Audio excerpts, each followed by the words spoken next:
Chapter 1. Rebirth. In July 2088, on Blue Star, an unprecedented wave of extreme cold swept across the globe. Every corner of the planet, from the Arctic to the Antarctic and the equator, plummeted to a frigid 80 degrees below zero. Accompanying this chilling phenomenon was a deluge of snow, more than 3 meters thick. Who could have anticipated that just a day prior, the temperature soared to 30 degrees above, only for it to plummet to a staggering 60 to 70 degrees below overnight? Humanity had been caught utterly unprepared, discovering themselves unable to venture outside as the snow blanketed the first floor of every building. Countless lives were lost to the unforgiving cold and starvation, as many families exhausted their last morsels of food, turning their gaze towards their fellow beings.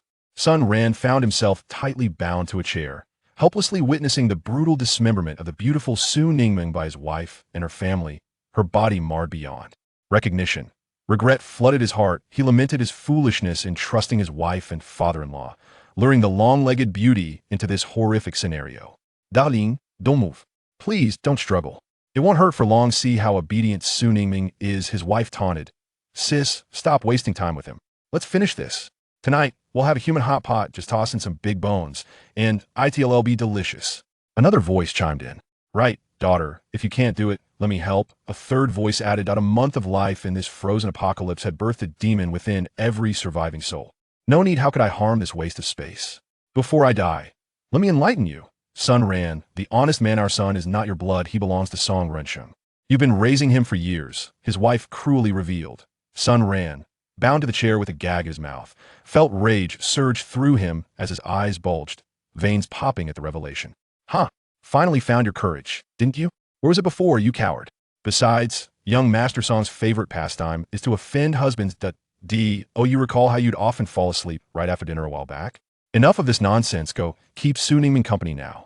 Your flesh will become our feast. Thank you for your final contribution to our family, she cackled, before slicing open Sun Ran's throat. Song Yuri, collect the blood, don't let it go to waste. This is perfect for making blood tofu. In that instant, blood cascaded over a jade pendant resting against Sun Ran's chest. This pendant, acquired years ago at an antique market for merely 200, had drawn the ire of his wife, who accused him of hoarding money and being foolish for purchasing what she deemed a fake. Yet now, it drank deeply of Sun Ran's lifeblood, much like a parched soul encountering a sweet stream after a millennium.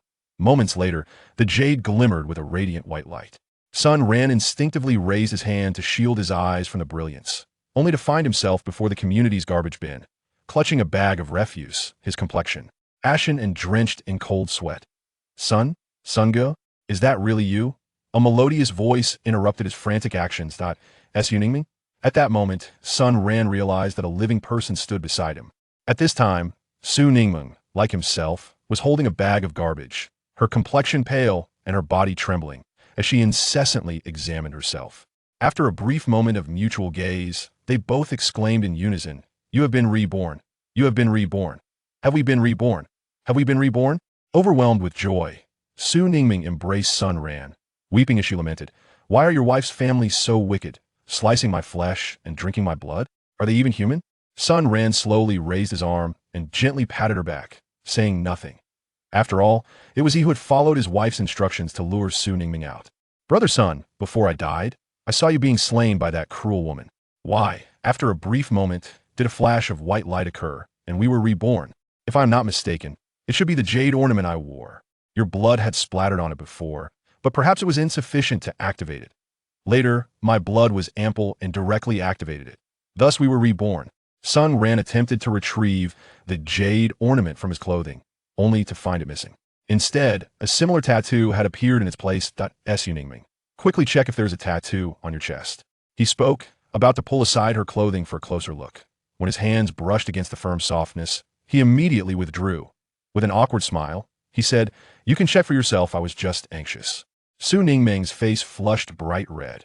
Having never been in a romantic relationship, the mere gentle touch of Sun Ran's hands nearly rendered her weaker body was far too sensitive.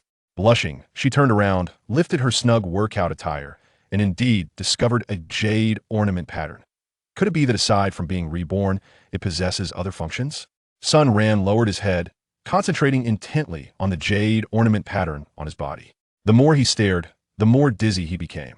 Just as he was on the brink of collapse, A sudden explosive sound erupted in his mind. An expansive space materialized within his consciousness. It's a spatial pocket. This is undeniably the most useful skill in the apocalypse. Ningming, focus intently on that pattern, and you will be able to open the space. Sure enough, a minute later, Su Ningming also activated the space, seemingly sharing it with him. Quick, check what date it is today. H. As Su Ningming fumbled to retrieve her small bag, opening her phone screen. It's April 1st, 2088. We have returned 3 months before the apocalypse. The two discarded the garbage. Su Ningming ceased her running, and Sun Ran abandoned his plans to buy breakfast. They began to strategize how to confront the impending apocalypse. In 3 months, Blue Star would face an ice age, with temperatures plummeting to minus 80 degrees, and northern regions would exceed minus 100 degrees. Moreover, the chilling would occur without warning, as if Blue Star had been cast into a rapid cooling device. After a moment of contemplation, Sun Ran stated, the first step is to amass wealth and purchase a larger villa. Let's set aside the second step for now. We shall first accomplish the first one, Su Ningming said with an innocent expression. What should I do? Weren't we just discussing it? We need to make money to buy a villa. Where do we do that? Sun Ran slapped his forehead, realizing just how naive she truly was. Never mind. Go home and rest for now. Let's add each other on WeChat, and I will contact you later. Okay, fine. After taking a few steps, Su Ningming suddenly turned around, her eyes glistening with emotion.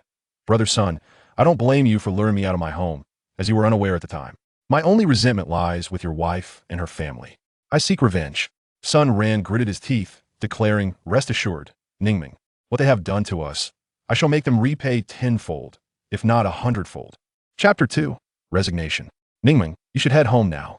I will go buy breakfast. Brother Sun, why are you still so concerned about catering to that entire family? You ought to buy them a bag of excrement instead. Su Ningming huffed indignantly. Sun Ran smirked slyly.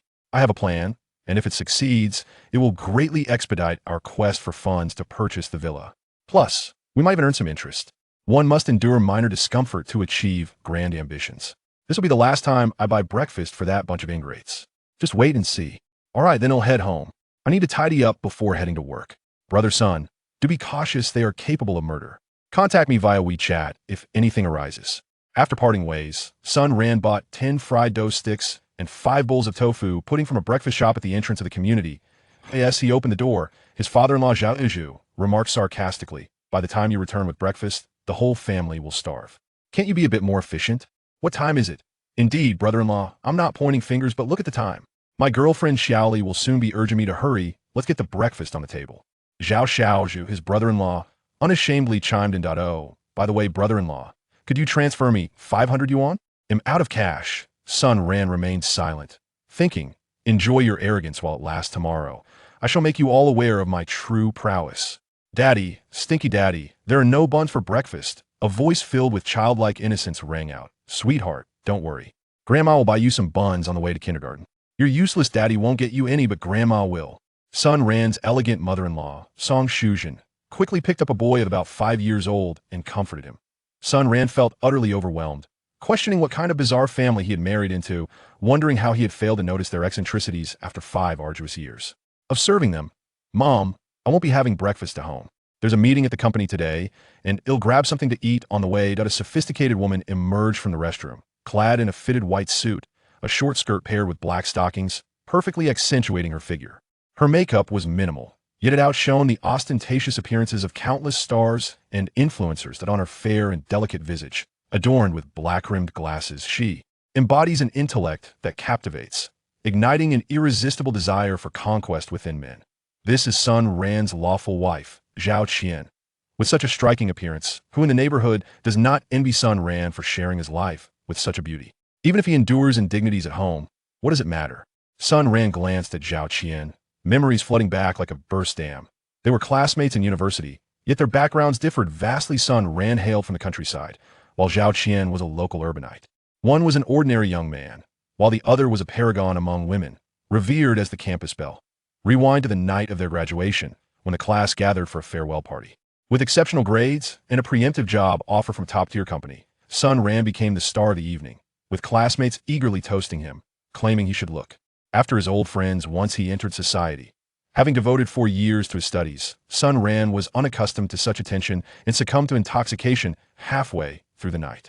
Upon awakening in a hotel room the following morning, His head pounded with agony, and to his astonishment, he found Zhao Qian lying beside him, her beauty laid bare, with traces of tears still on her gentle face. Sun Ran seemed to grasp the gravity of the situation and struck himself in disbelief. However, this action startled Zhao Qian awake. She sat up, attempting to soothe him. Sun Ran, don't blame yourself, you were drunk last night. Zhao Qian, please don't cry. I will take responsibility. I will work hard to marry you, he replied earnestly. Thus, their relationship progressed naturally, culminating in marriage a month later at Zhao Qian's family home. Given Sun Ran's modest rural upbringing, financing a city apartment was an insurmountable challenge, leading him to embrace the role of a proud son-in-law. 7 months later, their love blossomed into a child, named Zhao Yi, arriving 2 months early. From that moment onward, Sun Ran devoted himself entirely to their household, caring for the child, shopping, cooking, and even washing his mother-in-law's undergarments. During holidays, he would return home to buy gifts for his parents, only to hurry back to the city to cater to the demands of his family. After the passing of his parents due to illness, he ceased returning altogether.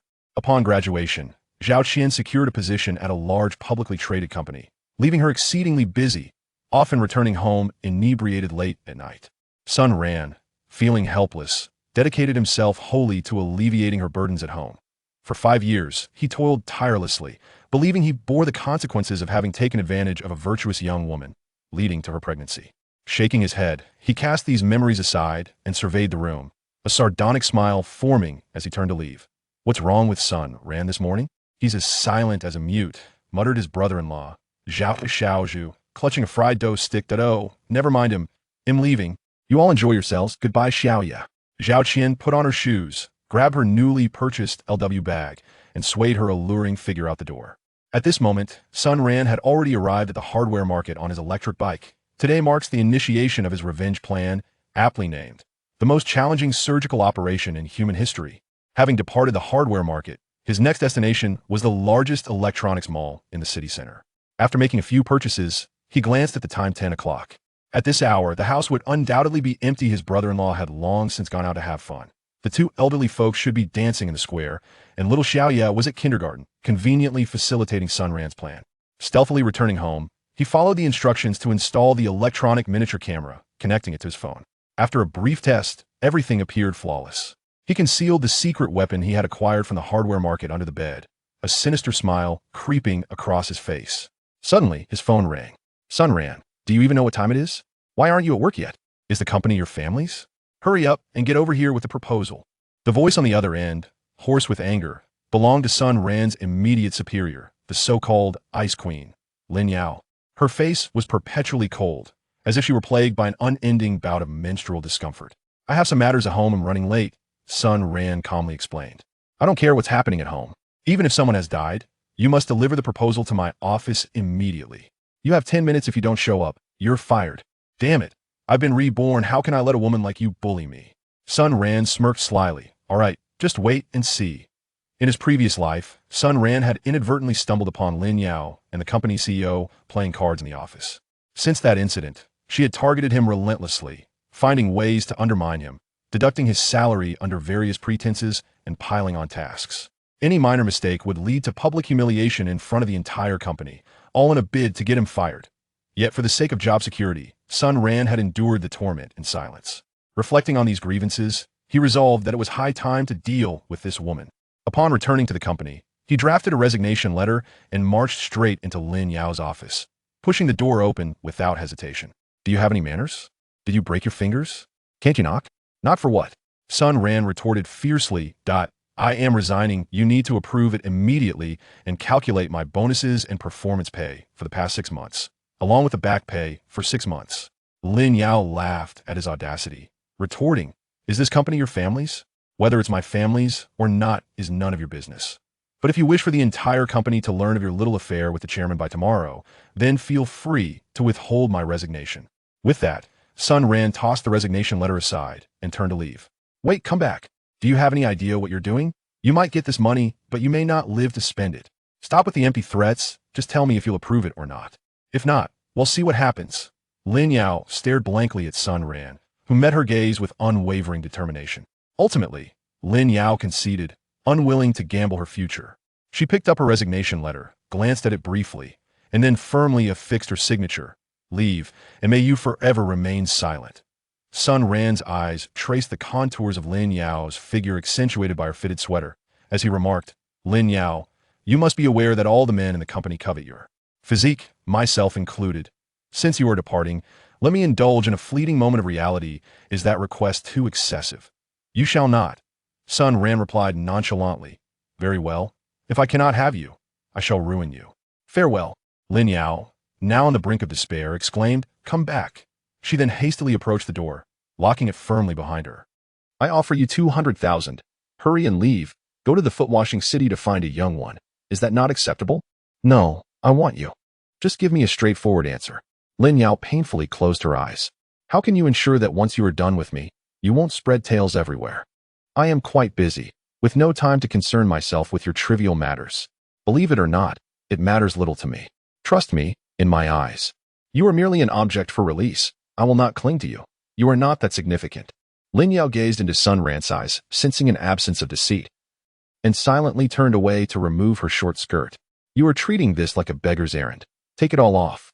Thereafter, Sun Ran unleashed his full intensity, disregarding Lin Yao's feelings, acting with sheer recklessness. In a short span, Lin Yao's body bore bruises of various hues. Half an hour later, basking in the envious glances of colleagues, Sun Ran gracefully departed with nearly 300,000 in his possession. He settled in a park at the city center, relishing the warmth of April's spring. Little did anyone know, all of this would vanish in 4 months. How many would succumb to the cold or starvation due to unpreparedness? Even if one survives this period, various ailments brought by the chill await. Cherish it, humanity. Thus, Sun Ran reclined on a lounge chair, quietly savoring his final moments of beauty. Until 4:30 in the afternoon, he lingered on the chair all day. Only then did he rise, riding his electric bike leisurely back home. Upon arrival, it was indeed as he imagined. Zhao Qian and his mother-in-law, Song Shuzhen, were bustling about in the kitchen. Had this been before the apocalypse, Sun Ran would have been astonished. However, at this moment, he regarded them as if they were jesters. Hubby, you're back. Quickly wash your hands. Dinner will be ready soon. You've worked hard these days. Let today be a treat for you.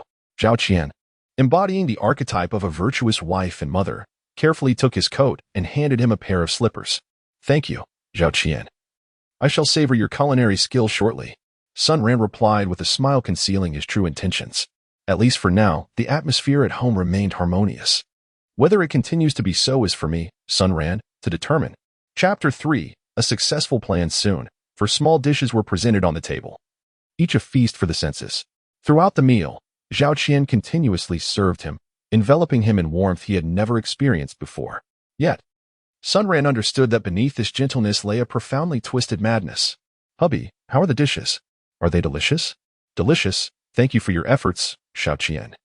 Sun Ran responded with a visage of bliss. He did not perceive satisfaction in Zhao Qian's gaze, but rather disdain. Indeed, it was disdain. Such fine dishes merit a toast. Do they not? Here comes the main event. In a previous life, Sun Ran had thought that Zhao Qian had truly prepared a sumptuous feast to reward him. After joyfully indulging in a glass of wine, he soon found himself in a state of drowsiness. As you may know, my tolerance for alcohol is rather poor. A single drink is enough to intoxicate me. Zhao Dazhu, my father-in-law, slammed his chopsticks down and, with a hint of displeasure, remarked, What sort of man are you? Unable to handle even a single cup of wine? Zhao Qian, pour me a glass as well. Of course, Dad. Zhao Qian promptly replied as she rose to pour the wine. Sun Ran feigned a resolute demeanor and declared, Then I shall risk my life to accompany you. Humph. There is no need for such sacrifice. Simply moderating your intake would suffice, for liquor is quite costly. Before long, Zhao Qian brought over 2 small cups of clear liquor, presenting one to her father, the liquid shimmering and effervescent. As she handed the other cup to Sun Ran, he couldn't help but exclaim, Goodness! The sedative hasn't even fully dissolved and it's already served. This was indeed an urgent matter. Come, this modest cup, less than an ounce. Let us down it in one go. No spitting it out. Zhao Dazhu was evidently coerced by Zhao Qian into this charade, typically indifferent toward Sun Ran. He now unexpectedly chose to join in the drinking, a sight as rare as the sun rising from the west. All right, Dad, cheers. With that, Sun ran down the drink in one swift motion, while Zhao Qian's gaze remained fixed on his lips, compelling him to swallow it all in one breath. Upon setting the cup down, Remnants of the undissolved sedative lingered at the bottom. Sun Ran let out a bitter smile, thinking to himself that he had unexpectedly consumed a fair amount of the sedative. Subsequently, he finished the remaining half bowl of rice and excused himself to take a stroll, as he typically did after meals, using the opportunity to purchase some vegetables and fruits on his way back. Sun Ran, unfazed, leisurely changed his shoes and stepped out of the house. Just as he closed the door, he hastily retrieved the emetic he had purchased from the pharmacy, gulping down an entire bottle in one go.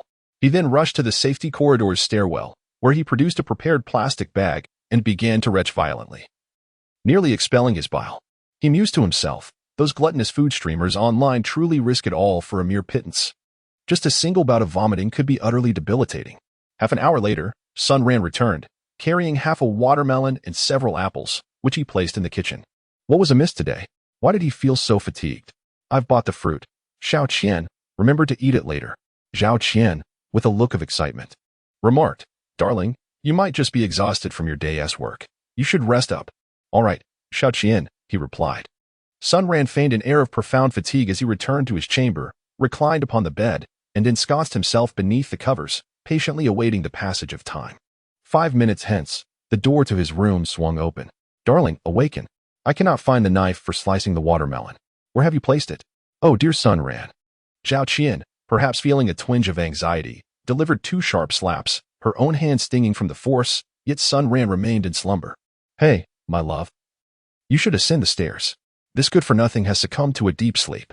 I have already prepared your favorite outfit. Oh, how bothersome. Fine, fine, I shall indulge you. Is that satisfactory? Hurry along, for I find myself growing increasingly impatient. Sun Ran, nestled within the warmth of his blankets, felt a growing impatience. 5 minutes later, he heard the front door creak open, followed by Zhao Qian's gasp and soft sighs. The 2 older lights had taken their child to play at the bouncy castle, while his brother-in-law, Zhao Xiaozhu, often spent the night away. It seemed they had created their own little world together. Soon, the scene shifted to the bedroom. Without opening his eyes, Sun Ran instinctively recognized the presence of the audacious man, Song Ren.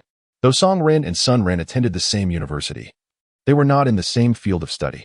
Song Ren's family owned a publicly listed real estate company, where Zhao Qian was employed, though she never divulged the specifics of her role to Sun Ran.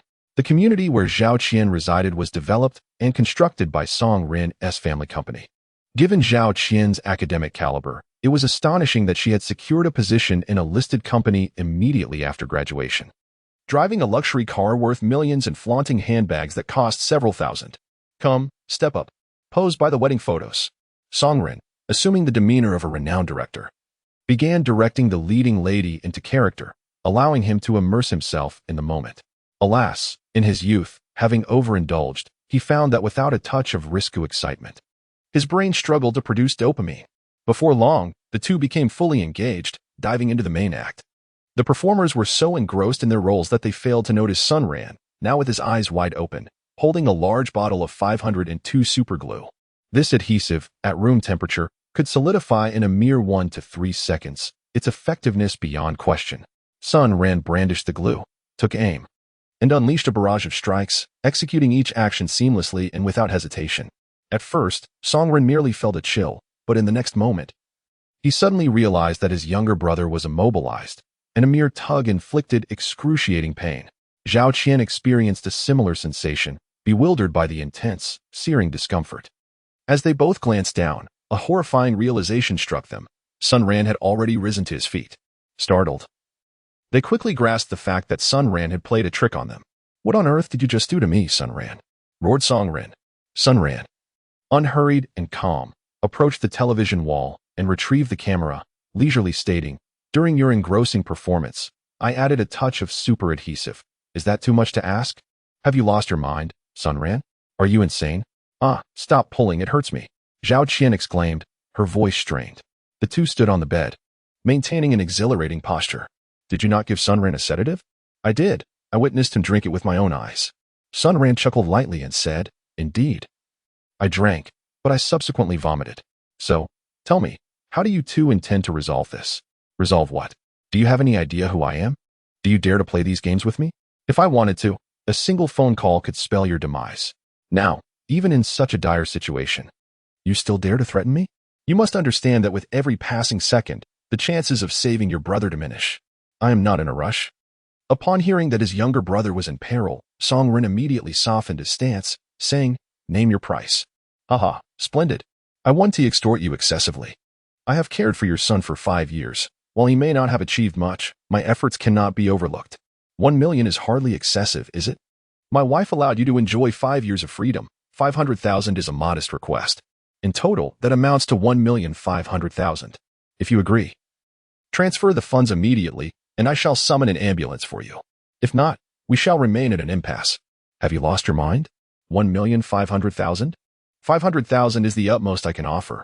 Sun Ran smiled with an alluring charm and casually remarked, "It matters not. After all, he is your younger brother, not mine.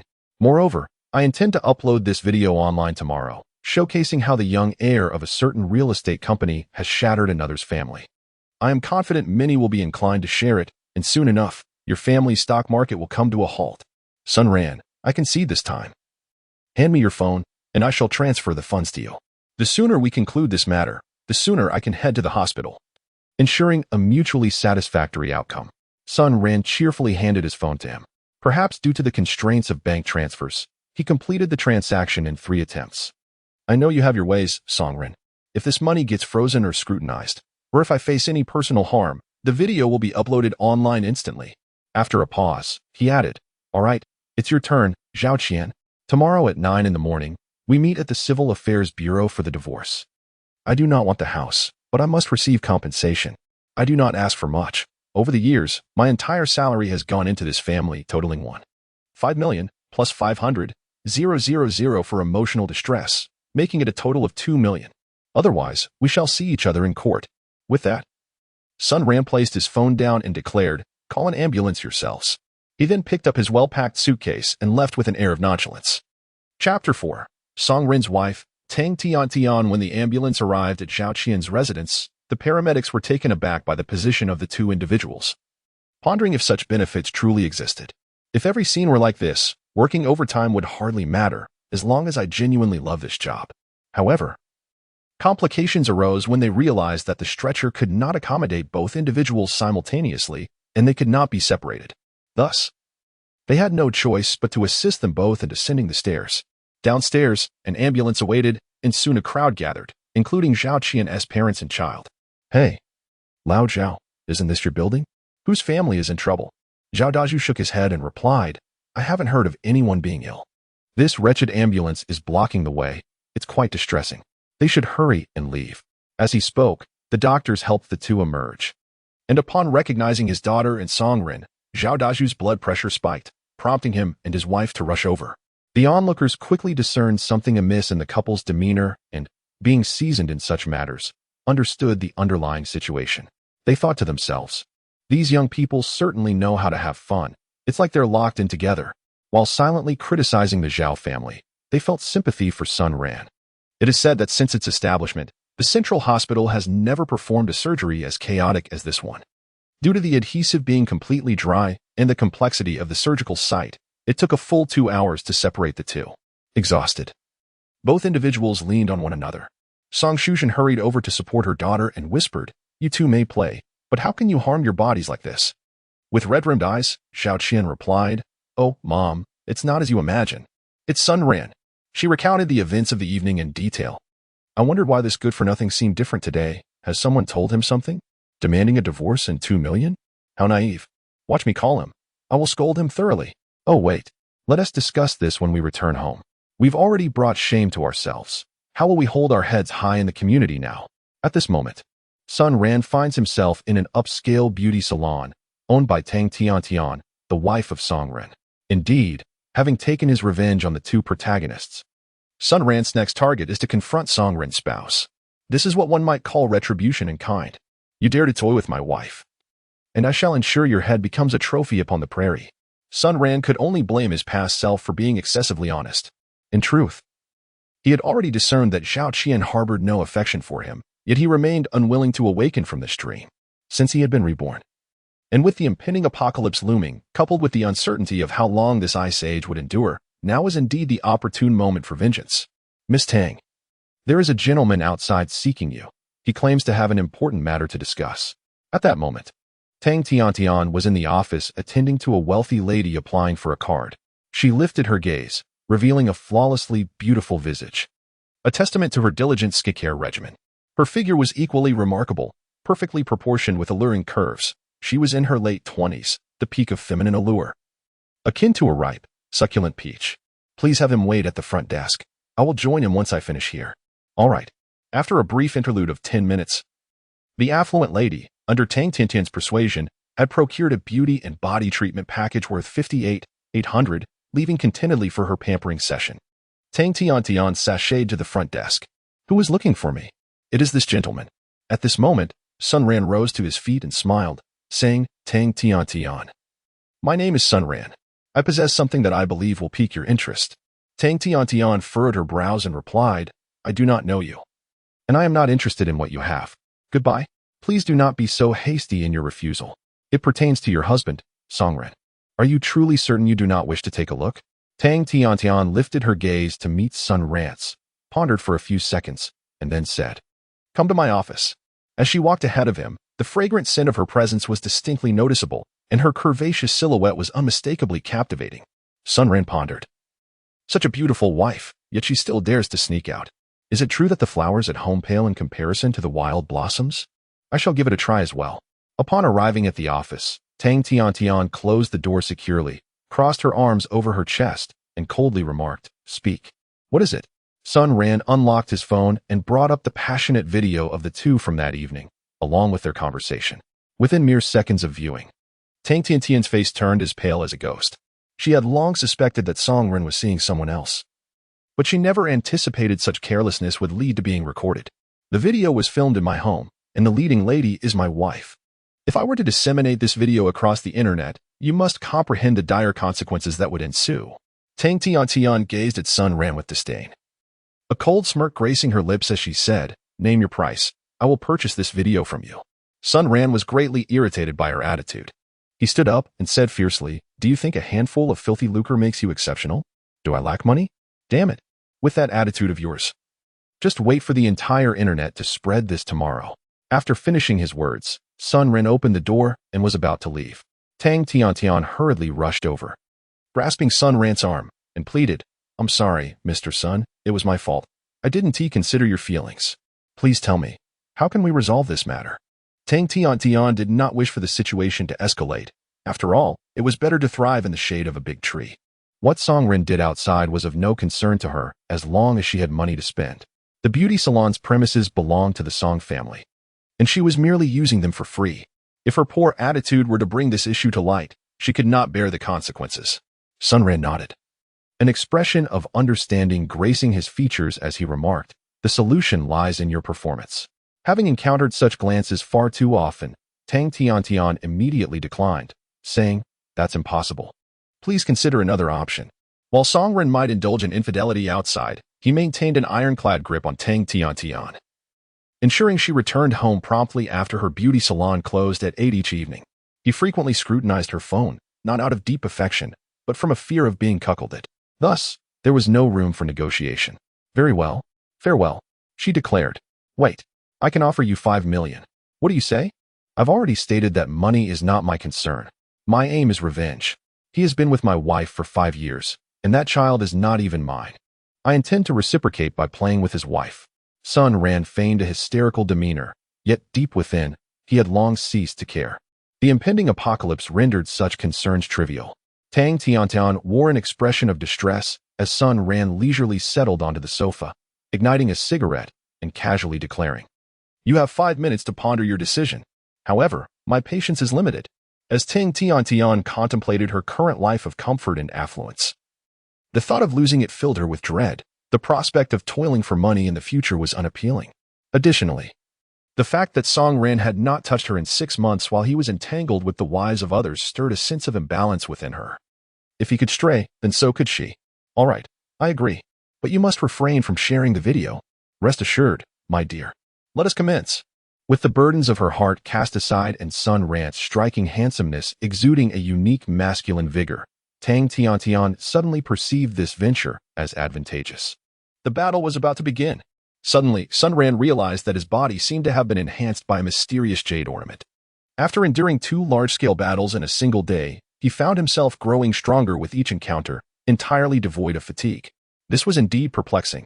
It is worth noting that, having spent years confined to an office, his physical condition had significantly deteriorated. There were times when even climbing stairs left him breathless. Yet now, amidst intense combat, he remained remarkably composed. It appeared that the jade ornament possessed additional powers. Tang Tiantian, who had initially resisted, gradually surrendered, then became proactive, and eventually found herself pleading for mercy. Unbeknownst to her, she was slowly conquered by Sun Ran. Chapter 5. The unfortunate Su Ningming, who became unemployed while trying to make money an hour later. Tang Tiantian personally escorted Sun Ran to the entrance of the beauty salon, thoughtfully adjusting his attire. Sun Ran chuckled and asked, "What's the matter? Are you reluctant to part with me?" Tang Tiantian replied with a look of contentment, "I'm nearly falling apart. How are you so strong? Hurry and leave. Here's my WeChat. Add me so we can communicate if something arises." Well, it seems I've tasted the sweetness of this encounter. Sometimes, one must engage before truly knowing another. After adding Sun Ran on WeChat, she sought out a luxurious hotel nearby, opting for the most opulent room available. Lying on the bed, she began to devise her next plan. The following morning, after parting ways with Sun Ran, Su Ningming returned home to change her attire in preparation for work.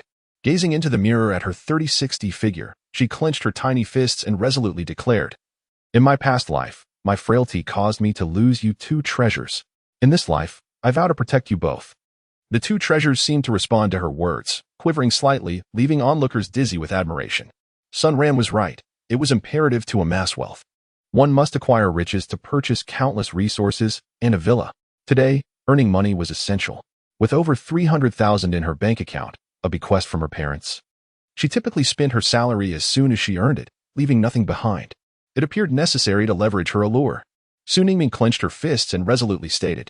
Upon arriving at the office, her thoughts immediately turned to her boss, the balding Mr. Zhang, who always leered at her with a lascivious gaze. Su Ningming cleverly concealed her phone in a folder, exposing the camera, and bravely entered Mr. Zhang's office under the guise of seeking guidance, intending to seduce him and capture the moment on video to blackmail him later. However, upon encountering Mr. Zhang's repugnant visage, she instantly reconsidered. Naturally, Mr. Zhang could not let such a delightful opportunity slip away. He seized her arm, refusing to release her, his words dripping with filth. During the struggle, her phone tumbled from the folder. "How dare you, you wretched creature!" he bellowed, raising his hand as if to strike her. Su Ningming swiftly evaded, retrieving a self-defense flashlight from her bag and thrusting it towards Mr. Zhang's ample belly. A series of agonizing cries echoed, and Mr. Zhang collapsed to the ground, writhing in pain. In the afternoon, Su Ningming received her termination notice. Initially intent on accumulating wealth, she now sat at her desk, tears welling as she packed her belongings, surrounded by colleagues reveling in her misfortune. Upon returning home that evening, she spotted an ambulance stationed at the entrance of her community and initially feared that Sun Ran had committed an act of vengeance. However, she soon witnessed Sun Ran's wife, Zhao Qian, and Song Ren, in an exceedingly compromising position, entering the public eye. Instantly, she felt a profound admiration for Sun Ran. Unable to sleep in bed, she picked up her phone and messaged Sun Ran. "Brother Sun, I just saw those 2 wretches. Haha, their position was utterly mesmerizing. You're incredible. Congratulations on avenging yourself." Sun Ran replied, "Haha, this is merely the beginning. Remember, killing isn't the most gratifying act. The greatest revenge lies in tormenting the heart. Watch closely. I want to easily eliminate their family. I intend to make them savor their suffering." She then added, "By the way, brother Sun, I attempted to follow your plan to make money today, only to end up unemployed. Woe is me." Sun Ran shook his head, smiled gently, and replied, "It's nothing. After all, the apocalypse is fast approaching, and I resigned today as well. Our current mission is to swiftly establish a stronghold for the end times and gather supplies. It's not that there is a lack of work, but rather that I haven't earned a single penny. I truly feel inadequate. It seems that my 2 prized possessions are once again at risk of being lost." Sun Ran was momentarily taken aback, pondering the meaning behind the phrase 2 treasures. But he quickly grasped its implication. How audacious this young girl was in her speech. "Rest assured, I shall surely safeguard your 2 treasures. Today, I acquired 15 million. And tomorrow, there will be an additional 2 million. Moreover, a wealthy woman is poised to bestow upon me 5 million at any moment. Wow, Sun Gu. You are truly impressive. In comparison, I am but a waste, she exclaimed joyfully, her expression radiating delight. But why are you so happy? He inquired. Because your prowess suffices. She replied. By the way, Sun Gu, starting tomorrow, I shall no longer need to work. I have 300,000 in my account, which I shall transfer to you for safekeeping. Subsequently, you can assign me some tasks.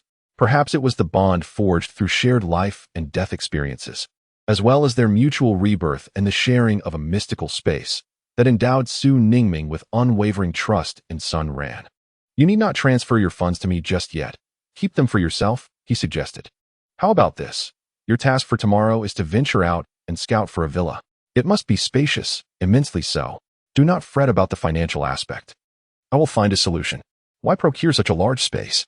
It will only be the two of us residing there. A modest size would suffice, she questioned. Foolish girl. Do you know when this extreme cold will pass?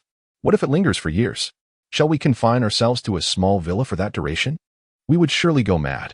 I aim to establish a stronghold for the apocalypse, one that is not only vast, but also equipped with various functions, defensive measures, and entertainment facilities. Su Ningming found this reasoning to be quite sound. Wow, Sun Gu, your foresight is remarkable. I shall heed your advice and begin gathering information on properties tomorrow. What about you? What will you be doing? I intend to divorce Zhao Qian and reclaim what is rightfully mine. Then allow me to congratulate you on finally liberating yourself from that wretched family. Thank you. Rest well. Feel free to contact me anytime tomorrow if needed. Good night. All right. Good night, Makabaka. Chapter 6. A confrontation at the Civil Affairs Bureau. Zhao Qian's family returned home from the hospital past 10 o'clock at night, in her extreme weakness. Every step Zhao Qian took was accompanied by painful, cold sweat, as the doctor had no choice but to operate on Zhao Qian's younger sister to preserve Song Ren's younger brother. This decision was made after much deliberation. Song Ren believed that women were plentiful, but a younger brother was singular. Sun Ran, that scoundrel, is nothing short of a monster. Look at how he has harmed our daughter, thought Song Shuzhen, gazing sorrowfully at her daughter. At that moment, her brother-in-law, Zhao Xiaozhu, stumbled in, intoxicated. Upon entering, he exclaimed, What happened? Why did I hear people in the neighborhood say my sister was hospitalized? Be quiet. Zhao Yi has just fallen asleep. Keep your voice down. Come here quickly. We need to discuss your sister's divorce tomorrow, she urged. Zhao Xiaozhu, bewildered, sat down on the sofa, utterly confused. What is going on? Why is there talk of a divorce? After listening to Song Shuzhen's explanation, Zhao Xiaozhu was immediately filled with rage. He thumped his chest and declared, Sister, you need not worry about this matter. Tomorrow at 9 in the morning, I will take my brothers to wait for him at the entrance of the Civil Affairs office. We shall first give him a good beating to vent your frustrations, and then seize that disgraceful video. Without evidence, he will find it impossible to seek a divorce without losing everything, and as for his demand of 200,000, I shall give him 2 bullets instead. The others were taken aback. Perhaps this audacious plan could indeed work. As the saying goes, it takes a villain to deal with a villain. This reckless Zhao Xiaozhu might just be the one to resolve the issue. Zhao Qian weakly replied, All right, let us proceed with your plan and strive to reclaim the video. I will transfer you 20,000 yuan. We cannot allow your friends to run errands for free. All right, sister, just you wait and see. I'm off to sleep now. I'm utterly exhausted. The group could not devise a better solution, so they all retired for the night, leaving Zhao Qian tossing and turning in bed. Unable to find rest, her lower body constantly racked with excruciating pain. At that moment, she harbored a deep-seated hatred for Sun Ran, wishing fervently for him to be struck by a car the very next day. The following morning, accustomed to someone bringing breakfast, the Zhao family arose to find the kitchen table starkly empty, realizing that their home was on the brink of change. Zhao Xiaozhu hurriedly departed, likely having made plans with his dubious friends. Zhao Qian did not inquire further, as the intense pain had robbed her of sleep throughout the night, and she had only managed to doze off in the early hours. Meanwhile, the elderly couple was flustered outside, tending to their grandson Zhao Yi. They found themselves somewhat at a loss without the useless Sun Ran. Song Shuzhen was left to manage Zhao Yi alone, perspiring profusely in the process. Across the way, Su Ningming, having lost her job after inadvertently stunning her boss, was free from work obligations. She took her time rising, applying a light touch of makeup, and prepared to leave for the task assigned by Sun Ran, to gather suitable villa information. With everything in place, she set off on her small electric scooter. Sun Ran awoke in his hotel room, and upon standing in the bathroom, was astonished to discover that his former belly had completely vanished. His upper body had transformed into a remarkably fit physique, although he did not possess the sculpted muscular definition of a bodybuilder. There was not an ounce of excess fat on him. Could this be the transformation brought about by the jade ornament? After savoring a complimentary breakfast in the hotel restaurant, he arrived punctually at the Civil Affairs Bureau. However, as soon as he alighted from the taxi, he was confronted by a group of unruly thugs. "Oh dear brother-in-law. What kind of nonsense is this? Is your word enough to discard my sister? Do you even think you are worthy, you worthless scoundrel?" Sun Ran let out a cold laugh and said, "Zhao Xiaozhu, I advise you to take your leave swiftly, otherwise, should a fight ensue, I shall not show you any mercy." Zhao Xiaozhu, as if hearing the most amusing joke, burst into laughter. "Ha ha ha, there's truly no need for your mercy. Brothers, charge at me and don't forget to snatch my phone. Whether they are beaten to a pulp or left incapacitated, I shall take full responsibility." 3 ruffians, alongside Zhao Xiaoyu, lunged at Sun Ran like ravenous dogs. At that moment, Sun Ran was eager to test whether the jade ornament had indeed enhanced his physical prowess. So he chose to absorb the incoming blows without any defense, retaliating with unyielding fists. Just as he anticipated, the strikes from the ruffians felt like mere tickles, while each of his punches sent them staggering back by 2 steps. Onlookers perceived it as Sun Ran being besieged by several individuals. In reality, the ruffians found themselves in a dire predicament. Each one had taken several punches, now seeing stars and feeling slightly dizzy, their energy waning with each passing moment. Sun Ran seized the opportunity, landing a decisive blow upon each individual with a swift succession of punches, rendering them unconscious upon the ground, thus swiftly concluding the altercation. Only Zhao Xiaozhu remained standing. "Brother-in-law, I realize my mistakes. I shall return home and summon my sister to divorce you. This disloyal woman deserves to be cast aside. Just wait, I am leaving now." Zhao Xiaozhu turned to flee, but Sun Ran swiftly advanced, grabbing him by the collar and lifting him off the ground. He delivered 4 or 5 resounding slaps to his face, instantly swelling it. "Convey to Zhao Qian that my patience has its limits. At 1:30 this afternoon. Should you dare not to show up, your entire family should prepare for the consequences. Now go." With that, he hurled him over 2 meters away. Sun Ran turned away from the crowd of onlookers. As he walked, he shed his coat, now marked with countless footprints. And only then did he feel the soreness of his muscles. Yet, what predominated was exhilaration. Taking on 4 adversaries single-handedly and overcoming them all was a testament to the enhancement provided by the jade ornament he wore. How delightful! It seemed that his prospects for survival in the apocalypse were indeed brighter. Since divorce was no longer an option for the morning, he decided to pursue other endeavors. Sun Ran made his way to the grain and oil wholesale market to assess the prices. He approached the largest shop to inquire about the costs. A 50-kilogram bag of Northeast rice was priced at 140 yuan, while 50 kilograms of flour cost 125 yuan, and edible oil in 5-liter containers averaged around 80 yuan. Of course, these were retail prices. The wholesale rates would be somewhat lower. Sun Ran calculated that purchasing 10,000 tons of rice at this price would cost several million. It was evident that he needed to secure funds immediately. After recording the prices on his phone, he made his way to the wholesale meat market, where beef, pork, and chicken were abundantly available, with varying prices yet all of commendable quality. To thrive in a post-apocalyptic world, it was imperative to stock up on meat. After inquiring about the prices and making a simple record, he returned to the hotel, awaiting his appointment at the Civil Affairs Bureau at 1:30 in the afternoon. Meanwhile, Zhao Xiaozhu, weeping profusely, rushed home. Upon entering, he cried out frantically, "Sister, mother, Sun Ran hit me. Look at my face. I look like a pig." Song Shushan and Zhao Dazhu had just returned after dropping off their child and were taken aback to see their son resembling a swine. "Weren't you supposed to go with your friends? Where are they?" Zhao Dazhu inquired in astonishment. "Damn it, how could I forget them? They all got knocked out by Sun Ran and are probably still lying at the Civil Affairs Bureau." Zhao Xiaozhu lamented. "My brother-in-law, ugh. Sun Ran specifically said my sister must go to the bureau at 1:30. I can't manage this. I need to find my friends quickly before they die at the bureau's entrance." At that moment, Zhao Qian, who was in her room, overheard everything clearly. The door swung open. "Zhao Qian, what do you suggest we do?" Song Shushan asked with a worried expression. Zhao Qian responded darkly, "What can we do? We leave. I just messaged Song Ran. He said he is recuperating. Once he is well, he'll settle the score with Sun Ran. Do you still doubt the power of the Song family? I have over 2 million in my account. Let us divorce first, stabilize the situation, and when Song Rin recovers, I will reclaim every last cent. Do they think my money is so easily taken? I'll ensure he has the means to take it, but no means to spend it. Chapter 7. Purchasing a villa at 1:30 in the afternoon in the hall of the Civil Affairs Bureau. Zhao Qian limped over to Sun Ran. Gazing at the once familiar figure of Sun Ran, a flicker of reluctance ignited within her. Typically, it was Sun Ran who washed her undergarments, and during her menstrual cycle, he would attend to her every need with meticulous care. It was precisely this submissive nature that rendered Zhao Qian utterly disinterested. He lacked dominance and mischief. Conversely, Song Rin demanded satisfaction whenever desire struck, be it in the office, in public, or even with her parents present at home. Otherwise, he resorted to violence. After investing so much, including bearing a child for him, she had received a mere 180 square meter apartment, a stable job, several million in savings, a luxury car, and countless new handbags in return.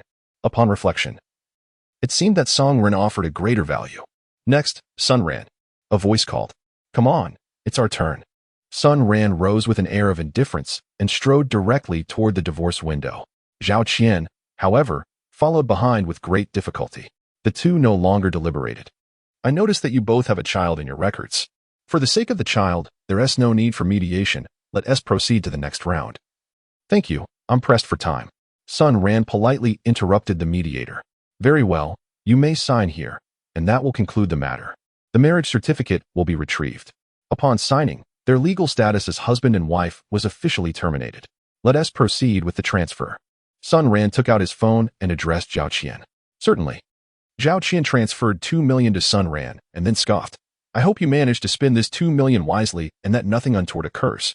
With a dismissive smile, Sun Ran remarked, "Rest assured, even if your entire family encounters misfortune, I shall remain unscathed. Farewell." Upon entering a taxi, he opened his mobile banking app to check his balance. After requesting a severance of half a year's salary from his former employer, amounting to 300,000, alongside the 15 million from Song Rin and 2 million from Zhao Qian, his account now boasted a total of 17.3 million. While this sum appeared substantial, it would scarcely suffice to purchase even a single floor of a villa. "Hello, brother Sun, this is Ning Ming. I'm currently at the sales office next to our community, and there's a villa here that aligns perfectly with your preferences. Would you like to come take a look?" "Sure, I find myself with some free time. Please await my arrival. Driver, kindly make a U-turn and head to the main entrance of Longxi Garden." "Thank you."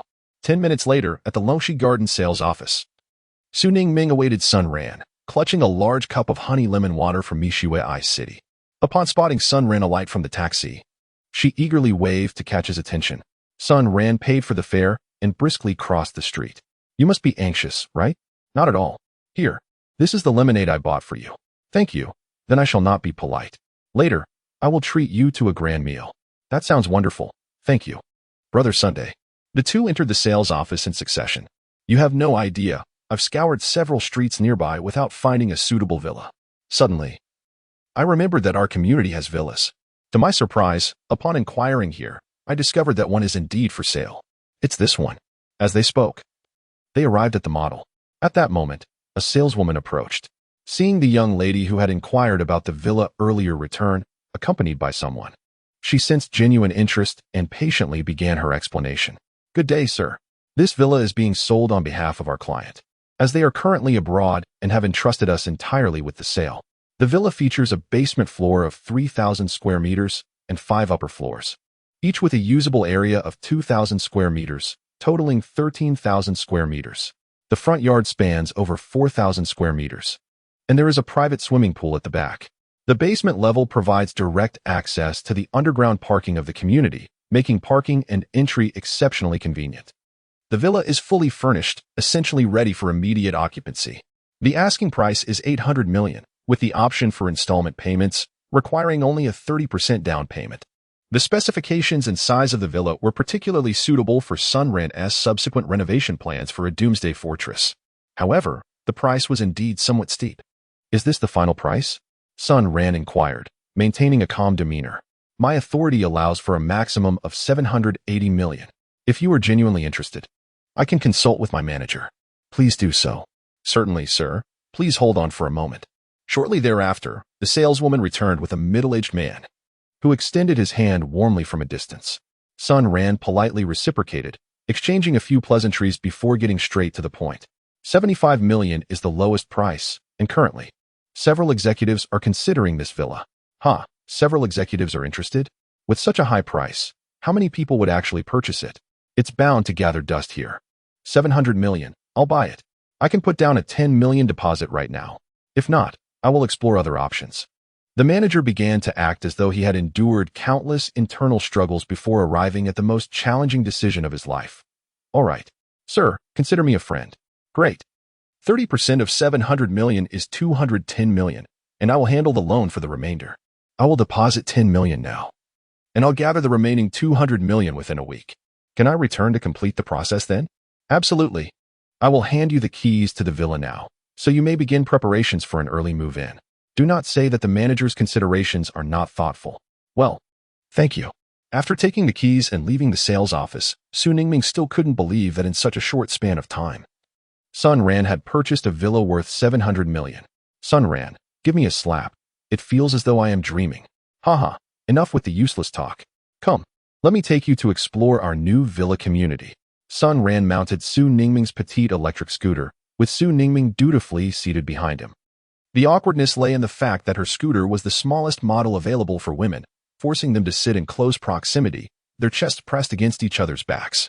Throughout the journey, Sun Ran was utterly captivated by the sensation of Su Ningming's ample figure against him, inwardly marveling at the prospect of what the future might hold in this post-apocalyptic world.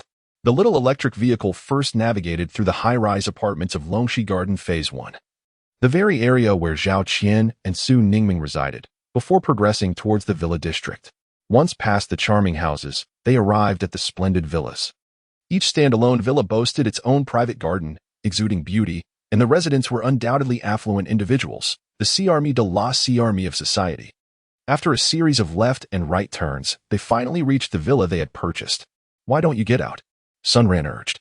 Unbeknownst to him, the bumpy ride had rendered Su Ningming weak and unable to rise. With a forced smile, she managed to say, "Oh dear, I feel dizzy. Could you help me?" Really? You got dizzy after such a short distance? Incredible! All right, be careful, he replied, gently assisting her out of the vehicle. Upon turning back, he was startled to find a large wet patch on the seat, the leather surface glinting in the sunlight. Wow, who would have thought you were so sensitive? Impressive. Stand steady for a moment. I'll open the door. After unlocking the grand entrance, they stepped into the garden, which, due to neglect, was overrun with weeds and withered plants. The expansive yard had the potential to yield enough vegetables and fruits to sustain a dozen people if cultivated properly. As they entered the living room, both were taken aback by the breathtaking scene that unfolded before them. Is this really going to belong to us? It's absolutely stunning. It feels even more beautiful than Barbie's house. Living here after the apocalypse would be nothing short of magnificent, Su Ningming exclaimed. The opulent villa was something they had only ever seen in films and television, and now it was a tangible reality. Haha, the decor is indeed exquisite. Worth every penny. Come on, let us explore the second floor. The first floor comprised the living room, connecting the front and backyards, along with the dining room, study, and other communal areas. The second and third floors were dedicated to various bedrooms, while the fourth floor was an entertainment haven, complete with a gym, a starlit cinema, a bar, and an array of billiard and board games. The two then took the villa's private elevator down to the basement level, which served as a storage area, featuring a freezer, drying space, tool zone, and storage compartments. It was as the sales representative had described, this level indeed spanned 3,000 square feet. If filled with supplies, it could rival a medium-sized supermarket. Brother Sun, what shall we do with the remaining funds? Do you have any ideas on how to earn 200 million in cash within a week? Su Ningming asked, her tone laced with concern. Sun Ran was momentarily taken aback, then with a wry smile remarked, I truly find myself at a loss. However, where there's a will, there's a way. Let us indulge in a sumptuous feast first. Chapter 8. The Pursuit of Wealth. In a hot pot restaurant near Longxi Garden Community, Sun Ran and Su Ningming were immersed in the process of adding slices of fatty beef into a bubbling pot of crimson oil. Su Ningming placed the meat into the pot, her chopsticks never straying far as her eyes fixated intently on the slices, ready to retrieve them the moment they changed color, coating them generously in sauce before savoring them. In no time, 2 plates of fatty beef and 2 plates of lamb had vanished. Ningming, I feel as if my body has been significantly enhanced by the jade ornament, and the sensation seems to be intensifying. How about you? Any similar feelings? Ah, yes, indeed. Otherwise, I could hardly consume this much food on a regular basis, she replied, her mouth full. As they chatted, another half plate of meat disappeared. Ningming.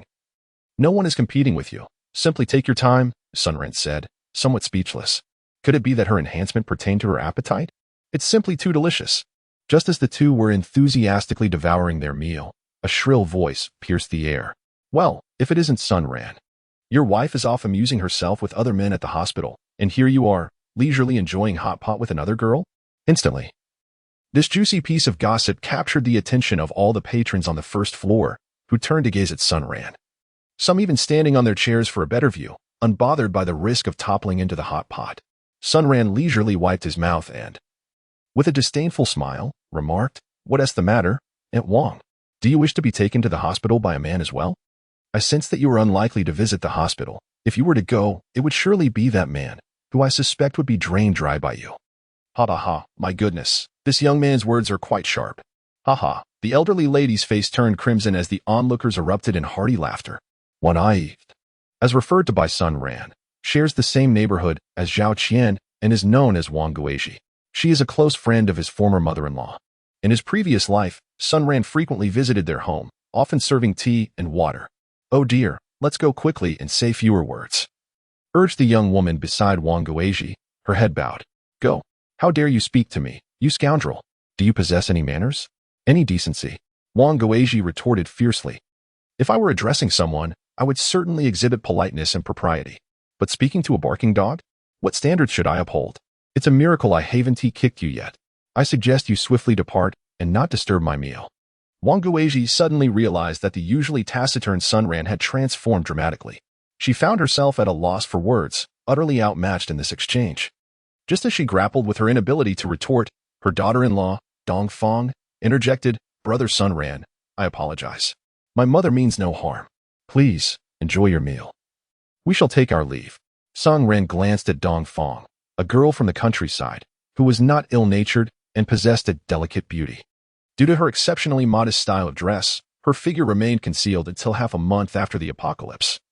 When the outdoor temperature plunged to -80 degrees and the snow reached nearly 3 meters in depth, with food scarce in every household, Dong Fong's husband, Zhu Gang, openly offered her revealing photographs in the neighborhood group in exchange for sustenance. Upon viewing one of her semi-nude images, Sunran was immediately awestruck. What had this girl been nourished on? Su Ningming's two proud assets were mere underlings in comparison to Dong Fong's. Dong Fong, dear sister in life, do not be excessively kind. Otherwise, you shall find yourself subjected to mistreatment. You all may leave. Do not disrupt our meal. Dong Fong, I have come to realize that you possess quite the talent for enticing men. Not only do you disregard my words, but you also assist outsiders. Sunran stood up and delivered a sharp slap, causing Wang Guizhi to spin around, as if caught in the enchanting whirl of love's magic. Get lost. Immediately, Wang Guizhi covered her face, stamped her foot, and fled, while Dong Fong nodded to Sunran before chasing after her. The hall on the first floor fell into an abrupt silence. Wang Guizhi and Dong Fong initially intended to visit the nearby market for groceries. However, upon passing the hot pot restaurant and spotting Sunran dining there, they recalled the afternoon's gossip with their close friend Song Shufan about how Sunran had extorted 2 million from his family. Thus, they resolved to avenge their dear friend. As the commotion unfolded, Su Ningming exclaimed with excitement, Wow, he's so handsome. That slap was incredibly satisfying. Such a wretch deserves no leniency, an arrogant and shameless bully. Oh, what a pity for Sister Dong Fong, she continued. She's beautiful, has a great figure, and is genuinely kind. She must be suffering in that household. Hold on. How do you know Dong Fong has a good figure? Isn't it obvious? A woman who wears loose clothing yet has a prominent bust surely possesses an enviable physique. I see. By the way, are you aware that her intimate photos were sold by her husband in a group chat for food? Yes. Not only hers, but also a friend of hers. I believe her name is Xine Tong, who was similarly exploited. Right? How could I forget about her? Humph. These scoundrels appear perfectly normal but cast their wives aside when trouble arises. Sunran, do you think once our villa renovations are complete, we could rescue these unfortunate girls and bring them to live with us? Sunran pondered for a moment and replied, It is indeed possible. but they must take the initiative to seek us out. Remember, the favors given voluntarily may not be met with gratitude. All right, brother Sun Ran, I will heed your advice, came the response. After enjoying their meal, the two departed from the hot pot restaurant. Brother Sun Ran, I will bring the property deed tomorrow to secure a mortgage. I should be able to borrow 5 million. Yet there remains a significant gap to the 200 million, Su Ningming said, her face etched with worry. She feared losing that villa, the perfect sanctuary in the apocalypse, and had already envisioned what to place on each floor. Sun Ran chuckled as he gently patted her little head and remarked, I have decided to embark on a journey to Myanmar tomorrow. We are in an era of prosperity where gold holds value, yet jade is priceless. I intend to leverage my resources for a zero-cost acquisition of Burmese jade. Su Ningming's sharp mind immediately grasped the essence of his plan. I shall accompany you. Together we can adapt to any circumstance, thereby enhancing our chances of success. What do you think? Sun Ran pondered for a moment, nodded, and remarked, Indeed, in battle, brothers stand united, and a father and daughter fight side by side. Su Ningming raised her tiny fist, vigorously nodding in agreement, exclaiming, Yes, a father and daughter in the fray. Wait a minute, when did you become my father?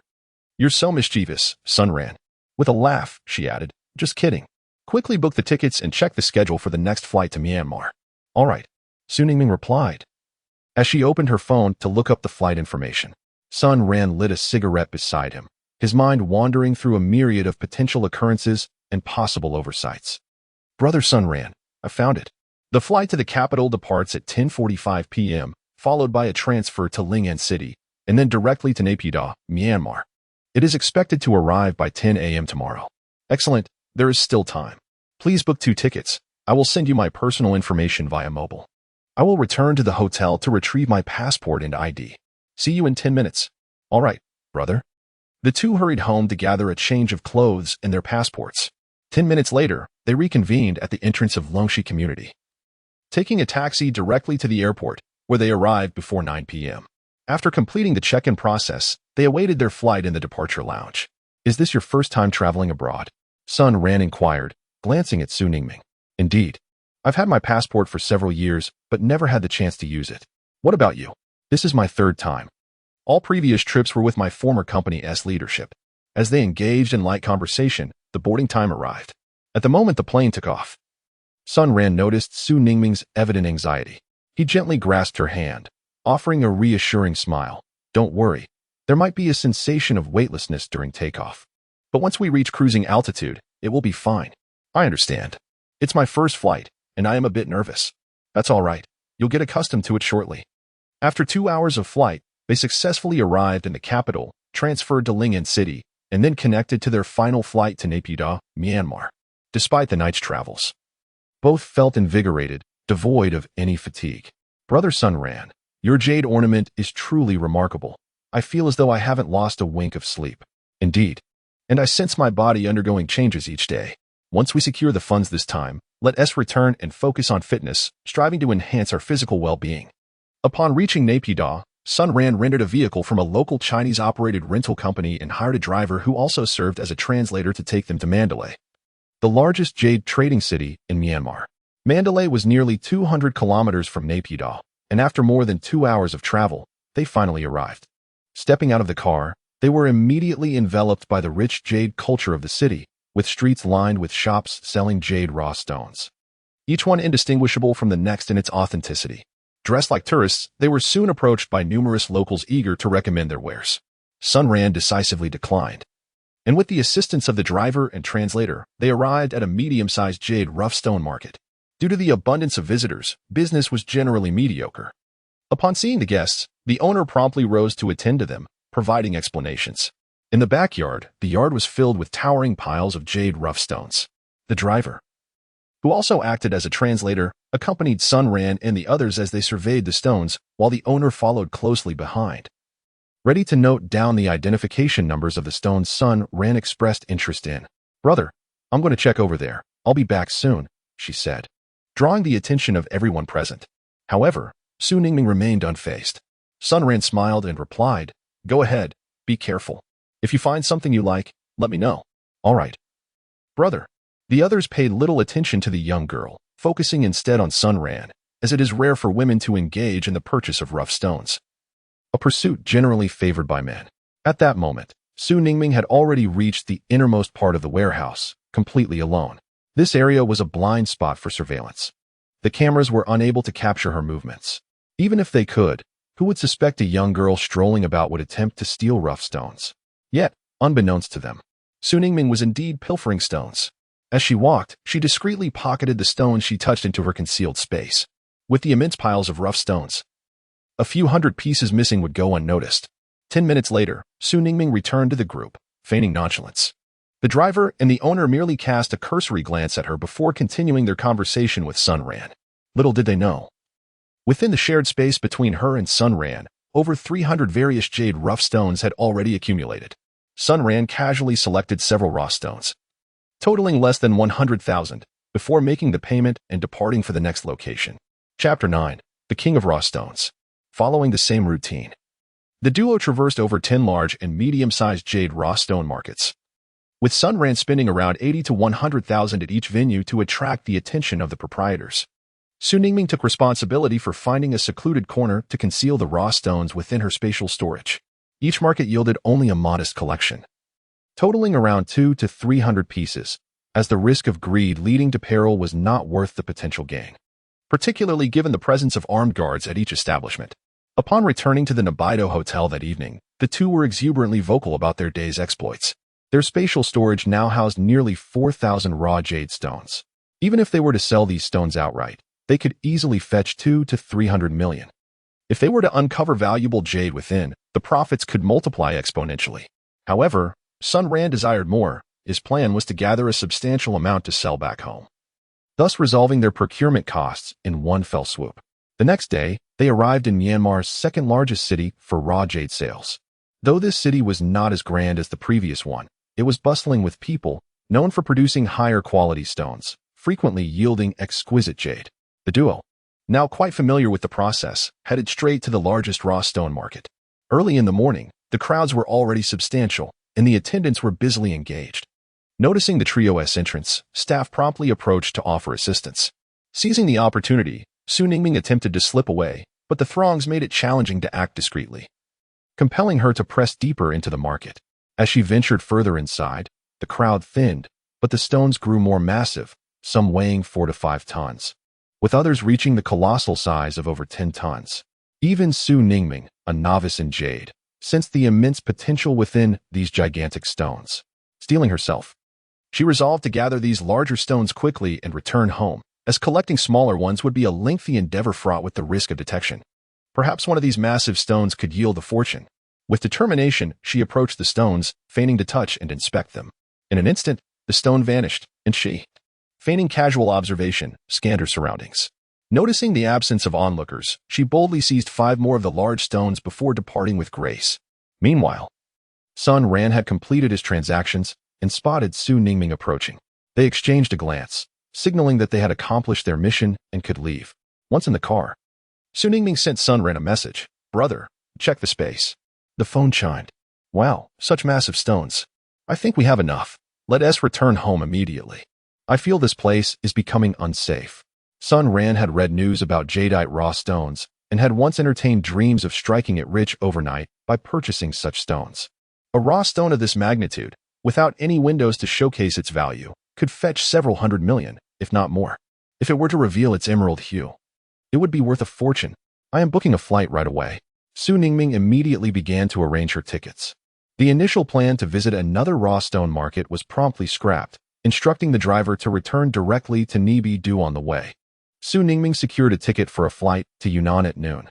The pair returned to the hotel, packed their belongings, and returned the rented car, heading straight for the airport. At this juncture, the jade market was in disarray. Several pieces prepared for the annual Stone King auction had mysteriously vanished throughout the morning. This was no trivial matter. The Stone Kings auctioned each year were valued in the billions, and they had seemingly disappeared before their very eyes. Upon reviewing the surveillance footage, it was discovered that before 9 o'clock that morning, several Stone Kings were still present. However, after an exceptionally beautiful girl passed by, the raw stones had mysteriously vanished. And wherever she went, the stones would disappear in an instant. After watching the footage several times, the market owner felt a chill run down his spine. What kind of entity could make raw stones vanish? Gather all the brothers and find her. We must locate this girl and the man accompanying her immediately. With a single command, hundreds of armed men piled into jeeps and began their search throughout the city. Boss, I found out that the vehicle rented by these individuals belongs to a car rental company in Nibidu. They're likely back there now. Recall the brothers and head to Nibidu. Contact the team there and keep a close watch on the airport, train station, and bus station. We absolutely cannot let them escape. While they scoured the city for Sun Ran and his companion, the two had already arrived at the airport to check in for their flight. It was only when the plane took off that their hearts finally settled. After a 7-hour flight, they successfully landed in the spring city of Yunnan. Haha, as long as we're back in the country, we're safe. Come on. We need to quickly turn these raw stones into cash. Otherwise, they are merely worthless rocks. Where shall we sell such a large quantity of stones? In Lingnan province. It's filled with wealthy individuals. That's where we should go. How exciting it is to think about how much these raw stones could sell for. The two of them disembarked from the plane and took the next high-speed train to Dongqing, the capital city of Lingnan province. They took a taxi to the largest jade jewelry store in the city. The establishment spanned a magnificent 4 floors, adorned with resplendent decorations at the entrance. Upon entering, they were greeted by 2 elegantly poised young women who bowed in welcome. After browsing the store, they approached the manager in the lobby. Hello. I have some authentic Burmese jadeite raw stones to sell. Do you purchase them here? The manager smiled politely. Hello, sir. We do have a raw stone acquisition business. Please take the elevator to the 3rd floor, where dedicated staff will assist you. Thank you for your help. Upon reaching the 3rd floor, the pair exited the elevator, where they were promptly greeted. Sir, miss, this way please. They entered a private room, and Sun Ran inquired. Could you please explain the process of how you acquire raw stones? Certainly, came the reply. We have 2 methods, covert acquisition and overt acquisition. Covert acquisition involves pricing through observation without opening the stones. Overt acquisition requires us to polish the surface, open the stones, and then assess the internal condition for pricing. Oh, I see. And how much can you acquire? Sun Ran asked. Well, that depends. How many raw stones do you have? Sun Ran pondered for a moment and said, perhaps around 200 tons. Can you handle that? These are genuine Burmese jade raw stones. 200 tons? Ahem, I cannot make that decision alone. Please wait a moment. I will fetch my boss. The manager hurriedly departed, and half an hour later, an elderly gentleman entered the room accompanied by the manager. Greetings, young friend. I am the owner of this jewelry store. My surname is Xiao. The two stood up immediately, extending their hands with smiles, saying, Hello, Boss Xiao. I heard from Xiao Zhang that you have 200 tons of jade raw stones for sale. May I see what they look like? Do you have any photographs? Yes. We have photographs and samples. Sun Ran extracted a piece of jadeite rough from his backpack, while Su Ningming retrieved a tablet computer. Prior to their arrival, they had sought a secluded spot to photograph several hefty jadeite stones, each weighing several tons. Boss Xiao examined the sample, scrutinizing it from various angles before exclaiming, Indeed. This is rough from the old pits of Myanmar. Let me see the photographs. Goodness, could this possibly be the king of stones? The quality is extraordinary. I never anticipated encountering such a treasure in Lingnan province. It appears these colossal rough stones are exceedingly valuable. Young man, if the jadeite in your photographs is authentic, I fear my business cannot handle it alone. Would you mind if I consulted a few seasoned experts? Not at all, not at all. Rest assured. The rough is undoubtedly genuine. Excellent. When can we inspect the goods? Tomorrow, as I have just returned from Myanmar and have some matters to attend to. I will bring the rough over in the morning. How does that sound? That works, but it cannot be delivered here. I will provide you with an address. It is our jade processing factory, spacious and secure. Agreed. It's settled. Chapter 10. A Fortune in Hand. After departing from the jewelry shop, the two sought a place to enjoy a meal and subsequently checked into an upscale hotel. In the afternoon, while Su Ningming rested in their room, Sun Ran ventured out to locate a large truck. It was imperative that the stones not be directly retrieved from the space tomorrow to avoid any complications. Under the blazing sun, he found 5 suitable trailers at a freight station, each capable of carrying approximately 50 tons. They agreed on the address and time, and he made a partial deposit. The first task was accomplished. Sun Ran tirelessly resumed his search for a suitable warehouse space. On the outskirts of the city, numerous warehouses were available for short-term rental, with a minimum lease of 10 days at a cost of 20,000. At this point, Sun Ran was no longer concerned about such trivial expenses. Judging by Boss Xiao's expression, he was confident that his raw stones would fetch a substantial price. through an intermediary. He successfully secured a large warehouse for 10 days at the price of 20,000. Upon receiving the warehouse key, he stored all the raw stones inside, merely waiting for the large truck to arrive the following morning to transport the goods. By the time he returned to the hotel, it was already past 7 in the evening. With the raw stones unsold, neither he nor Su Ningming had much appetite for dinner. They hastily grabbed a bite downstairs before retiring to their room for the night. The next morning, 5 large trailers accompanied by a crane arrived at the warehouse. With the aid of the crane, over 10 tons of massive stones were carefully loaded onto the trucks. 2 hours later, 6 colossal raw stones and over 4,000 smaller ones were fully loaded. Sun Ran and Su Ningming settled into the first vehicle and set off towards the destination provided by Boss Xiao. After 2 hours of travel, they finally reached Boss Xiao's processing plant. Once the cargo was unloaded, Sun Ran settled the remaining transportation fees. "Brother Sun, you finally arrived. We old fellows were about to go mad with worry. Quickly, let us inspect the goods." Several elderly men behind Boss Xiao brandished flashlights, scrutinizing the massive stones with the same intensity one would reserve for admiring a beautiful woman, oblivious to the drool pooling on the floor. The excitement etched across their faces betrayed the value they perceived in these stones. Half an hour later, after the elderly gentleman had thoroughly examined the large raw stones, they turned their attention to the smaller ones nearby.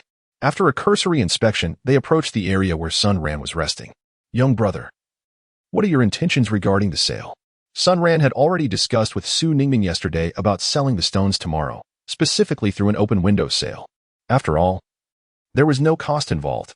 Any increase would yield profit, and any decrease would be inconsequential. "Boss Xiao, I want to sell tomorrow. Open the window." Boss Xiao nodded in approval, exclaiming, "What a bold spirit, what determination. Young individuals like you are rare. You dare to fight and strive. In that case, I will arrange for the master to start breaking the window. It may take quite some time, so please be patient. I have arranged for someone to bring you both lunch shortly. I will not accompany you. Today, I must take matters into my own hands. This is the Stone King we are dealing with. To open a window on such a stone once in a lifetime is a worthy cause." "Haha. All right, Boss Xiao.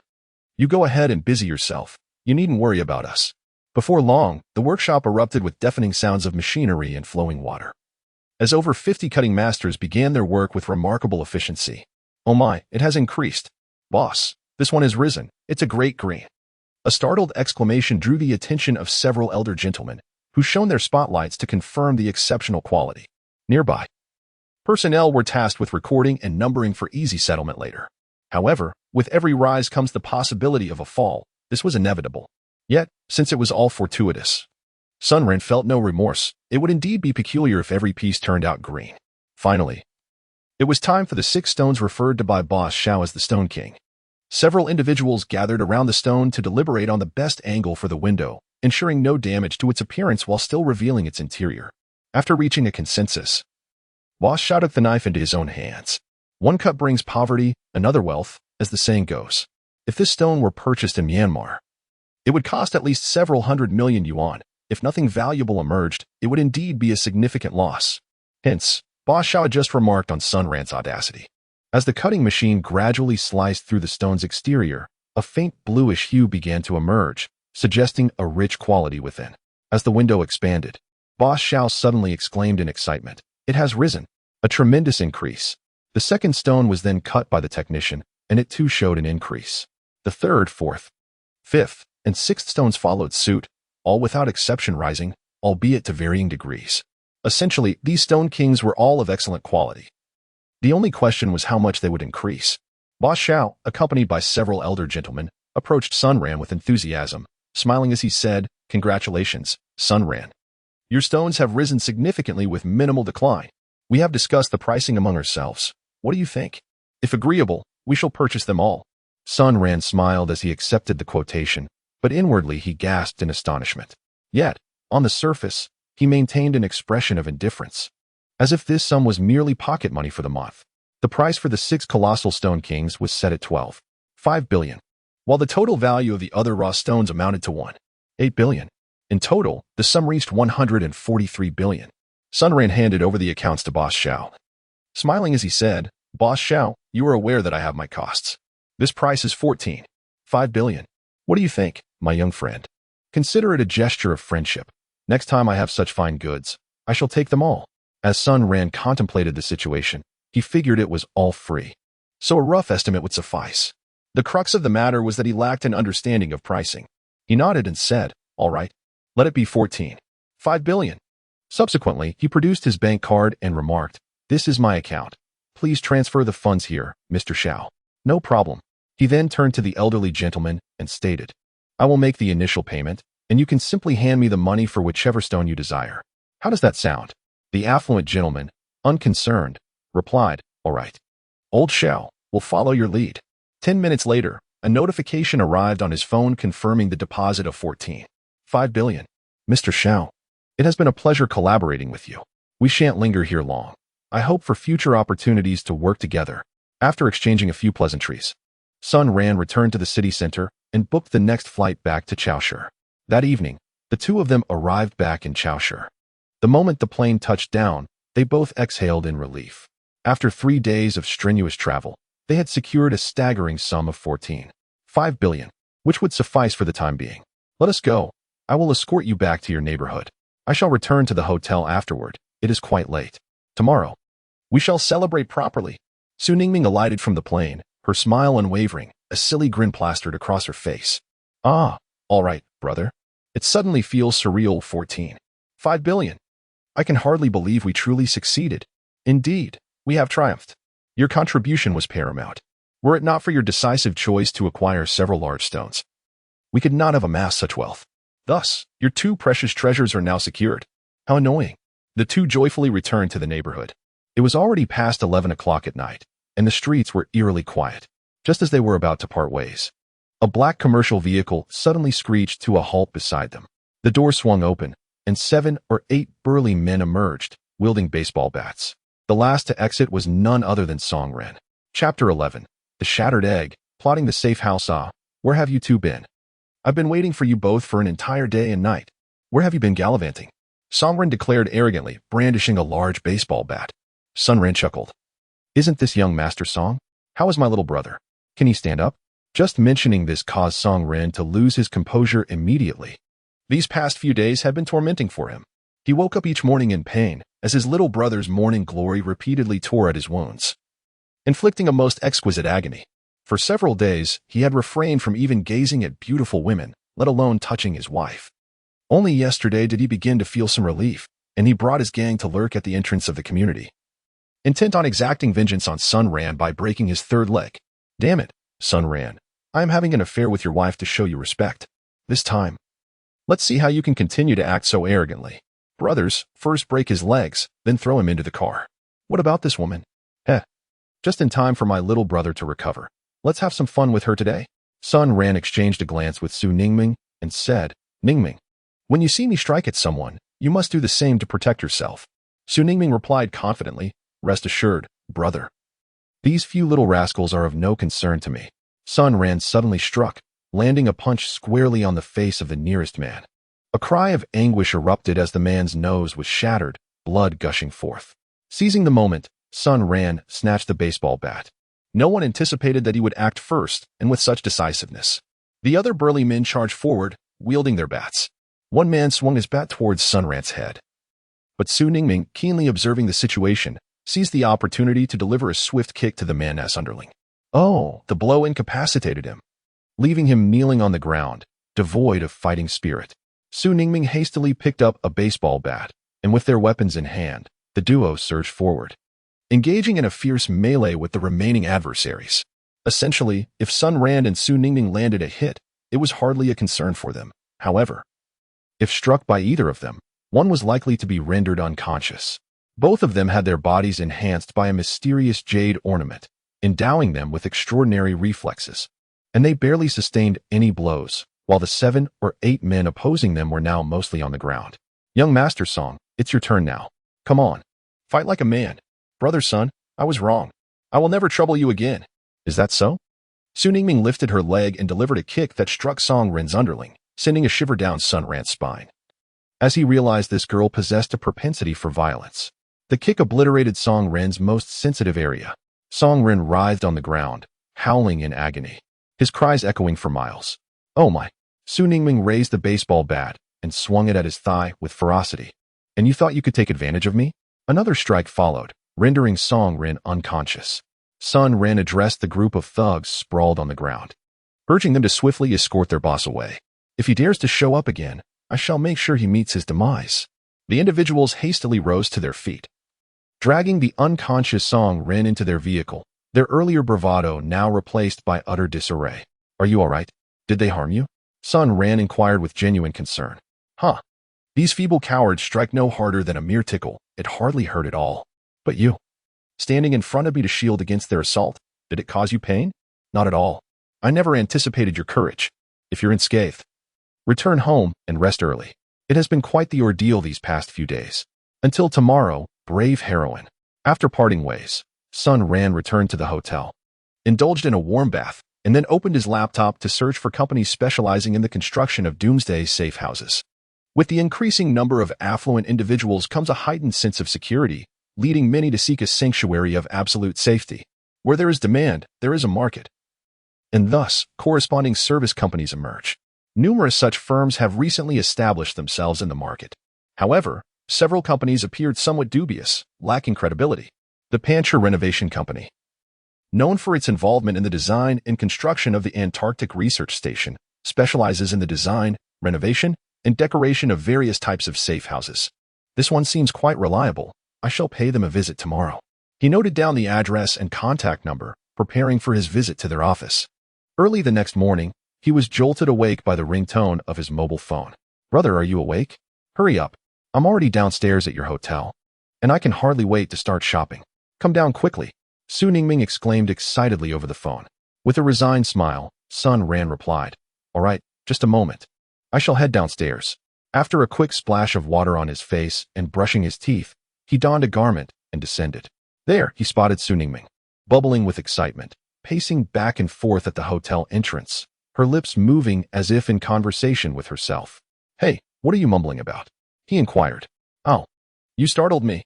I was just contemplating what to purchase. Let us go. I hardly slept a wink last night. She exclaimed. Wait a moment. Don't rush into spending. Today, we need to visit a renovation company in the provincial capital, Panchur, to finalize our doomsday fortress plan. Then we can indulge in shopping. Oh, right. The important matters take precedence. Let us go. Su Ningming nodded in understanding. The duo booked high-speed train tickets and set forth on their journey.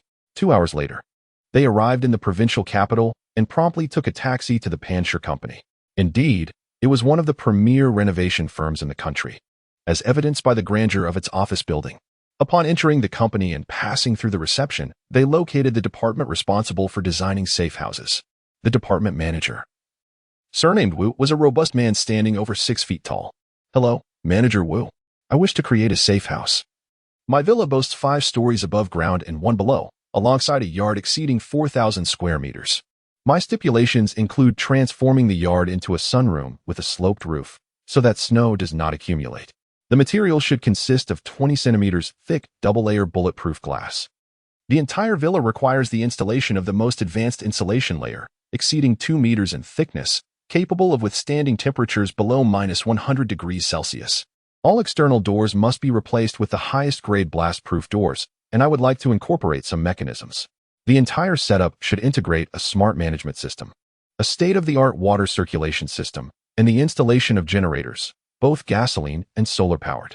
These were the proposals Sun Ren had conceived the previous night, which he now presented in a single breath. After jotting down notes, Manager Wu nodded and said, No problem, Mr. Sunday. In addition to your suggestions, I would like to propose a few enhancements. Firstly, for the 5-story structure, I recommend augmenting all windows with 5 layers of the most effective thermal insulation fiberglass. This glass is not only bulletproof, but also offers unparalleled insulation performance on the market. For the water supply system, I suggest equipping each floor with large water storage tanks, insulated to prevent freezing even at -100 degrees. This way, in the event of a water outage, the system could remain functional for approximately a year. As for the power system, we could install solar panels on the rooftop, ensuring energy collection even on overcast days, although these solar panels come at a higher cost. The entire interior will exhibit exceptional airtightness, necessitating the installation of an air filtration system. Each floor should be equipped with its own filtration unit, ensuring that even with the windows closed, the indoor air remains invigorating. Additionally, It is advisable to implement two heating systems, one powered by electricity and the other fueled by coal, to accommodate varying circumstances. Lastly, an intelligent management system should be integrated with comprehensive surveillance throughout the residence. We will install over 200 discrete cameras in the vicinity, designed to be inconspicuous. These cameras will not only transmit real-time video, but also audio. Sun Ran nodded and remarked, Manager Wu, your experience truly shines through. The points you've added are excellent. Let us proceed with your proposed design. When can I expect the design plan? And when will construction commence? What is the estimated duration of the project? Manager Wu pondered for a moment and replied, I shall provide you with the design plan in 3 days. If you find the quotation acceptable, we can commence construction within a week, and the project will be completed within 6 months. Sun Ran shook his head and said, No, that won't do. I need the proposal and quotation by tomorrow.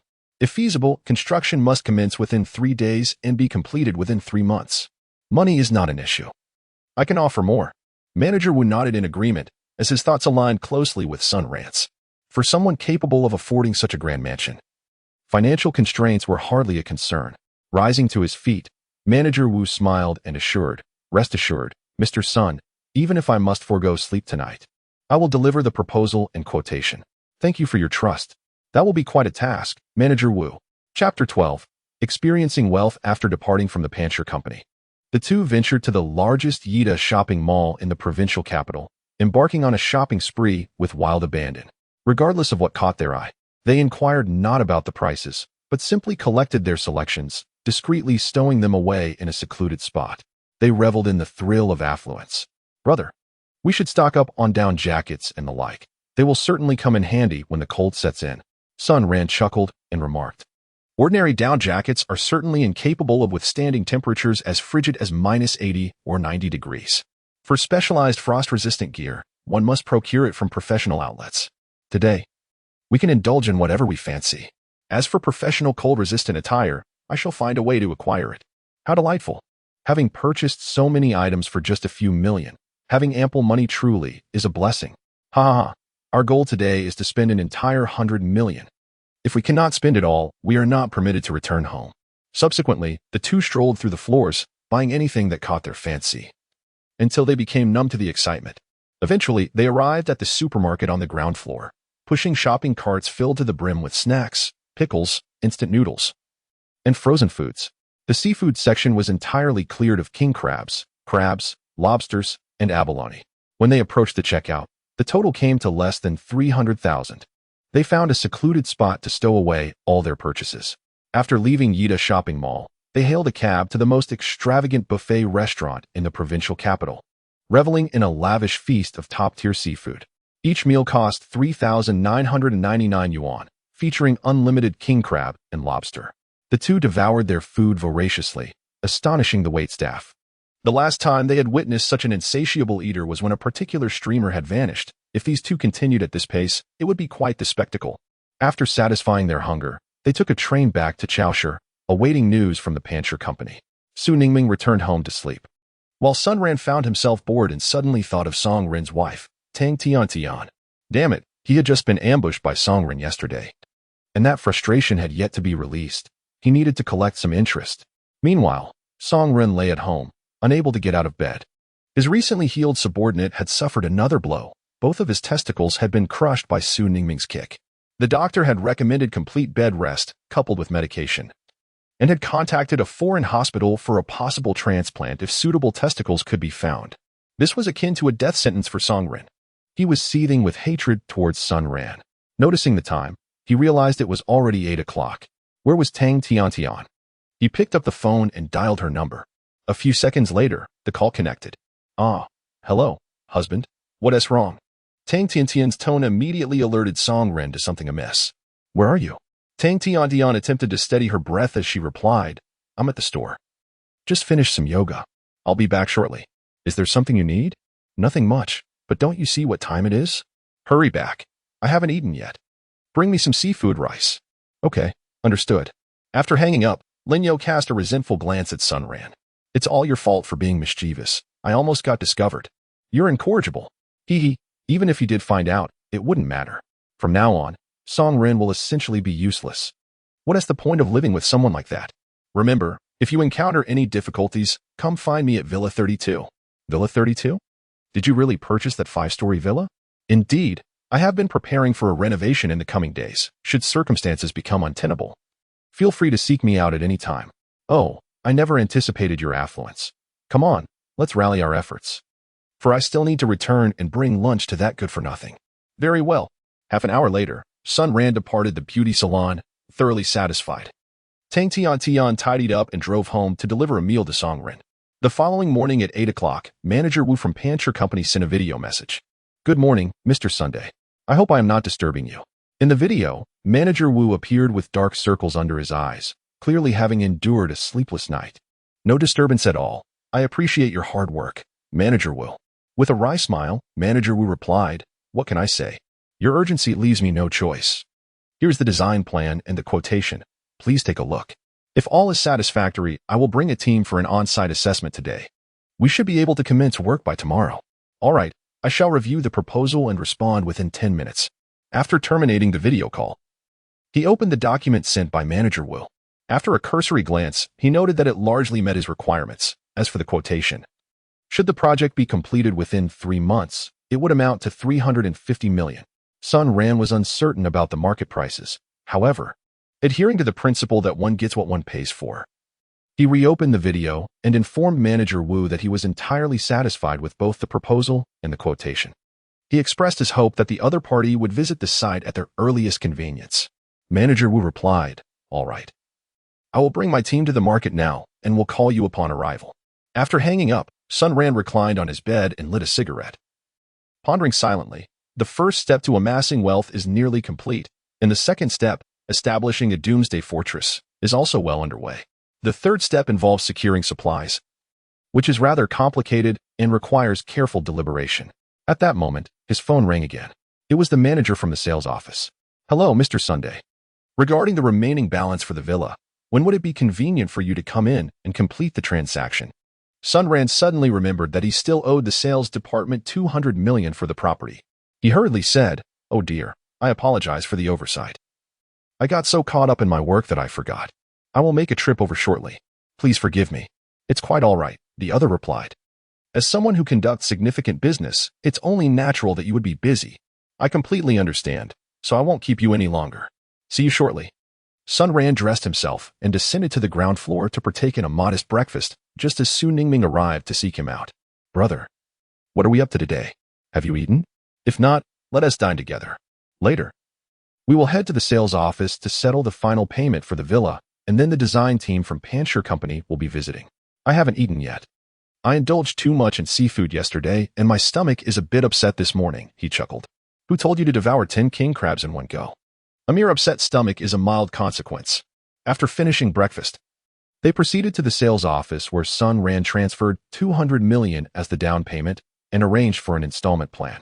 After all, in a few months, with the impending apocalypse, money will cease to hold its value, rendering the monthly repayments to the bank rather inconsequential. As noon approached, Manager Wu from Pansher Company arrived with 7 young professionals at Chaoshi. Sun Ran sent them the address, and they took a taxi to Villa number 32 in Longxi Garden. Manager Wu, I leave this to you. Rest assured, Mr. Sun. With that, he led his team upstairs and downstairs to commence measurements and drafting plans. While Sun Ran and Su Ningming lounged in a swing beneath the pavilion, engaging in light conversation, the thought of a world engulfed in cold and snow, while they could shelter in a home as warm as spring, filled them with joy. What a delightful prospect it is. To die once would be worth it. Su Ningming mused, her eyes closed in sheer bliss. If you put it that way, the apocalypse might just turn out to be a blessing. Indeed. I shall collect all varieties of variety shows, films, TV dramas, songs, and novels, ensuring I have something new to enjoy every day. I will stockpile countless snacks, indulging in binge-watching while munching away. Oh, how blissful that would be. And I want enormous plush toys, all kinds of figurines, and 100 boxes of My Little Pony cards. Sun Ran shook his head in resignation and said, all right, the supplies inherently include mental resources. I shall entrust this aspect to you. Here is 10 billion for you to accomplish this task. After speaking, Sun Ran transferred 10 billion to Su Ningming. Rest assured, brother. You can count on me for this matter. I will ensure that you do not experience even a hint of loneliness or boredom during the frozen apocalypse. If all else fails, I still have my 2 treasures, right? Hee, just remember to buy me plenty of single-player games. I want all sorts of them. Absolutely. I shall also arrange for a few high-spec desktop computers and set up an esports room. How does that sound? Do as you see fit. After all, you have the freedom to spend the 10 billion as you wish. While the two were lost in their fantasies, a voice echoed from outside. Oh dear, is that you? Sun Ran, is it really you? The speaker was Aunt Wong, an old neighbor from Longxi Garden Phase 1, known for her penchant for small bargains. Though she was not malicious, her tongue was rather quick. Sun Ran, why have you taken refuge in someone else's villa? Is this your friend? Sun Ran rose to his feet, smiling as he spoke. This is not my friend's place. This is my house, which I purchased. What? You bought a villa? What did you use to buy it? Isn't that obvious? Did you think I bought it with mere leaves? Of course, I used money. Would you like to come in and see? I'd rather not. Such an expensive property, I wouldn't want to spoil it. I'll just continue walking my dog. And Wong led her little dog, looking rather dejected, away. Just a week prior, the scandal involving Sun Ran's wife, Zhao Qian, and an illicit affair had barely subsided. Now, just a week later, news of Sun Ran's villa purchase had skyrocketed to the top of the community's trending list. Chapter 13. A frenzied accumulation of resources. What? Sister Wang. Are you certain? Sun Ran bought a villa? Song Shuzhen, Zhao Qian's mother, asked in astonishment. Absolutely. While I was walking the dog today, I saw your son-in-law, Sun Ran, talking with the decorators at the villa. I never expected that after his divorce from Zhao Qian, he would purchase a villa. Where's the logic in that? Enough of this. I must return home to prepare dinner for my husband. Aunt Wang departed, leaving behind the shocking revelation of Sun Ran's villa purchase. How could Sun Ran possibly afford a villa? Had he secretly won the lottery without informing us? That money belongs to both spouses. How could he squander it all alone? This simply could not stand. That evening, when Zhao Qian returned from work, Song Shuzhen hurriedly relayed the news to her. Zhao Qian's reaction mirrored her mother's disbelief. They both found it implausible. Whether it's likely or not, we can simply go see for ourselves, can't we? All right, let us go. Zhao Qian, accompanied by Zhao Yi and two elderly friends, made their way to the villa described by Aunt Wang. At that moment, the construction crew from Pancher Company had already taken residence on the site. It was undeniable. Money indeed makes the world go round. The villa was surrounded by a tall fence, and trucks laden with materials were continuously coming and going. Even at this hour, past 6 in the evening, there was no indication of the work ceasing. Workers were busily engaged in renovations, and Sun Ran's presence was nowhere to be found. Song Shuzhen casually approached a worker and inquired, "Excuse me, who is your boss?" The worker glanced at the rude, elderly woman and turned away without a word. Such lack of manners, no wonder they toil their entire lives. The group wandered around the entrance several times, yet still found no sign of Sun Ran. Who are you looking for? A burly man stepped out from the courtyard. It was Manager Wu from Pancher Company. I'm searching for the owner of this villa. I am his mother-in-law. Are you referring to Mr. Sun Ran? Yes, indeed, that is correct. He is my son-in-law. Oh, hello, ma'am. He and Miss Su just left. Is this villa truly his purchase? Zhao Qian stepped forward to inquire. Yes, Mr. Sun indeed bought it. I've seen the property deed. It clearly bears Mr. Sun Ran's name. There is no doubt about it. Oh, I shall not disturb you any further. Please, continue with your endeavors. Song Shuzhen, cradling Zhao Yi, returned home with several individuals, each harboring their own thoughts. This villa surely cost several hundred million. Unexpectedly, Sun Ran divorced me and within mere days acquired a villa. There must be something amiss here. This cannot stand. Zhao Qian picked up her phone and dialed Sun Ran's number. Sun Ran, she inquired. Is that villa truly purchased by you? Sun Ran scoffed disdainfully and remarked, what does it matter to you whether I purchase a villa or not? Let us not forget that we are divorced. Indeed, we are divorced, came the retort, but you have concealed the assets acquired prior to our marriage. And I can still take legal action against you. I am entitled to half of that villa. Sun Ran laughed heartily and said, go ahead and report it. I wish you all the best in realizing your dreams. With that, he hung up the phone. At that moment, Sun Ran was secretly meeting with Tang Tian at a beauty salon. Unlike the previous two occasions where Sun Ran took the initiative, this time it was Tang Tian who invited him. The reason for this was that Song Ran had recently been exhibiting peculiar behavior, often resorting to verbal and physical abuse, leaving her disheartened and contemplating divorce. In the office, the air conditioning was set to a comfortable level as the two lay in the lounge, wrapped in a small blanket. Sun Ran, I truly feel the need to seek his help. He has become like a madman. He scolds me the moment he sees me, and even strikes me. He accuses me of being provocative, claiming that I flaunt my shorts in front of him every day. It's sweltering outside, and I'm at home. What is wrong with wearing shorts? Sun Ran chuckled and remarked, do you think there exists a possibility that Song Ren is no longer a man? Ah, why is that? Sun Ran informed Tang Tiantian about the failed ambush by Song Ren, which resulted in him being kicked in a rather sensitive area by Su Ningming. He deserved it. This was entirely his own doing. Regardless, I am currently contemplating divorce, though I fear he may not consent. Nonsense, who cares if he disagrees? In a few days, once my villa renovations are complete, you can directly file for divorce and move into my villa. Ah, did you truly purchase a villa? I thought you were merely jesting last time, Tang Tiantian exclaimed in astonishment. Why would I deceive you? Isn't your family also residing in a villa district? Indeed.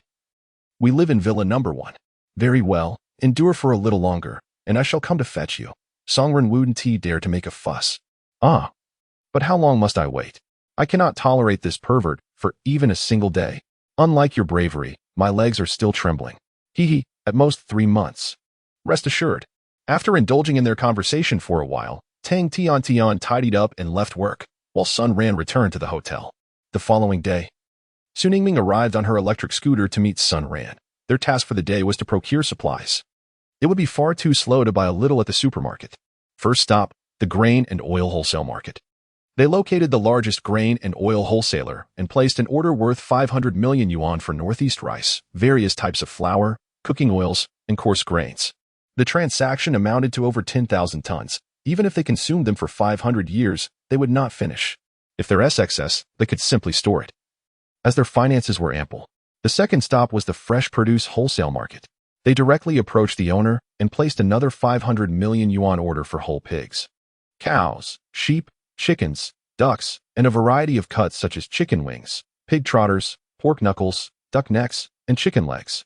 The third stop was the seafood market. Yet again, they placed a 500 million yuan order for various sea fish, king crabs, conchs, and seafood. Everything available on the market was included. Later, when tallying the expenses, they added an additional 200 million due to the high prices of seafood, leaving the owner utterly astonished. Sun Ran provided the rationale of distributing benefits to the company employees, to which the boss mused, how many people does this company have? A distribution of 700 million? We must expedite our inventory adjustments, or we shall soon find ourselves unable to supply Sun Ran. The fourth stop, the seasoning market. A plethora of oils, salts, sauces, vinegars, teas, butter, spices, creams, cheese, soy sauce, barbecuing racks, various models of charcoal, alcohol blocks, portable stoves, and gas canisters, every variety available on the market was ordered, accumulating a total of approximately 500 million. The fifth stop, clothing. An assortment of garments, socks, underwear, outerwear, jackets, hats, and bedding were all included in the order, reaching a grand total of 200 million. The sixth stop, the canned goods factory. Orders were placed directly with the factory for fish cans, luncheon meat cans, braised beef cans, braised pork cans, fruit cans, and so forth, totaling an impressive 500 million. The seventh stop, the fruit wholesale market. Regardless of the region, southern or northern fruits, everything was added to the order, resulting in another 500 million. The eighth stop, the snack and beverage wholesale market. Snacks available on the market, including chips, spicy strips, chocolates, various brands of instant noodles, dry noodles, self-heating rice, and self-heating hot pots, accounted for another 500 million. Beer and spirits contributed an additional 200 million each. Various types of purified water, drinking water, and bottled water amounted to a staggering 1 billion. As the uncertainty of water availability in a post-apocalyptic world warranted such precautions. The ninth stop, the tobacco company. A wholesale order of 2 billion for high-end tobacco was placed, enough for Sun Ran to smoke for 10 lifetimes. The 10th stop, the pharmaceutical wholesale company. Any type of medication, along with various personal care items, wet wipes, lubricants, and intimate products, garnered a total of 1 billion. Finally, the coal wholesale market. At a current price of 3,600 per ton, an order for 10,000 tons was placed, sufficient to last a villa for a century. After a full day of running around, the two were utterly exhausted, having spent 90 billion, yet nearly 40 billion remained in their bank account. Brother Sun Ran. This is the first time I felt that spending money could be such a tiring endeavor. Yet, I am exhilarated. This is merely the beginning. Once we have received these goods, we shall venture to other cities for further shopping. Before the impending apocalypse, we must spend every last penny. Very well. I find great pleasure in this. Chapter 14. Legal proceedings. In the following week, Sun Ran and Su Ningming took turns guarding the rented large warehouse. They directed delivery personnel to unload their cargo into the warehouse, which was then promptly transferred into their storage space. Certain items, such as fruits and seafood, required immediate placement into the space to prevent spoilage, particularly seafood, which would decay within 2 days if left outside. Fortunately, the space posed no such concerns. As time remained suspended within, whatever was placed inside could endure for 1,000 years and emerge unchanged. After 5 days, all ordered supplies had been successfully transferred into the space. As Sun Ran and Su Ningming were preparing for their next round of shopping, he received a phone call.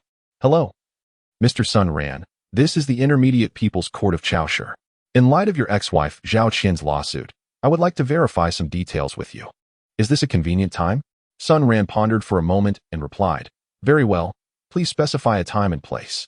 An hour later, in the courthouse's reception room, Sun Ran sat opposite 2 judges. This is the lawsuit filed by your ex-wife. The allegations state that you concealed personal assets and utilized these funds to purchase property post-divorce.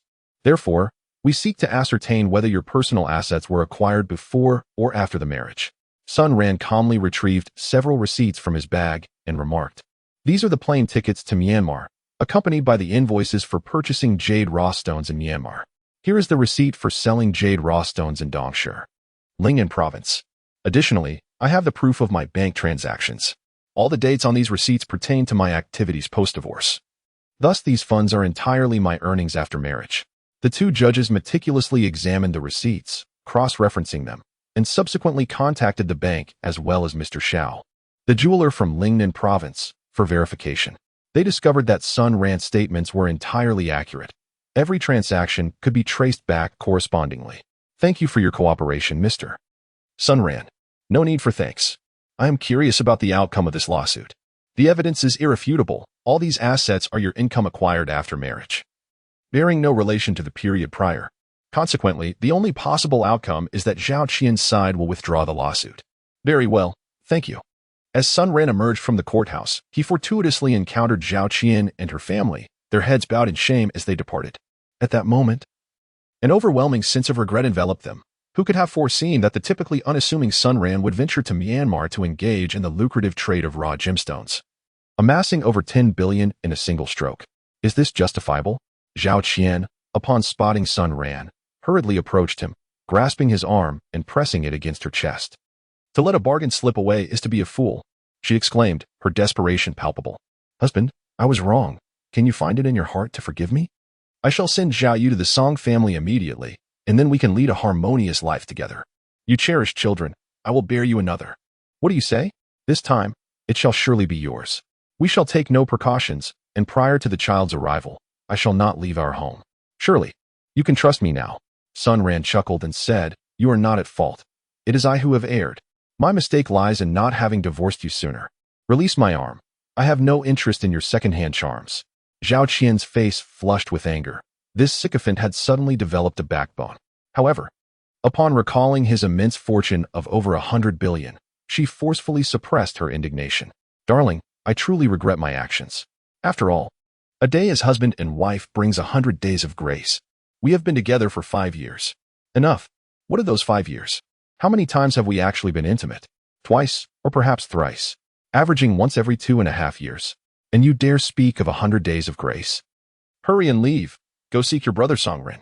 Oh, by the way, I imagine he is not much of a man now. His masculinity is all but shattered. Sun Ran withdrew his arm and swiftly departed from the courthouse, leaving a family in disarray amidst the wind. Sister, fret not. As long as Sun Ran resides in the neighborhood, we shall have our chance. Gradually, you will be able to touch his heart. And surely he will come to accept you.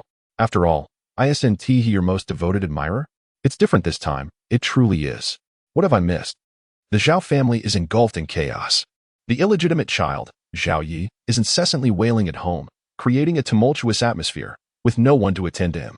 Zhao Qian has secluded herself indoors, neglecting her work entirely. Zhao Xiaozhu's 3 companions have been hospitalized due to Sun Ran's actions, incurring an additional compensation of 50,000 yuan, lest they resort to extracting Zhao Xiaozhu's kidney. The two elders languish at home, lamenting as if they have squandered a fortune of 10 billion. Meanwhile, the villa is undergoing intensive renovations, with the initial payment of 100 million yuan already settled. Upon reaching the halfway mark of the project, an additional third of the total cost will be dispersed. The essential materials have been prepared. After deliberation, they concluded that they now require high-end thermal clothing, vehicles, and weaponry. However, being mere ordinary individuals, they have no connections to procure such items. It matters not that they lack contacts, for Sun Ran made a call to Manager Wu of the Pancher Company, articulating his desire to acquire thermal suits capable of withstanding temperatures of -100 degrees, as well as vehicles. Mr. Sun, I must say, I do indeed possess such connections. I am acquainted with the procurement of equipment for the Antarctic Research Station. Let me reach out to her. And you two can coordinate thereafter. Thank you very much, Manager Wu. Half an hour later, Manager Wu sent over a phone number. Sun Ran quickly dialed the number, and a young girl answered the phone. Hello, this is Sun Ran, referred by Manager Wu. I wish to procure some winter clothing and vehicles, with the requirement that the garments can withstand temperatures as low as -100 degrees, and that the vehicles can operate normally in extreme weather conditions. Wow, it seems you truly are just as Manager Wu described, a quintessential doomsday enthusiast. I can certainly meet your demands, but it may be a bit pricey. The clothing would cost approximately 200,000 yuan per set, and the snowmobiles around 12 million each. That's perfectly fine. Are these items available in stock? I would like 500 sets of clothing and 5 snowmobiles. Such a large quantity? What do you intend to do with them? A typical person could wear a single set for a lifetime without damage. Hiki, we have a considerable number of people. All right, in 1 month, I will have the clothing and vehicles ready for you. We will ship the goods directly to Jean Port, and you can collect them then. However, you must first pay a 50% deposit. Not a problem. I will transfer 100 million to you now.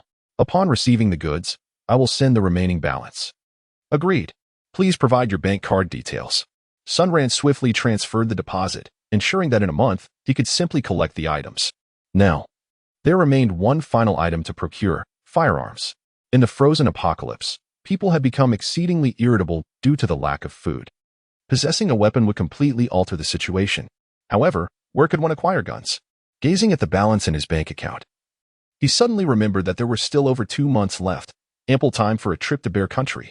There, procuring firearms could be relatively straightforward if one had the right connections. Chapter 15. Acquiring firearms and culinary delights currently. There is no need for complicated visa procedures between Hua Country and Bear Country, as entry can be easily facilitated through the Heilongjiang port. Sun Ran, accompanied by Su Ningming, journeyed to the Bear Country under the guise of fishermen, subsequently employing a local who spoke Mandarin.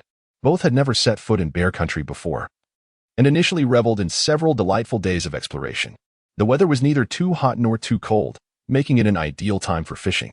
It must be said that the resources here are truly abundant. Even a modest stream yields carp weighing over 2 pounds with ease. Additionally, a variety of cold water fish grace the waters, their flavors exceptionally delectable. After 2 days of leisure, Sun Ran and their guide, Joseph, found a moment to indulge in some drinks while discussing weaponry. Dear Joseph, I wish to procure a batch of weapons here. Do you happen to have any connections? Sun Ran inquired. My dear friend, firearms are readily available here, yet transporting them back to your country poses a challenge and may require some connections, Joseph replied. Ah, I see. Could you escort me tomorrow to a place where weapons are sold? I wish to acquire a few for self-defense, as you know. I have quite a few adversaries back home, so it is wise to be prepared. Joseph chuckled and said, Certainly, Mr. Sun Ran. As long as you have the funds, any type of weapon can be procured. After all, what our warrior nation lacks is not weaponry. The two shared a bottle of Smirnoff vodka, which Joseph consumed with gusto. Sun Ran, possessing a robust constitution, experienced no ill effects, effortlessly metabolizing the alcohol. The following day, Joseph drove the trio to a town located 300 kilometers away, boasting a population of over 30,000. As a transportation hub, it functioned as a small-scale cargo distribution center.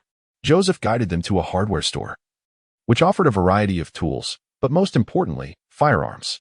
After explaining their intent to the shopkeeper, the owner nodded, locked the door, and hung a closed sign before leading them to the backyard.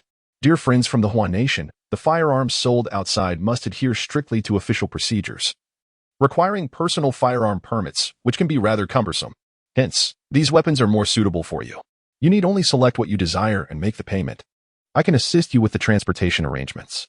Sun Ran nodded and said, "You need not trouble yourselves with the transportation. I will provide you with the address of a warehouse, and all you need to do is deliver the goods there." The boss replied joyfully, "Certainly, my friend. We shall proceed as you request." Sun Ran gazed at the dazzling array of firearms before him, uncertain of how to make a selection. To hell with it. Only children make choices. "Boss, I want all these weapons. How much do they cost? All of them? My heavens, are you planning to form an army, my friend?" "Haha. No, I simply have an affinity for these weapons." "Very well, let me calculate the total.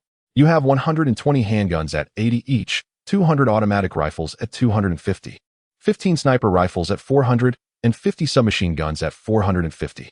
That brings the total to 88,100. Additionally, there are approximately 20 million rounds for the handguns. Priced at 200,000, 15 million rounds for the automatic rifles at 220,000, 30,000 rounds for the sniper rifles at 120,000, and 10 million rounds for the submachine guns at 300,000. If you wish to include the ammunition, the grand total is 92,810. However, I can offer you a discount, bringing it down to 920,000. All right, boss, let us proceed with your quoted price. Let us head to the bank for the transfer. The transaction went smoothly, settled entirely in Huagua currency. With the assistance of a local guide, Sun Ran rented a warehouse that had previously stored grain but was now empty. Please call him and arrange for all the weapons to be delivered here. Thank you. A day later, all the weapons were transported to the warehouse. Under the cover of night, Su Lingming and Sun Ran began to stow away all the firearms into their spatial storage. The following 2 days were dedicated to mastering the use of these weapons, assembling, loading, aiming, shooting, and maintenance. After firing thousands of rounds, they gradually developed a sense of familiarity with the firearms. There are no innate sharpshooters. Excellence is cultivated through practice. With their training complete, they wrapped up their business in the area, bidding farewell to their guide before returning home. Upon their return, their first order of business was to check on the progress of the villa's renovations at Longxi home. It was now May 20th. With only 40 days remaining until the impending apocalypse, the shelter must be completed before the catastrophe strikes. At this point, the sunroom of the villa had been constructed, featuring bulletproof glass that had been reinforced by nearly 50 centimeters. Sun Ran tested it. Even an adult wielding a heavy hammer would leave merely an impression. To breach it violently would require a missile strike. Otherwise, it was futile. The solar panels atop the sunroom were fully installed, and the exterior of the villa was nearly complete. Now, they were in the process of installing various water tanks, control systems, blast doors, as well as an array of surveillance equipment and traps. It was anticipated that everything would be finished in another 20 days. The excitement was palpable. He longed to move in immediately, envisioning a space that would undoubtedly be warm and inviting. Su Ningming, with her delightful heart-shaped eyes, spoke charmingly. "I am also quite looking forward to it. But we still have so much money left to spend. We should think about what else we need to procure before the apocalypse arrives. Otherwise, we might find ourselves in a predicament." The two returned to the hotel, racking their brains to determine what they were still lacking. 10 days later, on June 1st, a call from Jingguang informed them that the custom-made cold-resistant vehicle and professional cold-weather gear had arrived, ready for collection. Seizing the opportunity before the impending doom, the pair decided to embark on a little adventure. They purchased a vehicle and drove to Jingguang, stowing the car and clothing into their spatial storage. "Brother, I just realized something we are missing," Su Ningming suddenly exclaimed from the passenger seat. "What is it? Think about it. The supplies we acquired consist mainly of raw meat and canned goods, which require cooking. Since time stands still in our space, why not buy some ready-made dishes that we can enjoy hot later on?" "Brilliant. How did I not think of that? Let's head back to the morning market. We should order from every hotel. There are over 500 hotels and restaurants in the morning market." Following their usual routine, they rented a warehouse and began making reservations. They opted for the highest specifications, reserving a table at 888 yuan, featuring lobster, abalone, king crab, and a variety of cuisines, totaling 14 dishes per table. They reserved 500 tables, committing to serve 50 tables each day for 10 consecutive days, ensuring everything was packed and delivered to the designated warehouse. After paying the deposit, they moved on to the next establishment, ordering a full fish banquet at 666 yuan per table, followed by another 500 tables. They continued with fusion cuisine, barbecue, steamed buns, congee, and various snacks. In 3 days, they had successfully ordered from all the renowned hotels and restaurants in the morning market, causing a surge in ingredient prices and necessitating assistance from neighboring districts. By June 25th, all the banquet orders were finalized, and the shared space of the two was filled with an abundance of provisions and delicacies. They could enjoy a different meal every day for over 100 years. Chapter 16. Former Supervisor Lin Yao is pregnant. On June 26th, the villa was entirely completed, with all equipment installed. Sun Ran and Su Ningming meticulously tested each component to ensure everything functioned correctly before settling the final payment. After nearly 3 months of preparation, the two were finally ready to face the apocalypse with composure. "Brother, what if the apocalypse never comes?" Su Ningming asked, munching on a large bag of spicy strips, her mouth greasy. "Even better. We still have over 1 billion left unspent in our account. If it doesn't come, we'll have enough to last us a lifetime." Indeed. And there is no need to work. Each day is spent indulging in food and rest at home. Just thinking about it is delightful. Haha. You stay at home while I step out for a bit. I shall return shortly. I know what you're up to. It's nothing more than seeking companionship, right? Su Ningming pouted as she spoke. Ahem, what do you know, child? I'm off now, goodbye. He truly was in search of a woman. But this circumstance was somewhat beyond his control. He had just received an unexpected call. The caller was Lin Yao, his superior. In a moment of emotional venting, they had indulged in a forbidden liaison in Lin Yao's office, but little did he realize. Sun Ran, I'm pregnant. Sister, if you're pregnant, you ought to go to the hospital. Why are you seeking me? The child is yours. Do not jest. Such humor is hardly amusing. In the past month, I have only been with you, and you took liberties without any precautions. I haven't had my period for a month. I just went to the hospital for a checkup, and it has already been 2 months. Now, it was Sun Ran's turn to fall silent. Lin Yao would not jest about such matters, and she was unaware of Sun Ran's financial capability to purchase a villa. What do you wish to do? Sun Ran inquired. I'm quite bewildered. I don't know what to do. Do you have time to meet? All right, time and place. Half an hour later. In the CAF located beneath Sun Ran's former office building, the two met. At this moment, Lin Yao appeared significantly more haggard than before, her entire demeanor altered. Evidently troubled by the news of her pregnancy. Sun Ran, I loathe you. Do you understand? Your selfishness has led to all of this. Upon their meeting, Lin Yao burst into tears. Sun Ran was most terrified when a woman cried. He hurriedly fumbled for a tissue to hand to her and helplessly remarked, The situation has arisen. Let us find a way to resolve it. What use is crying? Lin Yao, increasingly heartbroken, replied, Do you have any idea how much I sacrificed for this managerial position? I am a poor student from the countryside. After graduating from university, I had no connections, no qualifications, and it was solely through my own efforts that I climbed to this point. You have ruined it all. Sun Ran shook his head and spoke with conviction. Lin Yao, I am willing to provide financial compensation. Now, please tell me what you wish to do about this child. Lin Yao halted her tears and, with a trembling voice, replied, I have considered termination, but the child is innocent. I simply cannot bring myself to do it. Sun Ran nodded and said, In a few days, you will be grateful to your present self for making this decision today. I shall no longer pretend. I will lay my cards on the table. In truth, I am a billionaire. Pfft, you? A billionaire? I heard that you and your wife are divorced, and yet you still act as if you're wealthy? Oh. Come on, don't believe me? Here, give me your phone. He opened Lin Yao's phone and immediately transferred 10 million to her. Ding. 10 million has been credited to your Alipay account. Now it was Lin Yao's turn to be astonished. Are you truly a billionaire? What about before? Am I not allowed to experience the life of ordinary people? I have reliable information that in 3 days, the weather will become extremely cold, accompanied by heavy snowfall. At that time, I will drive to pick you up at my villa. Have you lost your mind? It's July, and it's nearly scorching. You're telling me it will snow? You need not worry about the current heat. Just wait for my call when the time comes. For now, I shall take my leave. Contact me when the time arrives, and use this money to buy some nutritional supplements for yourself.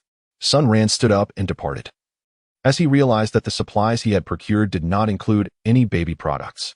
He hurriedly drove to the largest baby goods store in the city and commenced a shopping spree. If the stock fell short, he would gather more from the warehouse.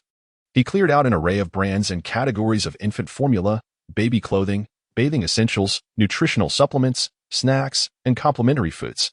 Sun Ran felt a sense of inadequacy and visited 3 establishments in succession, spending over 100 million before he returned to the villa, thoroughly satisfied. Upon arriving at the villa, he noticed that Su Ningming was not on the first floor. The house was simply too vast, prompting him to call her. "I'm in the game room on the 5th floor. Come on up." "Oh, all right. Shall do. Please secure all the entrances of the villa." "Understood, my master." The entire residence was under intelligent management. Otherwise, it would take him several minutes to close each door manually. Upon reaching the 5th floor game room, he found Su Ningming clad in a tank top and shorts, engrossed in her game. "Brother Sun, what are you staring at? Come on, join me." Sun Ran picked up the controller, and the two of them began to immerse themselves in a game of apocalyptic zombie slaughter. After half an hour of gameplay, I felt a pang of hunger and decided to take a break. I pondered what to have for dinner tonight. How about a roasted leg of lamb paired with a refreshing pint of beer? Sun Ran smiled and said, "It's up to you. Let us go to the starry rooftop for a meal." The two arrived at the starry rooftop, where the ceiling simulated an endless expanse of stars, a breathtaking sight. "Hey, I must say, brother, ever since you returned today, something seems amiss. Is there something you wish to discuss?" Su Ningming, wielding a knife, sliced off a steaming piece of lamb leg, dipping it in chili powder before savoring it. "Ah, it seems nothing escapes your keen eyes. The matter is as follows." Sun Ran candidly shared the details of his relationship with Lin Yao, acknowledging that the villa belonged to both of them, not solely to him. If he were to bring a woman back, he would need to seek her consent. "I was curious about what was troubling you. After all, she is carrying your child. If you were to remain indifferent, I would indeed be upset. Nevertheless, given the vastness of this house, it would be rather dull for just the two of us. I would be quite pleased to have a sisterly companion. So, do you not have any other feelings about this?" Sun Ran inquired tentatively. "Haha. Are you wondering if I might feel jealous? Is that what you mean?" Sun Ran nodded. "Initially, when I first heard the news, I felt a twinge of discontent. However, contemplating the impending apocalypse, I realized that women are inherently a vulnerable group, and you will bear the heavy burden of humanity's reproduction. Thus, your potential for multiple wives does not trouble me excessively. Moreover, we have yet to cross that final threshold. Over the past 3 months, we have journeyed abroad together to procure raw materials, acquire weapons, and gather supplies, forging a profound bond of friendship and affection. We often jest and tease each other, yet we have never transgressed that ultimate boundary. All right, Lemon, with your assurance, I find solace. I shall say no more. This villa will always hold half of you. You shall forever be the lady of this abode, and that shall never change." Chapter 17. The apocalypse has finally arrived on June 30th, the eve of the frozen apocalypse. Song Ran sat alone at home, shrouded in sorrow. Ever since the incident with the egg, his spirits had plummeted, and he could only rely on foreign medical institutions to expedite his surgery. A knock echoed at the door, prompting Song Ran to hastily open it. "Is this the residence of Mr. Song Ran?" "Indeed. Please, come in." For individuals entered, to be precise, for imposing men radiating an aura of menace. These were true mercenaries, battle-hardened and lethal. He had expended a considerable sum to summon them, with the singular aim of eliminating Sun Ran. "Would you like to drink?" "No need for such formalities, Mr. Song. Let us discuss the target of this mission so we can swiftly return to the African battlefield. You know, there is much to attend to there." "Certainly. The target is named Sun Ran. She is exceptionally formidable. During my last attempt, I brought along 7 or 8 comrades, all of whom were bested by her. Her residence is in this villa community, not far from mine. There is also a woman accompanying her, named Su Ningming. I require her to be captured, as I intend for my brothers to take turns attending to her." "That wretched woman." "Understood. Eliminate the man, and bring back the woman." The previous quote was 20 million. Is that acceptable? "Absolutely. No issues whatsoever. It's rather late. Why don't you all stay the night? The guest rooms are on the 2nd floor. We can proceed with the operation tomorrow." The men exchanged glances, nodding in agreement. "We appreciate your hospitality, Mr. Song." Just then, Tang Tiantian returned from work. Upon opening the door, she was met with the sight of 4 burly men leering at her, as if they intended to devour her whole. "Ah, darling, who are these gentlemen?" Song Ren's expression darkened, his displeasure evident. "Do not inquire about matters that do not concern you. Go and prepare something delicious. I wish to enjoy some drinks with my friends." Terrified by the imposing presence of the men, Tang Tiantian scurried into the kitchen. Song Ren then adopted a more amiable demeanor, smiling as he said, "This is my wife. She simply lacks understanding. Come, Let us retire to the dining room for a few drinks. Tang Tian, in the kitchen, ordered an abundance of takeout using her mobile phone. With such a multitude of burly men, attempting to prepare a meal herself would likely extend well into the early hours of the morning. After placing her order, a sense of unease crept over her. Her instincts suggested that these 4 individuals were undoubtedly summoned by Song Ren to exact revenge on Sun Ran. After all, the last encounter had resulted in Sun Ran and Su Ningming shattering his pride. Sun Ran, Song Ren has brought 4 imposing figures today, likely seeking retribution against you. These men appear rather intimidating. You must exercise caution. She texted, hastily deleting the message afterward. What on earth are you sneaking around for? Is the food ready? Startled, Tang Tian quickly set her phone aside and whispered, Darling, we don't have sufficient ingredients at home, and it's too late to cook now. I've already ordered takeout. It will arrive in 20 minutes. Goodness, what a hassle, hurry up. Sun Ran was currently driving. Having invited Lin Yao to the villa a day in advance under the pretext of showing her around, and he also proposed they share a dinner together. At this moment, Lin Yao had long forgotten Sun Ran's earlier remark about the temperature dropping in 3 days. However, the prospect of touring the villa was undeniably enticing. If Sun Ran were indeed a scion of a wealthy family, why was she toiling away at a mundane job? Wouldn't it be far more delightful to simply bask in the comforts of being a wealthy lady at home? As Sun Ran drove, he perused his messages and chuckled upon finishing them. No matter how formidable the individual Song Ran finds, can they rival my firearm? 10 minutes later, Sun Ran parked his vehicle in the underground garage and proceeded directly through the secure blast-proof door. Are you planning to open a supermarket? Why are there so many provisions? My goodness. The entrance from the underground parking led to a modest room, a shoe-changing and cloakroom spanning approximately 100 square meters. Beyond this chamber lay the underground storage area. Within the nearly 3,000 square meters of storage, shelves were filled with a plethora of non-perishable foods, purified water, rice, flour, and snacks. Initially, Sun Ran hesitated to store items here, as food left exposed would inevitably spoil over time. However, Su Ningming held a different perspective. She expressed that her childhood dream was to step into an unattended supermarket where she could indulge freely. The underground storage area presented the perfect opportunity to fulfill this aspiration, allowing her to stroll leisurely, selecting and consuming whatever caught her fancy. Such a sensation invigorated her spirit. Eventually, Sun Ran indulged in this experience himself and found it rather pleasant. He decided to let her revel in her whims, as the resources within the space were ample. Even if this level became filled, it would amount to merely a drop in the ocean. Sun Ran smiled faintly and remarked, It is better to be prepared than to face misfortune. If one day the world were to meet its end, at the very least, we need not fear starvation. Come, let us ascend to the upper floor. I shall show you around. As they ascended the staircase to the first floor, Su Ningming had already prepared a sumptuous meal. Upon seeing Lin Yao coming up the stairs, she greeted her warmly. Brother, do introduce me. Sun Ran awkwardly remarked, Well, this is my former superior, Lin Yao. You may call her Sister Lin. Lin Yao. This is my business partner and dearest friend, Su Ningming. Lin Yao thought to herself, Best friend? They seem like a couple, how shameless. It's true what they say. Wealth can corrupt a man.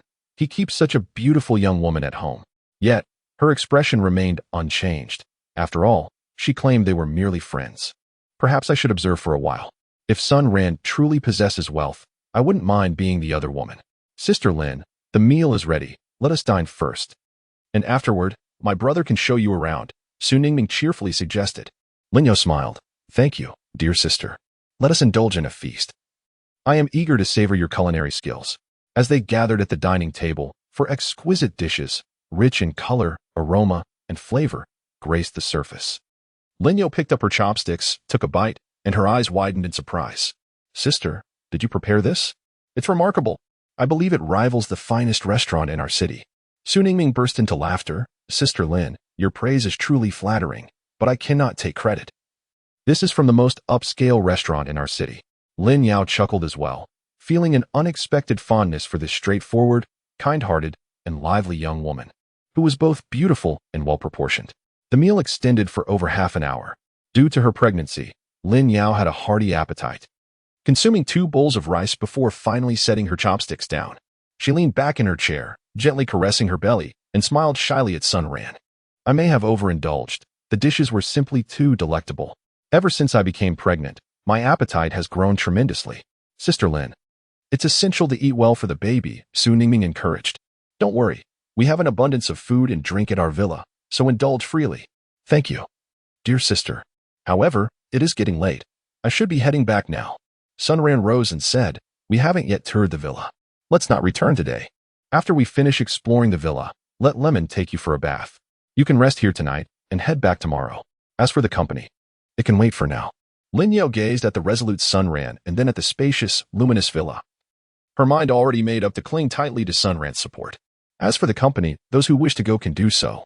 All right then. I shall heed your advice. Guiding Lin Yao through the second, third, fourth, and fifth floors, she chattered incessantly, marveling at the villa's opulence. With facilities she had never even heard of, including an indoor elevator. It was nothing short of a palace. On the second floor, they found a large bedroom, complete with a private bathroom. After taking a bath, Lin Yao changed into the brand new pajamas prepared by Su Lemon and drifted off to sleep on the bed. Meanwhile, on the fifth floor, Sunran and Su Lemon sat by the window.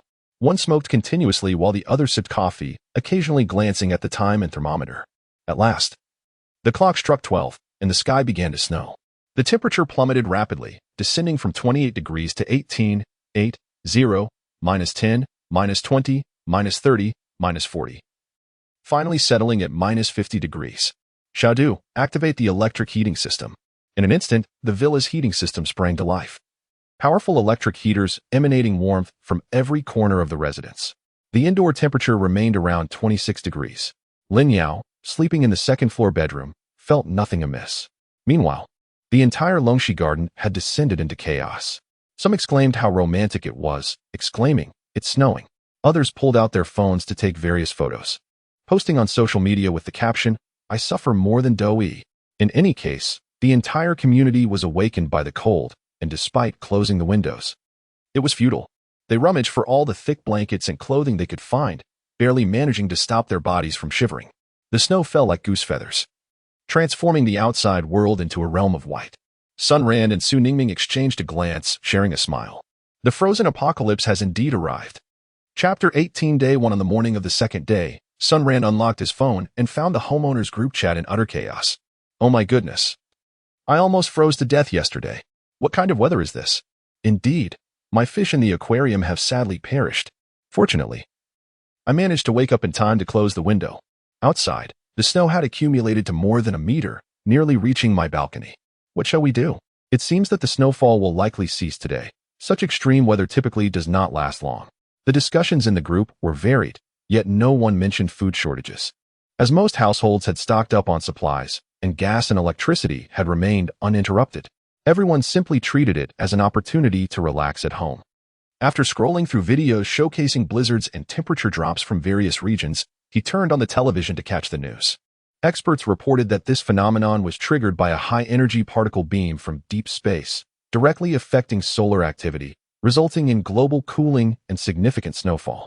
This extreme weather might persist for approximately 3 days before naturally dissipating. Citizens were advised to remain calm, stay indoors, and avoid unnecessary risks. How amusing. In my previous life, experts predicted it would last 3 days, only to later extend it to 10 days, then a month, and ultimately, it became indefinite. According to the villa's smart butler, the outdoor temperature had plummeted to a chilling -62 degrees and was still descending. The indoor electric heating was remarkably effective, maintaining a cozy 26 degrees throughout the house. Lin Yao woke in the morning, gazing at the thick blanket of snow outside, finally believing Sunran's prophecy. Dressed in a rather revealing nightgown, she hurried downstairs. Sunran. It really snowed. How did you know? Lin Yao asked, her expression one of astonishment. That is something you need not concern yourself with. For now, just stay here obediently. There is plenty of food.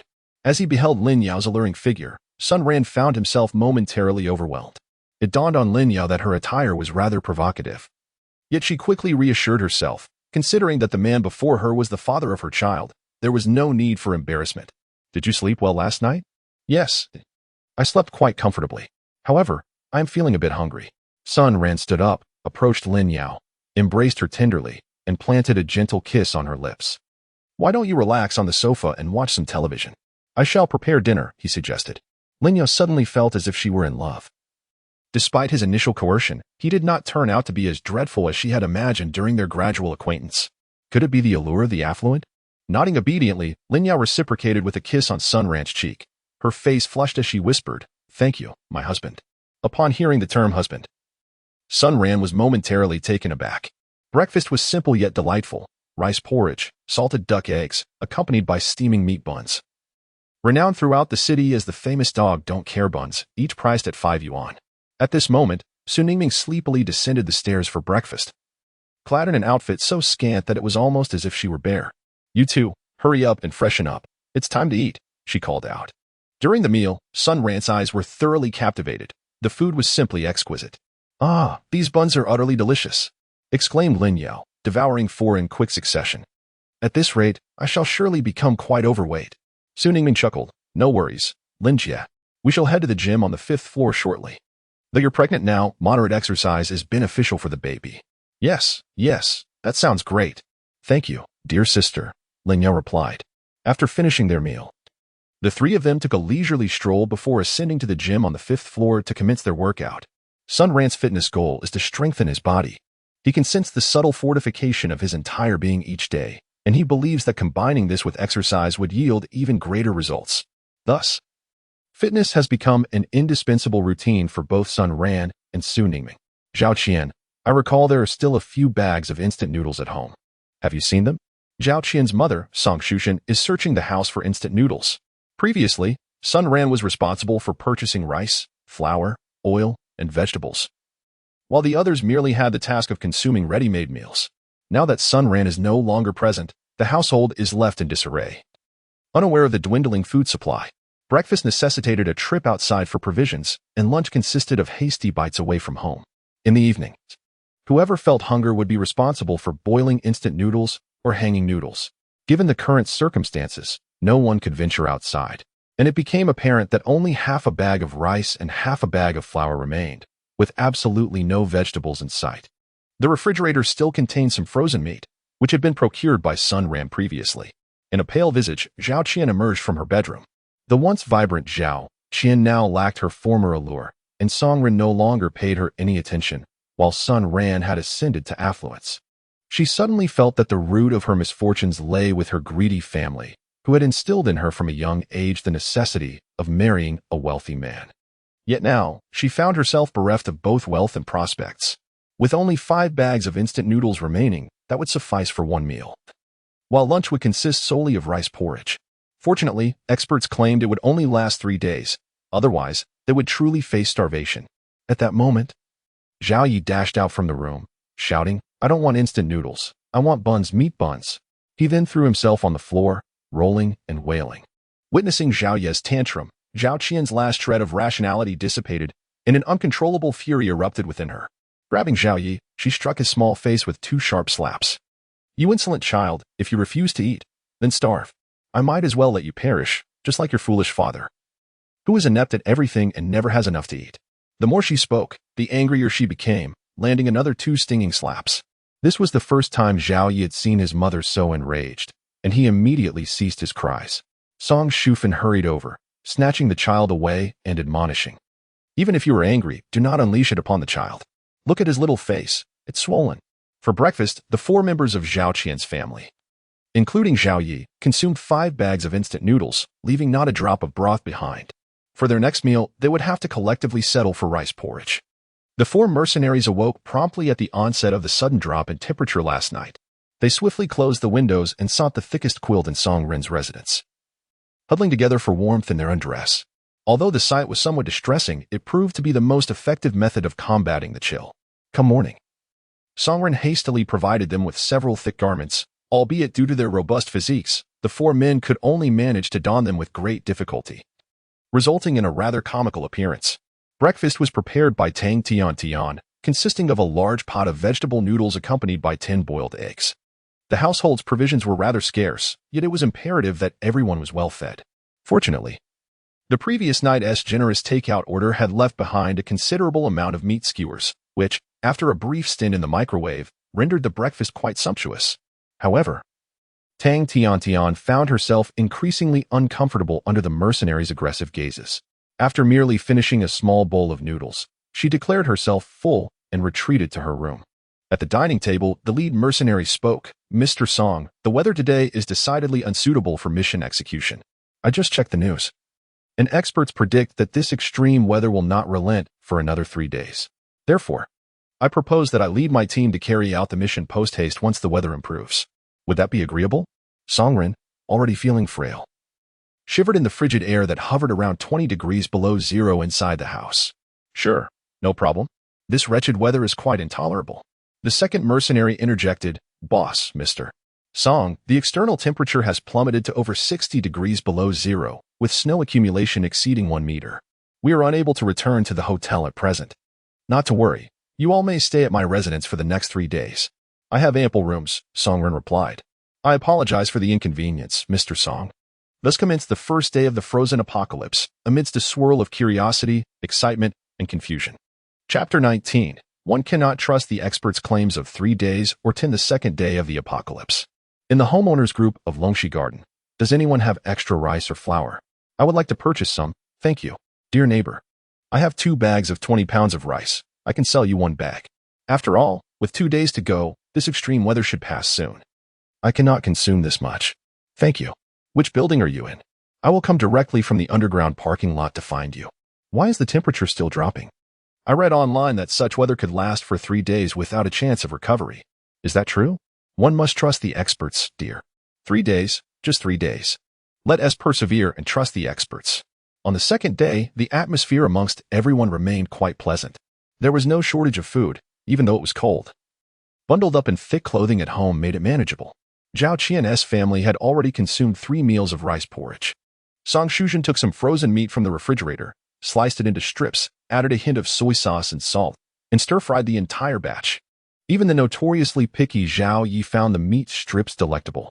Zhao Qian's younger brother, Zhao Xiaozhu, was particularly ravenous, eagerly gobbling up the stir-fried meat. Fearful of missing even a morsel. Can't you eat a little less? You're quite grown up, yet you're so gluttonous. There is still 1 more day to go. Zhao Qian furrowed her brows and remarked. Zhao Xiaozhu, however, was unyielding, retorting, I want to eat, so what? Mind your own business. You're nearly 30 and still single. You let that wealthy brother-in-law of yours drive you away. At the mention of this, Zhao Qian was instantly enraged. She grabbed the steaming bowl of rice porridge in front of her and poured it over Zhao Xiaozhu's head, causing him to yelp in surprise. Fortunately, with the chilly temperature, the porridge cooled quickly, sparing him from severe burns. How dare you, Zhao Qian? Today, I swear I'll make you pay. Zhao Xiaozhu, who typically showed no fear outside, was ready to retaliate at home. Just as it seemed the two were on the brink of a full-blown brawl, Zhao Dazhu and Song Shuzhen hurriedly intervened to separate them. Meanwhile, Zhao Yi watched the commotion between his mother and uncle, laughing heartily while cheering them on. The Zhao household had descended into delightful chaos. Tang Tiantian finished preparing breakfast and stealthily retreated to her bedroom. Sunran, how are you doing? Is there any food left? You have no idea how much these 4 big men can eat. Our rice is nearly depleted, and there is hardly any meat or vegetables left. Thankfully, the experts assure us that this wretched extreme weather will end in 3 days. Otherwise, I genuinely fear they might consume me. Sunran quickly replied after reading the message. Rest assured, I have plenty of food. Tomorrow evening, dress warmly and slip out discreetly through the underground parking. There will be an abundance of food at my villa, and I will be waiting for you at the door. Ah. Do you mean I should completely sever ties with Songren? However, we are not yet divorced, and if I were to engage in an affair while still married, it would not reflect well on me. Perhaps I should endure for a few more days. I want to approach my divorce with dignity and clarity, so that I can be with you afterward. Sunran pondered for a moment, choosing not to elaborate further, for it was only the second day of the apocalypse. All right. I shall heed your words. Do not hesitate to call me should anything arise. Honey, who is messaging you so early? Lin Yao inquired with a playful tone from the side. Sunran put away his phone and said, a neighbor you don't know. Wake up, darling. Would you like some gum, and then we can be disdainful together? I'm still trembling in my legs. I'm hungry. Let me prepare breakfast for you this morning so you can savor my culinary skills. Who would have thought you could cook? Well then, I look forward to your breakfast. In front of Sunran, Lin Yao took 20 minutes to finally don her clothes. She then made her way to the basement, where the temperature was maintained at around 10 degrees Celsius by the smart butler to prolong the shelf life of items. She retrieved a large steak from the fridge, grabbed a few potatoes, and then took 2 bags of bread and some milk from the shelf. Returning to the kitchen on the first floor, She seared the steak in butter, cut the potatoes into strips and fried them, coated the bread in a mixture of egg and milk, and cooked it gently. Finally, she warmed the milk. A simple Western-style breakfast was ready. She went upstairs to call Sun Ran and Su Ningming to join her for the meal. Wow, I didn't expect Sister Lin, your culinary skills to match your beauty. This is truly delicious. Lin Yao's eyes sparkled like crescent moons. I usually live alone, and in my spare time, I enjoy experimenting with gourmet dishes. If you like to eat, I'll often cook for you. Sun Ran held a slice of bread and remarked, Indeed, it is quite delicious. I have decided to entrust you with my breakfast from now on. No problem, came the reply. After their meal, they engaged in fitness routines, with their daily metrics continually on the rise, indicating that both Sun Ran and Su Ningming's physical fitness was steadily improving. Currently, Sun Ran effortlessly managed a 40-kilogram dumbbell and could easily lift it 100 times in one go. Su Ningming, on the other hand, seemed to be handling around 30 kilograms, leaving Lin Yao astonished. Were these two individuals some sort of superhuman duo? The afternoon was primarily a time for relaxation, filled with gaming, watching movies, swimming in the indoor pool, playing billiards, and indulging in board games, ensuring that monotony was never a companion. As evening fell, the trio nestled on the sofa to watch television series. Thus concluded the second day of the apocalypse. The third day of the apocalypse arrived as anticipated. Illness began to spread within the community. Many were suffering from cold-induced fevers. Fortunately, most households had stocked up on essential medications, preventing any life-threatening situations. However, would the extreme weather truly dissipate after 3 days? A sense of oppression began to permeate the residents' group chats.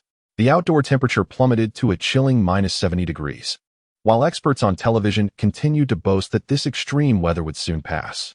Yet, the populace was not naive. As of now, the snow continued to fall, accumulating nearly 2 meters in depth. The first floor was completely buried under the snow. Some restless residents donned thick down jackets and ventured to the underground parking lot to stroll and converse. Though it was cold, the parking garage provided some respite from the wind, rendering the temperature somewhat tolerable. At noon, the 4 hefty men of Song Ren's household had consumed their rice porridge, having finished all the eggs in the morning, and were left with merely a few potatoes and no meat. If this continued, they would face starvation by tomorrow. Nevertheless, everyone remained hopeful that temperatures would rise the following day, allowing them to clear the snow and venture to the supermarket. Clinging to this optimistic fantasy, they finally welcomed the 4th day of the apocalypse. Upon awakening, the first action was to check the thermometer. There was no change. Various experts on short video platforms emerged once more to explain that the high-energy particle beams from deep space would persist for another 10 days, urging the public to remain calm, avoid rumors, and refrain from spreading panic.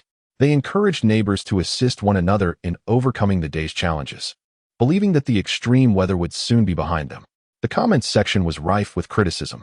Nonsense from these so-called experts. They said 3 days, then 7. Do they even know what they're talking about? The so-called experts are less credible than my dog's farts. I'm down to half a bag of noodles, and my neighbor had the audacity to borrow 20 from me. How am I supposed to help? I just ground the eggshells into powder and drank it. But I can't hold out much longer. It's been 2 days since I last had a bowel movement. What do you think of that? The comments varied widely, but the prevailing tone was one of outrage. Sun Ran smiled quietly. It was only after 10 days, following the expert's second erroneous prediction, that the true beginning of the apocalypse commenced. Humanity descended into madness, food became scarce, and the weather grew increasingly frigid. 3 meters of snow lay frozen solid, rendering any attempt to forge a path utterly impossible. Sun Ran silently cursed this damned apocalypse. Chapter 20. 3 Unfortunate Souls. On the 5th day of the apocalypse. In the homeowners group chat, your neighbors, does anyone have any spare noodles or rice? I am willing to pay a premium for a small amount. Thank you for your assistance. Once this extreme weather passes, I will surely repay you generously. The message was sent by Sun Ran's ex-wife, Zhao Qian. There was no choice. The rice porridge at home had been consumed, and the flour had been made into inedible flatbreads.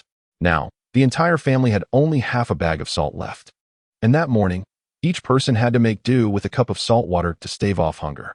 The group chat remained eerily silent, as no one dared to buy food. Who could predict how long this cursed weather would last? Finally, 10 minutes later, the tranquility was disrupted. Beautiful lady, I have rice at home. How much are you willing to pay? The profile picture revealed a young woman. Zhao Qian promptly replied, Is 10 yuan per pound acceptable?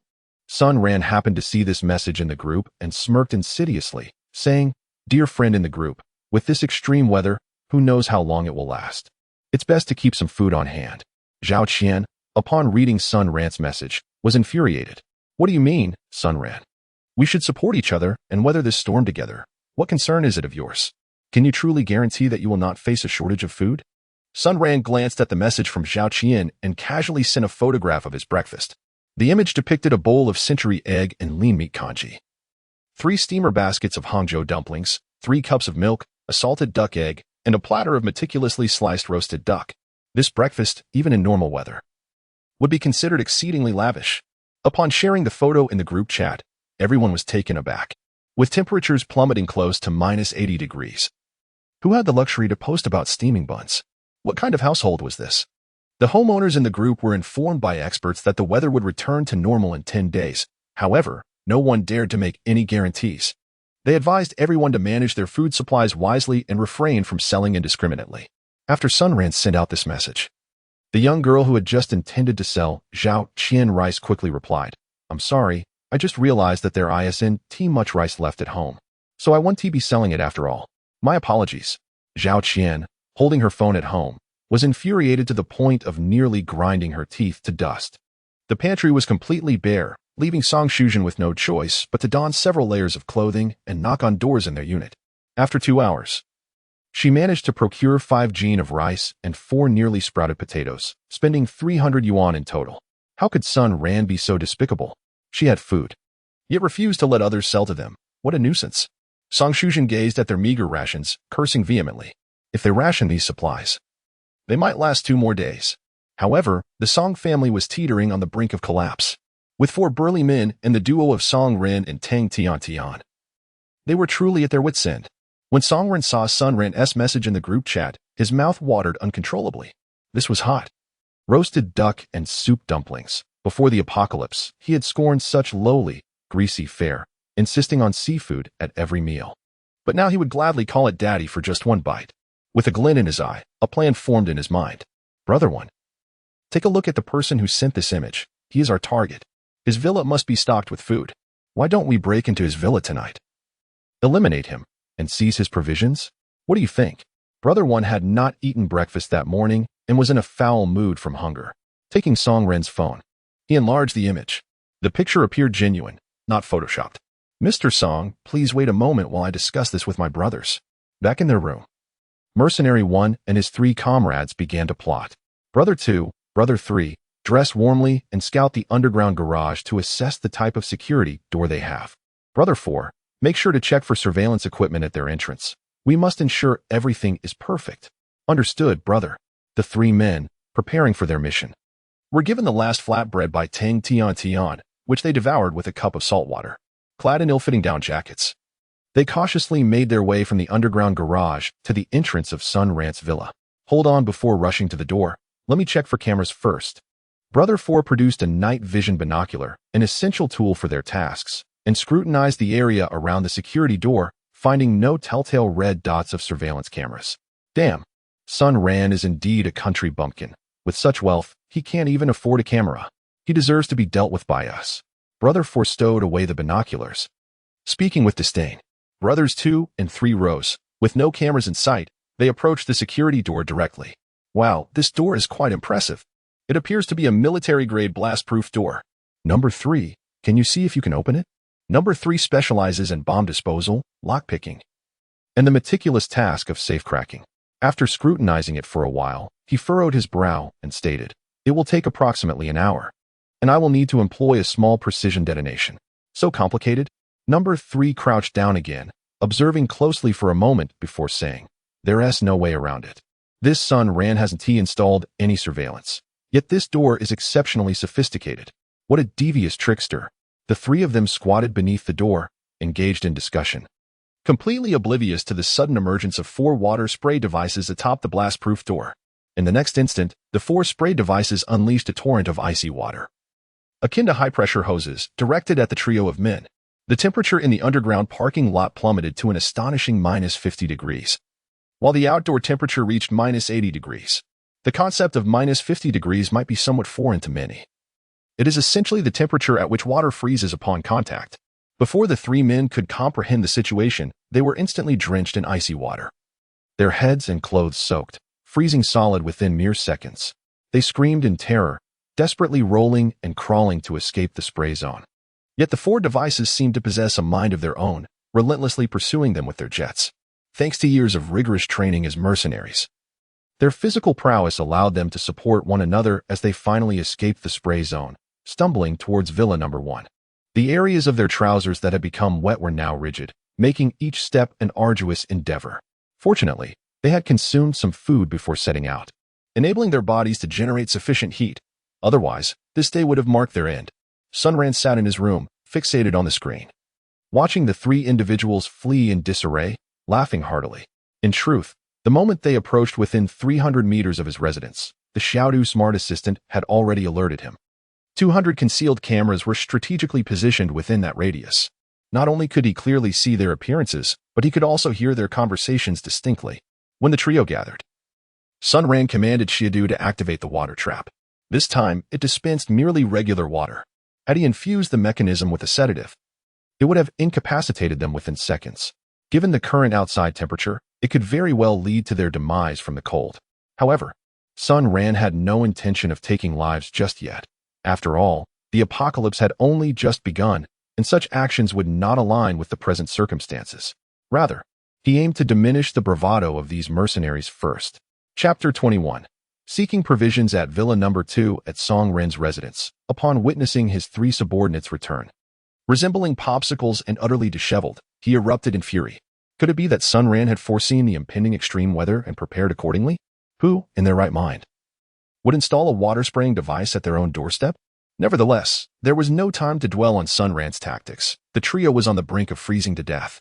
Song Ren and the first brother hastily stripped the three of their damp clothing, enveloping them in dry blankets, while instructing Tang Tian to quickly boil some hot water. Each of the three clutched a cup of warmth, taking a considerable time to recover, yet they continued to shiver, their faces pale, and their speech halting. Song Ren fanned the flames of indignation, exclaiming, "That Sun Ran is truly despicable. To spray water on them in such frigid weather is nothing short of inhumane." The first brother furrowed his brow, remarking, "This Sun Ran is no ordinary individual. It's as if he anticipated the extreme weather, setting such a trap at his doorstep. We must deliberate on this matter further." Song Ran nodded in agreement, stating, "Brother One, I believe our foremost priority now is to find something to eat. Otherwise, we shall go without food today." The first brother smirked disdainfully, replying, "That is a trivial matter. Once my brothers recover, we shall visit Villanelle to borrow some provisions. If they refuse, my brothers shall not be merciful." Song Ran quickly flattered, "With you leading the charge, success is assured. Rest assured. Once this extreme weather passes, I shall increase your pay. Perhaps an additional 5 million. The first brother nodded with a smile, saying, "Thank you, Mr. Song. Shortly, my brothers and I will head to Villa Number 2, and you and Mrs. Song can await our good news at home." The four mercenaries had returned to their homeland from afar solely for monetary gain, with the employer suddenly offering a raise. The first brother and his companions felt obliged to honor their employer's request by procuring some food. An hour later, the three unfortunate brothers had fully recuperated and urgently needed sustenance, for without energy, their bodies would soon succumb to exhaustion. Mr. Song, who resides at Villa Number 2. In Villa Number 2 resides an elderly couple whose son seldom returns from abroad, while their daughter works domestically but does not live with them. All right. Let us first visit Villa Number 2 to borrow some items. Mr. Song, you stay at home and wait, one of them suggested. Afterward, the four individuals donned their attire and made their way through the underground passage to the parking lot, subsequently arriving at the basement entrance of Villa Number 2. They knocked for an extended period, yet no one answered. Were the inhabitants deaf? The one designated to knock, Number 3, was nearly breaking his hand. Perhaps they have succumbed to the cold. They might be gone. Let us just pick the lock. No problem, brother, it will be done in 5 minutes. Number 3 proclaimed as he retrieved his tools and began to manipulate the door lock. The lock of this household was far less intricate than the explosion-proof door of Sun Ran. Indeed, it took him not even 3 minutes to succeed. All done. Number 1 declared as he produced a folding knife and boldly stepped inside. "Is anyone there?" he called, but silence met his inquiry. Could they truly have frozen to death? Upon reaching the first floor, they still found no one. They dispersed in search of food, determined not to miss any opportunity. Meanwhile, the owners of the villa were huddled together in their bedroom for warmth. Although provisions were available, the frigid weather and their advanced age rendered them more vulnerable to the cold than the younger generation. The air conditioning had frozen over and was utterly unusable. Fortunately, they had discovered a heating device previously used for their pet, which they had placed in the bedroom. Thus, after dining, they returned to their sanctuary, oblivious to the knocking echoing from the basement. "Old man, do you hear that noise from downstairs?" One queried. "Impossible. My hearing is quite acute." "I have not heard a thing," the old man stubbornly replied. "Listen, what is that sound?" "No, there is indeed noise on the first floor. We should investigate.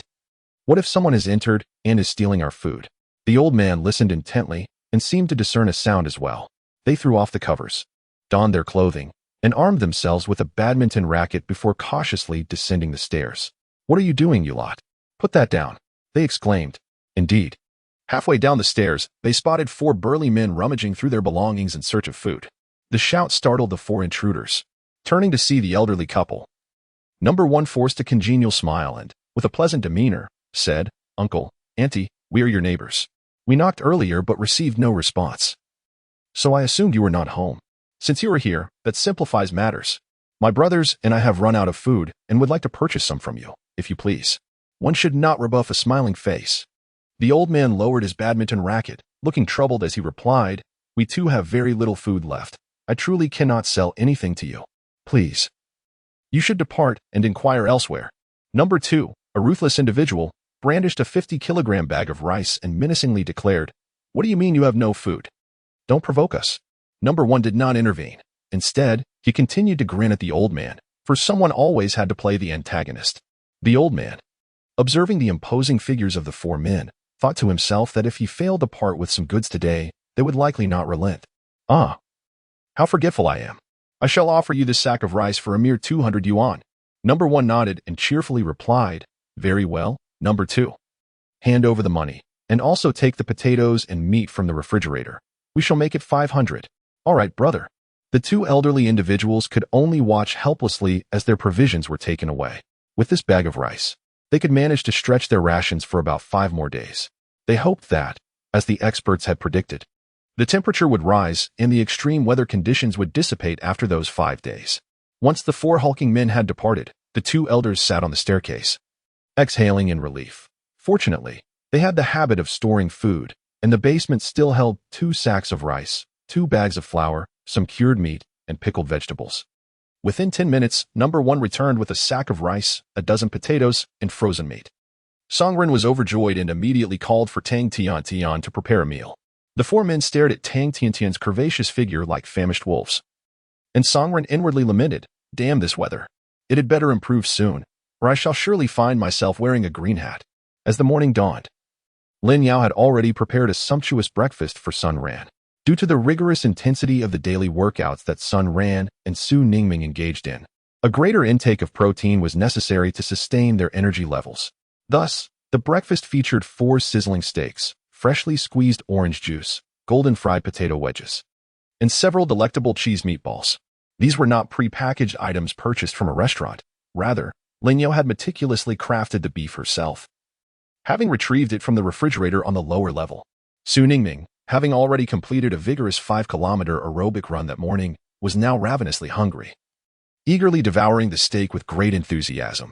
Sun Ran smiled as he took out his phone, capturing a photograph of Su Ningming, who was savoring a steak, alongside a sumptuous spread of breakfast, which also featured the graceful and lovely Lin Yao. He then sent the photo to Zhao Qian in their group chat. At that moment, Zhao Qian was delicately sipping a bowl of rice porridge, accompanied solely by a meager serving of shredded potatoes, devoid of any oil, merely seasoned with a pinch of salt. Zhao Yi, hearing his mother's phone ring, dashed over to pick it up, only to be greeted by a mouth-watering array of food in the photo.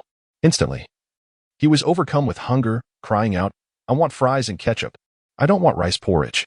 Zhao Qian hurriedly snatched the phone away, her gaze falling on the image sent by Sun Ran, her teeth clenched in frustration.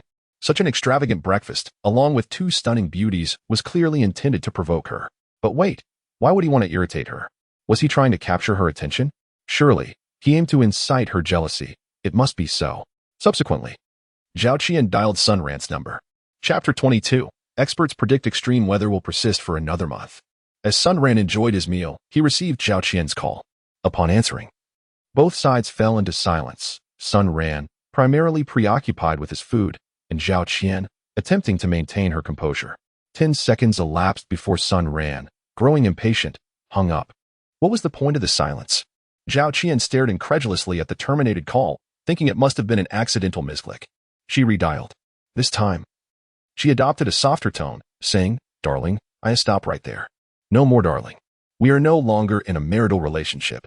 Speak if you have something to say, otherwise. I'm eating. Why are you treating me this way? I know you sent that photo to get my attention, to deliberately upset me. I want to say, you succeeded. Darling, I was wrong. I have been reflecting on my past mistakes these days. I truly wish to ask for your forgiveness, even if just once. Can you give me a chance? I genuinely love you. I do not care about your money, your villa, or your food. I only care about you. It was only now that I realized you are the one who treats me the best." As Zhao Qian's words echoed in his mind, Sun Ran suddenly conceived an amusing plan for revenge. After all, he had no other pressing matters to attend to. He might as well indulge in some playful scheming. Are you serious? You don't care about my wealth? You love only me? Indeed, Sun Ran. During this time, I haven't even gone to the office. I've stayed home every day, thinking of you, reminiscing about our 5 years together. Boo-hoo. All right, enough with the tears. I'll think it over. After all, you have wounded me quite deeply. I'll call you once I have made my decision. Setting the phone down, Sun Ran smirked dismissively. What a dramatic performance. Su Ningming, looking displeased, remarked, Brother Sun Ran, are you really considering forgiving Zhao Qian? Huh, how could that be? I merely recalled a rather entertaining scheme for revenge. Absolutely more satisfying than killing her entire family. Su Ningming inquired with great interest. What is the plan? Do share it with me. Sun Ran mysteriously remarked. If I tell you now, it will lose its charm. In 3 days, the plan will be set in motion. At that time, you will understand. It will undoubtedly be entertaining. Staying at home every day is quite dull, isn't it? Meanwhile, Lin Yao, who was perplexed by the conversation, chose not to inquire further, as she had only recently joined their circle and respected Sun Ran's desire to keep certain matters private. On the other hand, Zhao Qian hung up the phone, her face alight with excitement as she entered the living room, exclaiming, Sun Ran said he would forgive me. Soon we will be able to stay at his villa, with an array of delectable foods. Song Shuzhen sprang to her feet, exclaiming, Is that so? How wonderful. My daughter truly possesses charm. Sun Ran is nothing but a devoted admirer. My dear, you must seize this opportunity. That Song Ran is clearly a playboy. It's been days since he last called you. Humph, what an ungrateful wretch.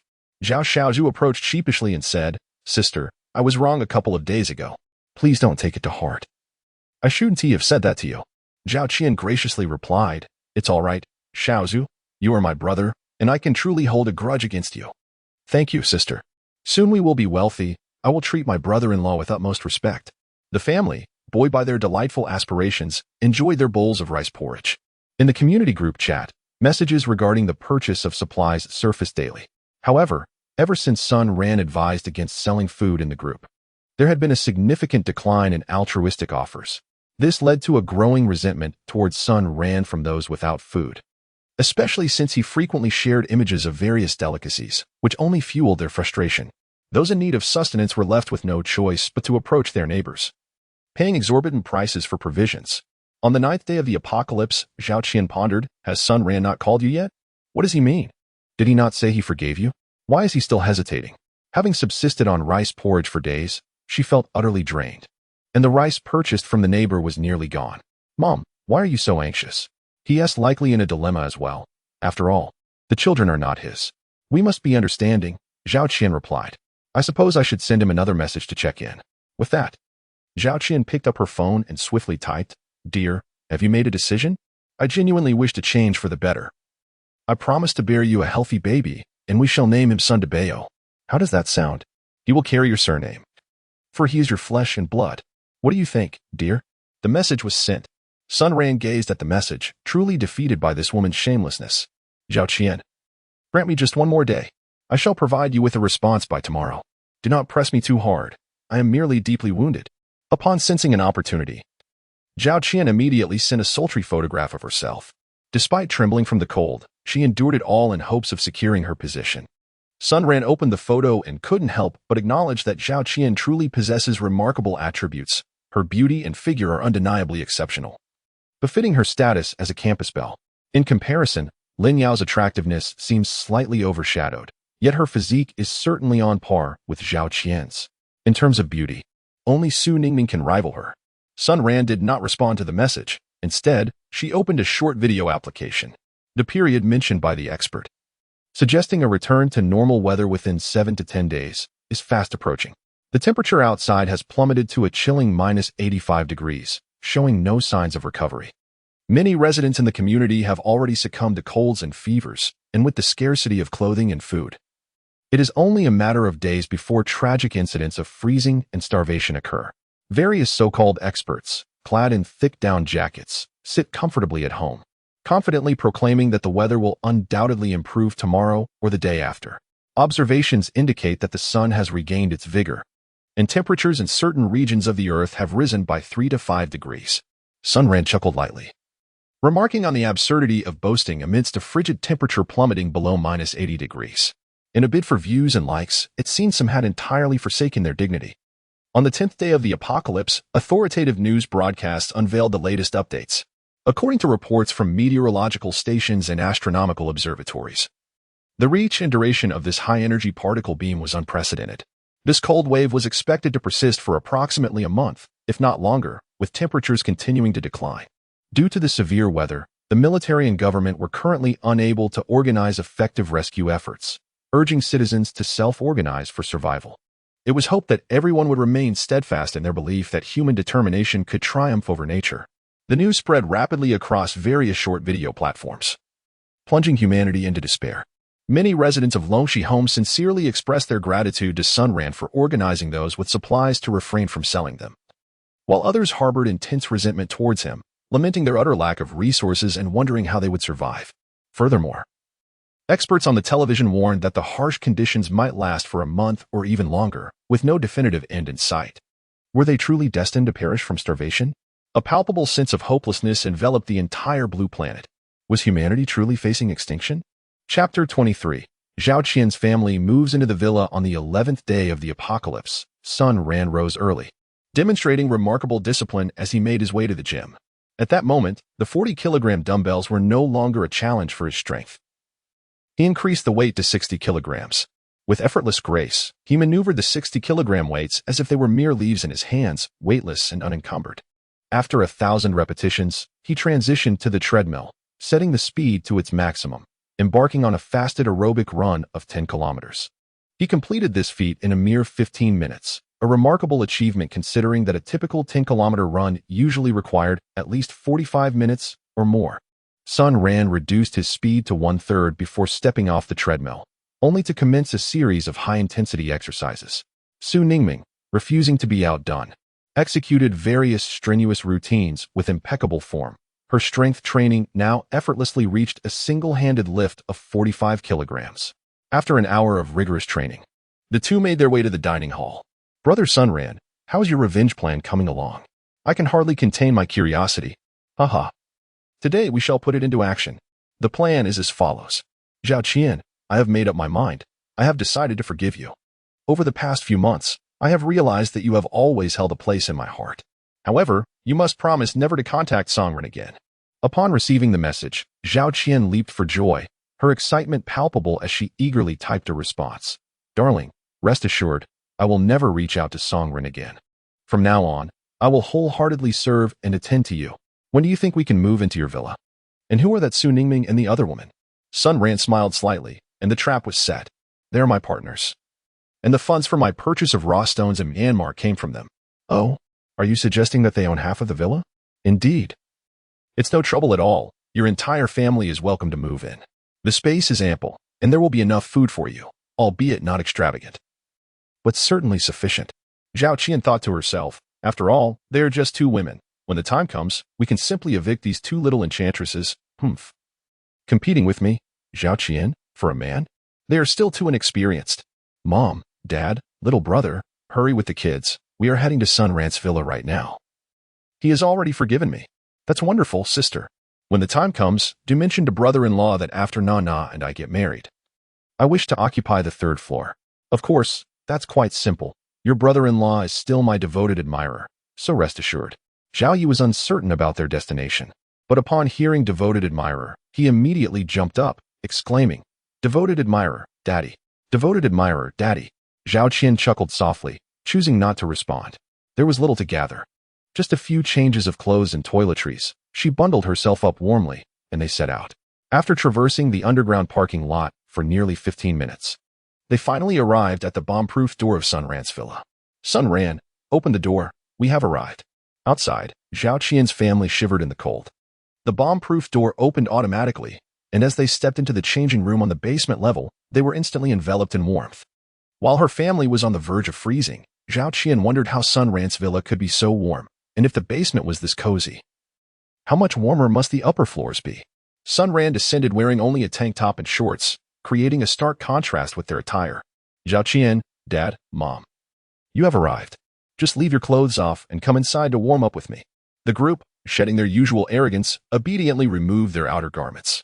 Zhao Qian, clad only in a form-fitting garment, approached Sun Ran with a smile and gently said, "Darling, thank you for forgiving us." Suddenly, Zhao Yu shouted from the side, "Lickspittle Dad! Lickspittle Dad!" Zhao Xiaoshu, standing behind him, kicked him and scolded, "How dare you speak to my brother-in-law like that, you little brat?" After being kicked, Zhao Yi opened his mouth wide and began to cry, his wails echoing loudly. Some children are like that. The more people there are, the more mischief they create to capture the adult's attention. Zhao Yi was precisely such a child, and his cries quickly drew Su Ningming and Lin Yao's attention. They frowned and stated, "Let me make this clear, Sun Ran. If I ask you to bring your ex-wife's family over, and you don't comply, then you should leave immediately so as not to disturb others." Sun Ran immediately adopted a subservient tone, exclaiming, "All right, Lemon, Manager Lin, I sincerely appreciate your understanding." Upon witnessing her husband's lack of authority in the villa, Zhao Qian felt a stark deviation from her expectations. She turned to soothe Zhao Yi's cries, employing various gentle reassurances until, at last, he ceased his weeping. As the Zhao family emerged from the changing room, they were utterly awestruck by the multitude of shelves on the lower level, rendered momentarily speechless. Countless neatly arranged cans of meat, confections, chocolates, large jars of M&Ms. Assorted snacks, potato chips, rice, vegetables, fruits, instant noodles, and ham sausages filled the space. Good heavens, the sheer abundance of Lao Gan Ma was astonishing, with its vibrant red bottles clustered together, creating a scene that was nothing short of the most exquisite panorama in the world. This was indeed paradise, undeniably a slice of heaven. With such plentiful provisions, rationing could easily sustain them for 2 years. No, it was imperative to devise a strategy to send these two women away. All of this would belong to Zhao Qian in the future. Seizing the moment while others were distracted, Zhao Yu stealthily pocketed a piece of chocolate from the shelf. Upon entering the living room on the first floor, the Zhao family felt akin to Lu Laolao in the Grandview Garden, their eyes unable to take in the splendor. The warmth of the space was palpable, devoid of any chill. The decor was akin to that of a royal palace, having visited the villa of Songren. She found this residence to be in an entirely different league. "Dear, why is this villa so warm?" she inquired. Sun Ran appeared to relish the way Zhao Qian addressed him as husband. With enthusiasm, he elaborated, "During the renovation, we implemented a comprehensive electric heating system throughout the home, with heat outlets on every floor. Even in the event of a power outage, it remains inconsequential, as we can also utilize coal for heating." Wow, how remarkably advanced. "My dear husband, you truly are impressive." Sun Ran humbly remarked, "It's all right. These ideas are all from Su Ningming and General Lin. I suppose you're all hungry.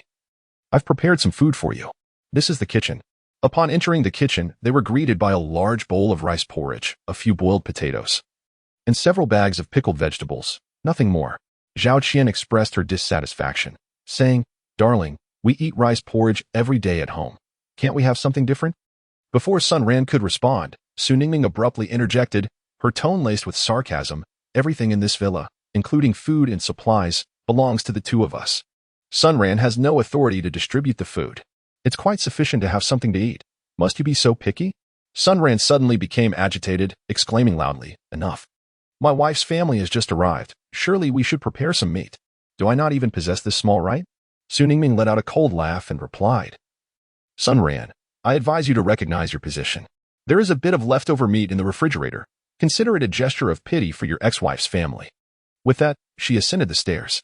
Sun Ran smiled awkwardly and remarked, "This woman is truly unreasonable." Then, turning around, he retrieved half a roasted chicken and a pork knuckle from the refrigerator. The Zhao family was indeed famished, and they promptly began to seize the chicken and the knuckle. Meanwhile, Sun Ran watched with a cold smile, thinking to himself, the real spectacle is yet to come. In just 10 minutes, all the food had vanished. Zhao Qian, feeling a bit embarrassed, wiped her mouth and said, "Darling, do you see where our family is residing?" Sun Ran said, "Let's go to the second floor."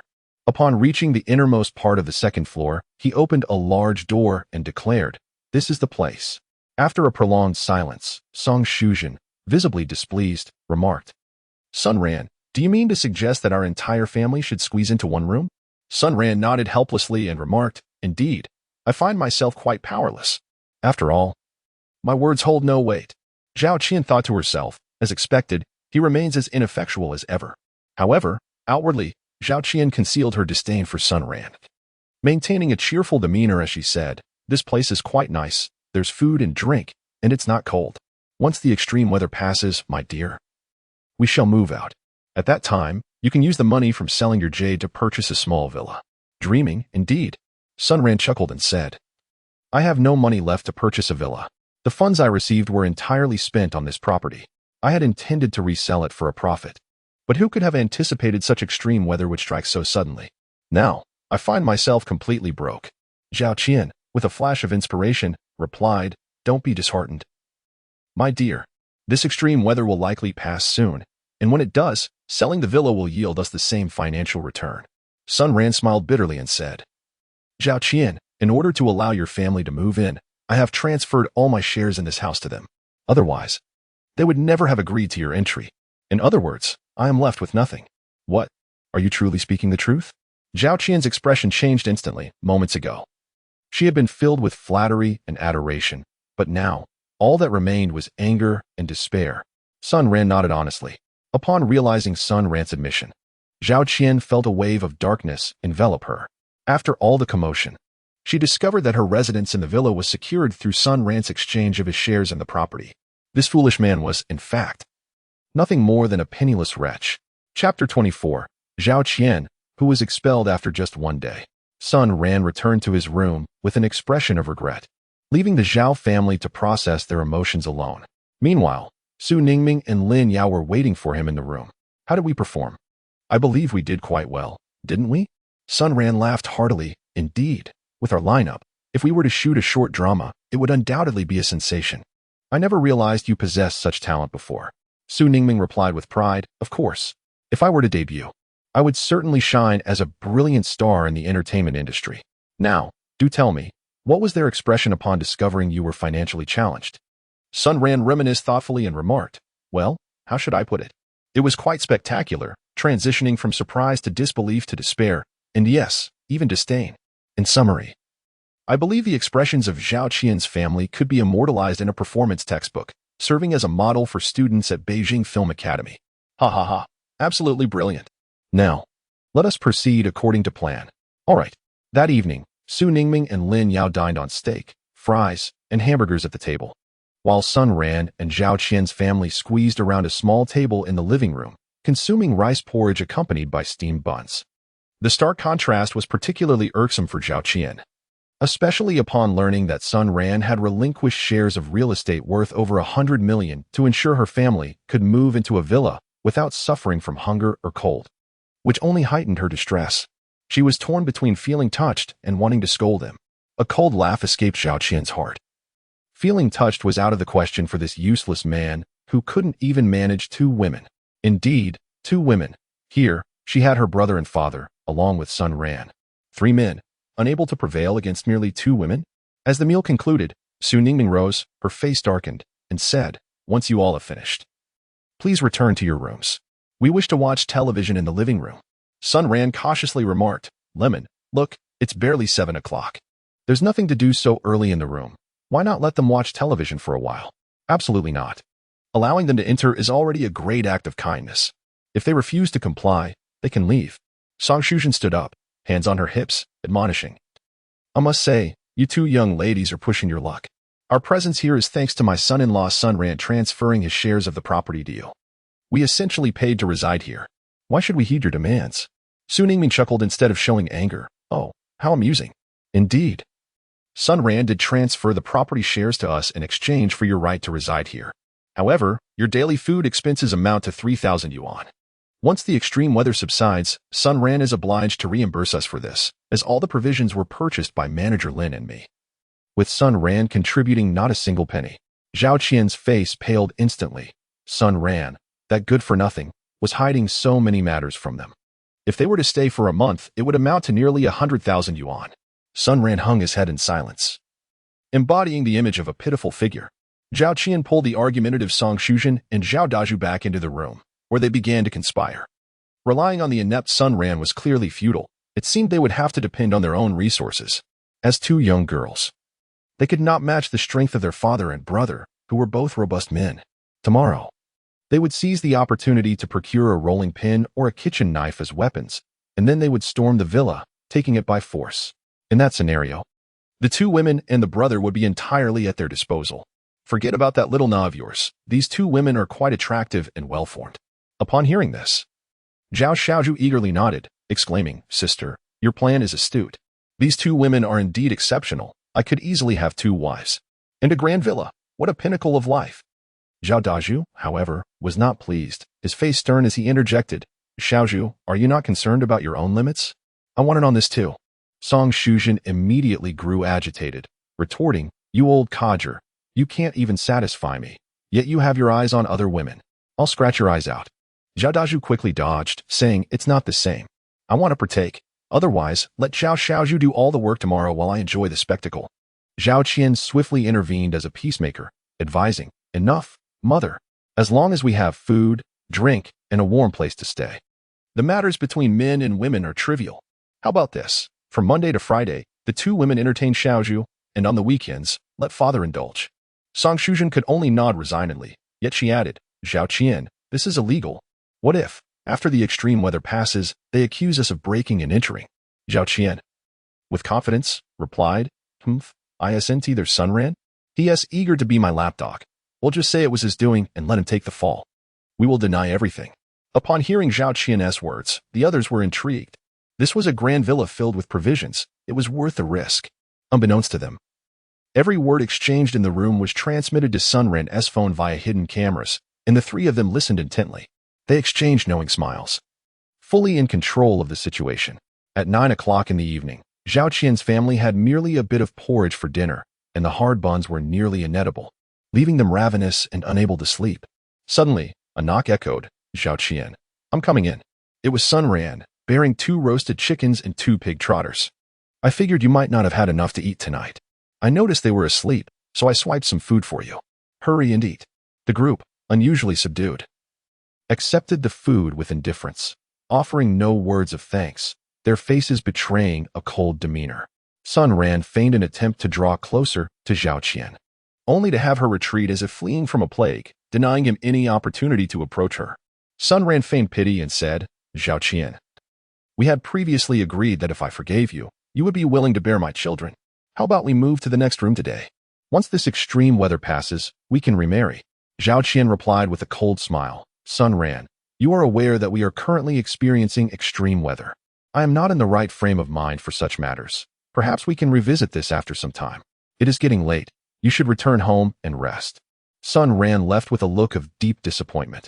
He mused to himself, such is the cost of being a saint. Fortunately, this is merely a performance, otherwise, Sun Ran, would be left with wounds anew.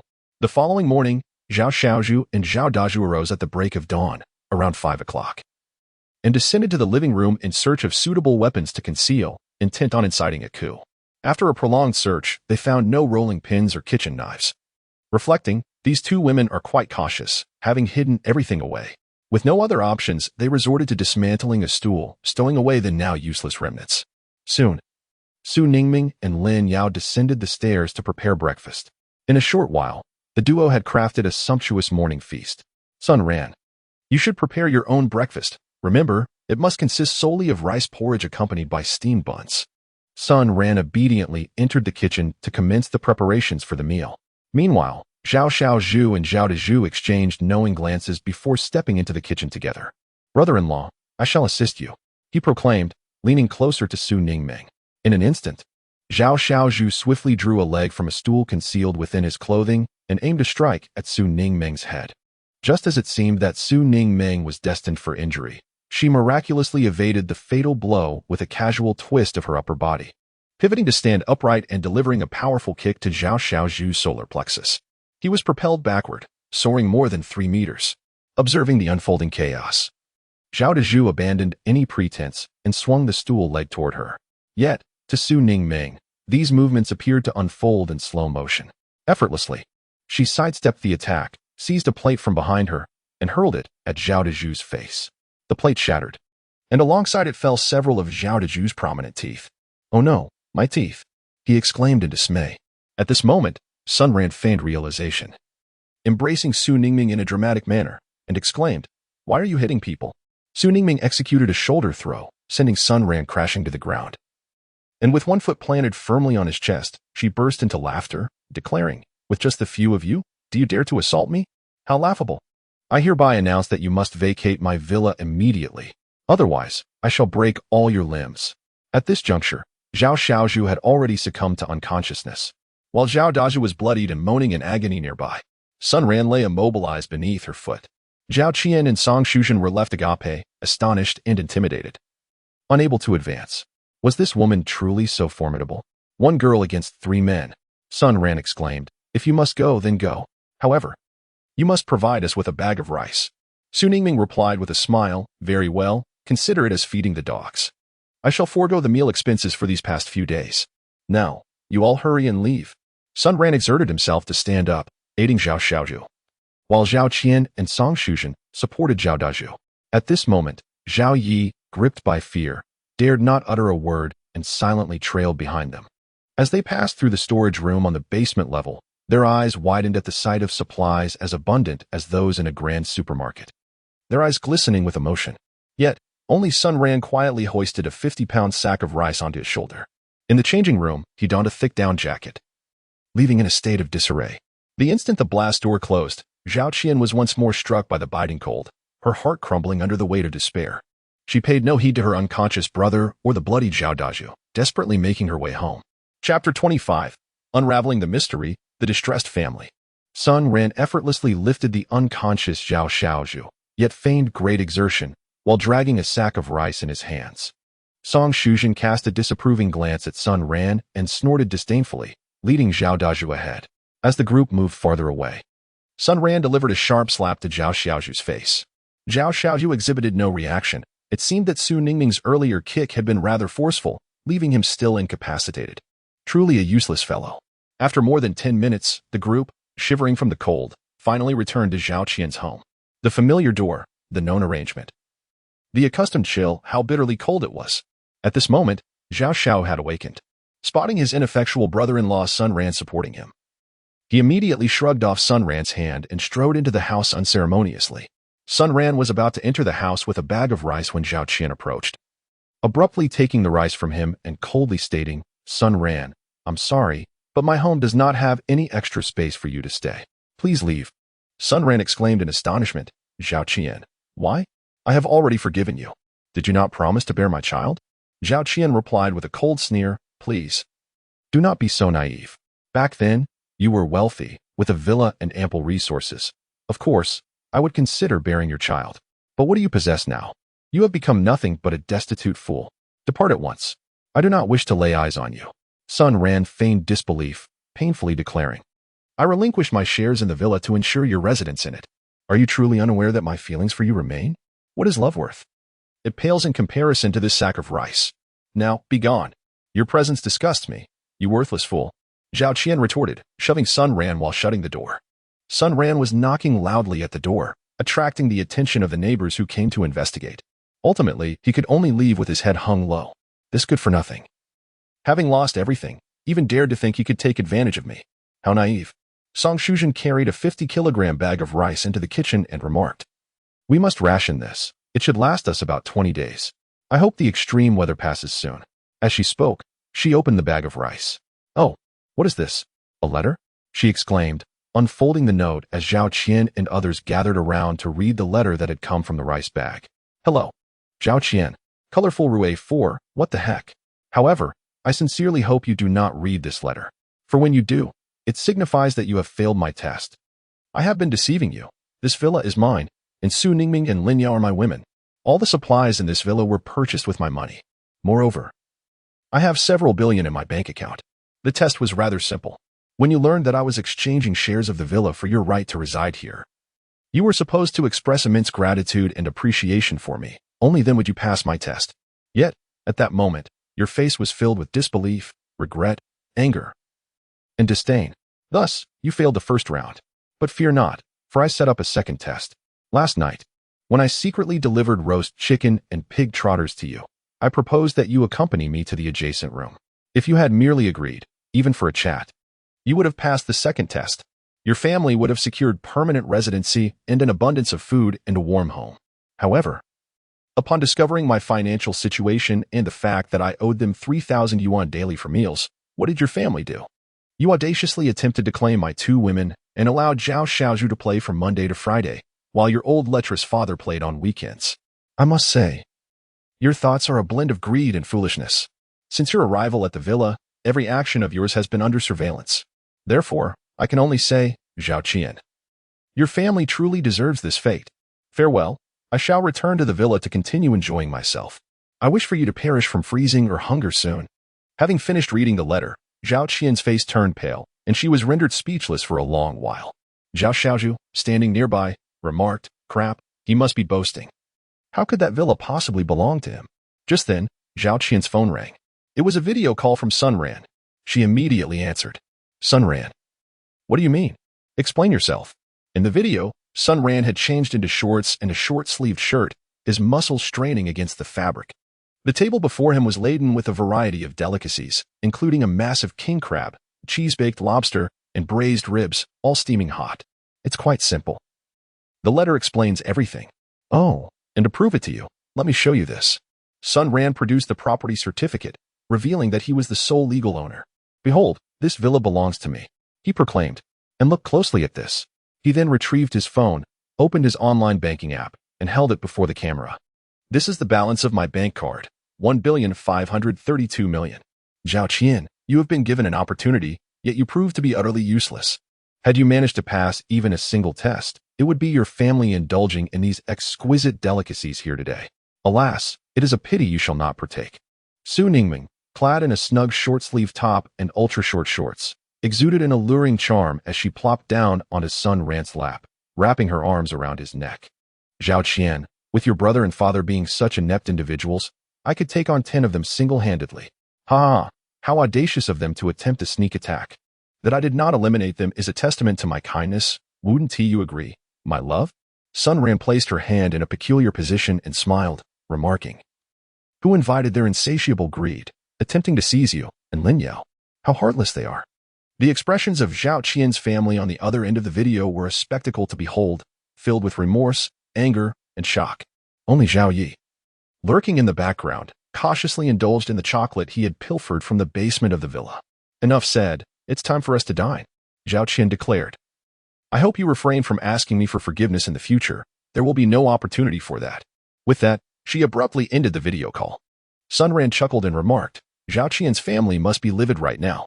Su Ningming responded, they're likely embroiled in a fierce dispute, each trying to shift the blame onto the other. Indeed, Su Ningming's observation was quite accurate. At Zhao Qian's residence, Zhao Xiaozhu exclaimed, Zhao Qian, you are utterly despicable. My brother-in-law painstakingly forgave you, and yet you remain ungrateful, knowing full well he is financially strained and refusing to even offer him a friendly demeanor. If I were Sun Ran, I would certainly be displeased. If you could just muster a semblance of gratitude, we would still be in the villa rather than enduring this bitter cold. Song Shuzhen also chimed in, admonishing, I don't mean to criticize you, Zhao Qian.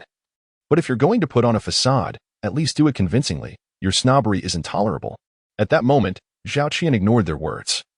As she was spiraling into despair, she had squandered a golden opportunity. Why could she not have harbored a sense of gratitude? A man had relinquished his lavish mansion, worth hundreds of millions, to ensure her family could reside in comfort. Why did she feel no appreciation? Why? Zhao Qian was engulfed in regret. lamenting her failure to feign gratitude. However, it was too late for such reflections. She had once again wounded Sun Ran, who possessed vast wealth and resources, including a mansion, while her own family faced the prospect of hunger and cold. Yet, regardless of her remorse and sorrow, they still needed to eat. She opened the rice retrieved from the villa and began to prepare a simple congee, her movements so practiced they were almost painful to witness. The family had reverted to subsisting on rice porridge once more.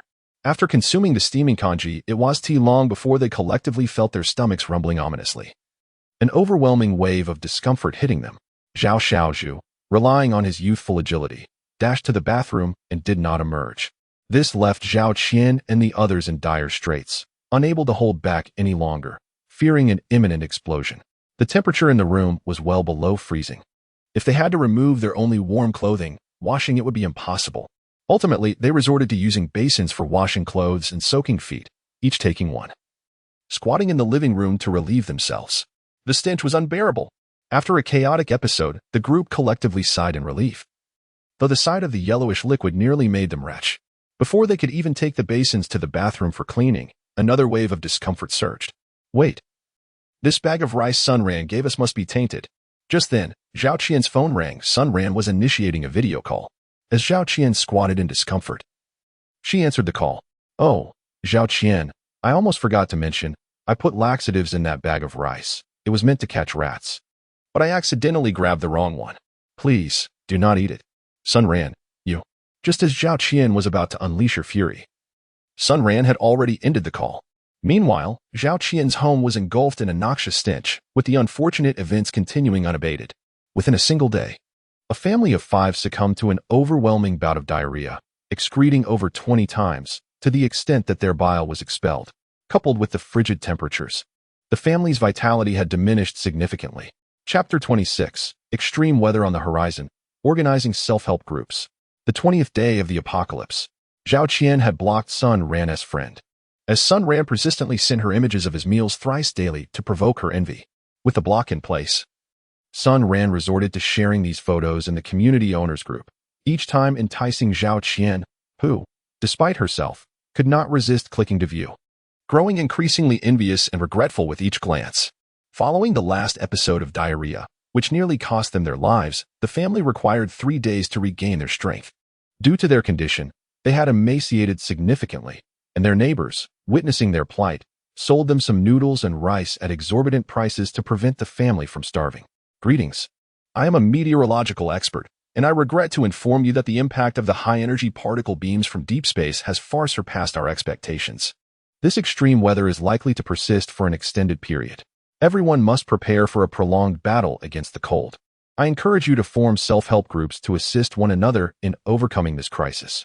Due to the extreme weather, effective rescue operations are currently unfeasible. I hope you can muster your spirits. At last, the expert spoke candidly. When this video was disseminated across various short video platforms, despair enveloped the populace. Previously, some individuals had secretly reveled in avoiding work and school, enjoying uninterrupted days of gaming. However, the gravity of the situation had now become apparent. Food was scarce. They were confined indoors, and the temperatures continued to plummet. Succumbing to starvation or freezing was merely a matter of time. While the public expressed discontent over the expert's delayed honesty, the proposal to establish self-help groups at the community level garnered widespread approval. Discussions regarding this matter were currently taking place in the Longxi Garden Owners Group. The first phase of residence comprised 10 high-rise buildings. A man named Wang Gang spoke up in the group. Hello, fellow residents, I am Wang Gang, and prior to the extreme weather, I worked at our street committee. As you have seen from the expert's video, the suggestion to form self-help groups at the community level is prudent. Given my previous experience in similar initiatives, I propose that we establish groups based on building numbers. There are 10 high-rise buildings. Each building should nominate 3 representatives to discuss strategies for overcoming this challenge. I encourage anyone interested to come forward. With someone taking the lead, the task became manageable, and soon everyone began to engage actively in discussion. After more than 2 hours, representatives were finally chosen for each building, culminating in the establishment of the Longxi Garden Phase 1 Self-Help Association. However, the ground floor apartments of Phase 2 and the villa district of Phase 3 did not participate, likely due to their residents' affluence, as they already had ample provisions stocked at home.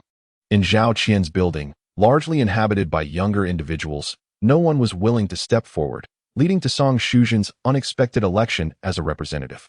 30 individuals gathered in the underground parking lot, ultimately deciding to convene at Song Shujin's residence, the nearest location, to discuss resource mobilization. Aside from these 30, another individual appeared, Song Rin. Leveraging his status as the developer's son, he expressed a desire to join the Phase 1 Self-Help Association. Given his lineage, the group felt obliged to accommodate him. Thus, the Longxi Garden Self-Help Association was established with a total of 31 members. Upon arriving at Song Shujin's home, the living room quickly filled to capacity. Strangely enough, the crowd's warmth made the atmosphere quite pleasant. Upon entering, Zhao Qian immediately spotted Song Rin, who hurriedly led her into the bedroom. "Don't touch me. Speak your mind," Zhao Qian said with an icy demeanor. In the preceding 2 months of this apocalyptic era, Zhao Qian had persistently contacted Song Rin, urging him to find a way to deal with Sun Ran and retrieve the 2 million. She made it clear that if he failed to recover the funds, he must compensate her the same amount. Unfortunately, during his attempts to confront Sun Ran, Song Rin suffered a rather humiliating mishap, resulting in a foul mood that led him to scold Zhao Qian, warning her that any further calls would yield no financial restitution. Acknowledging his prior missteps, Song Rin softened his tone, saying, "Zhao Qian, I have now hired 4 assassins. If they can eliminate Sun Ran, his villa and fortune will be yours. Once this extreme weather passes, you can move in. What do you think?" Zhao Qian felt a flicker of intrigue. If Song Rin succeeded, she, too, would find herself residing in a villa. Moreover, she had withheld the information about Sun Ran's underground stockpile from Song Rin. If he managed to ensure Sun Ran's demise, her family could claim all those resources for themselves. Presently, Zhao Qian was not particularly focused on money. As the duration of the extreme weather remained uncertain, her greatest desire was simply to enjoy a decent meal. Their thoughts aligned perfectly. "All right, Song Rin, you go ahead and attend the meeting. If you need my cooperation, just let me know." Upon gazing at Zhao Qian's exquisite visage and her alluring physique, an unexpected surge of desire ignited within me. Alas, my own predicament rendered me powerless. With a sigh, I turned and exited the room. After a brief discussion, the assembly unanimously decided to appoint Wang Gang, who had been the first to voice his thoughts in the group chat, as the president of the Self-Help Association. His prior work experience and propensity for addressing trivial matters made him an ideal candidate. The position of vice president was bestowed upon the affluent Song Rin, whose financial backing promised substantial support. He boldly declared that once the extreme weather had passed, each member of the Self-Help Association would receive a monetary reward of 200,000. The next order of business was to devise a strategy for the impending food scarcity. Song Shujin was the first to rise, articulating her thoughts. "Director Wang, I propose that we collect provisions from each household and distribute them equitably based on the number of individuals in each family. Those who contribute more can be duly noted. And once the extreme weather subsides, we shall offer them financial compensation." Wang Gang nodded in agreement, affirming, "Sister Song's proposal is commendable. Let us see if there are any other suggestions." Song Rin, having depleted his own food supplies after finishing the last of his provisions purchased from Villa No. 2, felt a sense of urgency to join the Self-Help Association. He stood and voiced his support for Song's idea, adding, "As for the financial compensation post-extreme weather, I will cover the expenses."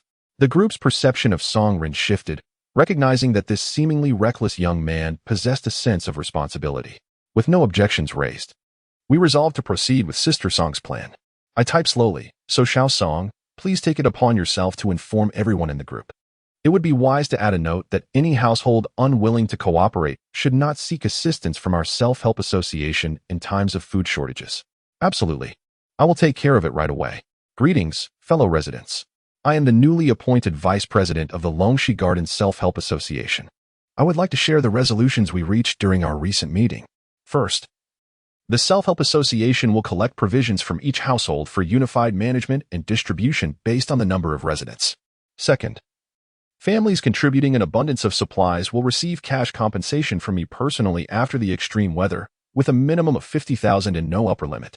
Third, any household opting out of the Self-Help Association and failing to voluntarily submit provisions will be blacklisted. In future instances of scarcity, the association will offer no assistance. Fourth, the implementation will commence tomorrow morning. Please prepare all household supplies in advance so that we can complete the preliminary inventory within a day. facilitating a swift transition to our subsequent actions.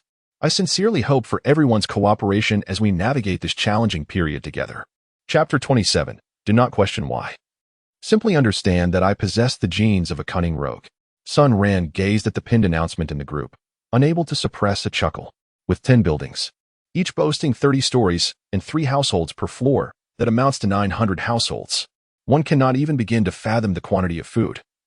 But it is certain that the leaders of this self-help organization will prioritize their own feasting first. I must inquire of this esteemed leader of the self-help group. How do you ensure that the collected provisions are managed with transparency? Who can assure us that after we surrender all our food supplies, you will not indulge yourselves before distributing to the rest of us? Sun Ran took the lead in questioning within the group. Indeed, why should we place our trust in you? Apologies, but our family will not participate. We refuse to take part. We've already been listening to our unit leaders amidst this extreme weather. And now we're nearly starving while having to heed the nonsense from you foolish leaders. Declining to participate. Just moments ago, Song Ren was brimming with confidence, but upon witnessing the barrage of insults and the overwhelming refusal to participate in the group, his enthusiasm for work was instantly extinguished. Song Ren glared at Sun Ran, who was the first to oppose, his teeth nearly grinding in frustration. That wretched Sun Ran, having enough to eat, dared to contradict me. Helpless, he turned to the president, Wang Gang. Wang Gang furrowed his brow, saying nothing. It appeared that the Self-Help Association, newly established, was on the verge of failing. The refusal to participate was somewhat understandable. After all, people tend to be rather selfish. Let us do this. Let us first tally the households that wish to participate, so we don't dishearten those who believe in our Self-Help Association. See, that's the level of discourse one expects from a leader. Songren could only nod helplessly. And everyone exchanged farewells before returning home. For dinner, Zhao Qian's family once again had rice porridge. After finishing his dinner, Sun Ran commenced his evening workout. He had just completed 20 pull-ups when the notification sound of his phone interrupted him. Upon checking, he discovered a friend request adorned with the image of a large lotus flower, leaving him uncertain of the sender's identity. Curiosity compelled him to accept it. Sun Ran. It's Aunt Me from upstairs. Do you remember me? Sun Ran gazed at the screen, chuckling softly. How could he possibly forget such a wretched creature? Of course, he remembered. Is there something you need, Aunt Me? Ah, it's like this. I see you sharing pictures of delectable food in the group every day, and I thought I might spend a little to buy some. Rest assured, I wouldn't let you suffer a loss, after all. My grandson is in a crucial growth phase. We've run out of meat at home and are left with no choice but to seek your help. What happened before was Aunt Me's mistake. You're an adult, so please overlook it. I'm even begging you. I'll think about it. If there is nothing else, I'll hang up. After ending the video call, Sun Ran chose not to continue his workout. Instead, he turned to the floor-to-ceiling window, sat in a rocking chair, and silently lit a cigarette, reminiscing about a rather unpleasant past. On a summer evening 2 years ago, shortly after 8, Zhao Qian returned home from work and encountered Mi Xiaoling and her grandson, Xiao Xiaofu. Despite living in the same building, their interactions were limited to casual greetings. As usual, Zhao Qian greeted Mi Xiaoling with a smile, but unexpectedly, her grandson Xiao Xiaofu approached and grabbed Zhao Qian's chest several times. The boy, though still a child, was already 14, nearly the same height as Zhao Qian, with a robust build and a hint of facial hair, indicating an early maturity that might lead one to mistake him for a 17 or 18-year-old. Zhao Qian, taken aback, felt a surge of anger and reached out to strike Xiao Xiaofu. Mi Xiaoling immediately intervened, pulling Zhao Qian back while saying, "Oh, why are you quarreling with a child? He is just a boy who enjoys playing pranks." Fuming, Zhao Qian retorted, "You call this behavior childlike? This is sexual harassment. I could easily file a complaint. How shameless, at such a young age, behaving like this. He'll end up in jail when he grows up." Mi Xiaoling, incensed by Zhao Qian's words, shot back. "How dare you speak of my precious grandson in such a way? Humph. Who told you to dress so provocatively, and then blame others for touching you? My grandson wouldn't dare touch anyone else. It's you who lacks shame." Zhao Qian prided herself on her own shamelessness, but when compared to Mi Xiaoling, she felt utterly outclassed. In a fit of rage, she swung her newly purchased LV bag towards Mi Xiaoling's face. "You old hag. You're the one who is shameless. Your entire family is." Seeing Zhao Qian about to strike his grandmother, Xiao Xiaofu rushed forward, wrapping his arms around Zhao Qian's waist, his hands unrestrainedly groping her chest. "Ah, let go of me. Ah." A series of piercing screams attracted the attention of the neighboring onlookers. Only then did Xiao Xiaofu release his grip, gleefully gazing at Zhao Qian while sniffing at his hands. Realizing she was no match for the two, Zhao Qian wisely decided to retreat upstairs. Upon returning home, she was met by Sun Ran, who immediately rose to reheat the meal. However, to his surprise, Zhao Qian burst into tears upon entering. "What happened, Qian Qian? Who upset you?" Sun Ran exclaimed, his forehead beading with sweat. As she wept, Zhao Qian recounted the events that had transpired. Witnessing her tear-streaked face, Sun Ran's concern swiftly morphed into indignation. "What in the world? Is there no law to speak of? I am going to confront them." With that, he stormed upstairs to settle the score with the Mi family. "Open the door. Open up." The door was answered by Xiao Xiaofu's father, Xiao Dafu, a towering figure standing at 6 feet tall, his body adorned with tattoos and his arms bare.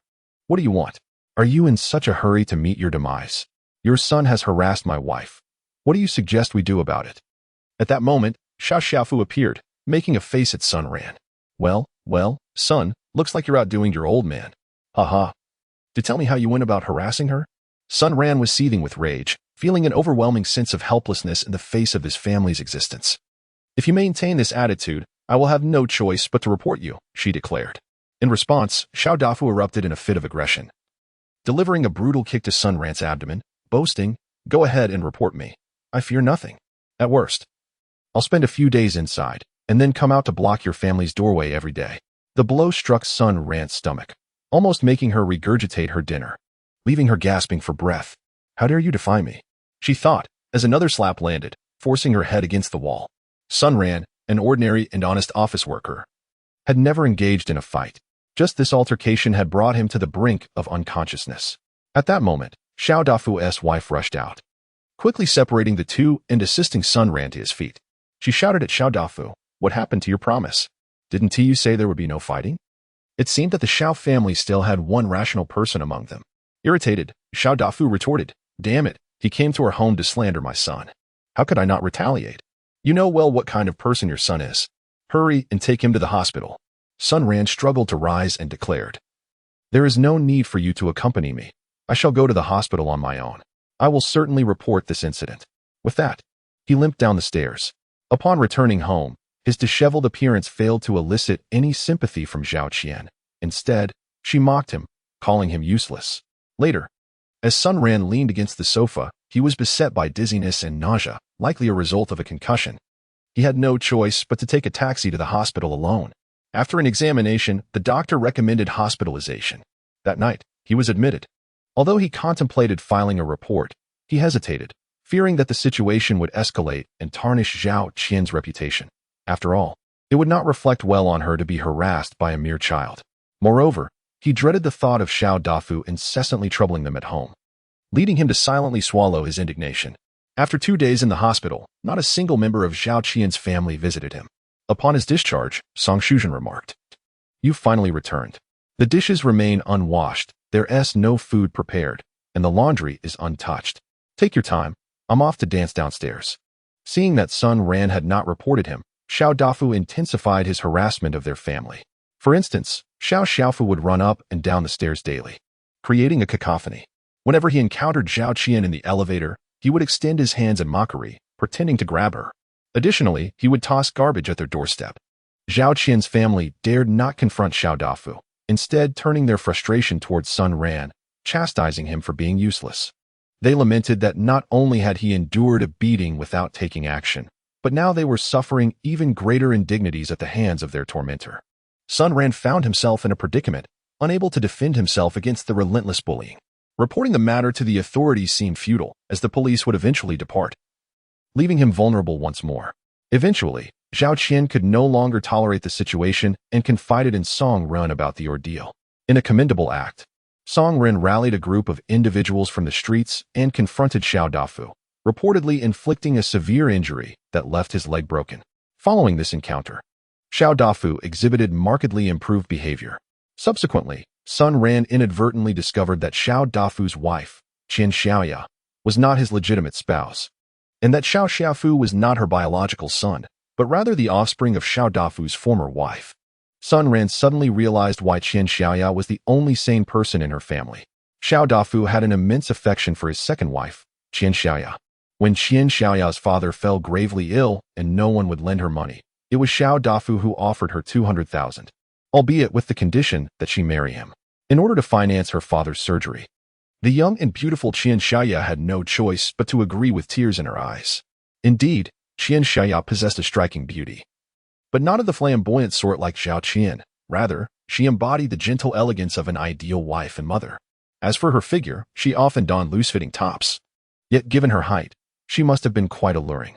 Each time they met, she greeted Sun Ran with a warm smile, with a pleasing demeanor, captivating looks, a commendable figure, and an exceptional kindness. She was truly remarkable. After finishing a cigarette, Sun Ran crushed it forcefully into the ashtray, a cunning smile spreading across his face. Since you seek resources, I shall demand your wife in return. Do not question my motives. Simply know that I possess the genes of a cunning schemer. Chapter 28. The plan for revenge against the Xiao family. What are you pondering? Su Ningming approached Sun Ran, clad in a form-fitting yoga outfit. Sun Ran smiled softly and remarked, I was reflecting on certain matters from my past life. I have often heard the saying that kind people are easily taken advantage of, just as gentle horses are often ridden. I truly resonate with this sentiment. Su Ningming nodded in agreement, saying, Indeed, we initially strive to treat everyone with kindness. Yet there are always some individuals whose malevolence runs deep, ingrained within their very being. Why are you still awake? Sun Ran inquired as he lit a cigarette. I can't sleep, Sun Ran. When do you intend to take me seriously? I am always prepared. And witnessing the affection between you and Sister Lin Yao makes me feel a bit restless. Sun Ran was momentarily taken aback as he gazed at Su Ningming's voluptuous figure. A surge of passion ignited within him. Today was the day. He crushed the cigarette he had just smoked into the ashtray, with a rough tenderness. He lifted Su Ningming and carried her back to the bedroom on the second floor. They had resurrected together from the apocalypse, collaborated in amassing wealth, gathered supplies, and forged weapons. Their bond was akin to that of inseparable comrades. Merely a thin veil of unspoken intimacy remained. This day marked a breakthrough in their relationship, and Su Ningming felt a flutter of excitement in her heart. Darling, could you be a bit gentler? I'm a little scared. I will, my dear. After a night of passion, Su Ningming underwent a magnificent transformation, finally evolving from a young girl into a mature woman. The following morning, as Lin Yao prepared breakfast, she instantly noticed the change in Su Ningming and cheerfully inquired, So, how was it? Comfortable? Given that Su Ningming had just undergone her transformation, she felt a tad bashful. Oh, how could one speak of such matters? What is there to fear? We are all women, and besides, we are close friends. This is something we can discuss openly. Well, it was quite painful at first, but then it became. At this moment, Sun Ran energetically descended the stairs. What are you chatting about? You seem so joyful. Is breakfast ready? I'm famished. Lin Yao teased, after toiling all night, how could one not be hungry? It will be ready shortly. This morning. I'll make sure to replenish you well. During breakfast, Sun Ran remarked, Ningming, do you still recall the Mi Shaoling and Xiao Dafu family living above us? Su Ningming, with a large lobster in hand, took a hearty bite, and, with her mouth full of lobster meat, mumbled, Of course, I remember. After sipping some water and swallowing the lobster, she continued, especially their grandson, Xiao Xiaofu, who is simply a low-tier version of a pervert. You wouldn't believe it. I once encountered Xiao Xiaofu and his grandmother in the elevator, and that little creep actually tried to touch my chest, but I managed to evade him. How old is he? To be so lecherous at such a young age. Just imagine what he might become when he grows up. Sun Ran exclaimed in astonishment. Have you also been accosted by Xiao Xiaofu? Indeed, not just once, came the reply. On one occasion, he even attempted to grope me, but I cleverly evaded his advances. Brother Sun Ran, could it be that you too have been harassed by Xiao Xiaofu? Sun Ran shook his head and said, It's not me, it's Zhao Qian. In that case, we must seek revenge. Yesterday, Mi Shaoling added me as a friend, hoping to buy food from me. So, let's put our minds to work and devise a clever plan for retribution. Su Ningming pondered for a moment and replied, Well, I don't have a concrete plan. I recall that Xiao Xiaofu's stepmother is quite a decent person. Her name is Qian Xiaoya, and I've encountered her a few times. We always exchange pleasantries. Moreover, her marriage to Xiao Dafu was not by choice, and she seems rather unhappy living in that household. On one occasion, I noticed her face was bruised, likely from being struck by Xiao Dafu. Indeed, although Qian Xiaoya does not love him, Xiao Dafu is particularly possessive of her. What if we bring Qian Xiaoya to our villa and pretend that I intend to cuckold him? Wouldn't that be far more torturous than simply killing him? Su Ningming disdainfully remarked, Sun Ran, it seems you have taken a liking to Qian Xiaoya. But to be fair, she is indeed quite beautiful. And her figure is remarkable. Her assets are certainly not smaller than mine. If we could truly bring her to our villa, that would be splendid. The four of us could enjoy a game of mahjong together. Besides, it would also liberate her from her misery. In truth, Sun Ran harbored a genuine fondness for Qian Xiaoya. Who could resist a beautiful woman? Although she typically dressed quite simply and never wore makeup, her natural beauty was exceptional, rivaling that of Su Ningming and Zhao Qian. Her figure, as Su Ningming noted, was slender yet generous. During that time, Zhao Qian had largely ceased to share intimate moments with Sun Ran, leaving him yearning whenever he saw Qian Xiaoya and Su Ningming. Su Ningming had already claimed her, and now Qian Xiaoya must also be won over. This was all part of avenging Xiao Dafu. But what about dealing with that little pervert, Xiao Xiaofu? Su Ningming shook her head and said, I don't have any brilliant ideas either. How about giving him a good thrashing? What good would that do? No. We need a different approach. Su Ningming's eyes sparkled as she suggested. Do you know the burly fellow on the third floor? I think his name is Shirkong. The one who walks with a bit of a sway? Yes. He is into fitness and hands out flyers in the neighborhood every day. I've heard he's a... What is it? One. What does that mean? Oh, it means he is into men. What if we capture Xiao Xiaofu and deliver him to Shirkong? Along with some food? Hiki, what do you think of that idea? Wow, Ningming, I didn't realize you could be so devious, but I like it. Let's go with your plan. Haha, is that really devious? Xiao Xiaofu enjoys harassing us women, so this time I'll turn him into an O. By the way, I have Qian Xiaoya's WeChat. Should I contact her in advance? All right, please communicate with her via WeChat, informing her that we are on our way to fetch her to the villa. Additionally, send her some pictures of the food we have and convey that such extreme weather conditions are unlikely to improve. If she wishes to escape the Xiao family, she must obediently come to our villa. Should she refuse, I will be compelled to resort to force. This green hat, I must ensure it is worn by Xiao Dafu. No problem, my dear. Just watch closely. This is my specialty. Recently, Su Ningming and Lin Yao have been exceedingly bored. They just finished a performance with Zhao Qian, and their craving for the stage remains unquenched. Finally, a new task has emerged. Opening WeChat, Su Ningming first tested Qian Xiaoya to confirm her identity. After verifying it was indeed her, she explained the entire situation and sent numerous pictures of her meals.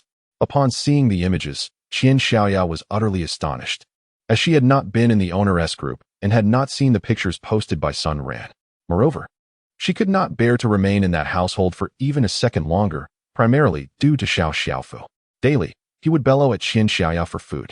Mi Shaoling naturally supported her grandson, joining in the scolding whenever Qian Xiaoya dared to retort, hurling the most disparaging insults imaginable. Initially, Xiao Dafu attempted to counsel his mother, but as food became scarce, his temperament grew increasingly foul, and he began to join in the tirades against Qian Xiaoya, sometimes even resorting to physical aggression. Now, the situation has escalated. Xiao Xiaofu has also taken to striking her, seizing the opportunity to grope her inappropriately during these assaults, with considerable force. Fortunately, the cold weather necessitated thick clothing, or she would surely have sustained injuries. Xiao Dafu, noticing his son's inappropriate behavior, chose not to intervene, which emboldened Xiao Xiaofu further. Occasionally, he would sneak into her room at night, and had she not resisted fiercely, the outcome could have been dire. When Qian Xiaoya learned that Su Ningming intended to take her to the villa to humiliate Xiao Dafu, she immediately agreed. Not only would she support the idea of a green hat, but she would even condone the elimination of the entire Xiao family if necessary. Chapter 29. The plan commences, my dear. It's all set. So soon? Could it be that Xiao Dafu is pretending to be Qian Xiaoya while chatting with you? Haha, do you think me so foolish?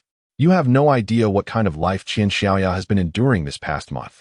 With Mi Shaoling and Xiao Dafu's son both resorting to physical and verbal abuse, Xiao Xiaofu has even taken to invading her room at night. If she does not leave soon, her very safety may be at risk. Her greatest wish now is to escape the Xiao family. Su Ningming declared angrily. All right. I have added Shirkong on WeChat. I will speak to him now. After a few beeps, the voice call with Shirkong was connected. Shirkong, hello. I am your upstairs neighbor, Sun Ran. Oh, hello, Sun Ran. I remember you. What can I do for you? Are you in need of food? I'm afraid I'm lacking. Dear, this morning, I consumed a small portion of expired bread and a tiny piece of chicken breast. if you find yourself in need of food as well. I fear I may not be of assistance to you." Sun Ran chuckled and said, "Shirkong, I do not require your assistance. Rather, I wish to propose a transaction. I shall provide you with sustenance, and in return, you shall help me deal with someone. As for the means of dealing with him, it shall be your distinctive approach. Do not misconstrue my intentions. I harbor no prejudice against you. This is a matter of revenge. What say you?" At that moment, Shirkong was troubled by his lack of food. A robust man weighing over 200 pounds, his muscular physique demanded a considerable amount of nourishment daily. "Oh, may I inquire who the individual is?" "It is Xiao Xiaofu, the one who follows me." "Ah, is he the young man with the well-shaped posterior, who is quite dark-skinned?" "I have a fondness for him." "Indeed, that is the one. I shall incapacitate him and deliver him to your residence. You are to ensure he does not leave your home for 10 days, and you must administer your unique form of punishment. Furthermore, you are to send me video and photographic evidence of the proceedings. In exchange, I shall provide you with 10 bags of 50 pounds of rice and 100 pounds of beef." Shirkang's substantial head began to ponder. 10 bags of rice, if rationed, could sustain a person for an entire year. 100 pounds of beef, consumed at half a pound daily, would last for 8 months. Moreover, that Xiao Xiaofu is precisely to my liking. This transaction appears to be highly advantageous, offering both sustenance and a means to satiate my desires. Very well. I accept your proposal. Excellent. You need only await my return. Remember, I require video and photographs. The consequences will be dire if you fail to comply. Rest assured. Sun Ran, despite my somewhat effeminate exterior, when it comes to business, I'm a true man. With that, the voice call ended. And the next step was to contact Mi Shaoling. Sun Ran opened WeChat and initiated a voice call to Mi Shaoling. "Hello, Aunt Mi, I have prepared some food, valued at approximately 500 yuan, including rice and meat, and I intend to deliver it to you. Would you like to purchase it?" After speaking, he sent a photo showcasing 2 pork knuckles, a hefty chunk of beef, and around 20 pounds of rice. "Absolutely. Thank you so much. Sun Ran, we were wrong before. And I apologize. I hope you can forget the unpleasantness of the past. We're neighbors. It's all forgotten now. I'll deliver it to you right away." "Oh, I feel so embarrassed, but thank you for your kindness."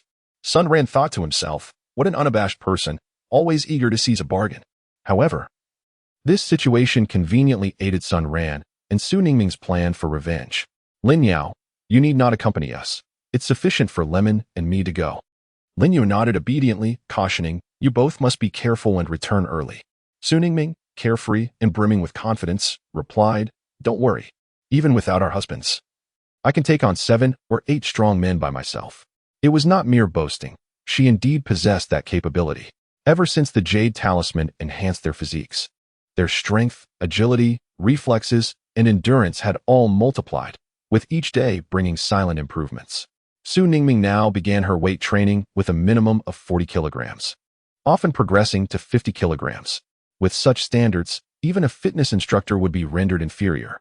A typical man can generate a punching power of 60 to 80 kilograms. In the strength testing machine at the villa, Su Ningming could effortlessly deliver a force of 250 kilograms. If she were to exert her utmost, she could unleash a staggering 500 kilograms. In his prime, Tyson could deliver a force of 400 kilograms. Thus, if Su Ningming were to face Tyson, a single punch would surely knock him out. Her accomplishments were already astonishing, not to mention Sun Ran, the master of the Jade Talisman, whose enhancements surpassed even Su Ningming's. Confronting the Xiao family required no effort from Sun Ran. Su Ningming could handle it effortlessly on her own. The two donned specialized thermal suits, capable of withstanding temperatures as low as -80 degrees, and departed the villa. These suits fit perfectly, not bulky at all, allowing for a wide range of motion. "Darling, I don't feel cold at all. This thermal suit you bought is truly impressive. Had I known, I would have come out to play in the snow sooner." Sun Ran chuckled and remarked, "It's never too late to realize things, but the snow outside has already solidified into a firm layer of ice, making it somewhat challenging to build a snowman." The two exchanged laughter as they walked from the underground parking lot to Longxi Garden Phase 1. "Oh, returning to this building evokes quite a sense of nostalgia. Had it not been for our encounter, I would have either perished from hunger or succumbed to the cold, even if Zhao Qian's family hadn't devoured me. So, my dear husband, I sincerely thank you. We need not be so polite. Our journey to this point was predestined by fate.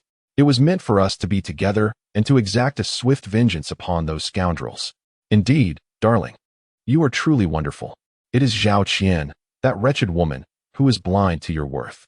Fortunately for me, her lack of discernment has granted me this opportunity. The couple, brimming with vitality, ascended to the 18th floor, which housed Xiao Dafu. Aunt Me, please open the door. Its son ran, bringing you some food. Moments later, the door swung open, revealing Xiao Dafu, his face adorned with excess flesh, casting a sidelong glance at Sun Ran. For this meager amount, you dare to charge me 500 yuan. You must truly be desperate. Hand it over quickly, and I shall have my mother transfer the money to you shortly. Sun Ran, filled with mischief, suddenly feigned fear and exclaimed, we agreed on a fair exchange, money for goods. If you continue this way, I shall retract my offer. Look at your cowardly demeanor. I heard you made a fortune trading jade in Myanmar, enough to buy a villa. With such wealth? Why do you fret over this trifling sum? He urged, hand it over quickly. Have you forgotten how you ended up in the hospital last time? Coward. At this moment, Xiao Xiaofu emerged, resembling a diminutive bear, standing nearly 6 feet tall. Dad, isn't that Aunt Zhao's husband from downstairs? I once caught a glimpse of his wife's bosom. Oh. Dad, look. There's that stunning beauty from below. I believe her name is Su Ningming. He dashed towards Su Ningming, but had it been in the past, she would have certainly screamed in terror. However, to everyone's surprise, a cruel smile appeared on her face. Indeed, a dog cannot change its nature. With that, she delivered a punch squarely to Xiao Xiaofu's face, causing 3 yellow teeth to fly from his mouth. Chapter 30. The Rescue of Qian Xiaoya. This was merely Su Ningming holding back her strength. Otherwise, that punch would have surely ended him. Wah, Dad, he hit me. My teeth, they're gone. Xiao Xiaofu cried, leaning against the elevator door, wailing. Xiao Dafu, immediately incensed, charged towards Su Ningming, cursing vehemently. Sun Ran feigned composure while attempting to mediate, exclaiming, oh dear, it is all a misunderstanding, merely a misunderstanding. Release your grip, or else I shall have to contend with you as well. Sun Ran pleaded earnestly, Xiao Dafu, it is truly a misunderstanding, please do not strike me. I fear for your loss. Loss? Huh? How could I allow a woman to best me? He retorted. Release me. Quickly. Sun Ran feigned a shake of his head. Sighing dramatically, well, I shall not concern myself with this any longer, just don't regret it. With that, he released the clawing grip of Xiao Dafu. Su Ningming, you've knocked my son's tooth out. I shall require you to serve both of us for an entire night. Surely, that is not excessive. Su Ningming initially contemplated delivering a punch that would fell him, yet upon witnessing Sun Ran's enthusiastic performance, she decided to play along for a while. Brother Xiao, I did not intend to do that. Your son lunged at me, and I was merely frightened. I was wrong. I was wrong. Dad, don't listen to her. My tooth is gone. I want to sleep with her. Xiao Dafu gazed upon his bloodied son with a lascivious grin, declaring, regret is far too late now. Sun Ran, put down the food and leave immediately. Su Ningming, you are obliged to stay today. He advanced menacingly toward her. In the stark contrast between them, it was akin to the beauty facing a bear. Suddenly, Xiao Dafu lunged violently, aiming to subdue Su Ningming. Yet, before he could reach her, she adeptly lifted her foot and kicked toward his groin. Despite the thick down jacket, the sound of his manhood shattering was almost audible. Ah! Xiao Dafu knelt on the ground, rendered speechless by the pain. Su Ningming's swift strike, combined with her remarkable physical prowess, ensured that Xiao Dafu's manhood would be forever rendered useless. Oh dear, Brother Xiao, my apologies. Was my kick a bit too forceful? Sun Ran remarked. I told you so. I didn't want you to go because I feared you would come to harm. Yet you refused to believe me. Mi Xiaoling, unwilling to part with 500 yuan, instructed Xiao Dafu to intimidate Sun Ran while she retreated indoors to check her phone. Unexpectedly, a piercing scream shattered the stillness, prompting her to hastily abandon her device and rush outside. There, in the corridor, she beheld her precious grandson, bloodied, while her son lay on the ground, writhing in agony, barely conscious. In that moment, she was torn between attending to her son and her grandson. Qian Xiaoya, you worthless piece of trash, get out here and see this. Your man is about to be beaten to death. She shouted. Qian Xiaoya, I am speaking to you. Hurry and come out. And as for Sun Ran, neither of you is leaving. I will call the police and have you arrested. At that moment, Qian Xiaoya had already dressed, dragging a suitcase as she approached Sun Ran. Linking her arm with his, her ample bosom pressed firmly against him.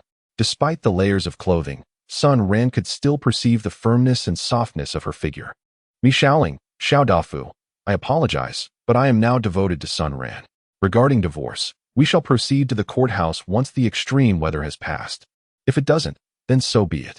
In any case, I will be enjoying life at the villa with Sun Ran, while you, a family of perverts, can fend for yourselves. At this juncture, Qian Shaya cast a triumphant glance at the disheveled Xiao family. Xiao Dafu's eyes were bloodshot with fury. Had his glare possessed lethal intent, the three of them would have perished 1,000 times over. At this moment, Sun Ran crouched before Xiao Dafu, smiling as he said, "This is retribution. You once indulged your son in harassing women, and now I shall teach him a lesson on the true meaning of harassment. Fear not. I will send you the videos and photos of his educational experience." With that, he delivered a resounding slap to Xiao Dafu's face, resulting in the unfortunate loss of 6 or 7 teeth.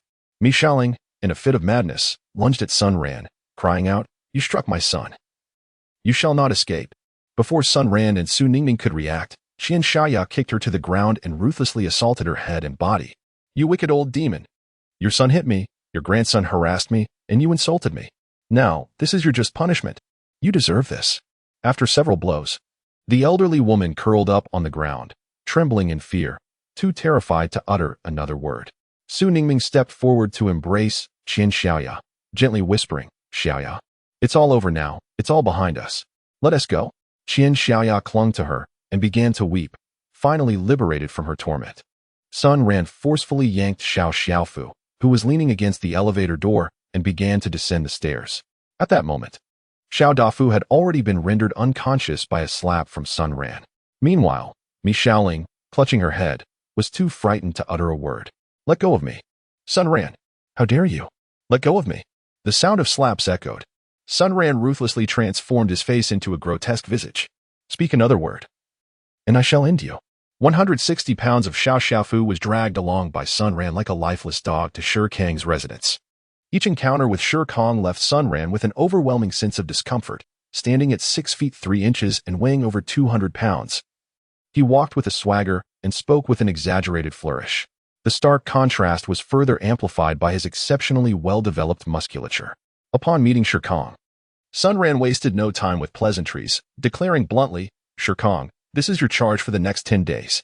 Daily video updates are required, and each must be no less than 10 minutes. This lad possesses quite the temper. Handle it as you see fit. Remember, when it comes to action, resort to it as much as possible, rather than words. There's an abundance of food. We can't carry it all at once. Dress warmly and let us descend together to fetch it," he continued, tying the young man to a chair, ensuring he would go hungry for a day. Shi Kang nodded, raising his delicate fingers in agreement, then elegantly donned his coat, accompanying Sun Ran to the underground parking lot for the rice. After 3 trips, they deposited 10 bags of rice and 100 pounds of beef into Shi Kang's abode. "I shan't intrude upon your romantic interlude. Farewell." Shi Kang bashfully responded, "Farewell, dear." Upon returning to the villa, in the changing room on the first floor, Qian Xiaoya slipped into the attire Su Ningming had long prepared for her. "Xiaoya, discard all these old garments. Let us embrace the new for good fortune." Qian Xiaoya nodded, replying, "I will heed your advice, Ningming." She shed her bulky down jacket, revealing a snug sweater that confirmed Sun Ran's suspicions. Her frail frame bore an undue burden. Rarely did she don such form-fitting attire in the presence of others, and her cheeks began to flush. "Brother Sun Ran, I need to change my clothes." "Oh, pardon me. You proceed. I am done. Farewell." "Huh. My husband is a man of desire but lacking courage. Wow, Xiaoya, seeing you so voluptuous makes me want to grab a handful." With that, 2 small hands audaciously seized a portion of Qian Xiaoya's ample bosom. "Hey, what are you doing? You're a woman too. Don't you have any modesty?" Xiaoya protested, covering her chest. "Who can blame you when you look so exquisite? Hurry and change. Once you're done, I shall take you upstairs for a bath and prepare a delightful meal for you." Whether it was due to Qian Xiaoya's admirable character or a sense of sympathy, Su Ningming, Lin Yao, and Qian Xiaoya soon became inseparable confidants. Meanwhile, Sun Ran was engrossed in a video sent by Shi Kang. After saving it, he sought out Xiao Dafu's WeChat in the homeowners group and promptly added him as a friend. Acceptance came swiftly. Before Sun Ran could release the video, Xiao Dafu sent a voice message. "Sun Ran, where have you taken my son? I have already reported it to the police. Once the extreme weather passes, Prepare yourself for prison. Sun Ran nonchalantly remarked. You know that I can only enter the prison once the extreme weather passes, but will it ever cease? Do not be so angrily ineffectual. First, take a look at your son's study video. I believe he has made considerable progress. At the very least, he is now polite. Upon viewing the video, Xiao Dafu let out a furious roar and fainted immediately. Chapter 31. The pitiful Qian Xiaoya has never tasted ribs. Mi Xiaoling, hearing the commotion from her son's room, hurried over to find Xiao Dafu unconscious. The phone still emitted sounds, piquing her curiosity, and she picked it up, donning her reading glasses to inspect it closely. Oh dear Dafu, it's not that I'm criticizing you, but why do you indulge in such things? It's quite improper to watch two men engaged in such activities. It's truly disgusting. At that moment, Xiao Dafu slowly regained consciousness, only to hear his mother incessantly chastising him. Snatching the phone from her, his sudden movement aggravated his injury, causing him to gasp in pain. He pulled back the covers, revealing his swollen groin, resembling two large goose eggs. Although he had taken 2 painkillers, they were of no effect. If nothing unexpected occurred, he would likely be rendered useless. How could you still watch such indecent material in your condition? Mi Xiaoling lamented, her heart heavy with concern. Xiao Dafu, feeling utterly drained, replied, just take a look for yourself. That's your eldest grandson. He has been taken by Sun Ran. Ah, no wonder this looks so familiar. Isn't that man the effeminate one from our 3rd floor? Indeed, I recognized him long ago, but in my current state, I can hardly move. What am I to do? I am filled with hatred. Why did I provoke Sun Ran? And that woman Su Ningming? When did they become so formidable? At this moment, Xiao Dafu truly felt as if he were at death's door. His son had been taken to learn fencing. The woman had run off with Sun Ran. And most crucially, he had lost his manhood. All of this was the result of his past misdeeds. Had he managed his son better and prevented him from harassing others, perhaps today would not have unfolded as it did. Had he apologized to Sun Ran instead of treating him with disdain, perhaps today Sun Ran would have shown him mercy, and he would still have his dignity intact. But does regret serve any purpose? Son, you need not go. I will risk everything to rescue our grandson. Having spoken, Mi Xiaoling took a kitchen knife and descended to seek out Shirkong. In the secure haven, Qian Xiaoya donned a fitted short-sleeve shirt paired with yoga pants, her flawless figure on full display. At that moment, everyone was gathered together for lunch. Typically, Lin Yao took charge of the meals, while Su Ningming and Sun Ran devoted most of their time to fitness. Today's lunch was prepared with Qian Xiaoya's assistance. The feast consisted of braised spare ribs, steamed yellow croaker, spicy stir-fried king crab, and cheese-baked lobster. The first 2 dishes were crafted by Qian Xiaoya, who seldom had the opportunity to indulge in such exquisite ingredients as king crab and lobster. The latter 2 were prepared by Lin Yao, with the staple being steamed rice. Let us warmly welcome Sister Xiaoya. Let us indulge in some wine today to celebrate her liberation from hardship and her rebirth, Su Ningming exclaimed loudly. Due to her snug attire and Su Ningming's proclamation, Qian Xiaoya instantly became the center of attention, her fair complexion flushing a deep crimson as her hands nervously fidgeted with her clothing, uncertain whether to sit or stand. Sun Ran gazed at the adorable visage of Qian Xiaoya and promptly intervened, saying, All right, Xiaoya, will you be having white wine or beer? We also have soft drinks. Qian Xiaoya cast a grateful glance at Sun Ran and softly replied, Well, since everyone is in high spirits, let us indulge in some beer. Su Ningming immediately turned to the liquor cabinet to fetch the beer, 1 case of Agut A-grade beer and another of Budweiser. Let us revel until we are inebriated tonight. Lin Yao then produced a bottle of freshly squeezed juice. Dear Xiaoya, I am pregnant, so I shall abstain from alcohol and instead partake of soft drinks. Welcome to our family. Upon hearing that Lin Yao was expecting, Qian Xiaoya quickly glanced at her flat belly. It was only a little over 2 months along. Not yet 3, and thus not very noticeable. Su Ningming, standing nearby, explained, The child belongs to Sun Ran, and well, I am also under his wing. I suspect that after today, you too shall become one of Sun Ran's. Qian Xiaoya had long since prepared herself to devote to Sun Ran. Yet the straightforwardness of Su Ningming's words made her feel a touch bashful.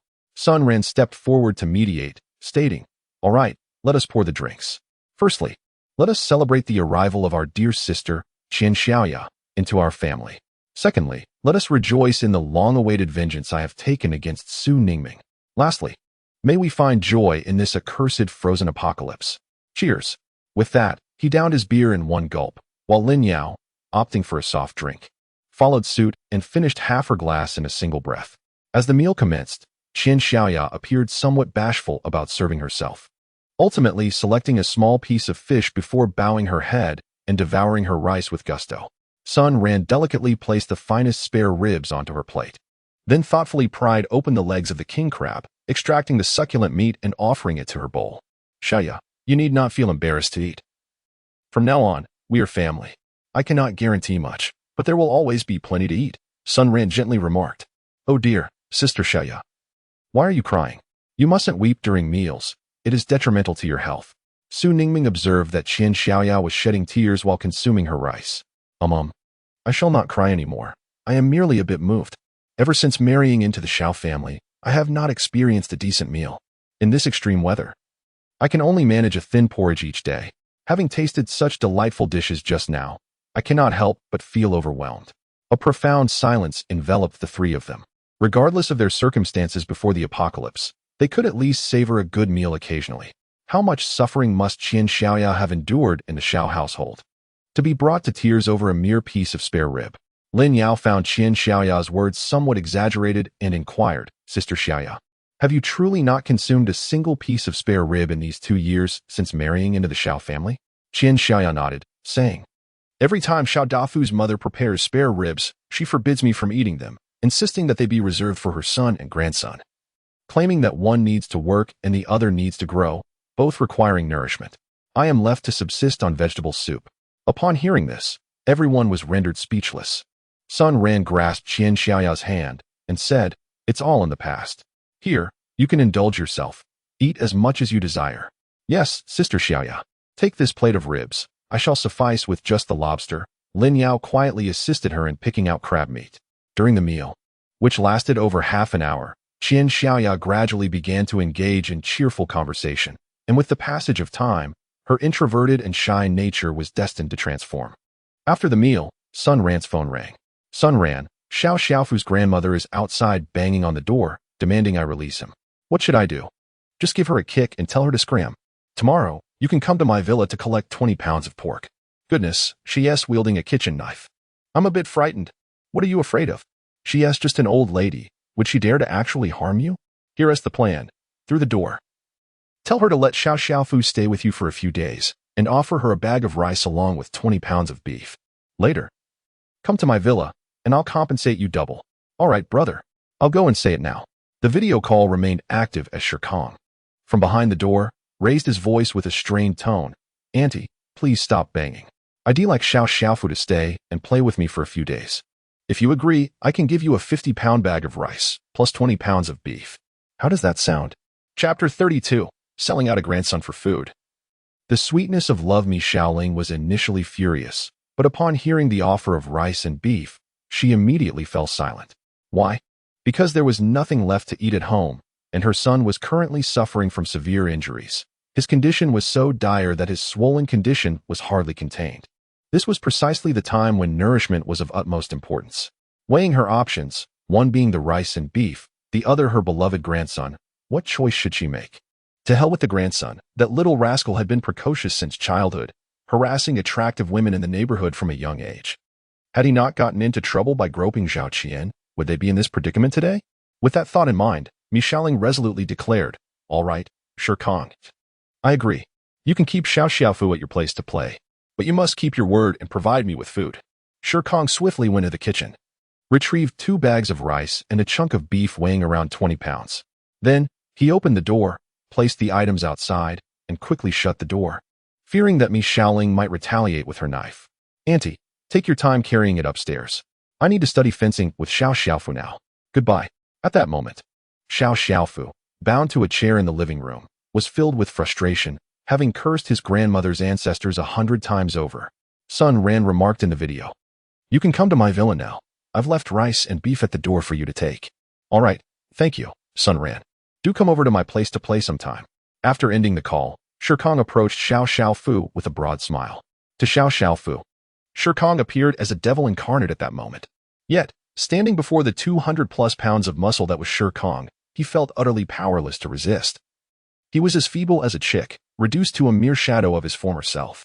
The air was filled with echoes of anguished cries reverberating within Shirkang's home.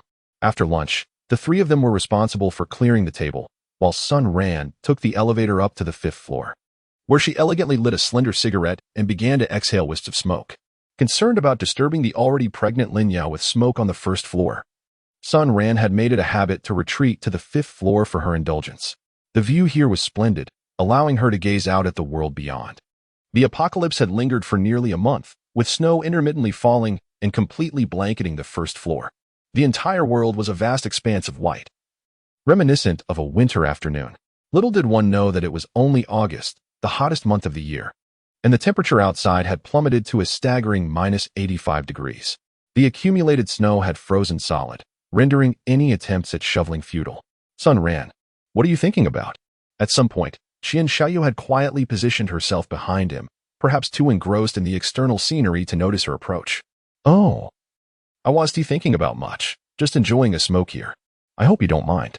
Sun Ran turned his head to gaze at Qian Xiaoyu, noticing her fair and smooth complexion, reminiscent of a porcelain doll. It was hard to fathom that she never engaged in any skincare routines, yet her skin appeared so radiant. Feel free to smoke. I rather enjoy the scent of tobacco. My father used to smoke as well. How is your father? Has he recovered? Qian Xiaoyu shook her head and replied, the surgery was unsuccessful. He passed away within 2 months. Perhaps it is for the best. He no longer has to suffer in this extreme weather. Upon finishing her words, tears began to stream down her face. Sun Ran handed her a tissue from the table, gently patting her shoulder as he said, you are right. This wretched weather seems as if it will persist indefinitely. Sometimes, death feels like a release. Suddenly, Qian Xiaoyu collapsed into Sun Ran's embrace, weeping as she exclaimed, thank you so much, brother Sun Ran. These past few days, I have contemplated suicide. I truly cannot endure this any longer. There is no food, and that father and son continue to berate, strike, and torment me. I feel as though I am living a fate worse than death. Sun Ran felt the softness and warmth of Qian Xiaoyu, sighed softly, and said, no more tears. It is all in the past. From now on, we must embrace happiness. Go and rest for a while, take good care of yourself. As long as Xiao Dafu and his companions are alive, we will find a way to torment them, allowing them to experience the taste of being bullied. Upon recalling Xiao Xiaofu's plight, Qian Xiaoyu couldn't help but let out a laugh. Brother Sun Ran, you are truly wicked. You can come up with such devious ideas. Sun Ran quickly shook his head and said, this is not my idea. It was conceived by that girl, Su Ningming. Go on, choose any room on the 2nd floor. After a tiring morning, you should take a nap. In this villa, you need not worry about anything. Just be happy. Tonight, we shall go to the cinema on the 5th floor to watch a movie. I will prepare popcorn for you, which will undoubtedly taste far superior to what is sold outside. Qian Xiaoyu had never experienced the feeling of being cherished by a man other than her father throughout her life. Today, she felt that overwhelming, sweetly indulgent affection emanating from Sun Ran. It dawned on her how beautiful love between a man and a woman could be. Alas, she lamented that she was no longer pure. With this thought, tears began to well in her eyes. Brother Sun Ran, would you despise me? Sun Ran was taken aback and said, what could I possibly dislike about you? You are such a pure, kind-hearted, and beautiful young lady who deserves to be adored, cherished, and elevated to the heavens. How could I ever harbor disdain for you? Stop with the unfounded thoughts. I would never think less of you. After saying this, to demonstrate his sincerity, he planted a heavy kiss on her smooth forehead. Now you believe me, silly girl? Qian Xiaoyu's face flushed crimson as she replied, yes, I believe you. I'm going downstairs for a nap now. See you in a bit, brother Sun Ran. With that, she gracefully strode towards the elevator to rest. Inside the elevator, Qian Xiaoyu patted her chest, breathing heavily, and murmured to herself, is this the feeling of being in love? It's so sweet. I absolutely adore it. At Song Ren's residence, lunchtime arrived, yet no one had eaten, for the villa was devoid of food. The elderly couple on the 2nd floor had long since depleted their meager supplies, scavenged by the 4 hungry men. Tang Tian, at this moment, hid in her room, fearing she might be devoured by the 4 famished eyes. To make matters worse, she had been ill with a high fever for 2 days, and 2 expired fever-reducing pills had proven ineffective. With a lack of nourishment, she felt as though she were on the brink of death. Meanwhile, Song Ren slumped on the sofa, wrapped in a thick blanket. The self-help meeting held the previous day had initially been quite successful. But once the participants learned they were to surrender their supplies, attendance plummeted. Thus, the plan had been thwarted. What to do? Would they truly starve to death? Suddenly, an idea struck him. He still had 4 mercenaries at his disposal. If he enlisted these four into the self-help group and compelled them to scavenge for supplies from door to door, it could work. In these extraordinary times, extraordinary measures were warranted. Everything was for the sake of the self-help group and to assist everyone in overcoming their hardships. Once the extreme weather passed, if anyone were to complain about his forcible collection of supplies, he could invoke the self-help group's name to shield himself, for the law does not punish the multitude. Yes, that was the plan. As long as he successfully gathered supplies, he would no longer suffer from hunger, and the distribution would ultimately be dictated by the self-help group. With this thought in mind, Song Ren opened his phone and contacted the self-help group's president, Wang Gang, sharing his idea. The two exchanged a cunning smile, and the plan was set in motion. He then sought out the four brothers, informing them of their inclusion in the self-help group to assist in the collection of supplies. Moreover, there was no need to worry about potential repercussions from the authorities once the weather improved, as this was a philanthropic act of the self-help group aimed at aiding the residents without food through their trials. For individuals driven by hunger, readily agreed without a moment's hesitation. Chapter 33, The Pinnacle of the Slightly Chubby Realm, the entrance of Su Li, arriving at the perfect moment. Song Ren, accompanied by his four brothers, once again arrived at Zhao Qian's residence.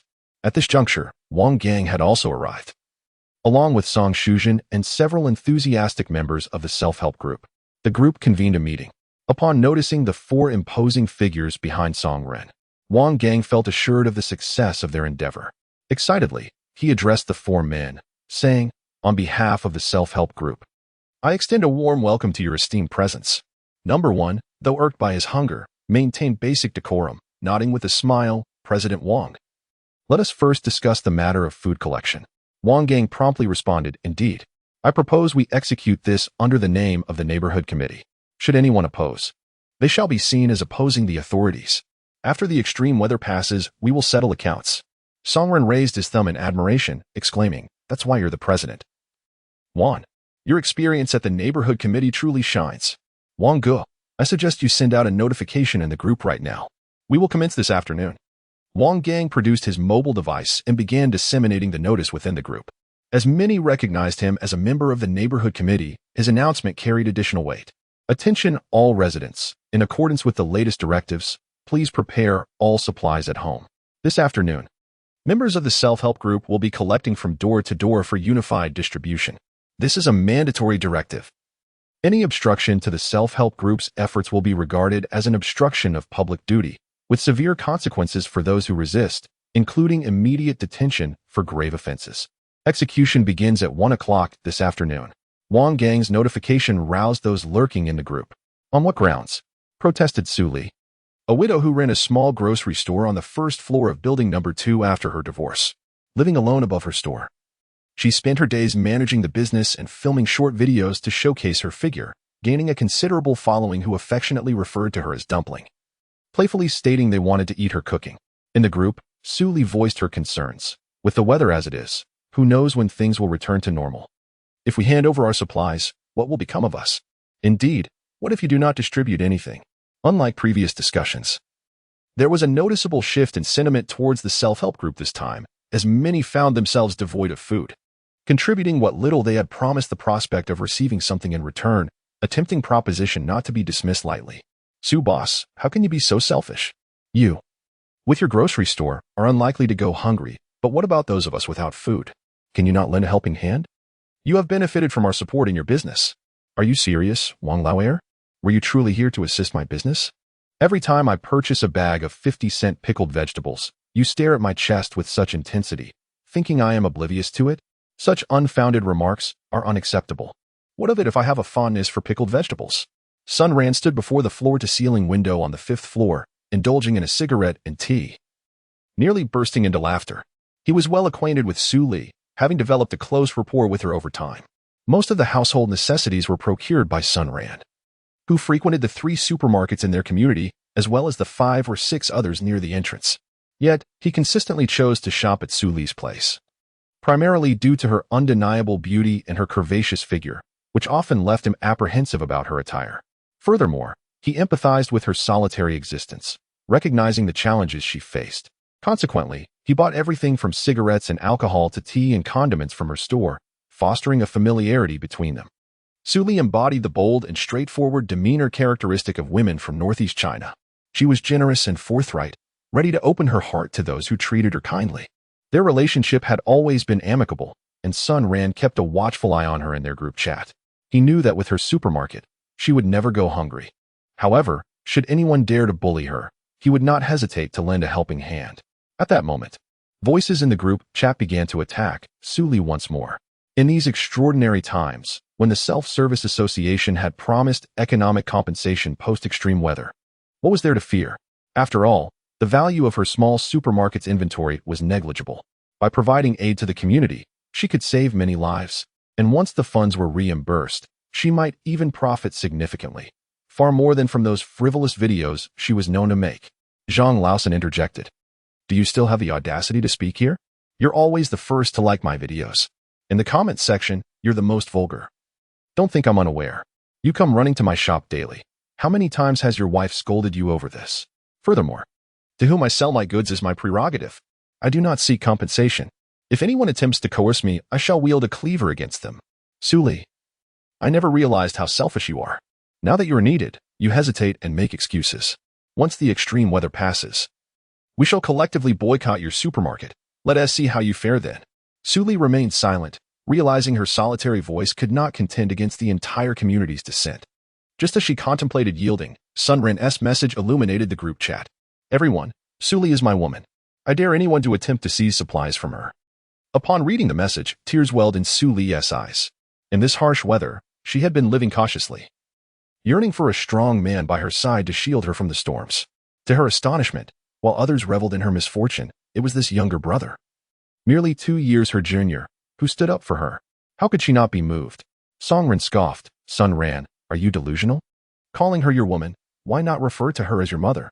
You're all bravado. You'll get what's coming to you soon enough. I refuse to converse with someone so ambiguous. Upon seeing this message, Song Ran's face turned crimson as he quickly attempted to clarify to those around him. That's absurd. How am I ambiguous? Due to the unfortunate rupture of his testicles, his testosterone levels have entirely evaporated of late, resulting in a noticeable alteration in the pitch of his voice, which has become considerably higher. Additionally, his fingers have unconsciously adopted a more delicate posture. Wang Gang, I must inquire, when you mention a directive from above, which authority do you refer to? Do refrain from mistaking a mere feather for a command. For those who are aware, recognize that you are merely employed at the neighborhood committee. Those unaware might mistakenly believe you are affiliated with the national committee. Sun Ran taunted in the group chat. Sun Ran, please refrain from standing idly by and making light of other struggles. You previously came into a fortune, moved into a grand villa, and indulged in lavish meals and drinks. I have no interest in that. However, do not defame or obstruct our self-help group from assisting everyone. Wang Gang declared with righteous fervor. Upon hearing this, many in the group rallied behind Wang Gang, expressing their support. I care not for how your self-help group intends to assist others, but should anyone dare to harm Su Li, I shall take action against them. Song Ran's eyes glinted with a cunning idea. He called number 1 aside and said, Sun Ran is hiding in his villa like a turtle retreating into its shell. If he dares to emerge, the 4 of you will certainly be able to subdue him. Not only can we accomplish our task, but we can also seize the resources from his villa. Number 1 nodded in agreement, stating, very well, let us set a trap and wait for the prey. Song Ran nodded, retrieving his phone to address the group. Sun Ran, our self-help group will inevitably enforce the collection of resources from Su Li's supermarket. Once the extreme weather subsides, I shall provide her with compensation. If you possess any courage, emerge from your villa. I am eager to see if you dare to obstruct our self-help group's endeavors. Sun Ran chuckled disdainfully. Using provocation, are we? Very well. Let us put it to the test. Sun Ran directly dialed Su Li's phone, speaking with unwavering certainty. Sister Su, if you trust me, pack your belongings in 5 minutes. I will come to pick you up. I believe in you, Sun Ran, but I refuse to let these scoundrels benefit from this room full of supplies. Rest assured, I have a plan. 5 minutes later, Sun Ran arrived at Su Li's home, clad in a comfortable and fitting winter outfit. Song Ran and the others could never have imagined that Sun Ran would come to fetch Su Li in such a brief span of time. Even if they could conceive of Sun Ran's arrival, they would hardly believe that the two could possibly transport all those supplies. Sister Su, open the door. Upon hearing Sun Ran's voice, Su Li hurriedly opened the door, allowing him entry. Sister Su, listen carefully. I will be concise. Should you uncover my secret, you shall henceforth be mine. If you do not agree, I shall leave at once. Su Li grasped Sun Ran's arm, resolutely stating, Sun Ran, I trust you. I am willing to be yours. I will follow your lead. Very well. No matter what transpires next, do not be astonished. Upon our return to the villa, I shall elucidate everything. Subsequently, Sun Ran made his way to the front supermarket, swiftly storing both the shelves and their contents into his space. He then proceeded to the small storage room in the back, collecting all the items inside as well. The entire process took less than a minute, leaving Su Li utterly astonished by Sun Ran's remarkable abilities. Remove your clothes and wear this. Oh, all right. Su Li shed her cumbersome down jacket, revealing a snug sweater beneath, leaving Sun Ran momentarily dazed by the sight. Indeed, she was a paragon of curvaceous beauty. In a matter of moments, she donned the professional winter attire prepared by Sun Ran, completing the transformation in under 5 minutes. Let us go. Follow me back to the villa. 3 minutes after Sun Ran and Su Li departed, Song Ren, accompanied by the 4 brothers of Number 1 and Wang Gang, arrived at Su Li's doorstep, poised for a game of waiting for the rabbit. However, they could not have anticipated that the rabbit had already left 3 minutes prior. Chapter 34. Song Ren faints from anger. The third supermarket vows to resist goodness. Why is it so cold? My feet have lost all sensation. Song Ren murmured quietly. Meanwhile, Number 1, also enduring the biting cold, remained hidden in the hallway, silent as a statue. Half an hour later, the chill became unbearable. Their hands and feet were completely numb. It seemed they would be rendered powerless even before Sun Ran's arrival. Song Ren sent another message in the group, stating that we are about to forcefully seize Su Li's supermarket. Let us see if he dares to show up. Song Ren, shivering, retrieved his phone. His fingers were too frozen to type, so he resorted to voice messages instead. Sun Ran, we are currently positioned at Su Li's doorstep, prepared for enforcement. If you are a man, step forward to protect your woman. Were you not just brimming with courage? What has happened now? Have you turned into a coward? Meanwhile, in Sun Ran's villa, Su Li had changed into a new outfit, truly showcasing her magnificent assets. Have you had your fill of looking? If not, tonight I shall grant you a feast for the eyes. Sun Ran wiped his mouth, feeling a bit awkward as he said, I've seen enough, Sister Su. I always thought you had some enhancements, but witnessing it today truly opens my eyes. All right, little brother, come to my room later this evening, and I will show you what the pinnacle of the curvy realm looks like. At that moment, Sun Ran's phone buzzed. Upon opening it, he discovered a voice message from Song Ren Fa. Sun Ran smiled softly and then feigned anxiety as he said, Song Ren, should you dare to harm Su Li, I will not let you go. Song Ren promptly replied, could you possibly refrain from mere bravado? Why don't you come to rescue your woman? Sun Ran exclaimed with an overwhelming sense of indignation. You all have gone too far. I curse you to an untimely demise. Upon hearing the voice message from Sun Ran, Song Ren responded with disdain, saying, as expected, he's too cowardly to leave the villa. Well, he certainly won't dare to come out and rescue Su Li, so we cannot be blamed for our ruthlessness. Hurry, knock on the door, if there's no response. Let my brother Number 3 break it down. The group, seeing no other choice, complied. Wang Gang took on the task of knocking. While he knocked, he proclaimed, Su Li, I am Wang Gang, the president of the Cell Help Association. I am here on behalf of the organization to requisition your supplies. Rest assured, we will document the amount we take, and once the extreme weather has passed, we will compensate you accordingly and perhaps even grant you the Good Citizen Award. Silence lingered, devoid of any response. The cold had rendered everyone almost immobile, their fingers barely capable of bending. Song Ren stepped forward, raising his voice. Do not expect Sun Ran to come to your aid. He is merely a master of words, all talk and no action. I give you 1 minute. If you do not open the door within that time, we shall force it open. At that point, you will receive no compensation, as you will be obstructing our duties. The choice is yours. A chilling silence enveloped the atmosphere, punctuated only by the howling wind outside. Damn it, this woman truly prefers punishment over hospitality. Brother 3. Open the door. Brother Number 3 glanced at Brother Number 1, who silently nodded in agreement. He removed his gloves, flexed his stiffened fingers, and began to pick the lock. Typically, such a residential lock could be undone in a minute, but after standing in the frigid temperatures of -50 degrees for over half an hour, their bodies were nearly frozen. Additionally, their lack of calorie-rich sustenance made their survival a small miracle. 5 minutes passed, yet the door remained firmly shut, and none dared to urge him on. As they awaited the unlocking, their minds wandered, imagining a treasure trove of food, snacks, and sausages piled behind the door. Songren's mouth watered at the thought, envisioning giving Suli a couple of slaps upon entering, followed by preparing a steaming pot of fragrant instant noodles, complemented by 2 starchy sausages devoid of meat. It was a tantalizing prospect. A droplet of saliva fell upon brother number 3's head, unnoticed by either party. As it froze instantaneously, with a loud click, the door swung open.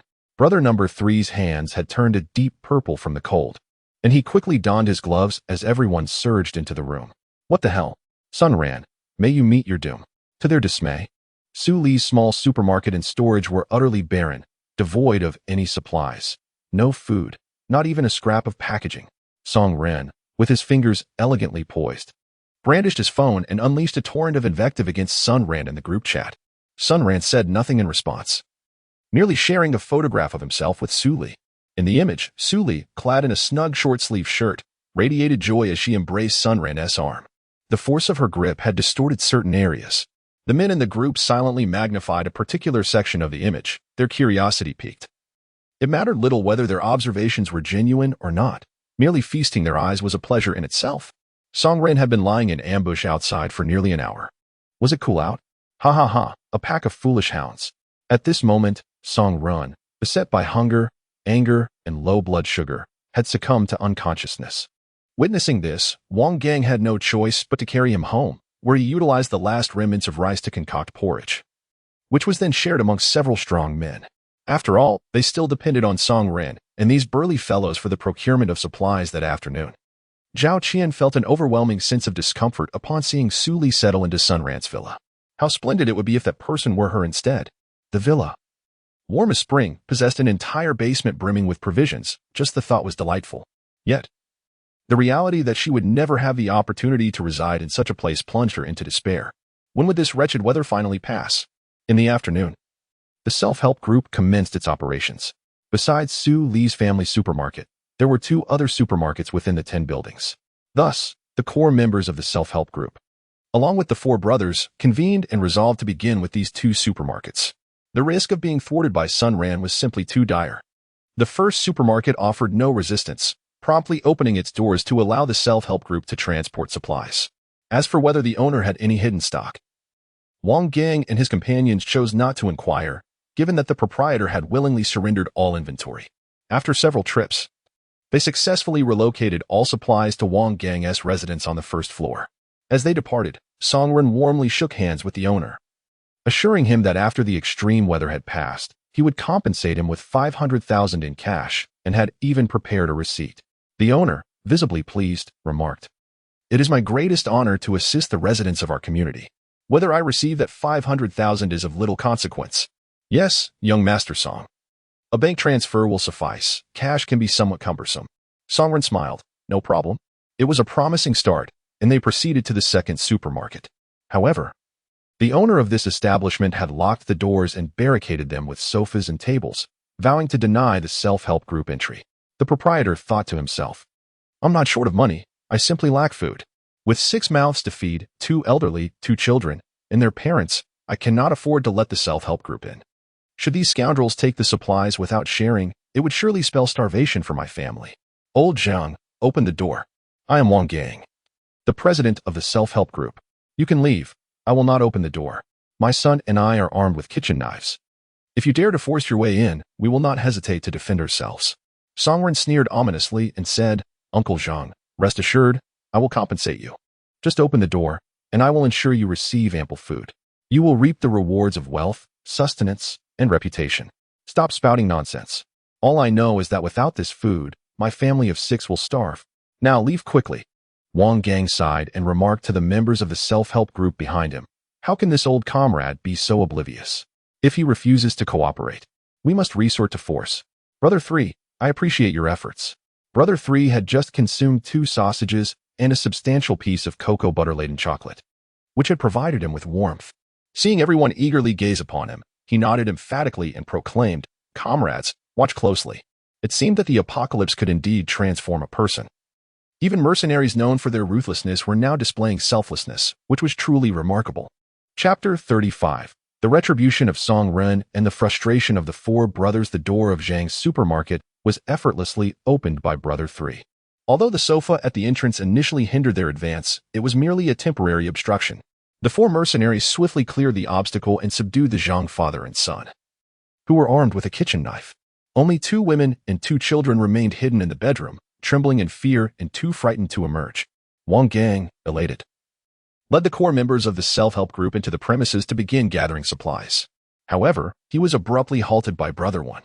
The remaining 3 brothers immediately grasped their elder brother's intent, positioning themselves beside him, awaiting his command. President Wang, we won't be sharing the resources from this supermarket with you brothers. You can return now, and we want to see you out. Wang Gang was momentarily taken aback. Wasn't it agreed that Song Ren and his 4 subordinates would join the self-help group to assist in opening the door, picking locks, and collecting supplies? Song Ren, what do your subordinates mean? Are they intending to hoard the resources of our self-help group?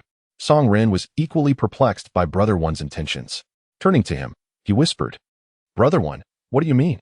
Wasn't it agreed that we would gather supplies together? Why the sudden change of heart? Brother 1 let out a hearty laugh, completely ignoring Song Ren's inquiry, and declared, it was my 3rd brother who opened the door, and my brothers who subdued the supermarket owner. Why should I share the resources with your self-help group? What do you say, President Wang?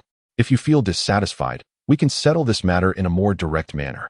Brother 2, why don't you entertain President Wang a bit? Sure thing, brother. I've been itching for a good tussle. Don't worry, President Wang. I'll be very gentle. As Wang Gang observed the towering figure of nearly 6 feet 3 inches approaching him, he quickly relented, saying, Brother 1 is right. Those who are capable should bear more responsibility, or rather, those who work hard should reap the rewards. Well then, we shall take our leave for now. It's quite chilly. You all carry on with your work. After finishing his discussion, he returned home with the other members of the self-help group, his demeanor downcast. Number 1 turned to Song Ren and said, Mr. Song, these are extraordinary times, and I believe survival takes precedence over our tasks. Therefore, we shall temporarily suspend our employer-employee relationship. Once the extreme weather has passed, I will reunite with my brothers to complete your assignment. With that, they began to transport supplies, aiming to have everything back to the villa within an hour. The Zhang family was tightly bound by 4 burly men, unable to move an inch. While Number 1 and his brothers, along with Song Ren, proceeded to the underground parking lot to gather supplies. Due to Mr. Zhang's frequent procurement of goods, the family possessed a tricycle, which significantly expedited their efforts. Rewind to an hour earlier, as preparations were underway to transport the second batch of supplies from the supermarket. Sun Ren received a call from Song Ren's wife, Tang Tiantian, at the villa. Brother Sun, I'm unwell. I've had a fever for 3 days, and there are no antipyretics at home. I feel like I might not make it, Tang Tiantian said weakly. Moreover, those 4 perverts are always watching me. I fear they will soon disregard their relationship with Song Ren and harm me in his presence. I'm so scared right now. Sun Ren shook his head and said, I advised you to come to the villa long ago, but you refused, overly concerned about your pride. Now look where that has led you, ill and uncared for. Put on your clothes immediately and come to my villa. You shall stay here from now on. I have medicine and nutritional supplements. Within 3 days, you will recover completely. Upon hearing this, Tang Tiantian's tears flowed freely. When Song Ren learned of his illness, rather than seeking medicine for himself, he only lamented the timing of his sickness, believing it a burden to her, and left her to fend for herself in the room. When mealtime arrived, he still expected her to prepare food for everyone, showing no regard for her as a person. Why are you crying? Hurry up. Soon, Song Ren and the others will return, and you won't be able to leave. Tang Tiantian suddenly realized she must avoid those 4 brutes at all costs. Their predatory gazes felt as if they could devour her. She sensed that if she did not escape today, her innocence might be forever lost. Ignoring her frailty, she hastily packed her personal belongings into a suitcase, then quietly descended the stairs. Upon opening the door to the underground parking lot and peering outside, she found no one there. Disregarding the cold, she dragged her suitcase towards Sun Ren's villa, stumbling twice along the way due to her haste. Meanwhile, the second brother and the 3rd brother were transporting supplies downstairs. While the first brother, with an arm around Song Ren's shoulder, chuckled, Mr. Song, since we are no longer in a contractual relationship, I will speak plainly. Look at all these supplies we brothers fought hard to procure. Why should we share any with you? You are a businessman. There is no such thing as a free lunch in this world, and I trust you understand this better than I do. Therefore, What will you offer in exchange for a portion of these supplies? Song Ren's heart quivered as he instantly grasped the implication of the first brother's words. He had set his sights on Tang Tiantian. Although he currently felt unable to act as a man, it was only temporary. Once the extreme weather passed, he would travel abroad for surgery, transforming himself into someone stronger. Moreover, Song Ren was particularly sensitive to the idea of being cuckolded. Perhaps due to his own history of placing other men in such positions, making him acutely aware of this threat. With a forced smile, Song Ren replied, "All right, brother one. I understand. How about I add another 10 million? The first brother's smile vanished, and he regarded Song Ren with a sideways glance. Do you think money matters in this weather? I won't beat around the bush. From today onward, your wife belongs to our 4 brothers. After all, you're not a real man at the moment. We'll take care of her for you." Song Ren glared at the first brother with reddened eyes. If looks could kill, next year on this day would mark the first brother's demise. Huh, don't look at me like that. If you wish to die, I can accommodate you. I could bury you in the snow, and who would ever know it was us? If it weren't for our fondness for teasing you in your misfortune, I wouldn't even consider letting you live. So just revel in your predicament. Upon hearing the words offend in front of one's husband, Song Ren clutched his hair in anguish, crouching on the ground in tears. This was truly retribution. How could these 4 brothers share the same hobby as himself? Big brother, the first load of supplies is ready. Good, let us return together to unload. This will expedite the process. It is estimated that we will need 2 more trips to complete the transport. Everyone, hustle. After we finish, we shall indulge in some fun with Tang Tiantian tonight. Finally, we can play. If you had listened to me, we would have been enjoying ourselves already. Big brother, you are just too honorable. The second brother chimed in. All right, today I shall ensure your wishes are fulfilled. Let's eat well first, then we shall take turns. Instantly, the 4 brothers were invigorated, while Song Ren, in stark contrast, resembled a soulless entity. One might think he was lifeless if not for his labored breathing. In the underground parking lot, the second brother pointed out, "Brother, look, there's a woman running ahead. She seems so familiar." At that moment, the first brother was busy pushing a tricycle laden with supplies towards the villa and had not noticed. Upon looking up, his eyes blazed with fury, and he shouted, "Damn it, it's Tang Tiantian. Hurry, catch her, don't let her escape." They were less than 100 meters from the underground blast door of Sun Ran's villa. Meanwhile, through the concealed surveillance outside, Sun Ran had already noticed Tang Tiantian, along with the 4 brothers pursuing her. The distance between them diminished rapidly. 80 meters, 50 meters, 20 meters. Tang Tiantian discarded her suitcase, the blast door now within arm's reach. "Open the door, brother Sun Ran. It's me, Tang Tiantian," she called out, unconcerned whether he could hear her from 20 meters away. With a click, the blast door swung open. The 4 brothers were just 10 meters away from catching her. Charge. Into the villa. Don't mind Tang Tiantian. However, contrary to their hopes, Tang Tiantian entered the villa first, and the blast door automatically shut behind her, almost colliding with the brothers as it closed. Damn it. So close. Sun Ran, open the door. The first brother shouted in a fit of impotent rage. Seeing his wife had reached Sun Ran's residence, Song Ren felt a strange sense of relief, finally free from the fear of being offended in front of his husband. Yet, upon reflection, he realized he was still wearing a green hat. Moreover, it appeared that Sun Ran had already placed one upon him without his knowledge. This thought pierced Song Ren's heart deeper, filling him with a sense of despair. Retribution. This was unequivocally retribution. Chapter 36, The First Brother. Infuriated to the point of blood spitting. In this life, Sun Ran must strike back with all his might. Sun Ran, if you are a man, step out. I challenge you to a one-on-one duel.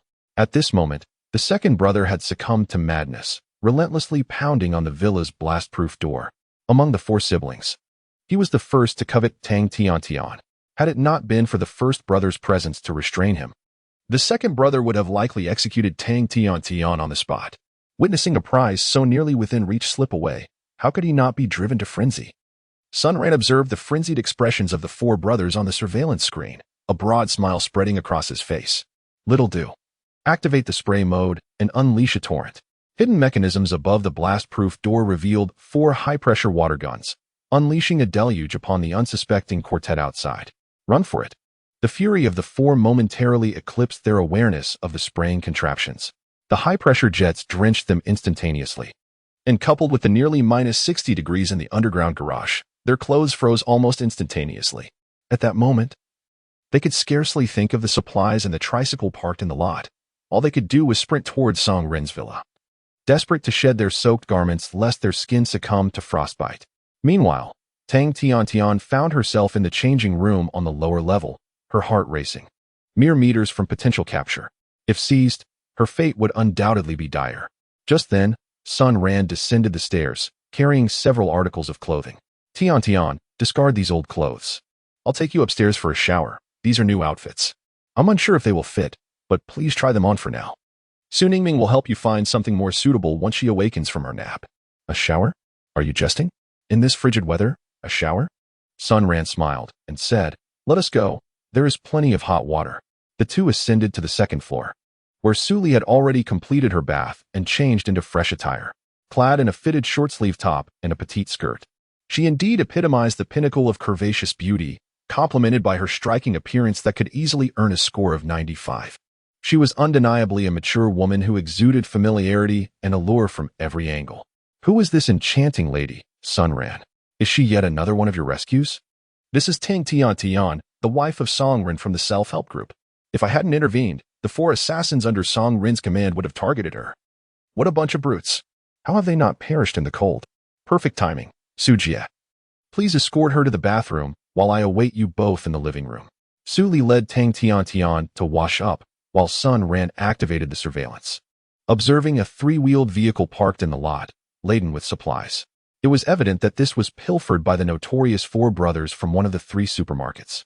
Having witnessed this, there was no chance he would allow them to keep it. It must be secured within his domain. Sun Ran donned his specialized cold-resistant attire and took decisive action. As he pushed open the blast door, a chilling gust assaulted his senses. Having spent so much time in the warmth of indoors, he had almost forgotten the frigid conditions outside. He immediately accelerated to his utmost speed, completing 100 meters in a mere 5 seconds. He swiftly stored the tricycle in the designated space and hastened to the 3rd supermarket in the neighborhood, which belonged to Old Man Zhang. Upon entering, he was met with a startling sight. The entire family was bound together, crying out pitifully at the sight of Sun Ran. Sun Ran untied them swiftly and said, the most perilous place is often the safest. Take the remaining supplies and seek refuge at the neighbor's house across the way.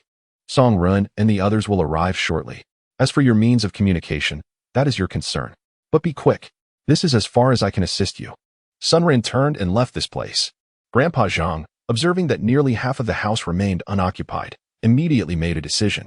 He hurried to knock on the door across the way and expressed his desire to exchange supplies for a place to stay. The residents of the opposite house were an elderly couple, with whom everyone had maintained excellent relations. Without a second thought, they readily agreed. Together, with collective effort, they moved all the supplies into the opposite house and concealed them. In the span of 5 minutes, Sun Ran had already changed clothes on the 1st floor. Song Rin, in a daze, followed the 4 brothers back to the villa and sat on the sofa, lost in thought. The 4 brothers swiftly stripped off all their clothes and donned clean garments. I must kill that Sun Ran. Number 2 gritted his teeth. Let us not dwell on that. We should quickly retrieve the supplies and then find a way to deal with Sun Ran. However, their thick clothing was soaked. What should they do? Damn it. Let us just wrap ourselves in blankets and go. We can steal a few clothes from nearby houses. The 4 of them took a moment to gather themselves. Disregarding the cold, one of them draped in a thick quilt, they dashed out of the villa and headed to the underground parking garage. Wait. I remember the tricycle was parked here. Where did it go? Number 1 finally panicked. Losing a woman was one thing, but losing supplies was a far more troublesome matter. I remember it being right here. Oh no. Quickly, let us go to the supermarket. Number 1 suddenly realized, and the 4 of them ran toward Grandpa Zhang's supermarket like wild dogs. Indeed, they found it empty. Nothing was left for the brothers. At this moment, hunger, cold, and fury intertwined within him. Number 1 let out a skyward howl, spitting out a mouthful of blood. Number 2 hurried over to support him. Big brother, calm down. If the supplies are gone, we can find more. Women are abundant, but your health is paramount. We still need to seek revenge on Sun Ran. Number 1 shook his head, his face ashen, and said, I feel much better now. Come on, brothers, grab your weapons. Let us go find Wang Gang. Didn't they just loot a batch of supplies? Humph. Now I'll let them know what mercenaries truly are. The group, armed with knives, swiftly made their way to Wang Gang's residence. Honey, we took a nap. and two beautiful women suddenly appeared in our home. Your speed in gathering a harem is astonishing. Are you sure your kidneys can handle it? Su Lingming teased. Stop joking, Su. You know her. This is Tang Tian, Song Ren's wife. As for why she is here at the villa, I'll explain shortly, said Lin Yao as she brought a plate of fruit from the kitchen. Placing it on the coffee table, Su Li, Tang Tian, and Xian Xiaoya, who joined later, felt a bit shy about eating. Go ahead, don't be polite. Help yourselves. There is plenty of fruit. Although Tang Tian had taken antipyretics and anti-inflammatory medication, she still felt exceedingly weak and in need of nourishment. Therefore, she picked up a piece of apple and took small bites. After just a couple of bites, tears began to stream down her cheeks. Sweetie, why are you crying? This afternoon, Xiaoya was moved to tears by the delicious pork ribs. What troubles you? I don't know. I just feel like crying. Everything feels so unreal. Haha. That's just the fever talking. Soon, our chef Lin will prepare a nutritious meal for you to regain your strength, and after another couple of doses of medication, you'll be well in no time. Sister Su, Xiaoya, you both should eat too. Otherwise, they will finish everything. Finishing it all is impossible. This large platter of apples, strawberries, and grapes weighs over 10 pounds combined. There's no way it could be consumed entirely. Su Li picked up a strawberry, placed it in her mouth, and chewed playfully, her sensuous lips parting slightly. Sun Ran's eyes widened in astonishment. The fruit was simply exquisite. I had never imagined that it could be so delectable. It had been a month since I had savored a single piece of fruit. What bliss! Sister Su, even more delightful experiences await us ahead. Sun Ran took a few bites before setting his food aside, reclining on the sofa as he observed the 5 enchanting ladies savoring their fruits, each embodying her own distinct style. Su Ningming exuded youthful vitality. Lin Yao radiated an aura of sophistication. Qian Xiaoya epitomized the ideal wife and mother. Su Li personified a charmingly plump and mature woman. Tang Tian was undeniably alluring and sensual. All 5, in terms of both beauty and figure, were truly exceptional.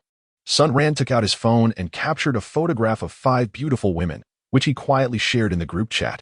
He casually mentioned Song Ren, Zhao Qian, and Xiao Dafu. Upon seeing such a photo, the 3 were infuriated and hurled their phones to the ground, furiously cursing Sun Ran as a beast. Is this even human? A man with 4 wives plus a stunning beauty? Why is it that, as a fellow man, I am deprived of such fortune? This was the crux of their discontent. Just look at what is on their coffee table, fruits. My heavens, I can barely manage a cup of instant noodle broth, and they are indulging in fruits? With a smirk, he thought, well, I shall also edit a roast chicken photo to tantalize your appetites. The group chat was filled with various discussions, which Sun Ran merely brushed off with a smile. In his previous life, he had lived too passively, always acquiescent. In this life, he vowed to be ostentatious and to strike with vigor. Chapter 37. The complete darkening of the 4 brothers who kill at Wang Gang's residence. The president of the Self-Help Association, several key members gazed hungrily at the mountain of supplies before them. Song Shuzhen, brimming with excitement, exclaimed, President Wang, when shall we distribute these supplies? My family has nothing to eat, and the children are crying out in hunger. The others looked at Wang Gang with eager anticipation. Oh, there's no rush. We shall distribute according to the effort each of us contributes to this operation. Sister Song was the first to propose gathering supplies. And we have always met at your home, he replied. He then retrieved a box of instant noodles and 20 sausages from the pile and handed them to Song Shuzhen. The remaining members, who had just engaged in a heated argument with Sun Ran in the group chat, received 10 bags of instant noodles and 10 sausages each. President, is this distribution a bit meager? There are still so many supplies. Can't we each have a little more, like some noodles? Inquired a bespectacled man with a questioning tone. Wang Gang's expression immediately hardened as he sternly responded, Shaoli, these supplies are not just for us. We must assist those in our community who are without food. If we take everything, what will happen to them? Once you've consumed your share, you can come back for more. Shaoli fell silent, deterred. All right, that will be all for today.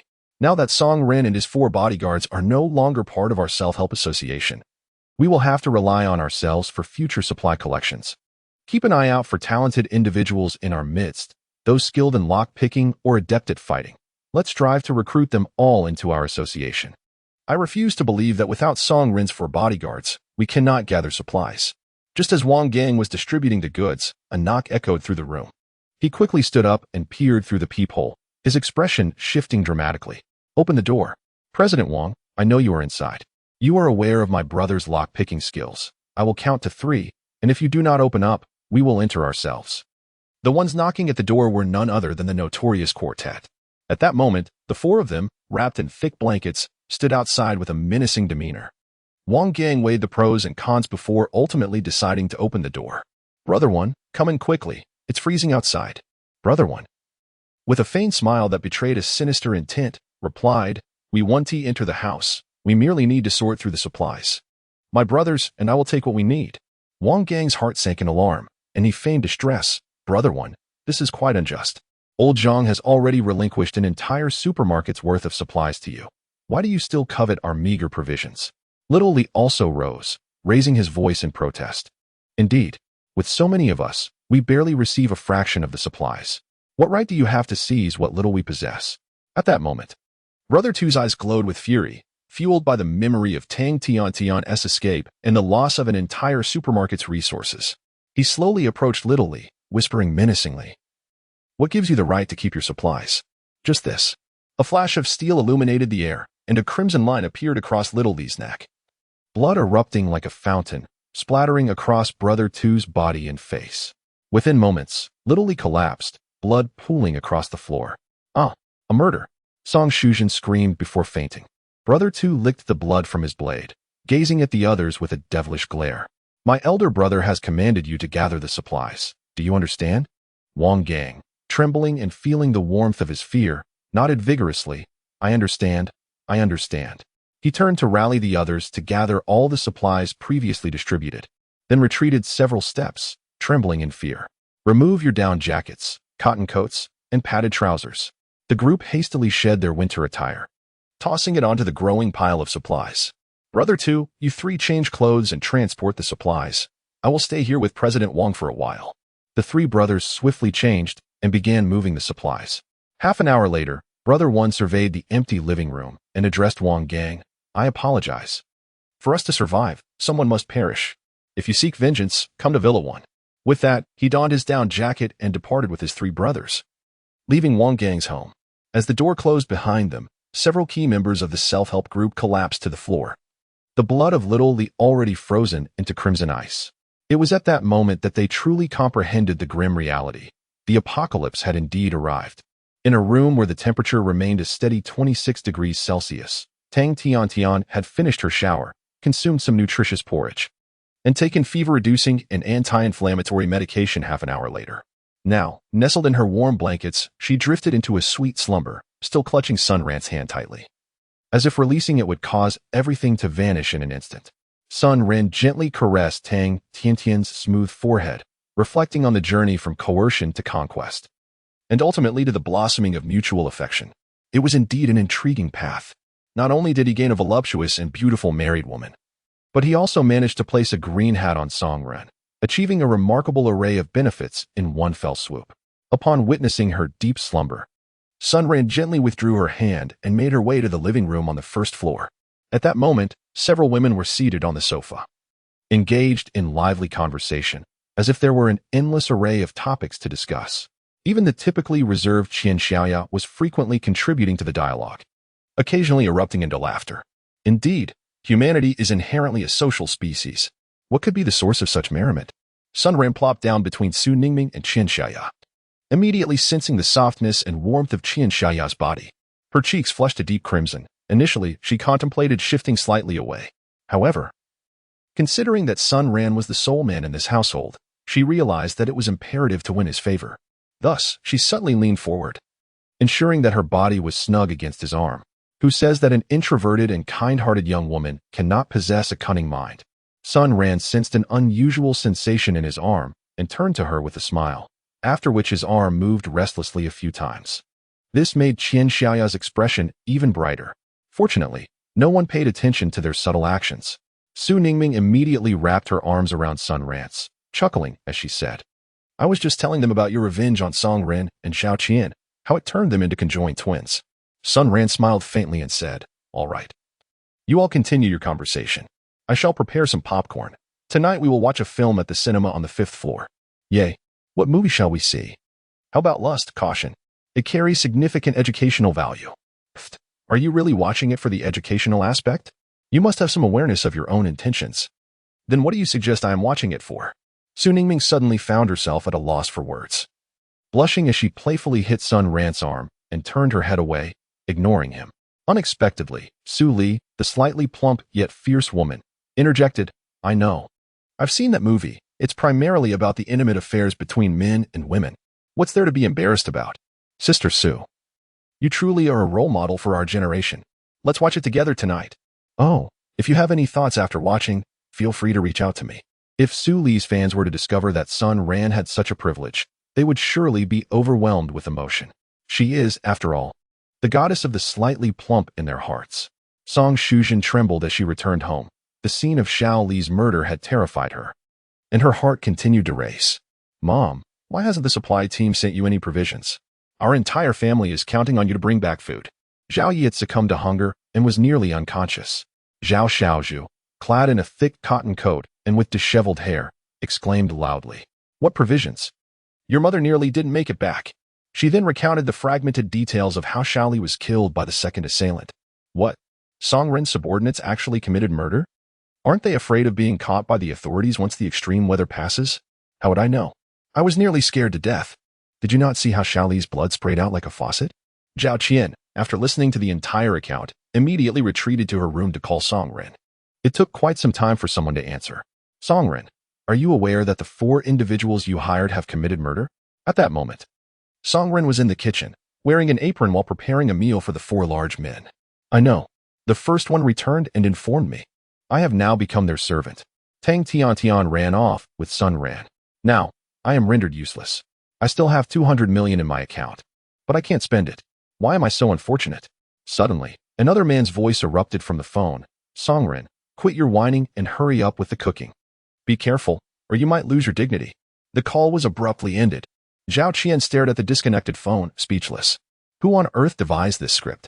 Why has the usually inept Sun Ran emerged as the greatest victor? And why, despite her beauty, does she struggle to secure even a meal? Is there truly any fairness left in this world? Chapter 38, The Fallen Song Ren and the Darkening of Zhao Qian. Wang Gang, President, when will food be distributed? Just give me a bag of noodles. I have salt at home. Indeed, I can't bear it any longer. My husband has gone a week without contributing any rations. Upstairs. I still have provisions. If not, I shall take charge. What kind of competition is this? Why do I see someone driving? Everyone, I apologize. The supplies have all been taken by Song Ren and his bodyguards. Xiao Li from the Self-Help Association has been killed by them. Everyone, the president of the Self-Help Association, Wang Gang, informed the group of the situation and attached a photo of Xiao Li's corpse. My goodness, that truly is Xiao Li's body. Are these people so bold as to commit murder? Wang Gang, could this be a scripted performance of yours? I hear that ketchup resembles blood quite closely. Could you please use your brain? Upstairs? Just look at the picture. Xiao Li's face is frozen. If this were staged, it would be strikingly realistic. Song Ren, are you not going to provide an explanation? The crowd began to urge Song Ren to return the supplies. At that moment, within Song Ren's villa, the first few individuals were enjoying instant noodles, with vacuum-sealed chicken legs on the table, and each had a small bottle of liquor before them. Refreshing. After being starved for so many days, they finally felt alive again. The second individual, having emerged from his anger over Tang Tiantian's loss, took a large swig of white liquor and exclaimed loudly. The first person lit a cigarette, took a deep drag, and said, Let us ration these supplies. They can last over a month. I reckon that in a month, the extreme weather will have passed. At that point, we'll find an opportunity to dispose of Sun Ran and then swiftly abscond with Song Ren's wealth out of the country. We shall never return. Indeed, brother. Song Ren is quite wealthy, with 2 billion at his disposal. This truly benefits us. And as for that scoundrel Sun Ran, I refuse to believe he can remain holed up in the villa indefinitely. Furthermore, his woman, at the right moment, I believe she will provide a perfect opportunity for a confrontation. Meanwhile, Song Ren sat in a corner of the kitchen like a soulless shell, utterly shattered by the sudden blow that left him in despair. He had lost everything. His people, his wealth, and now even his freedom. He had become a mere slave to the 4 brothers. His phone continued to ring incessantly, filled with messages from his group demanding he surrender the supplies, or they would collectively storm his villa. Opening his phone, Song Ren let out a bitter smile. Come on. It would be best if everyone rose up and eliminated the 4 brothers altogether. The Zhao family lay at home, cold and hungry. They had hoped that Song Shuzhen would bring back some food from the Self-Help Association, but not only did she return empty-handed. She was so frightened that she developed a high fever and fell ill. At that moment, Song Shuzhen's phone rang. Weakly, she retrieved her phone to find a message. "Sister Song, I have some noodles at home. Would you like some?" The message was sent by old Tian, who lives diagonally across from Zhao Qian. In his 60s and single, he claimed that his spouse left him due to irreconcilable differences. However, those familiar with him knew the truth. Old Tian had strayed with an elderly woman from the dance square, and her children had caught him in the act, giving him a sound beating. Embarrassed, his wife could no longer endure the shame and chose to leave him. Upon reading the message, Song Shuzhen quickly turned to glance at Zhao Dazhu, who was languidly sprawled on the bed, oblivious to his phone. She mused. Could it be that old Tian has taken a fancy to my appearance? My goodness, who would have thought that at my age I would still attract a suitor? It seems my charm remains undiminished. Suddenly, the world felt brighter, and even her ailment seemed to improve. In a rush, she replied, "Old Tian, to be honest, we truly have nothing to eat at home.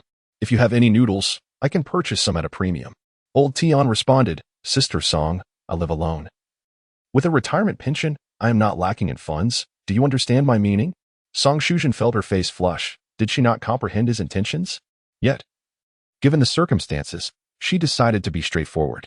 Observing old Tian's eagerness, she thought he could hardly wait a minute longer. "I understand your intentions, but Zhao Dazhu is at home, and I cannot leave right now. Would it be possible to wait until evening?" After a prolonged silence, just as Song Shuzhen was about to lose her patience and dress to confront him, her phone chimed. "Sister Song, you misunderstood my meaning. I meant for you to bring your daughter Zhao Qian to keep me company. I will provide you with 3 packs of noodles.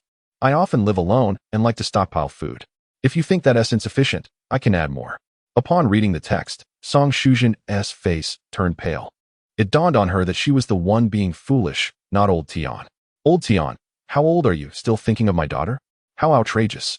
She promptly switched off her phone and attempted to sleep, but the hunger grew more intense, and the cold seeped deeper. "Grandma, I'm hungry. I want to eat." At that moment, Zhao Yu came running, complaining of hunger. The child had scarcely eaten in nearly a month and was visibly emaciated. Heartbroken, Song Shuzhen embraced Zhao Yu, realizing there was nothing left to eat at home. The community self-help group had fallen silent, and the entire neighborhood was berating Song Ren and Wang Gang of the self-help group. But what good was mere cursing? It wouldn't yield any food. Venturing out to buy food was no longer feasible, as there was no one selling provisions.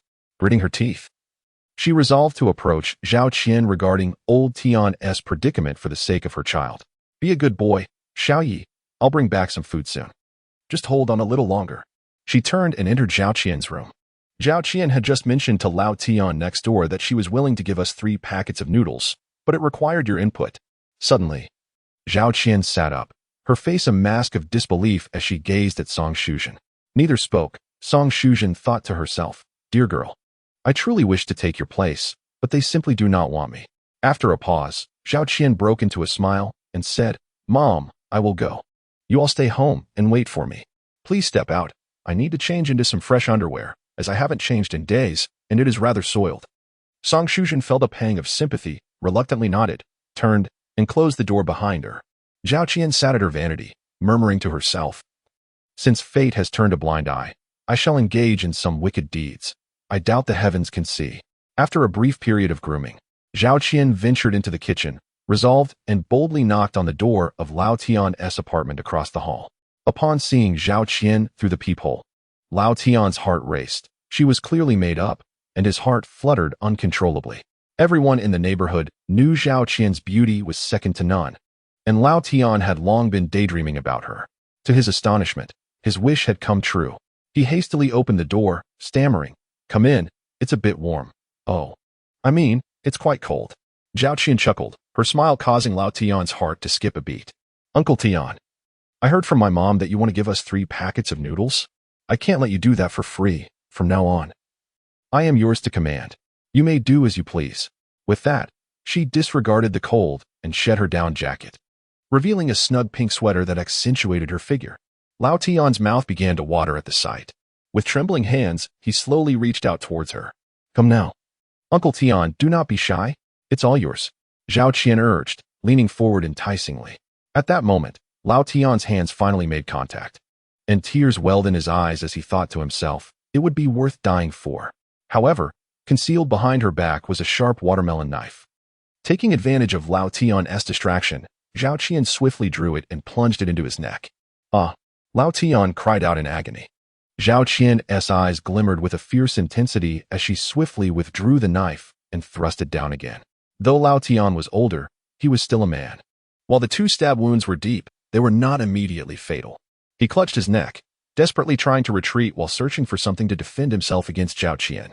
Yet Zhao Qian had already embraced her murderous intent and would not allow him to escape. Grabbing a thermos from the coffee table, she struck Lao Tian's head with it, sending him to the ground. Without hesitation, she drove the knife into his eye. Lao Tian, die. Yet, as Lao Tian breathed his last, he did so with a smile, for he had fulfilled his deepest desire. Indeed, it was worth it. Zhao Qian stood up, and an unexpected thrill coursed through her veins. She suddenly felt as though she had found her direction, ignoring the blood that stained her. She began to search for food in old Tian's house. Upon entering the kitchen, she was astonished to find half a roast chicken on the dining table. Without hesitation, Zhao Qian seized it and devoured it, regardless of its temperature, until her mouth was filled with meat. As she chewed fervently, tears streamed down her face. This was the last time I will cry. Sun Ran, I shall survive until the end, and then I will personally take your life and that of your woman. Ha ha. In no time, the half-chicken was consumed entirely by Zhao Qian, after which she commenced gathering food from old Tian's home. Indeed, old Tian had not lied, living alone. He had a habit of stockpiling provisions, such as noodles and the beef jerky he purchased during a live stream for 99 yuan for 20 bags, devoid of actual beef. There were also some sugar-free snacks. A considerable amount of rice, flour, cooking oil, and various meats remained. Upon returning home, Zhao Qian directed her words towards Song Shuzhen's room. You all go over to the opposite side and move the food. Do not disturb me unless necessary. When Song Shuzhen caught sight of Zhao Qian, drenched in blood, she immediately trembled. Zhao Xiaozhu and Zhao Dazhu arrived at old Tian's home and promptly retched. A watermelon knife was still lodged in old Tian's eye, and blood had pooled on the floor, now frozen. Yet, no fear could surpass the terror of hunger. Driven by starvation, they shivered as they transported the supplies back home, hastily shutting the door to old Tian's house. This matter shall remain buried within us. None shall speak of it. Song Shuzhen instructed the father and son. Rest assured, old Tian met his demise from a fall, correct, son? Yes, indeed. He fell onto the watermelon knife and inadvertently pierced himself fatally. Chapter 39. The Unfortunate Su Li, the Unfortunate Dong Fang. Do eat quickly, my beautiful ladies. The movie is about to begin. After finishing his meal, Sun Ran took a large pile of homemade popcorn, freshly squeezed juice, and beverages, and headed to the cinema on the 5th floor. He selected a film from his computer, ensuring that once everyone arrived, they could commence viewing without delay. Shortly thereafter, 5 stunning women descended the elevator, their fragrant presence captivating the air. Tang Tian, having taken a day to rest, appeared noticeably revitalized. The private cinema on the 5th floor boasted 10 exquisite leather seats from the Zawashi Gentleman series, arranged in pairs in a tiered fashion, reminiscent of those found at film festivals and shopping malls, albeit in a more compact form. The screen featured the latest IMAX 4D technology, promising an unparalleled visual and auditory experience. The Zawashi single seats could comfortably accommodate 2 individuals without feeling cramped. The 6 of them settled into the most comfortable positions, each with a bucket of buttery popcorn and a cup of fresh juice, and began their cinematic journey. As the film commenced, the lights in the cinema dimmed automatically. Not long into the movie, Su Ningming discreetly moved to Sun Ran's seat, and the two nestled together on the large sofa, creating a flurry of activity. Qian Xiaoya, seated closest, seized the opportunity provided by the dim lighting to steal a quick glance at Sun Ran, her cheeks flushing and heart racing. It was evident that these two did not regard them as outsiders. As the film concluded, the clock had already passed 9 o'clock. Let us retire to our rooms early. Tomorrow I'll take you all to work out. Regardless of circumstances or weather, maintaining good health is always paramount, Sun Ran announced. A satiated Su Ningming returned to her room, her expression weary. Meanwhile, a tormented Qian Xiaoya observed as everyone else retired to their own quarters before quietly opening Sun Ran's door. Given that the villa maintained a temperature between 25 and 26 degrees Celsius, everyone was dressed lightly.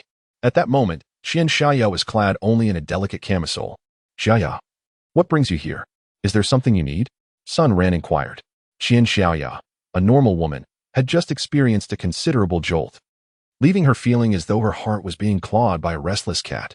Well, don't feign ignorance, Sun Ran. I want, she said, her expression laden with melancholy, her words trailing off. Even Sun Ran, no matter how naive, comprehends her intentions, observing her clad in a form-fitting tank top. Shockingly without any undergarments, how could one possibly endure such a sight? A night passed in silence.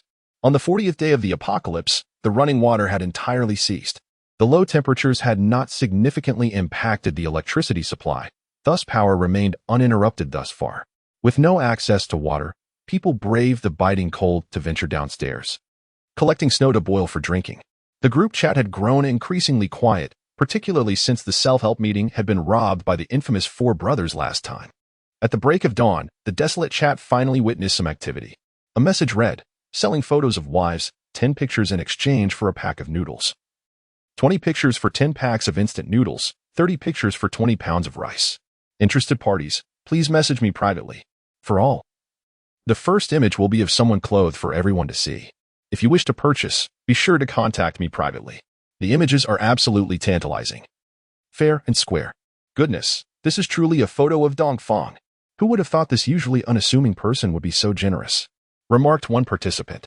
Chow Dali is quite the character. For the sake of food, he has actually gone through with this. If he posted a couple more, I would be willing to forego eating and drinking just to buy a few. Another chimed in, if those upstairs want a mooch, they should just say so. Is there no sense of shame left? Although the group chat had become lively, there truly were no takers willing to spend resources on photos. The individual selling the images was named Chow Dali, a typical slacker, while his wife's name was Dongfang.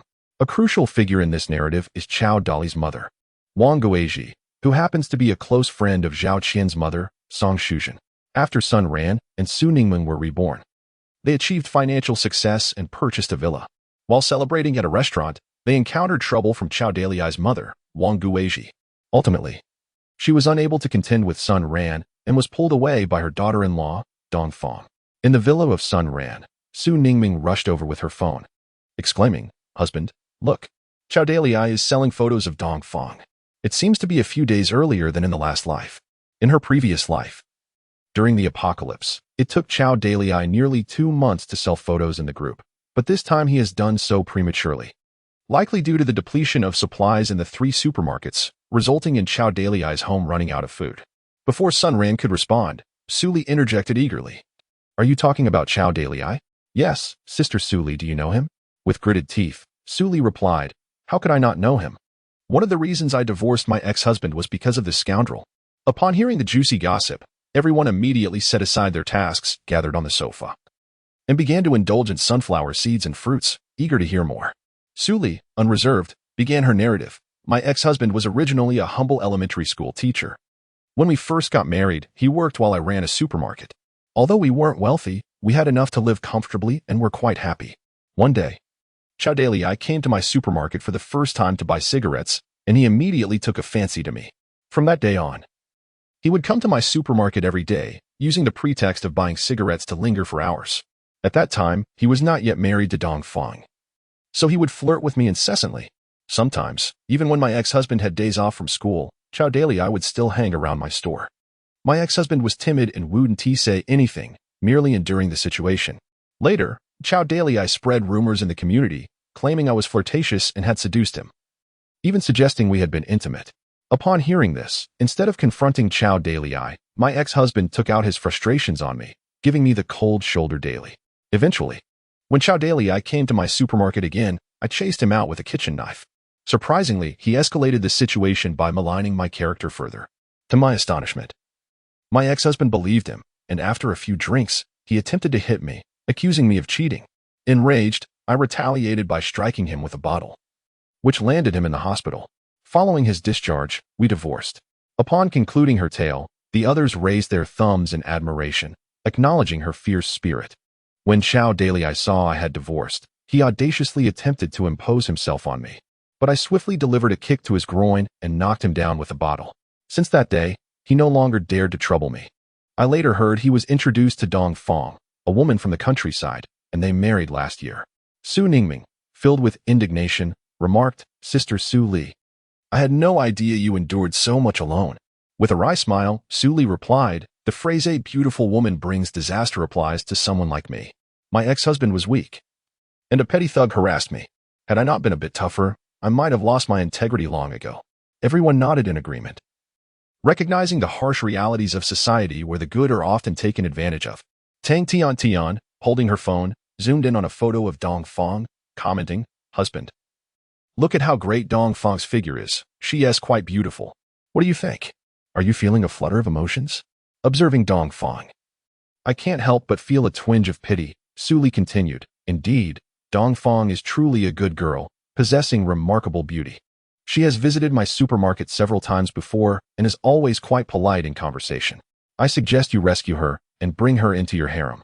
It would also serve as a means of avenging your sister." Sun Ran chuckled softly, saying, "How did this come back to me?" Su Ningming, with a playful smile, replied, "Darling, please don't be so modest. Honestly, with your current constitution, it's quite unbearable with fewer people around. My legs are still trembling a bit." Suddenly, Qian Xiaoya laughed and remarked, "How could you not tremble?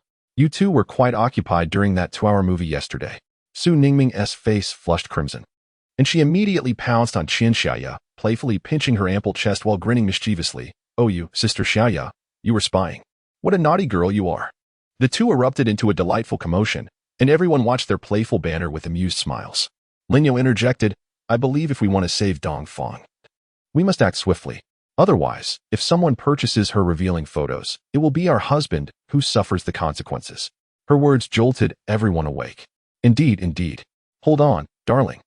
I'll add Chao Dali's WeChat right now and inform him that I want all his photos." Sun Ran nodded and said, "No need, I shall add him. I hold a rather favorable impression of Dong Fong. Last time at the restaurant, her mother-in-law caused us quite a bit of trouble. Yet it was Dong Fong who ultimately intervened. Since fate has brought us together, let us extend a helping hand." With that, Sun Ran sent a friend request to Chao Dali, which was promptly accepted. Sun Ran initiated a voice message directly. "Chao Dali, this is Sun Ran. I shall not waste words with you. I require all the photos. You are to announce in the group that all the photographs have been claimed by me, Sun Ran. I shall offer you 10 bags of rice weighing 20 pounds, 20 pounds of pork, and 2 roasted chickens. Very well, I will bring the supplies for our exchange shortly. If it does not work out, then so be it." Chao Dali silently contemplated for a moment, reflecting, half the day has passed. Yet not a single person has approached me in the group. Those who wish to purchase lack the necessary supplies. Although there are many unscrupulous individuals, the primary concern remains the need to be well fed. Now it appears that someone is willing to offer such substantial supplies for photographs of his wife, which can only imply that Sun Ran harbors intentions towards his own spouse. Sun Ran is a despicable individual, residing in a villa surrounded by numerous beautiful women. Yet he still yearns for his own wife. Truly, he is worse than a beast. Nevertheless, in this current environment, who can afford to oppose material desires? Very well, Sun Ran. It is a deal. I hope you honor your promise. I am currently at home waiting for you, and you had better not attempt any tricks. I am accustomed to mingling in society and have encountered all sorts of people." Sun Ran chuckled reassuringly. "Fear not. I have sufficient supplies. All I require are the photographs." "No problem at all. I captured around 40 to 50 shots, covering every conceivable angle to ensure your satisfaction." After ending the voice call, Chao Dali erupted with excitement, exclaiming joyfully that they finally had food. Meanwhile, in the adjacent bedroom, Dong Fong lay curled up in her blanket, her face marred with bruises, silently shedding tears. She genuinely wished for an end to her suffering, yet bound to the bed, she found herself utterly immobilized. The thought of those photographs circulating within the community filled her with dread. How could she ever face anyone again? As this realization struck her, tears streamed down once more. Chapter 40. The Successful Rescue of Dong Fong. I am heading to Chao Dali's residence to rescue Dong Fong. You need not accompany me. I shall return shortly. As Sun Ran walked, he retrieved his professional down jacket. "No way. I must accompany you," Su Ningming exclaimed, leaping high and firmly grasping Sun Ran's arm. "I want to go too. I need to witness Chao Dali's misfortune in person to achieve my revenge. If you don't allow me to join, I won't let you sleep in my bed." Su Li pouted her alluring lips as she spoke. Darling, I also wish to see it. Is that all right?" Qian Xiaoya murmured softly. Tang Tian, reclining on the sofa, remarked, "Why are you all looking at me? I won't be going. I'm still unwell. So I'll sit this one out, hee hee." Lin Yao gently caressed her belly and smiled, saying, I will prepare lunch for you. Once we bring back Sister Dongfang, we can eat. How does a meal of braised ribs and crab 3 ways sound? The main dish will be red wine beef pasta. What do you think? Sun Ren approached, wrapping his arm around Lin Yao's shoulders and gently caressing her abdomen. He smiled and said, You are the chef of our household. Your word is final. Just make sure you don't overexert yourself. Lin Yao shook her head and replied, Moderate activity is beneficial for the health of the fetus. You must be cautious and not push yourself too hard. Return to me after saving the day. I await your return. In Lin Yao's eyes, there was only Sun Ran. She understood the harshness of the outside world. Without this child, she would have never had the opportunity to reside in this villa. Sun Ran had once assured her that one day she would be grateful for the decision to keep this child. Little did she expect that those words would come to fruition so swiftly. Rest assured, Lin Yao, we are on our way. Sun Ran, Su Ningming, Su Li, and the curious Qian Xiaya donned their warm-down jackets and opened the door to the underground garage, hastening towards the address provided by Chao Dalei. Oh, why is it so cold? It feels like the temperature has dropped even further, Sun Li remarked, shivering slightly. That's what happens when you spend too much time indoors. A little movement, and it won't feel so chilly, she added. The temperature in the car remained around -50 degrees. It's still much warmer in the villa, Su Li said with a shiver. Soon, they arrived at the underground entrance of building number 4. 8th floor. The elevator is out of service, so we must take the stairs. If anyone feels tired, just let me know, and I'll carry you. Chao Dalei called out. Qian Xiaya and Su Li shook their heads, indicating they were fine. After enjoying hearty meals these past few days, Qian Xiaya's physical endurance had significantly improved. Su Li, naturally fit and curvaceous, had no trouble ascending the 8 floors without breaking a sweat. Knock, knock, knock. Chao Dalei, it's me, Sun Ran. Open the door. Chao Dalei peered through the peephole and replied from the other side, Bro, first take out the rice and let me see. Sun Ran lifted a 20-pound bag of rice and declared, Is this sufficient? Step back. I wish to inspect all the supplies, or else I shall not open the door. How cautious.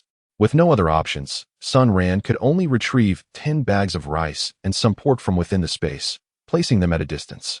Meanwhile, Su Li and Qian Xiaya, concealed in the shadows, had long grown accustomed to Sun Ran's actions. The astute women understood which inquiries were appropriate and which were best left unasked. If Sun Ran desired them to know, he would undoubtedly divulge the information. Upon seeing the 10 bags of rice and a large piece of pork, Chao Dalei's mouth watered instantly. All right, you may leave. I will move the supplies inside and send you a photograph. Not a single one will be missing. Sun Ran let out a cold laugh and said, Then what if you don't send it? Why should I trust you? Chao Dalei immediately replied, How about this? I will send you 10 first. And once I have moved the supplies into the house, I will send you the rest. What do you think? With a resigned nod, Sun Ran said, All right. I shall trust you this once, but you had better not deceive me, or I shall leave my mark at your doorstep every day. Having said that, he turned and entered the stairwell, descending with a series of thuds. Meanwhile, Chao Dalei retrieved his phone, selected 10 photographs, and promptly sent them to Sun Ran. After waiting for 5 minutes to ensure there was no one outside, he cautiously opened the door and stealthily began to carry the rice back to the old house. Just as he lifted the rice and prepared to turn back inside, Sun Ran and 3 women burst forth from the stairwell, launching a kick that sent the unsuspecting Chao Dalei flying. Oh, who dares to challenge death and kick me? He exclaimed. Ouch, my back is broken. Upon turning around, he was astonished to see Sun Ran, who had returned. Sun Ran, what on earth are you doing? Did I not send you the photos? I will leave the remaining ones for you once I move the rice inside. Why the haste? Sun Ran shook his head and said, Brother, do you see who this is? Chao Dalei raised his gaze to look behind Sun Ran and was taken aback. Su Li, what brings you here? Su Li replied, Why shouldn't I come? Sun Ran is now my man, and he must avenge me. Is that unacceptable? Just think about the misdeeds you committed back then. And now you dare to threaten me? I am curious to see how you intend to do that. With that, she lifted her leg and delivered a swift kick, hitting the target directly. A pain cry escaped his lips, startling Wang Guizhi, who hurriedly rushed out. What are you all doing? My son said he would give you the photos. He certainly would not deceive you. This statement left everyone utterly astonished. So it turns out that this fellow is aware of selling his daughter-in-law's photos. Sun Ran turned to Su Ningming and Qian Xiaya, instructing, You two go inside and take Dongfang away. Wang Guizhi, Chao Dalei, I apologize, but I am taking Dongfang with me. I have also deleted all the photos on your phone. I advise you to behave yourself in the future. Chao Dalei erupted in fury. That's my wife. What right do you have to take her away? Is this even legal? Legal? You, a grown man, resort to selling photos of your wife for food? Are you even worthy of being called a man? Moreover, you have been harassing Su Li daily, which led to the dissolution of a happy couple's marriage. How do you plan to settle that account? Wang Guizhi chimed in viciously, who told Su Li to dress so provocatively every day. She deserves the divorce. Unbeknownst to her, Su Li was standing behind, entirely focused on her son and oblivious to the conversation. Am I provocative? Is that why your son felt entitled to assault me? You old hag. With that, Su Li delivered a swift kick to Wang Guizhi's pudgy face, knocking out several teeth and leaving her mouth bloodied. At that moment, Su Ningming and Qian Xiaoya emerged, supporting Dongfang. Wang Guizhi, Chao Dalei, I am not here to force anyone's hand. Let us give Dongfang the choice. If she wishes to remain, we will leave immediately. If she desires to depart, you cannot keep her here. Sun Ran turned to Dongfang, whose pale face betrayed her illness, and said, Sister, you may choose for yourself. Would you like to return to the villa with me, or remain here? Speak your mind freely. With me by your side, no one dares to coerce you. Dongfang blinked her large, expressive eyes and resolutely replied, I wish to return to the villa with you. I want to be your woman. How dare you leave this house, Dongfang? I will break your legs, roared Chao Dalei, filled with fury. You shameless wretch. Once the extreme weather passes, I will come to your home and make sure everyone in your village knows you are a promiscuous woman. You disgraceful creature. Both Chao Dalei and Wang Guizhi lay on the ground, hurling insults at Dongfang. Dongfang appeared to be immune to their vitriol. She turned to Sun Ran and said, Darling, could you help me break their legs? I despise that mother and son. They forced me to take those degrading photos for food. I wish for death, yet they bound me to the bed. In this frigid weather, I was left bare, begging for mercy, only to be met with beatings and insults. Had you not come to rescue me, I might have become their tool for exchanging food. Su Li, gritting her teeth from the sidelines, exclaimed, These two beasts. She then turned and quickly entered Chao Dalei's home, soon emerging with a rolling pin. Darling, hold me steady. I will avenge Dongfang personally. Wait, Dongfang, I was wrong. I truly regret it.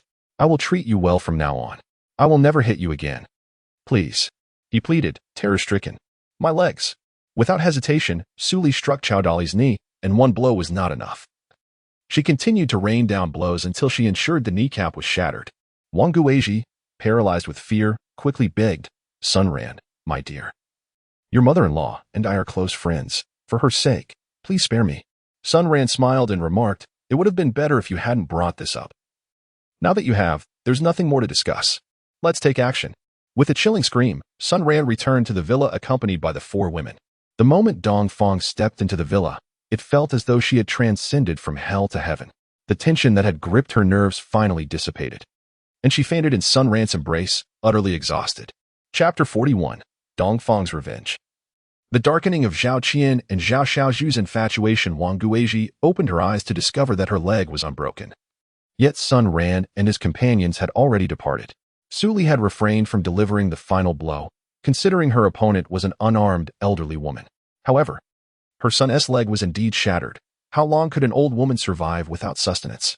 Wang Guizhi gazed at her unconscious son and the retreating figure of her daughter-in-law, momentarily at a loss for words. Perhaps this was the essence of retribution. Sun Ran carried Dongfang into the bedroom on the second floor. Upon turning around, he discovered that several women had vanished. With no other option, he had to assist in changing her clothes himself. The room was sweltering, and it was impossible to wear such heavy garments. The moment Sun Ran's specialized thermal down jacket fell, blood nearly gushed from her nose. It was a stark reality.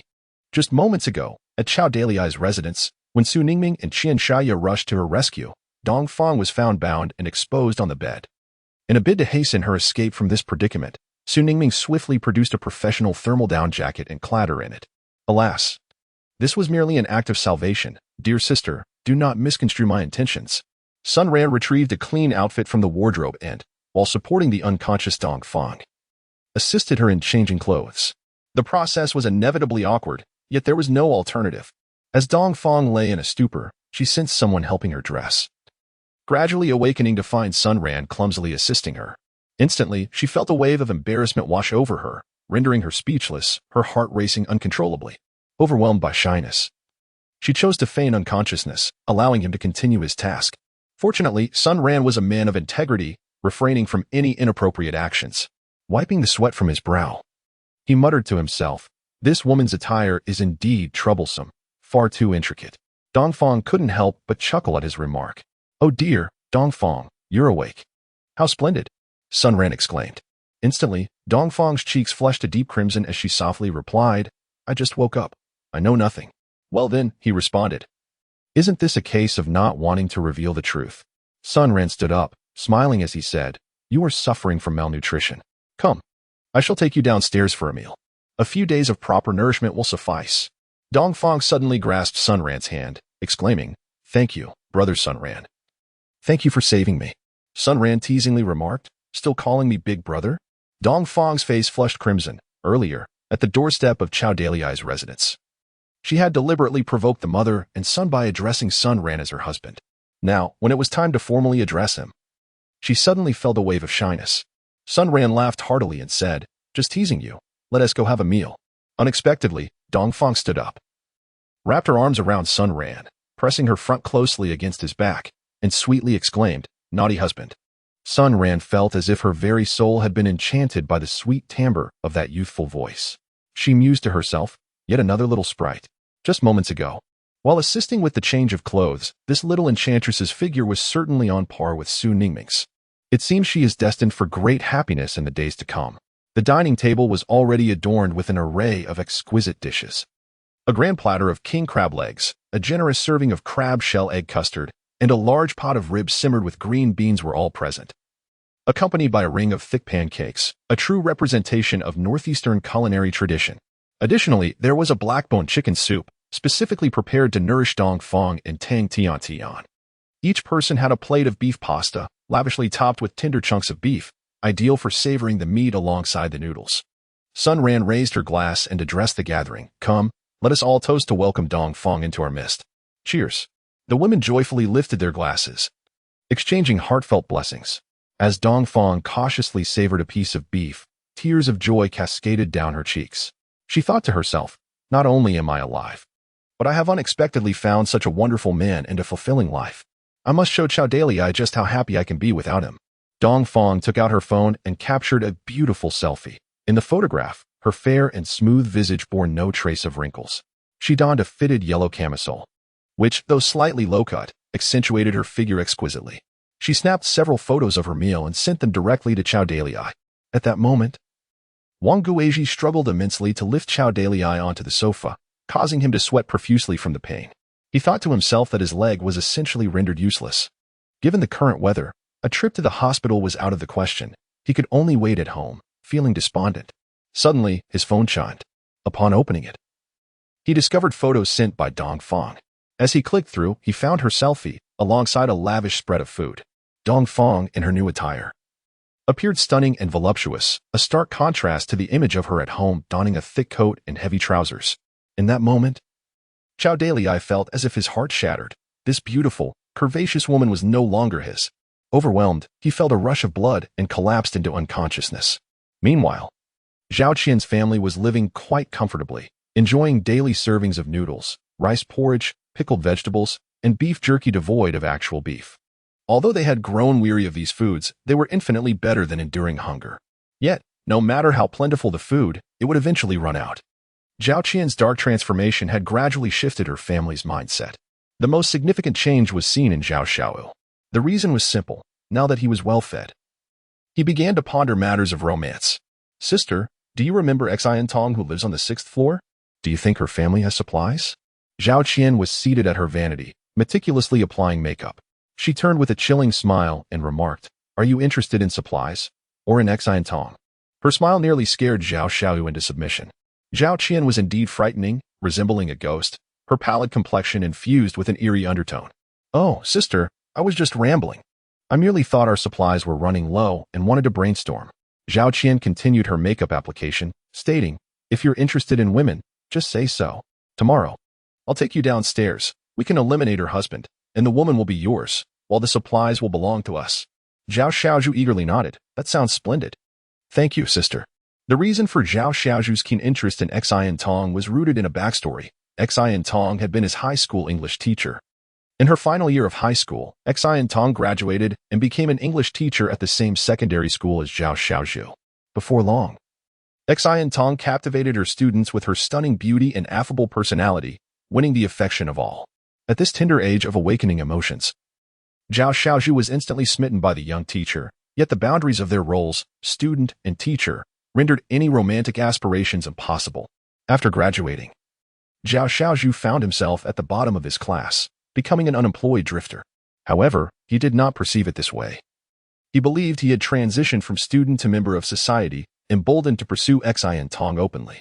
Each day after school, he would wait at the school gate with flowers, much to her annoyance. Eventually, Xian Tong entered a relationship with a civil servant who accompanied her to and from work. Fearful of losing her, Zhao Xiaozhu resorted to hiring a group of thugs to confront her boyfriend, who was subsequently assaulted. Unbeknownst to Zhao, the boyfriend had connections, leading to the arrest of Zhao and his accomplices. Zhao Xiaozhu spent a month in detention before being bailed out by Zhao Qian. From that day forth, Zhao Xiaozhu dared not linger at the school waiting for Xian Tong. To his astonishment, a year later, Xian Tong married her boyfriend, and their new home was in the same building as Zhao Xiaozhu's. They encountered each other a few times, each meeting steeped in awkwardness. Yet, Xian Tong remained as beautiful as ever, now infused with an elusive, sophisticated aura that could be described as the charm of a married woman. Zhao Xiaozhu continued to harbor feelings for this first love, previously hesitant to express them due to the belief that turbulent times would eventually pass. He felt dwarfed by her husband's stature, a civil servant he dared not provoke. However, circumstances had shifted, the tempest seemed unending, and with Zhao Qian's darkening disposition, he resolved to abandon all restraint. Zhao Qian pulled out her phone and found Xian Tong's husband's WeChat in the community group, sending a friend request that was quickly accepted. Without delay, she sent a selfie, an image that was both suggestive and subtly alluring to Xian Tong's husband, Gao Xiaozhi. I am your neighbor, Zhao Qian. My home is devoid of provisions. Would you be so kind as to assist me? I assure you, it will not be in vain, and you shall be duly satisfied. Guan Xiaoxi concealed himself in the restroom, secretly gazing at the exquisite photograph of Zhao Qian, genuinely envious. Although Xian Tong was not inferior in appearance or physique, the monotony of daily encounters dulled his appreciation. There was an undeniable allure to the wildflower that was Zhao Qian. Fortunately, his home was well stocked with provisions. Due to his penchant for snacks, he frequently frequented supermarkets and indulged in various delicacies during live broadcasts, ensuring that his pantry remained sufficiently stocked. As an avid fitness enthusiast, he required ample supplies of chicken and beef to nourish his body, resulting in a well-stocked refrigerator. Additionally, they benefited from the distribution of rice, flour, and cooking oil from their workplace, ensuring that neither of them would be wanting for sustenance. Zhao Qian, I am acquainted with you. We have crossed paths in the elevator on several occasions. I do possess some food at home. What would you require in exchange? Being adults, they undoubtedly understood each other's implications. As long as it is food, I am amenable. You may decide, handsome. After a moment of contemplation, Guan Xiaoxi swiftly typed, would 2 kilograms of beef and 5 kilograms of rice suffice? Upon receiving his message, Zhao Qian let out a derisive laugh. Is my worth merely equivalent to that? Very well, handsome. Choose a time. I am available at your convenience. A sinister smile crept upon Zhao Qian's lips, hinting at her potential to take his life at any moment. Chapter 42. The unfortunate Guan Xiaoxi, the unfortunate Xian Tong. Guan Xiaoxi set down his phone. No matter how frigid the temperature in the room, it could not quell the fervent stirrings of his heart. Prior to the apocalypse, he had encountered Zhao Qian in the elevator a few times, and truth be told, he was utterly captivated by her beauty and figure. While his wife, Xian Tong, was indeed attractive, her profession as a teacher necessitated a more reserved appearance. In contrast, Zhao Qian exuded an unabashed allure, dressing as provocatively as she pleased. Stealthily, Guan Xiaoxi ventured into the kitchen, rummaging through cabinets in search of food. Meanwhile, Xian Tong quietly emerged from the bedroom, seized Guan Xiaoxi's phone from the coffee table, and swiftly perused the recent conversation between him and Zhao Qian. At times, a woman's intuition can be frighteningly accurate. Given that the restroom's toilet was long out of order, and Guan Xiaoxi had inexplicably lingered there for an extended period, it was evident that something clandestine was afoot. Indeed, Xian Tong had uncovered this scene. She quietly set down the phone and returned to the bedroom, contemplating, to catch a thief, one must catch them in the act. Just wait, you scoundrel. If you dare pursue Zhao Qian, prepare for divorce.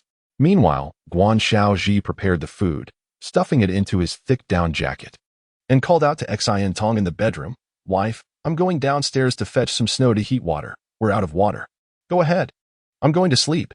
Upon hearing Xin Tong's intention to sleep, Guan Xiaozhi felt a surge of joy. "Sleep well, my love. Be sure to cover yourself with blankets. I adore you."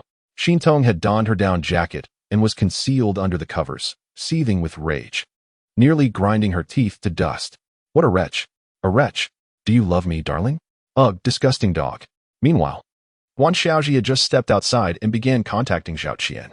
Xin Tong, hiding behind the door, listened intently to his conversation. "Hello, is this Zhao Qian? Are you free right now? You pick a place. I'm good with anywhere. I've already prepared the food." All right. Wait for me. I'll be there shortly." After hanging up, Guan Xiaozhi made his way upstairs.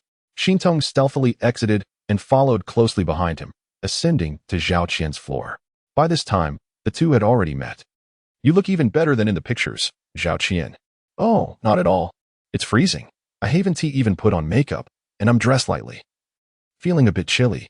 Xin Tong was nearly driven to madness lurking downstairs, as she could only hear their voices without seeing them. Determined to catch a glimpse of the unfolding scene, she decided to climb a few more stairs for a better view. This will make it easier to catch them in the act. "Come into my arms. It's warm here." Xin Tong peeked out and saw Guan Xiaozhi had unzipped his down jacket, revealing his robust chest. It was undeniable that his physique was quite impressive. Zhao Qian blushed, lowering her head and shyly saying, "Oh dear, you're looking at me. It makes me feel shy. Could you close your eyes? I wish to hide in your embrace." "You can do anything you want." Guan Xiaozhi, like a naive fool, replied with a silly grin, "I'll close my eyes. Come on, fall into my embrace. Let me keep you warm." Suddenly, a piercing scream echoed. Just as Guan Xiaozhi closed his eyes, a chill pierced his heart, and he looked down to discover a cold fruit knife embedded in his chest.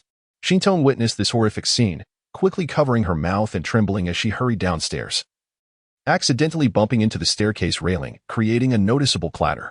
Zhao Qian froze, instantly realizing someone was on the stairs. "Xiaodu, there is someone on the stairs. Hurry and chase after them."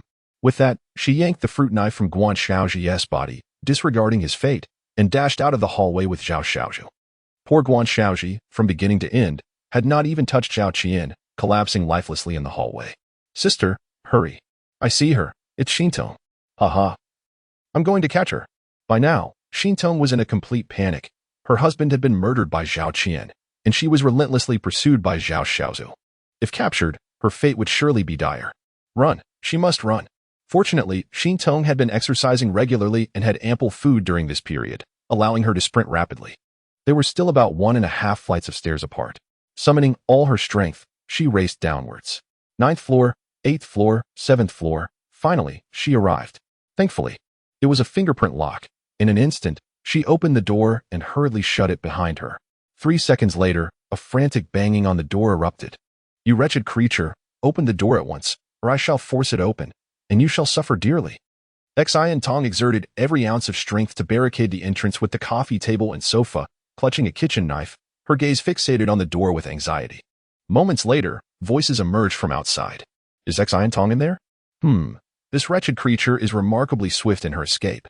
What shall we do, sister?" "Such a flimsy door cannot withstand us. Go home and fetch a hammer. We shall break it down. I refuse to believe we cannot smash it open." "All right, sister. I shall retrieve the hammer at once. Once the door is opened, I will ensure this wretched creature pays dearly." Xin Tong listened as Zhao Xiaozhi hurriedly ascended the stairs, a wave of despair crashing over her. It was all the fault of that foolish idiot, Guan Xiaozhi. With such a beautiful wife at home, he chose to pursue Zhao Qian, this wretched woman. Now, not only had he lost his own, but his wife was also in peril. What to do? Suddenly, she recalled her conversation with her dear friend Dong Feng the previous day, unexpectedly. She was now at Sun Rant's villa. Dong Feng had mentioned how warm and well-stocked with food the villa was. At that moment, Xin Tong had felt genuine happiness for her friend, relieved that she had finally escaped the clutches of that scoundrel, Zhao Delay. Yes, Sun Ran. He and Zhao Qian were once married, but their union crumbled due to infidelity, causing quite the uproar in the neighborhood. Especially the incident where Zhao Qian and Song Ren were taken away in an ambulance, which had dominated the community's trending topics for weeks. Seeking his assistance could surely yield results. But would he help her without reason? Her dear friend Dong Fong had now become his woman, and he was surrounded by several others. Could she truly accept this reality? Or would Sun Ran be able to accept her? As Xian Tong spiraled into her thoughts, Zhao Xiaozhu descended the stairs, wielding a hammer. Sister, step aside. Don't get in my way. Watch and learn. 1, 2, 3. The deafening sound of the hammer striking the door pulled Xian Tong from her reverie. Following Sun Ran was undoubtedly preferable to remaining with Zhao Xiaozhu. With so many women catering to Sun Ran, it would take days for him to attend to each one. With Zhao Xiaozhu, she feared she might not leave her bed all day. Dong Fong, is that you? Quickly, let Sun Ran take the call. Hurry, I am in dire straits. Oh, hold on. Just a moment. Dong Fong rushed to the living room and handed the phone to Sun Ran. Sun Ran, this is Xian Tong, residing below you. My husband has been killed by Zhao Qian, and her brother is currently battering down my door. I fear I cannot withstand this for much longer. Can you come to my rescue? If you do, I will be yours forever. You may have your way with me. I beg of you. Sun Ran and the women around her were somewhat bewildered as the sound of Zhao Xiaozhu's pounding on the door echoed clearly through the phone. Dong Fong anxiously implored, Darling, Xian Tong would never lie. Please, go save her. If she falls into Zhao Xiaozhu's hands, it would surely be a fate worse than death for Xian Tong. Sun Ran was indeed acquainted with Xian Tong, having lived in the same building for an extended period. However, the two had never exchanged words. Moreover, Sun Ran was aware of the incident involving Zhao Xiaozhu, who pursued Xian Tong and ended up hospitalized due to an altercation with her husband. Sun Ran pondered for a moment and declared, We cannot stand idly by in the face of peril. Dong Fong, please inform Xian Tong to stay hidden at home. I shall go to rescue them at once. You need not accompany me. Su Ningming stepped forward and insisted, No, I must go.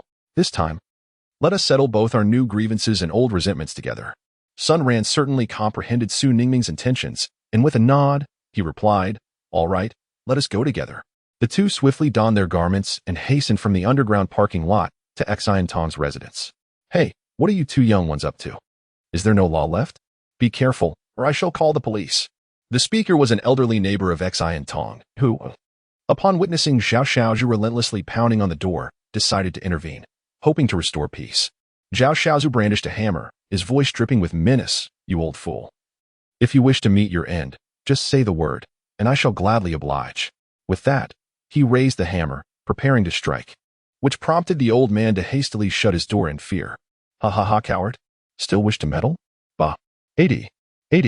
After a series of blows, the fingerprint lock was utterly destroyed. Zhao Xiaozhu then retrieved a steel bar measuring over half a meter in length, a remnant from his days of street brawling, though it had never before been utilized. Now, however, it proved quite useful. He inserted the steel bar into the lock and pried it with force, causing the door to yield. As the security door swung open, Xian Tong was met with the grotesque visage of Zhao Xiaozhu, prompting an immediate, terrified shriek from her. You. Don't come any closer. Chapter 43. Rescuing Xian Tong. Breaking the kneecaps of 4. Despairing Zhao Qian stood behind Zhao Xiaozhu, her arms crossed, wearing a chilling smile. This woman was indeed quite attractive. Brother, you have a good eye. This woman shall be yours from now on. Hurry and secure her. I'm off to find food. Understood, sister. With that, Zhao Xiaozhu began to clear away the sofa and coffee table obstructing the entrance. Inside, Xian Tong clutched a kitchen knife, her screams echoing. Don't come in. I will cut you. I will kill you. Zhao Xiaozhu, unfazed, retorted, Go ahead. If a beauty like you were to slay me, I would consider it a privilege, ha. As he spoke, he pushed the sofa aside and maneuvered past the coffee table. Teacher Xian, do you know how much I've missed you these past few years? I truly love you. Now, be a good girl, put down the knife, and come back with me. I shall treat you to exquisite meals. Get out. Don't come any closer. Take one step forward, and I shall cut you. Zhao Xiaozhu sneered. Come on, strike me. Go ahead, aim right here. Suddenly, he lunged at Xian Tong, forcefully pinning her hand holding the knife against the wall. How can such a stunning beauty like you wield a knife? You might injure yourself, and I would be heartbroken. With that, he gripped her wrist tightly, and with a crack, the knife clattered to the ground. Xian Tong felt despair wash over her. She could only hope that Sun Ran would arrive to save her soon. At that moment, Zhao Qian entered the room, making a beeline for the kitchen. Upon opening the refrigerator, her face lit up with delight. Indeed, so much food. This will last our family for quite some time. First, Take this wretched woman home and tie her up, then come down to gather supplies. Understood, sister. Let us proceed, my dear. Do not compel me to resort to force, for it would be detrimental to all parties involved. With that, he seized Xintong's hair and forcefully dragged her outside. Upon reaching the doorway, Zhao Xiao suddenly stood as if paralyzed by an unseen spell, completely immobilized. Zhao Qian, unable to see the situation at the door from the kitchen, could only observe the stillness of Zhao Xiaozhu. What are you still dawdling for? Hurry up, she urged. Why are you here, brother-in-law? Zhao Qian's irritation flared as she stormed out of the kitchen, ready to reprimand Zhao Xiaozhu, only to be taken aback by the sight of Sun Ran and Su Ningming outside. Sun Ran, what brings you here? Zhao Qian exclaimed in astonishment. Sun Ran spoke with an expressionless face. It's for revenge. Zhao Qian chuckled and replied, Did I not just bring you a green hat? Is it really necessary for you to hold on to it so tightly? Besides, we are divorced now, and I have compensated you. What more do you desire? Sun Ran shook his head and said, I've told you, but you simply do not comprehend. In any case, we must reach a resolution today. Zhao Xiaozhu timidly pushed Xian Tong towards Sun Ran and pleaded, Brother-in-law, this woman is yours. Please spare me. I will return home and promise never to appear before you again. I beg you, let me go. Yes, it was my sister's idea.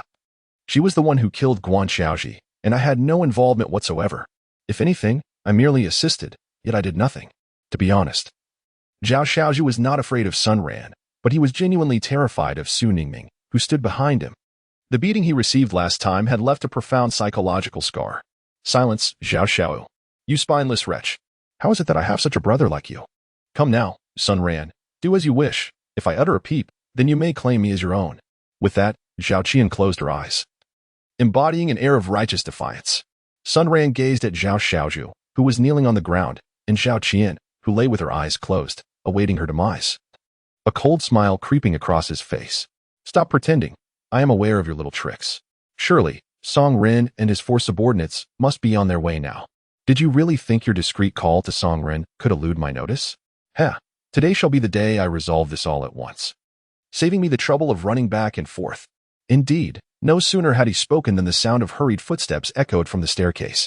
In mere seconds, Song Ren and his 4 brothers emerged into the stairwell. Haha, Sun Ran. I never expected this coward would actually show himself. Let us see how you intend to escape today. One of them jeered with arrogance.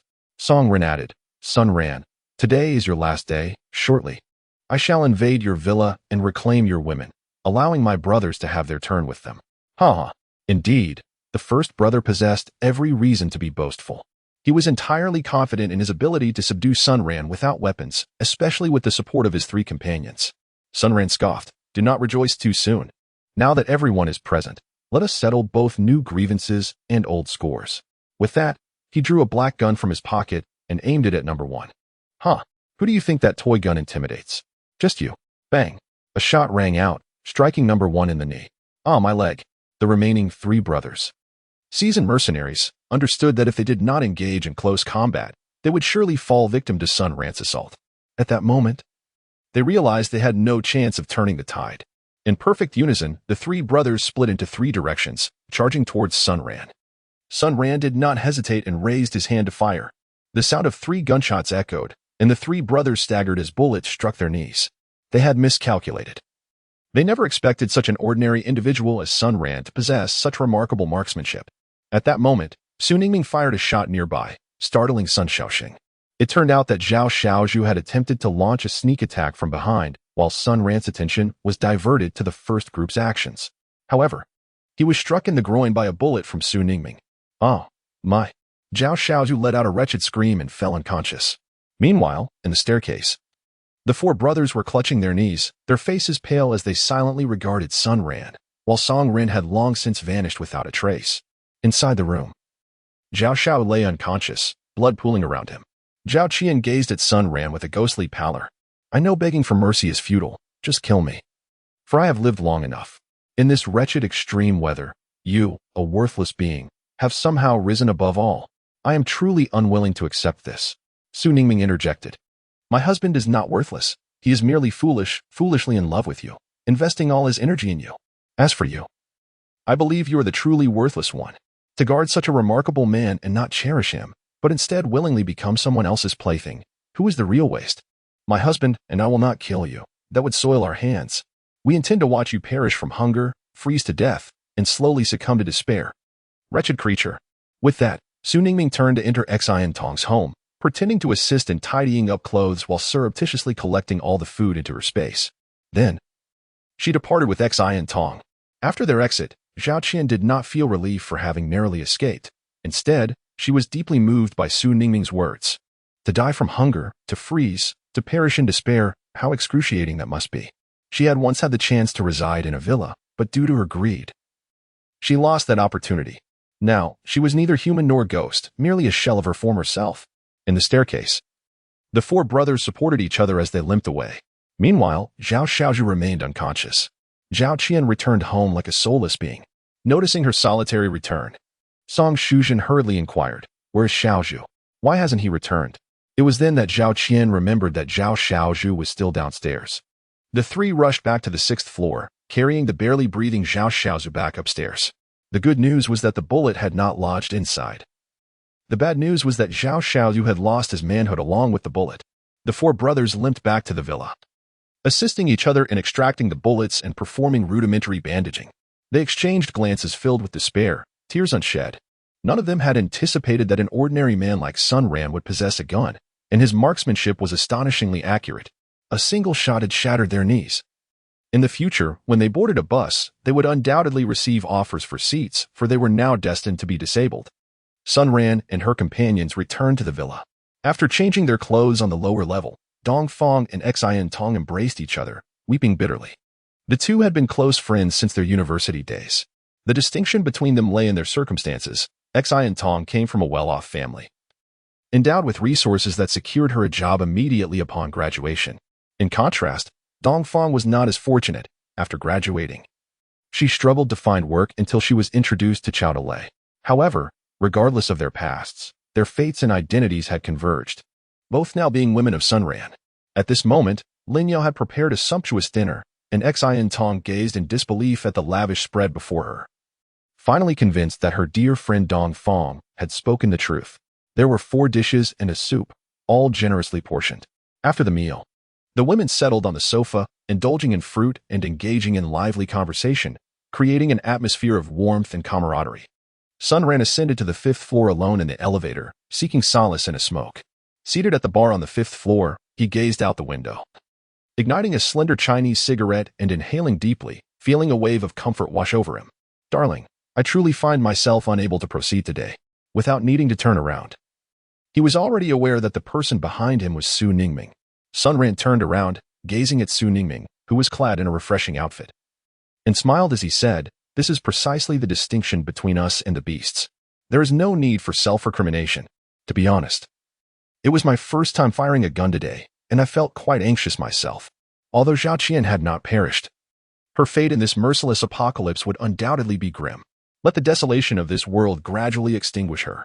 Su Ningming obediently nodded, then nestled into Sun Ran's embrace, mischievously suggesting, "In a moment, I will inform the group about Zhao Qian's murderous deeds, urging everyone to remain vigilant against her. This way, she can no longer seduce men to acquire sustenance. What do you think?" "Excellent idea, let us proceed with that." Sun Ran replied. "Will you accompany me tonight? Shall we engage in a spirited battle of 300 rounds? With a playful blush, Su Ningming responded, "But you must take care, otherwise I shall find myself resting in bed all day tomorrow." Chapter 44. The Self-Help Association's Wang Gang organizes a retaliation against the 4 brothers of Number 1. At the residence of Wang Gang, former leader of the Self-Help Association, a tall, slender young man spoke in hushed tones, "Brother Wang, I witnessed it with my own eyes. It is absolutely certain. There were 4 gunshots, and all of Song Ren's bodyguards were left incapacitated. Blood was everywhere. It was terrifying. And then, after that, I cannot say. I saw it through the peephole. All 4 of them were shot. Even if they survive, they will surely suffer grievous wounds." Wang Gang remained silent for a moment, before extinguishing his cigarette. "Gather the members of the Self-Help Association for a meeting." "Understood. I will notify them at once." Half an hour later, all members of the Self-Help Association had assembled. Even Song Shuzhen had abandoned her care for Zhao Xiaozhu to attend the meeting. Members of the Self-Help Association. As you are aware, our hard-earned supplies were seized by Song Ren and his bodyguards, and one of our own was murdered in the process. This time, while they are wounded, we must exact our revenge and reclaim what is rightfully ours. Those who consent to this course of action remain, those who do not may leave now. But let it be known, should anyone dare to betray us, they shall feel the sharpness of my blade. With that, he revealed a 30-centimeter fruit knife from his pocket. Ever since witnessing Xiao Li's demise, everyone had grown increasingly irritable, primarily due to hunger. Half a minute passed without anyone departing. Very well, since everyone is in agreement, I shall grant you 10 minutes to return home and gather weapons and tools for breaking in. We shall convene at my place soon. We must act swiftly while they are still vulnerable. Yes, President. Without hesitation, everyone rushed home to procure weapons capable of inflicting harm. 20 minutes later, a group of over 20 individuals marched into the underground parking lot, their spirits ablaze with fervor. Undeterred by the cold, they were solely focused on avenging their fallen comrade and reclaiming their supplies. Upon reaching the underground entrance of Villa No. 1, Wang Gang commanded, and two robust men emerged from the crowd, wielding sledgehammers to begin demolishing the door. 80. 80. The familiar slogan echoed once more. Inside the room, the four brothers remained motionless on the sofa, even as they ordered Song Ren to prepare a meal. Song Ren, feigning ignorance, gathered some food and retreated to his room to indulge himself. Song Ren thought to himself, I may not be able to defeat you, but can I not outrun you?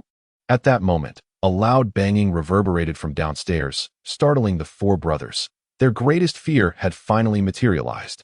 Unfortunately, Song Ren's underground entrance was not as sturdy as Sun Ran's bomb-proof door, and within 10 minutes, it was breached by the crowd. Just as the four brothers crawled out onto the second floor, they were immediately spotted by the throng below. Quick, seize them. Several burly men rushed up, disregarding their own injuries, and violently yanked at the brothers' ankles, dragging them down. The intense struggle nearly caused the brothers to succumb to pain. Previously unbleeding wounds burst open, blood streaming forth and quickly soaking their clothes. They were hauled into the living room, where Wang Gang stood before them, exuding a victor's demeanor, grinning as he said, Get up, come and fight me. As Wang Gang mocked them, the second brother suddenly unleashed a powerful kick to Wang Gang's groin, eliciting a blood-curdling scream. Huh, you're such a softy, and yet you act so arrogant. The second brother regarded Wang Gang with disdain. The remaining members of the self-help group glared at the four brothers, though none dared to approach. After a prolonged moment, Wang Gang regained his composure. Fortunate to be clad in thick clothing, otherwise, that kick might have rendered him incapable of fathering descendants. Damn it, beat them senseless. If they die, I'll take the blame. Wang Gang bellowed, brandishing a knife as he charged at the second brother. Seeing Wang Gang's advance, the others rushed forward, joining in a collective assault on the four brothers. Though Wang Gang wielded a knife, he hesitated to stab, fearing he might injure his own comrades. Instead, he resorted to pummeling the second brother's face with his fists. 10 minutes later, the four brothers lay on the ground, their faces smeared with blood, their faint breaths the only testament to their survival. All right, stop the beating. Erkaway, hand me your rolling pin. Wang Gang received the rolling pin and struck the other brother's injured leg with it. The four, already faint, were jolted awake by the pain. Wang Gang, particularly attentive to the second brother, delivered several blows to his groin. Panting heavily, he declared, Move the supplies to my place first, and then we can divide them. Meanwhile, Song Ren stealthily observed the chaos from his perch on the second floor, utterly delighted by the unfolding events. Once Wang Gang had finished moving the supplies and departed, Song Ren cautiously descended the stairs. With a cheerful grin, he addressed the four brothers, Fortunately, I've hidden away plenty of supplies. You certainly won't starve in the short term, but as for you four brothers, I shall take no responsibility. Just as he was about to turn and ascend the stairs, he suddenly returned, glaring fiercely and exclaimed, You four scoundrels, how dare you still covet my wife? You even expect me to cook for you and have thoughts about my dignity. This is unacceptable. I shall seek vengeance. With that, he removed his trousers and began to unleash his wrath upon the faces of the four men. Unbeknownst to him, the first among them had already awakened. He abruptly sat up and seized one of Song Ren's underlings, squeezing with great force. Song Ren let out a pained scream and fainted from the agony, collapsing onto the faces of the four brothers. However, the first man also succumbed to the strain and lost consciousness. Thus, the five men found themselves in an exceedingly compromising position, lying together. In Sun Ran's villa, everyone is enjoying lunch.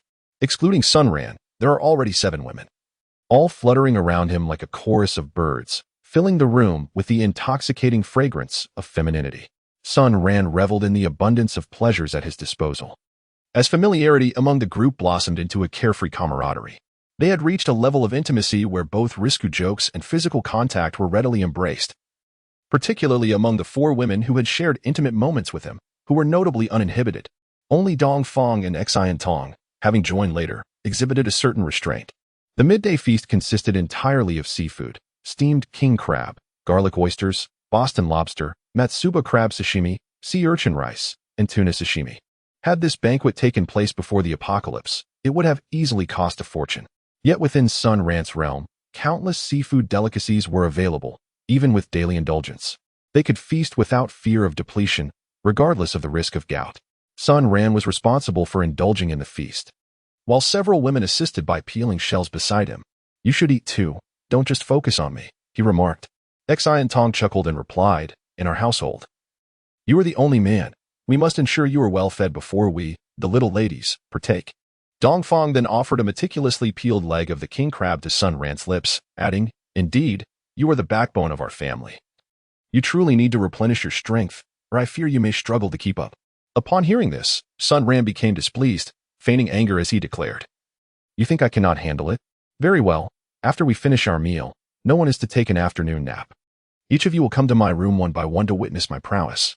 Su Li, playfully offering a piece of tuna to Sun Ran's mouth, chuckled, "Well then, I must be the first in line. If I end up last, I surely won't be satisfied. All right, Su Li, you truly are impressive. This evening, I shall demonstrate my might, and by then, you will be left speechless." Suddenly, Lin Yao let out a cry, prompting Sun Ran to swiftly turn his head. It turned out that while Lin Yao was peeling a crab for Sun Ran, she had accidentally cut herself on the shell, drawing blood. Suddenly, Sun Ran was struck by inspiration. He approached and pressed the blood-soaked water from Lin Yao onto the jade ornament resting on his chest. Indeed, a miraculous scene unfolded. In Chapter 45, The Turning Point, Secrets of the Kanglan Realm, an astonishing spectacle occurred. Lin Yao's blood, upon contact with the jade ornament's intricate design, was inexplicably absorbed. Moreover, a continuous stream of fresh blood from her wound was drawn towards the jade piece. Fortunately, the wound was not severe, and after a considerable duration, only a small amount of blood had been drawn away. Approximately 1 minute later, the jade ornament ceased its absorption. Lin Yao, utterly bewildered, gazed at Sun Ran and inquired, "Darling, what were you just doing?" Sun Ran remained silent. Instead, he lifted her top, causing Lin Yao's face to flush instantly. She thought to herself, "Why is Sun Ran acting so strangely today, doing such embarrassing things in front of so many people?" Indeed, as I suspected, Lemon, look. On Lin Yao's fair and ample chest, a jade ornament appeared. "Quick, Lin Yao, focus on the jade pendant's design. You will discover something unique." Lin Yao gazed down at the jade pendant on her chest, examining it from the left and right, yet she could not discern any difference. Just as she was about to shift her gaze, her mind suddenly exploded with realization, revealing a vast space filled with an array of resources, food, clothing, and more. Emerging from the space, Lin Yao opened her eyes wide and exclaimed in astonishment, "Is this space where you and Su Ningming store food? Why do I possess this space as well?" Sun Ran elucidated, "Due to the absorption of your blood by the jade ornament, we are now able to share this space. Those who wish to partake in this shared experience may come to me for registration. In addition to sharing the space, this jade ornament can also enhance our physical constitution. Just look at my extraordinary vitality. I wish to register, right now." Qian Shaya exclaimed as she seized a large shrimp and fiercely pierced her finger, then rushed to Sun Ran's side. The jade ornament immediately began to absorb the new blood. After approximately a minute, Qian Xiaoya too awakened to the shared space. Subsequently, both Lin Yao and Qian Xiaoya felt a significant enhancement in their strength and reflexes. Even their vision returned to normal. Next, Tang Tiantian, the mature Su Li, the shy Dong Fang, and the poised Xian Tong each took turns allowing their blood to be drawn in Sun Ran's embrace by the jade ornament. In a short while, everyone had awakened to the shared space, and their physical constitutions had greatly improved. The consequence of this transformation was a notable increase in their appetites.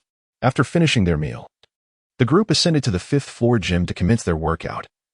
For Sun Ran had asserted that a combination of reasonable exercise would further accelerate the enhancement of their physical constitutions.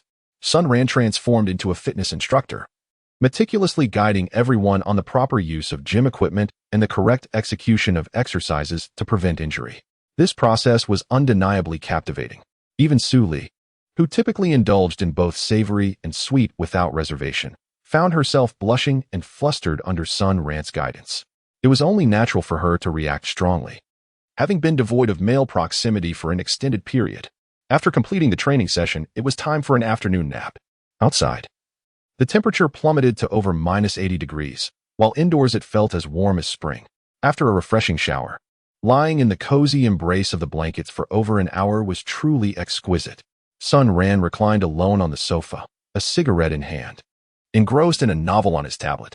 After less than half an hour, drowsiness overcame him, and he simply leaned back on the sofa and drifted off to sleep.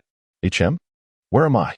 Sun Ran suddenly realized he was standing on a lush green meadow, bathed in bright sunlight, surrounded by the melodious chirping of birds and the fragrant blooms of flowers.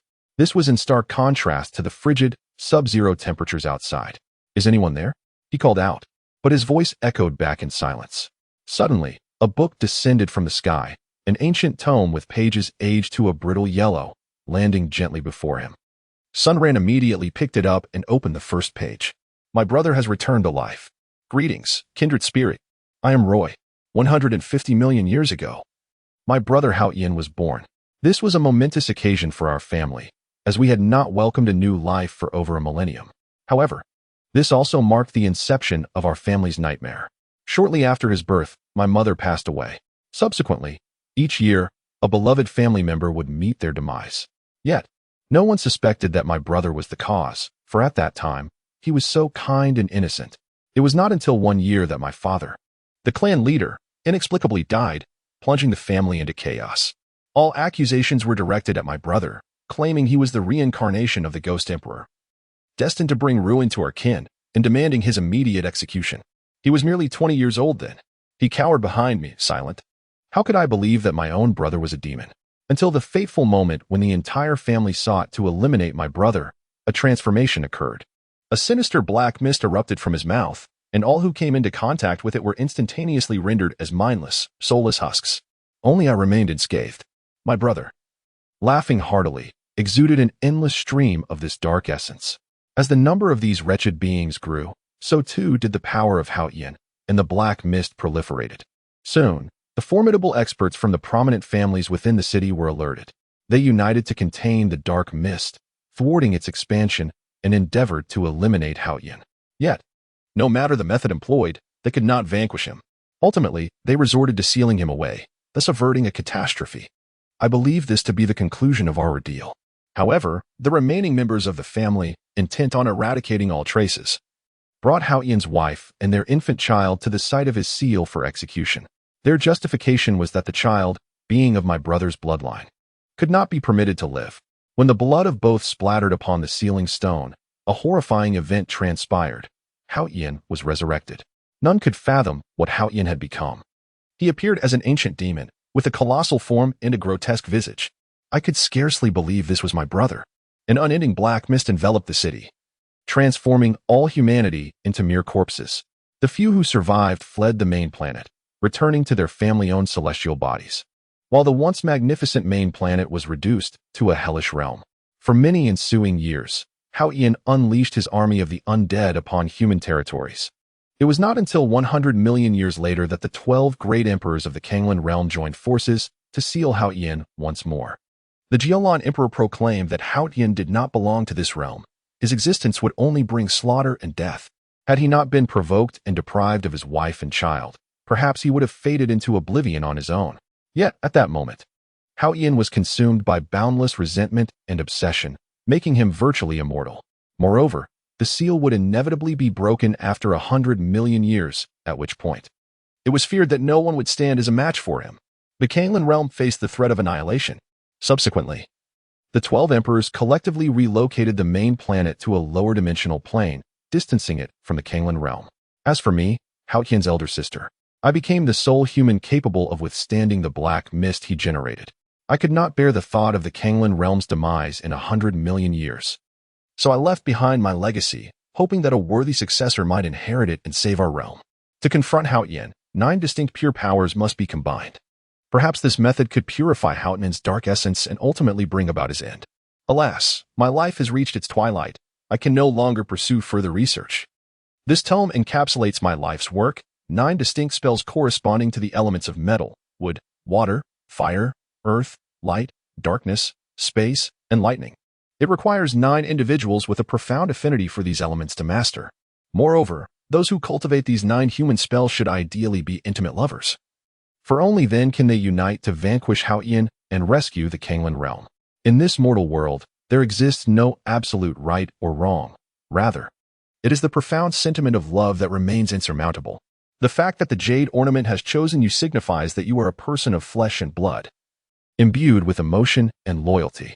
It is my fervent hope that you shall emerge as the one destined to save the Kanglen realm. Sun Ran closed the book, having sensed the profound sorrow of this woman through the lines. Her brother had slain all of humanity on the main star, and she found herself powerless. Ultimately, she was left with no choice but to uphold justice and create a spell capable of vanquishing her own flesh and blood. Sun Ran continued to turn to the second page of the book, firmly believing that it recorded the methods of cultivating and advancing 9 distinct spells. The crucial question lingered. Could he and the women in the villa truly master these incantations? Sun Ran did not hasten to depart from this realm. This place stood in stark contrast to the previous dimension he had encountered. The former space seemed devoid of life, lacking any sense of time, enveloped in a lifeless stillness. In contrast, this realm boasted verdant meadows, breathable air, and the warmth of the sun. How the sister managed such a feat was beyond his comprehension. Could she truly have enclosed the sun within this space? In truth, all of this was merely an intricate illusion. Within this domain, only the rich spiritual energy was genuine. Everything else was an illusion crafted by powerful beings, capable of conjuring a radiant sky while simultaneously preventing the dispersion of the spiritual essence within. After wandering for a while and finding nothing of particular note, he clutched the ancient tome and silently contemplated his departure. In the next moment, Sun Ran's consciousness returned to his original body, finding himself reclined on the sofa, drool having dripped onto his tablet, yet he remained oblivious. Lowering his gaze, he discovered that his hands still grasped the withered, yellowed ancient text. Chapter 46. The Eternal Night has begun. Sun Ran awoke from his slumber, still clutching the ancient tome with its weathered yellow pages. He leafed through it a couple of times, finding it identical to what he had encountered in his dream, and then carefully returned it to its designated space. Glancing at the clock, he noted it was 3 in the afternoon, surmising that everyone would soon awaken. Indeed, within half an hour, the others began to descend the stairs one after another, settling onto the sofa to partake in some fruit. Everyone, please quiet down. I have something to share with you all. Sun Ran recounted in detail the events that transpired in his dream. Initially, the others were skeptical, suspecting that he had fabricated a tale. It was only after Sun Ran produced the ancient text and they collectively examined the second page that their doubts began to dissipate. Su Ningming furrowed her brow and inquired, "How can we ascertain which type of magical practice is most suitable for us?" Sun Ran scratched his head and said, "Wait a moment. Let me peruse the book once more to see if there are any clues." Indeed, upon reaching the final page, the ancient text revealed, "When the eternal night descends, the celestial emperor shall shatter the seal and unleash the dark energy. Those who inherit my legacy shall be immune to the corruption of this dark energy. At that time, all the spiritual essence on the main star, along with the dark energy released by the celestial emperor, shall awaken. Every human on the main star will discover their innate gifts, thus enabling them to choose the cultivation methods that best suit their talents." Lin Yao, placing a hand on her belly, remarked, "But the book states that 9 individuals are required, and we are still 1 short. Where shall we find this missing person?" Sun Ran remarked, "There is no need to rush. We must proceed gradually. First and foremost, one must possess good character, and secondly, it is essential to be a woman." "Why?" you may ask. The crowd, intrigued, pressed for an explanation. "It's quite obvious. If a man were to practice with us daily, I would certainly feel envious. Furthermore, the ancient texts state that only those who share a profound connection can cultivate together. Do you expect me to share such a bond with a man? Oh dear. Just the thought of it is unbearable." "Ha ha ha. Darling, you have a point.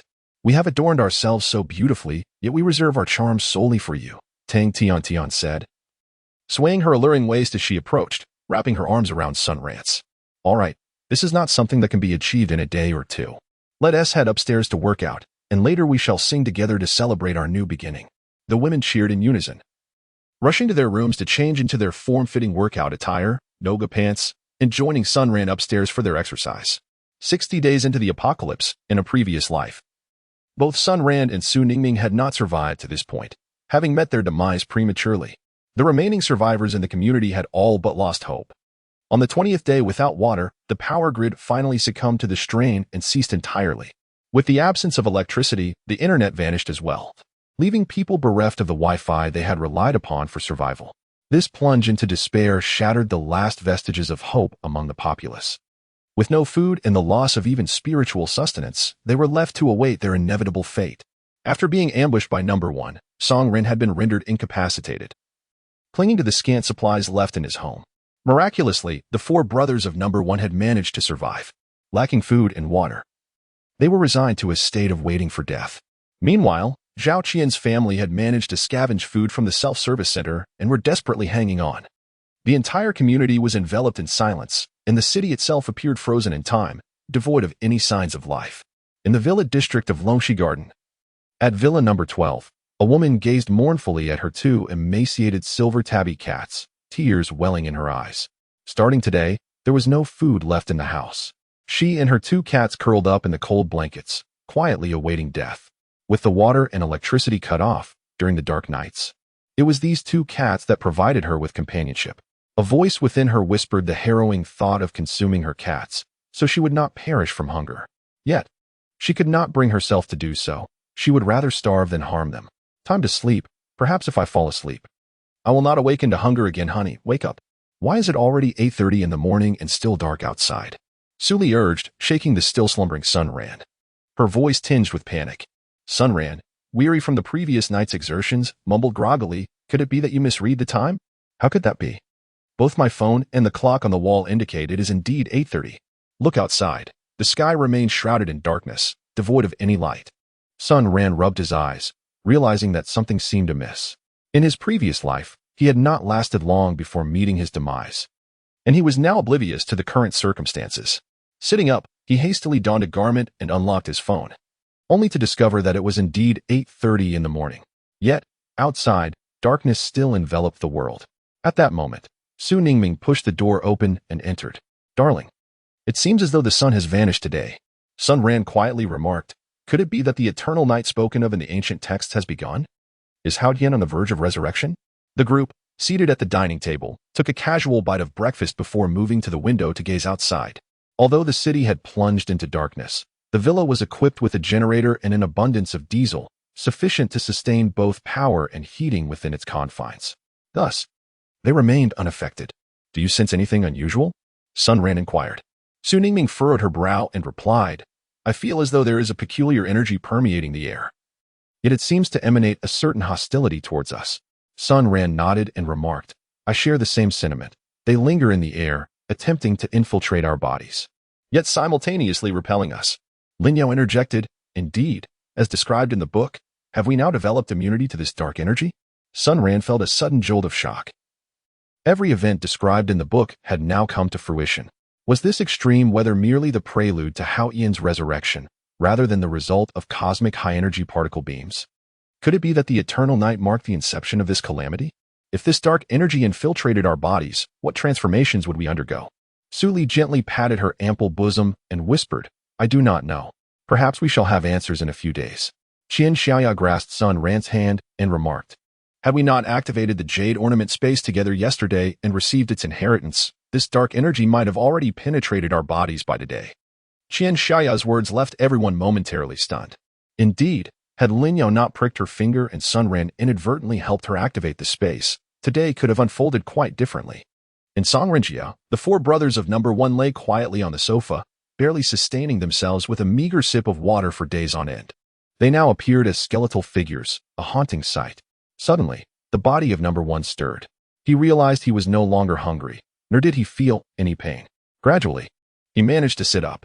An increasing amount of dark energy seeped into his body, tirelessly repairing his injured cells and enhancing his bodily functions. At that moment, the cells within Number 1 greedily absorbed the dark energy from the air without pause. Before long, the brothers of Number 2 and 3 also sat up from the sofa. The 4 of them resembled lifeless corpses, motionless on the couch. In Zhao Qian's household, The supplies scavenged from the last self-service meeting had been consumed 5 days prior. Zhao Xiaozhu's injuries were steadily worsening, accompanied by a persistent fever and inflamed wounds. He seemed on the brink of death. However, astonishingly, this morning he managed to walk out of his room. His scarlet eyes radiated a fierce light. "Son, why are you out here? Return to your bed at once. Soon, your father and sister will go hunt someone. We shall feast on meat." The reason they had endured these past few days was that Zhao Qian and her daughter had united to slay a neighbor downstairs. In the absence of food, humanity itself had become the ultimate sustenance. Suddenly, footsteps echoed behind her. Zhao Qian emerged, her expression devoid of emotion, followed closely by Zhao Dazhu.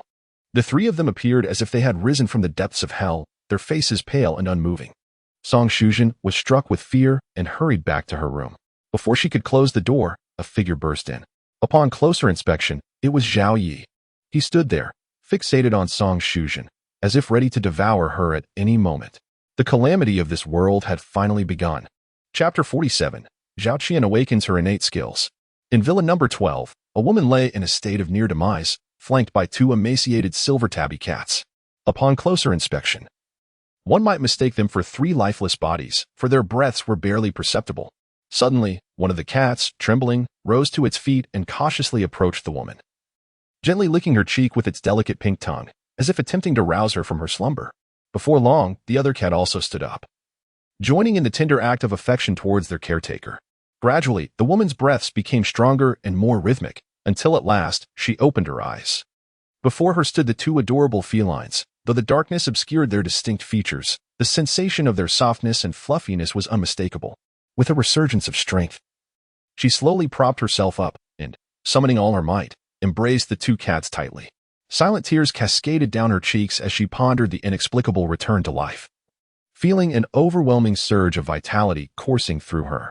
In the enveloping darkness, she sat quietly, cradling her beloved companions. 3 days later, the sun rose once more, dispelling the shadows of night. The whereabouts of the sun during those 3 days remained a mystery. Outside, the temperature lingered around a frigid -85 degrees. Yet in comparison to the darkness, such low temperatures felt somewhat bearable. This, however, had little impact on Sun Ran and the women in his life. Within the villa, they indulged in their daily meals and playful activities, engaging in profound discussions about life's great matters, creating a veritable paradise on earth. "Master, suspicious figures are approaching the villa," announced the intelligent butler, its alert tone piercing the tranquility. Sun Ran hurriedly made his way to the surveillance room. Indeed, he spotted a figure outside. Judging by its silhouette, it appeared to be a man. However, what struck him as peculiar was the thinness of the clothing and the strange manner of walking, reminiscent of someone in the later stages of a cerebral thrombosis. Suddenly, a term flashed in his mind: zombie. Could it be that those dark substances have the ability to transform individuals into the undead? If this were the case, then the prediction of that ancient power would come true. Humanity indeed faces the potential of extinction. Sun Ran continued to gaze at the surveillance monitor, where the zombies wandered aimlessly before soon disappearing from view. Returning to the living room, he felt an overwhelming weight on his heart. He shared the situation with several women present. Su Lingning furrowed her brow and remarked, "If everyone turns into a zombie, will there be only a few of us left in this world?" "I don't know, perhaps so," Lingya replied softly. "Ah, then won't my husband be unable to find the eighth woman? Everyone would be unable to cultivate that divine technique." Tang Tian had been preoccupied with the thought of mastering that mysterious art. Sun Ran rose and approached the window, stating, "I believe there exists a probability dilemma. In films and novels, there are characters who remain immune to the zombie virus. It seems implausible that every individual would succumb to this dark energy. Moreover, our current circumstances remain unclear. We do not comprehend the true nature of this dark energy and what transformations it may impose upon humanity. Might there be other forms we are yet to discover?" These questions linger unanswered. Su Ningming then stood and suggested, "Why don't we, my dear, venture outside to gather some information? It could prove beneficial." Sun Ran contemplated for a moment and said, "Very well, let us gauge the strength of this zombie. With our firearms in hand, even if we cannot overpower it, we should be able to escape without issue. We shall accompany you. Having more people provides a sense of security." "It is unfeasible," replied Su Ningming. "We were the first to activate the Jade Space. Thus our physical capabilities now far exceed those of an average person. It should not pose a significant problem. You two should remain at home and wait. We will not venture far, merely scouting the vicinity for information. The group of women, resigned, could only acquiesce. The two donned their attire and cautiously opened the underground blast door, stepping out with utmost care. Unless absolutely necessary, refrain from firing your weapon. I fear it may attract more zombies. Rest assured, they replied. Armed with a sharpened machete, the duo proceeded slowly towards the villa area, where fewer people dwelled. Ensuring greater safety, Sun Ran gently patted Su Ningming and gestured ahead. The individual they had observed through the surveillance was still advancing slowly, despite his scant attire. There was no indication that he felt cold. The two approached him cautiously, and when they were approximately 50 meters away, the figure halted, raising his head to inhale deeply the air around him. Suddenly, he turned sharply, fixating his gaze on Sun Ran and Su Ningming, emitting a raspy sound from his throat. Sun Ran immediately readied herself for battle, while Su Ningming stood poised behind her, ever prepared to provide assistance. As they drew closer, the figure became clearer. It bore little resemblance to the zombies depicted in films. It appeared almost like an ordinary person, albeit with a notably pallid complexion and eyes that glowed a vivid crimson. Its speed was far superior to that of a typical human, covering the 50-meter distance in less than 10 seconds to reach the two. Sun Ran adjusted one side of the blade and struck him forcefully with the back of the knife. It felt as though this person possessed immense strength, perhaps exceeding that of an ordinary individual by more than double. Sun Ran assessed the strength of this individual. In a one-on-one confrontation, he could easily prevail. Can you hear my voice? How did you come to be like this? Sun Ran still harbored the illusion that this person could comprehend his words. However, the only response he received was a series of hissing sounds. Sun Ran attempted to rouse him, yet it appeared that this individual was not asleep at all. In the end, Sun Ran had no choice but to turn the blade and swiftly sever his head from his body. Beside him, Su Ningming was overwhelmed and immediately vomited. Sun Ran also succumbed to the urge. If he is not eliminated soon, it may attract more zombies, plunging the two into even greater peril. Let us retreat. He is no longer one of us. Sun Ran could only silently console herself. In the villa, the women were waiting for Sun Ran and the other person in the dressing room on the basement level. Upon seeing that they had both returned safely, they finally sighed in relief. Sun Ran swiftly changed his clothes and said, "Let us proceed to the living room." At that moment, Zhao Qian had regained consciousness. Upon awakening, she was horrified to find that Song Shuzhen's bedroom was drenched in blood. In the room stood Zhao Dazhu, Zhao Xiaozhu, and Zhao Yi, their bodies covered in blood. Frozen in place, Song Shuzhen was left in a grotesque state, her form reduced to mere halves. The fate of the remaining portions was evident. They had been consumed by the three men. Yet, upon seeing Zhao Qian, an expression of fear crossed their faces, accompanied by raspy sounds emanating from their throats. Suddenly, a sharp pain pierced Zhao Qian's mind as a surge of energy coursed through her entire being. This torment persisted for approximately 5 minutes. As the pain gradually subsided, Zhao Qian erupted into laughter, astonished that she had survived this catastrophe and even awakened a latent talent. It dawned on her that this dark energy could manifest abilities tailored to the host's obsessions and desires. The stronger the obsession and desire, the greater the likelihood of awakening a talent. Conversely, those lacking such fervor would fall under the control of the dark energy, transforming into mindless zombies. She mourned for her father, brother, and son, who were doomed to become zombies, while her mother had not even been afforded the chance to transform. As she was one in a million, immune to dark energy, ultimately falling prey to the three men. Zhao Qian's newly awakened talent was called Endless Devouring, enabling her to absorb the essence of human males to enhance her own strength. Furthermore, after being fortified by this dark energy, her physical form had significantly improved, and she had gained a passive talent to control zombies. Sun Ran, I hope you thrive in the villa, and I am grateful for your encouragement that spurred my obsession and awakened my talent. Haha. Chapter 48, The Awakening of Hao Tian. The group decided to cultivate. Somewhere in the Pacific, an uninhabited island began to tremble. The surrounding seawater, now frozen, slowly melted away, and the tremors grew increasingly intense, causing numerous fissures to appear on the island's surface from which light emanated. I, Hao Tian, am immortal. Haha. Suddenly, the island erupted, and a figure burst forth, floating serenely in the sky, greedily inhaling the air. A bewitching visage betrayed no emotion. Had Sun Ran been present, he would have been astonished to learn that eons ago, Earth was the primary star of the Kanglan realm, for Hao Tian had been sealed at its very core. Hao Tian had broken free from his confinement. In the morning, Lin Yao had always risen an hour earlier than everyone else to prepare breakfast. Now, with more people, the responsibility was shared in pairs for the day's meals.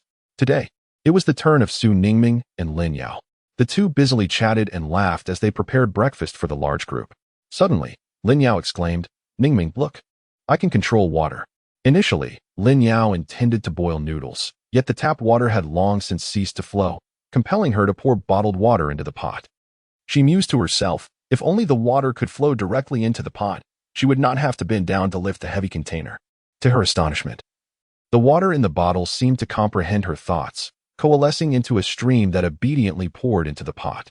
Ah, could it be that you have awakened a talent? A gift of water affinity, perhaps? Let us see if you can manipulate the flow of water. I shall give it a try. Lin Yao focused intently on the direction of the water, gradually adjusting it. And indeed, the stream flowed into a nearby cup as she envisioned. Wow, that's incredible. Sister Lin Yao, you've succeeded. I can't continue. I feel a bit dizzy. It appears this also requires practice to enhance. I wonder what talent I might awaken. I am filled with anticipation. There's no need to rush. Take your time. It will surely come. Yes, I understand. I will chop some beef now. Turning around, she picked up a kitchen knife, and in that instant, Su Ningming felt an inexplicable affinity for the knife. Could it be that I am destined to awaken a talent as well? Su Ningming set the knife down and gazed at it intently. Moments later, the knife began to tremble slightly, as if attempting to break free from the pull of gravity. Rise. At her command, the knife indeed soared into the air, startling Lin Yao beside her. Wow, Ningming, you have awakened a talent too. Could it be a talent related to kitchen knives? Su Ningming skillfully guided the knife back down onto the cutting board, proudly declaring, "No, this is called metal affinity. My talent is of the metal attribute.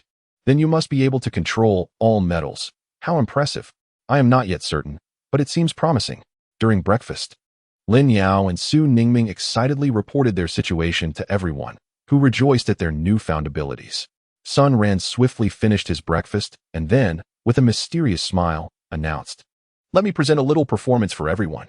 After saying this, he turned around and gently waved his hand towards the distant tea table, causing the large apple in the fruit platter to be sliced in half. "Wow, how did you do that?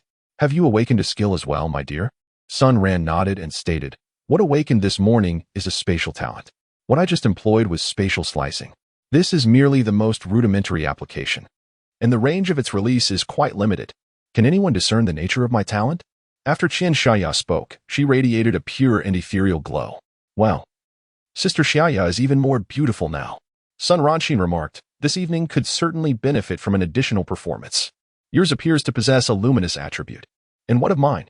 A few faint glimmers of light flickered through Su Li's delicate hands. "It is a talent of the lightning element." Tang Tian approached the flower pot, gently caressing it, causing the blossoms within to bloom rapidly. Tian must indeed possess a gift of the wood element. Sun Ran joyfully produced a slender Chinese cigarette. When Dong Feng unexpectedly extended her delicate hand, snapping her fingers, and flames leaped forth from her grasp. It was evident that Dong Feng possessed the fire attribute. Lastly, there was Xian Tong. With a slight exertion of her legs, she astonishingly sank her entire foot into the floor, yet managed to advance slowly. Sister Xian Tong embodied the earth attribute. It was astonishing that each of them had awakened distinct attributes, with only one remaining, that of darkness. The group assisted one another in clearing the dining table, and then they all proceeded to the small conference room on the third floor. Sun Ran presented the cultivation technique created by Hao Yan's sister, Luo Yi, and everyone gathered together to commence their study. The opening passage introduced the fundamental method of channeling energy. 3,000 years after Hao Yan's conquest of the main star, the spiritual energy had completely depleted. To practice the profound 9 harmonies of heaven and earth, one must enter the space I have sealed in advance. Within this realm, I have established a colossal spiritual vein, upon which stands a palace, allowing you to cultivate until you reach the golden core stage. Afterward, you will need to venture forth on your own to seek opportunities. In this introductory phase, absorb the spiritual energy that corresponds to your innate attributes, thereby strengthening your physical constitution. As you breathe and circulate, the energy will envelop you, allowing you to operate your entire being through the 36 celestial circuits. With every gesture, you can effortlessly manipulate the flow of spiritual energy. This is the Qi refinement stage, which is divided into 9 levels, each representing a degree of control over the spiritual energy. I have left a ring within the palace to test your realms. Simply find it and wear it. Upon concluding the first lesson of the introductory passage, everyone grasped a crucial understanding. Firstly, one must enter the designated space for cultivation. Secondly, this sanctuary can only protect you until the Golden Course stage. Should you wish to advance further, it will be necessary to depart from this realm and pursue new opportunities. What are your thoughts on this? Sun Ran sat in the main seat, smiling as he spoke. I believe we should seize this opportunity. This sister named Luo, he has mentioned the term main star several times. I suspect that Earth is indeed the main star she refers to. And the resurrection of Haotian may very well occur here. Therefore, if we do not grow stronger, even with this safe villa, we may ultimately be surrounded and overrun by those so-called zombies, and ultimately consumed. Su Ningming analyzed. Su Li stood up and stated, I concur with Su Ningming's sentiments. I believe that all of this may be a divine arrangement, bringing together 8 individuals with different attributes. Thus, I feel we must grasp this opportunity. Qian Xiaoya continued. If we 8 do not step forward, humanity may indeed stand no chance at all. Therefore, I am willing to take the risk. The others looked at Sun Ran with unwavering confidence. All right, since everyone is in agreement, we shall commence daily training in the space starting today. Striving to reach the Qi refinement stage as soon as possible, thereby acquiring some means of self-defense. Chapter 49. Song Ran awakened the most useful talent. Sun Ran, at the first level of Qi refinement, gazed at his 3 brothers, now devoid of consciousness, transformed into zombies, feeling profound grief and anger. Yet, due to his immense determination, he successfully awakened his talent, mastery of defense. Sun Ran, it is because of you that my brothers have become zombies. I will personally capture you and feed you to them. Number 1 gritted his teeth in fury. Meanwhile, Song Ran, hiding upstairs, unexpectedly awakened his talent, which allowed him to change his gender at will. It seemed trivial yet potentially useful, especially since he had felt the fury from Number 1. Stemming from his indifference when Number 1 lacked food days prior, nearly starving the 4 brothers. If he were discovered by Number 1, his fate would undoubtedly be dire. With this thought, he quietly utilized his talent to transform into a woman. To his surprise, he found himself quite attractive with a commendable figure. As Number 1 prepared to seek vengeance upon Sun Ran, he suddenly recalled that scoundrel Song Ran. Just as he intended to ascend the stairs to find him, he unexpectedly spotted a beautiful woman descending. She looked somewhat familiar, yet he could not be certain. Who are you? Where is Song Ran? Number 1 inquired curiously. Oh, I don't know. I woke up and found myself in the villa, she replied.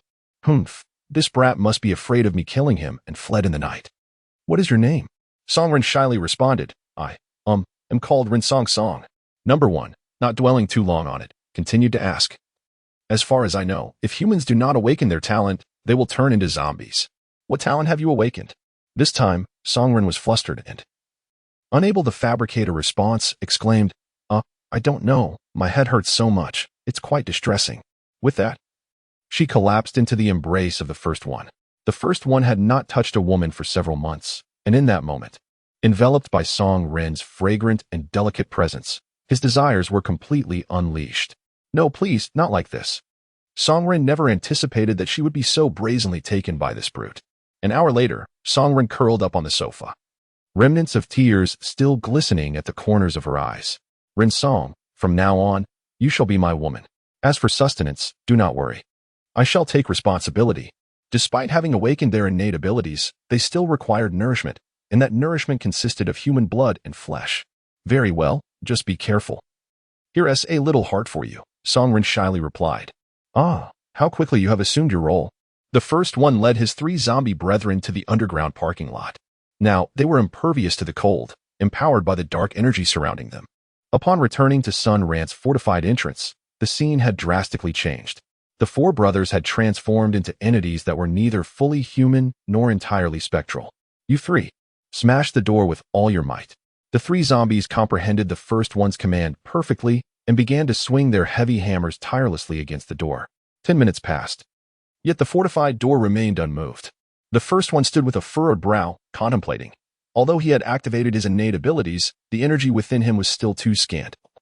He required more blood and flesh, as well as the absorption of dark energy from the air to grow stronger. The same logic applied to his zombie brethren, newly transformed. They were indeed stronger, but their capabilities were still limited. With the combined strength of the 4 brothers, they were powerless against the fortified door, and thus, They had no choice but to enhance their own powers before returning to settle accounts with Sun Ran. Enough with the battering. Come, follow me into the community and seek out the living in each household. Although few were immune to dark energy, some still existed, and awakened zombies could augment their strength by consuming their kind. If the first one were to devour Zhao Qian now, his physical attributes would multiply significantly. Is this the training space that Loi has arranged for us? Wow. It feels so comfortable. Sun Ran led the women into the space. It had been a long time since he had seen so much greenery. It was truly beautiful. Everyone ran barefoot across the grass for a while, and then gathered beside Sun Ran. The book mentioned that there was a cultivation palace belonging to Luo Yi here. Let us search separately. Surely we cannot cultivate on the grass. Sun Ran smiled and addressed the group. Subsequently, each person ventured in a different direction to search for the palace. Before long, Sun Ran discovered a colossal palace nestled at the foot of a mountain. Here it is. Everyone, come over. As the 8 gathered before the magnificent structure, they were struck by a sense of their own insignificance.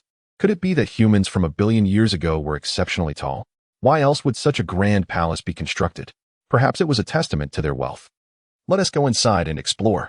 The entire palace was constructed from a stone that resembled neither jade nor gold, yet radiated an exquisite beauty. Should anyone from the realm of cultivation behold this palace, they would undoubtedly be left in awe. For this palace was built by Roy using spirit stones, entirely composed of them. It was akin to erecting a palace made of gold in the realm of reality, a truly breathtaking sight. The air within the palace felt remarkably serene, as if it were imbued with a richer essence of spiritual energy. How enchanting! Su Ningming exclaimed, entranced. Indeed, it seems this palace has been specially prepared for us by Roy. Dear, come look over here. Qian Xiaoya called out, leading them into a side chamber. Inside, a grand table was laden with an array of weapons, defensive gear, and rings for realm monitoring. Wow, there are so many books here. This one appears to be about alchemy, that one about artifact crafting, this one on formations, and that on talismans. It seems Roy has made comprehensive preparations. As they adorned the rings, information flooded their minds. I am at the mortal realm. What about you? Sun Ran lamented.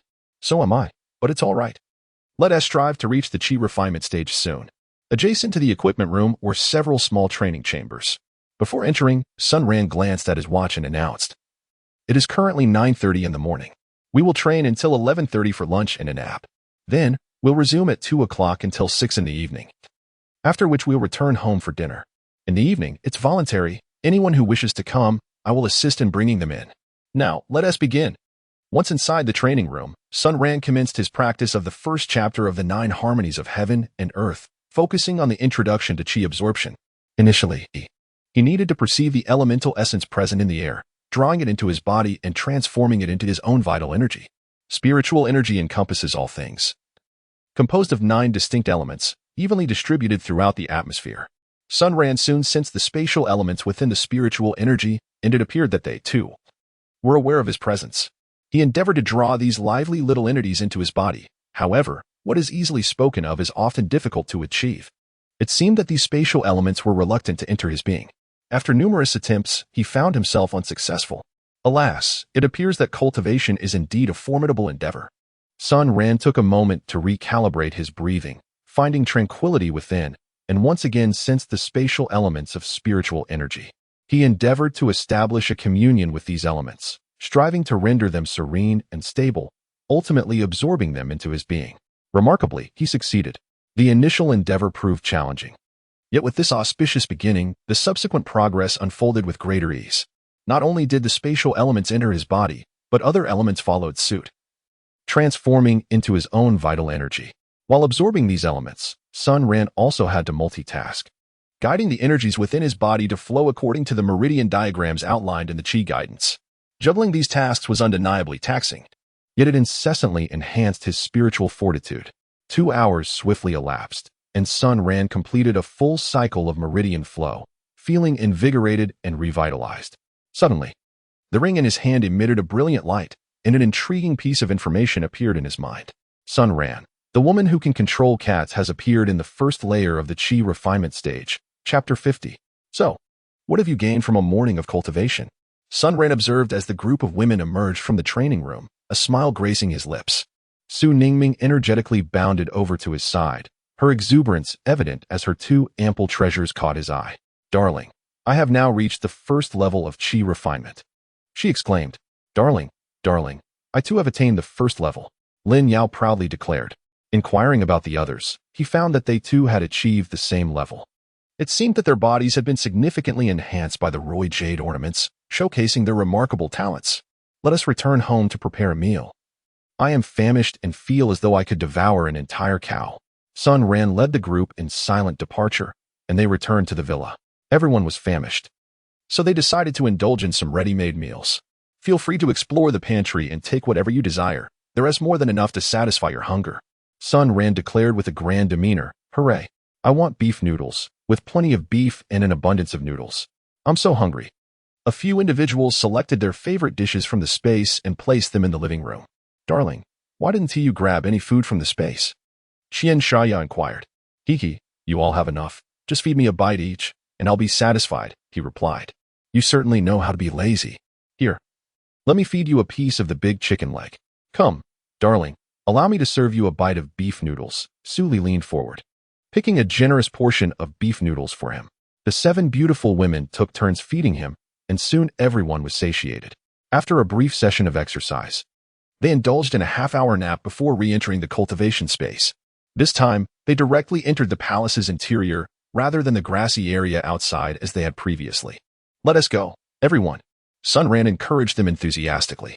The afternoon's cultivation soon became monotonous as they incessantly absorbed various elements into their bodies, transforming them into their own true energy, which then circulated through their meridians, fortifying them. With a sudden jolt, the alarm rang, revealing it was already 6:30 in the evening. The lunch they had consumed was long gone. Now, there was but one word to describe their state: hungry. It is often said that the impoverished are learned and the affluent are martial. A bit of practice leaves one famished. And ancient families truly could not afford to provide sustenance. Returning to the villa together, Sun Ran took out a large beef leg, chopped it into small pieces, and cooked it in a 3-liter pressure cooker, adding some vegetables. On the dining table lay a large bowl of beef, corn, boiled potatoes, and other vegetables, an extravagant feast. Yet, to the famished cultivators, this was the finest meal imaginable. As they dined, they exchanged insights on their cultivation experiences. That evening, they unanimously decided against further cultivation and opted to visit the cinema for a film, seeking a balance between work and relaxation. After the movie concluded, everyone hesitated to return to their rooms, for a simple reason. Each one wished to spend the night with Sun Ran. Once they had savored the pleasures of intimacy, they found themselves irresistibly drawn to it. Sun Ran discerned the thoughts of those around him and, with a smile, declared, Today, let it be Dong Fong. Tomorrow, Xin Tong. The others immediately grasped the implication. Among the 7 women, only Dong Fong and Xin Tong had not yet shared a marital bond with Sun Ran. While the others had naturally formed their connections, Dong Fong shyly lowered her head, nodding as she said, I'll return to my room to change and take a shower before coming to find you, my husband. Go ahead, be quick about it. Don't keep me waiting impatiently. Rest assured, I shall return post-haste. Like an obedient little girl, Dong Fong hurried back to her room, eliciting laughter from the group. Lemon, please prepare a schedule. Each person should have a day. It's the fairest arrangement. No way. 1 day a week is far too long. I can attend to you alongside Lin Yao. Well, that could work. You two discuss it. I am in good health, so I am not particular about sharing. As night fell, Sun Ran's room was alive with the warmth of spring, brimming with vitality. In Villa number 12, 2 silver tabby cats circled around a woman, their restlessness palpable. The woman appeared equally listless, aware that both she and the cats craved sustenance, human flesh, fresh blood, raw meat, even the awakened kindred. The trio scurried about the room, driven by a hunger that once rendered her unconscious, now igniting a frenzy within her.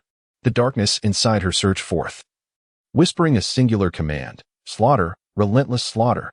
Compelled by this voice, the woman ventured outside, oblivious to the cold, her crimson eyes dispelling all reason and chill. The cats mirrored her state, their fur bristled, emitting a low growl, an instinctive signal before the hunt. In the underground parking lot, the woman and her 2 cats sought prey. Suddenly, 4 figures came into view, 1 man and 3 zombies. Indeed, it was the return of the notorious 4 brothers. They were fortunate, having swiftly discovered a survivor and a mutant during their relentless search, who would serve as their meal, and they had even brought back a leg for Song Ren, who had transformed into a woman. The lead brother halted, having noticed the woman and her two cats. He would not let this opportunity slip by. Although he sensed that they were of the same kind, the insatiable desire to consume her was overwhelming. To devour meant to grow stronger. The woman's mind was consumed by a singular thought, to consume the intruders. Wang Defa, Wang Dicai, transform and subdue them. She activated her innate abilities, mastering the art of beast control, capable of taming and commanding animals and monsters to fight on her behalf. In an instant, her adorable silver tabbies transformed, their bodies swelling like balloons, morphing into fearsome beasts over a meter tall. The adorable little kitten's face morphed into that of a ferocious beast, with fangs measuring over 20 centimeters, exuding an aura of terror. A single bite could spell death or dismemberment. The first individual wore a look of disdain. Had it not been for the consumption of humans and their kind, they might have truly struggled against these two cats. However, circumstances had changed. They had devoured half of an evolved being's body and brain. The feedback from their mind now indicated they were a secondary evolution. The two cats charged towards the first individual like lightning. How slow they were. Had they not eaten? With a single swipe, one cat was sent flying, and with a kick, the other was dispatched. Two anguished cries echoed as the cats were propelled 5 or 6 meters away. The woman gazed at the felines with concern. Yet the hunger within her had reached its zenith. Wang Defa, Wang Dicai, let us strike together. With that, the two cats and the woman surged towards the first individual from 3 directions. The first individual leered hungrily at the approaching woman, clad in a snug sweater that accentuated her figure. As she ran, her chest bounced rhythmically. Indeed, this woman would be a fine catch. The two beasts could feast upon her later. She was far more appealing than that Rinsong song. Songren, in the villa, sneezed twice in quick succession and exclaimed, "Who is speaking ill of me behind my back? Speaking of me." Chapter 51. Battle against the first individual. Utterly overwhelmed and unable to compete, even with the combined efforts of the two cats and the woman, they failed to inflict any harm upon the first individual. The first individual, deliberately testing the limits of their strength, effortlessly dodged while counterattacking, appearing remarkably at ease. Is this the distinction between a primary and secondary evolved being? This was sheer domination. Meanwhile, Sun Ran and others were dining in the villa when suddenly the intelligent device emitted an alert. "Master, there is a battle occurring 200 meters outside the underground blast door. Please ensure your protection." Sun Ran immediately rose and made his way to the surveillance room, maximizing the display of the fight. What on earth? Is that number one? He's still alive? He exclaimed in disbelief. No, his leg has healed. Could it be that after absorbing the dark energy, he did not transform into a zombie, but rather evolved into a higher existence? What are these two monsters? Have they also emerged as products of dark energy absorption? This woman is on the verge of collapse. Should we intervene? Su Ningming, standing behind Sun Ran, urged. We must save her, darling. Anyone who opposes number one is our ally. All right, gather everyone. We shall set forth and attempt to use elemental attacks to see if we can overpower them. If that fails, we will resort to firearms. Understood. I will inform the others immediately. 3 minutes later, the trio was fully equipped and opened the villa's blast-proof door, heading straight for the battlefield. By this time, the fight was nearing its conclusion, as number one had grown weary and had gained an understanding of his own strength. Just as he was about to deliver a lethal blow, several familiar figures entered his line of sight. Sun Ran, how dare you show your face again? Truly, you have chosen the path to hell. He laughed, disregarding the woman and the two cats, charging towards Sun Ran with his 3 brothers. However, just 30 meters apart, number one and his brothers suddenly found their feet sinking into the ground, as if standing on a cloud. In an instant, countless spikes shot forth like bullets, piercing towards number one and his brothers. Yet, the spikes merely bounced off them, inflicting minimal harm. Lightning attack.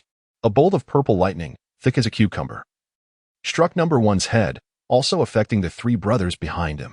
Following that, water-based and fire-based attacks ensued, with each member unleashing their elemental prowess, only to discover that although number one and his brothers appeared disheveled, they had sustained little substantive damage. Their combat effectiveness remained intact. I can't believe it, Sun Ran. You all have awakened your talents. But wait, you are still human.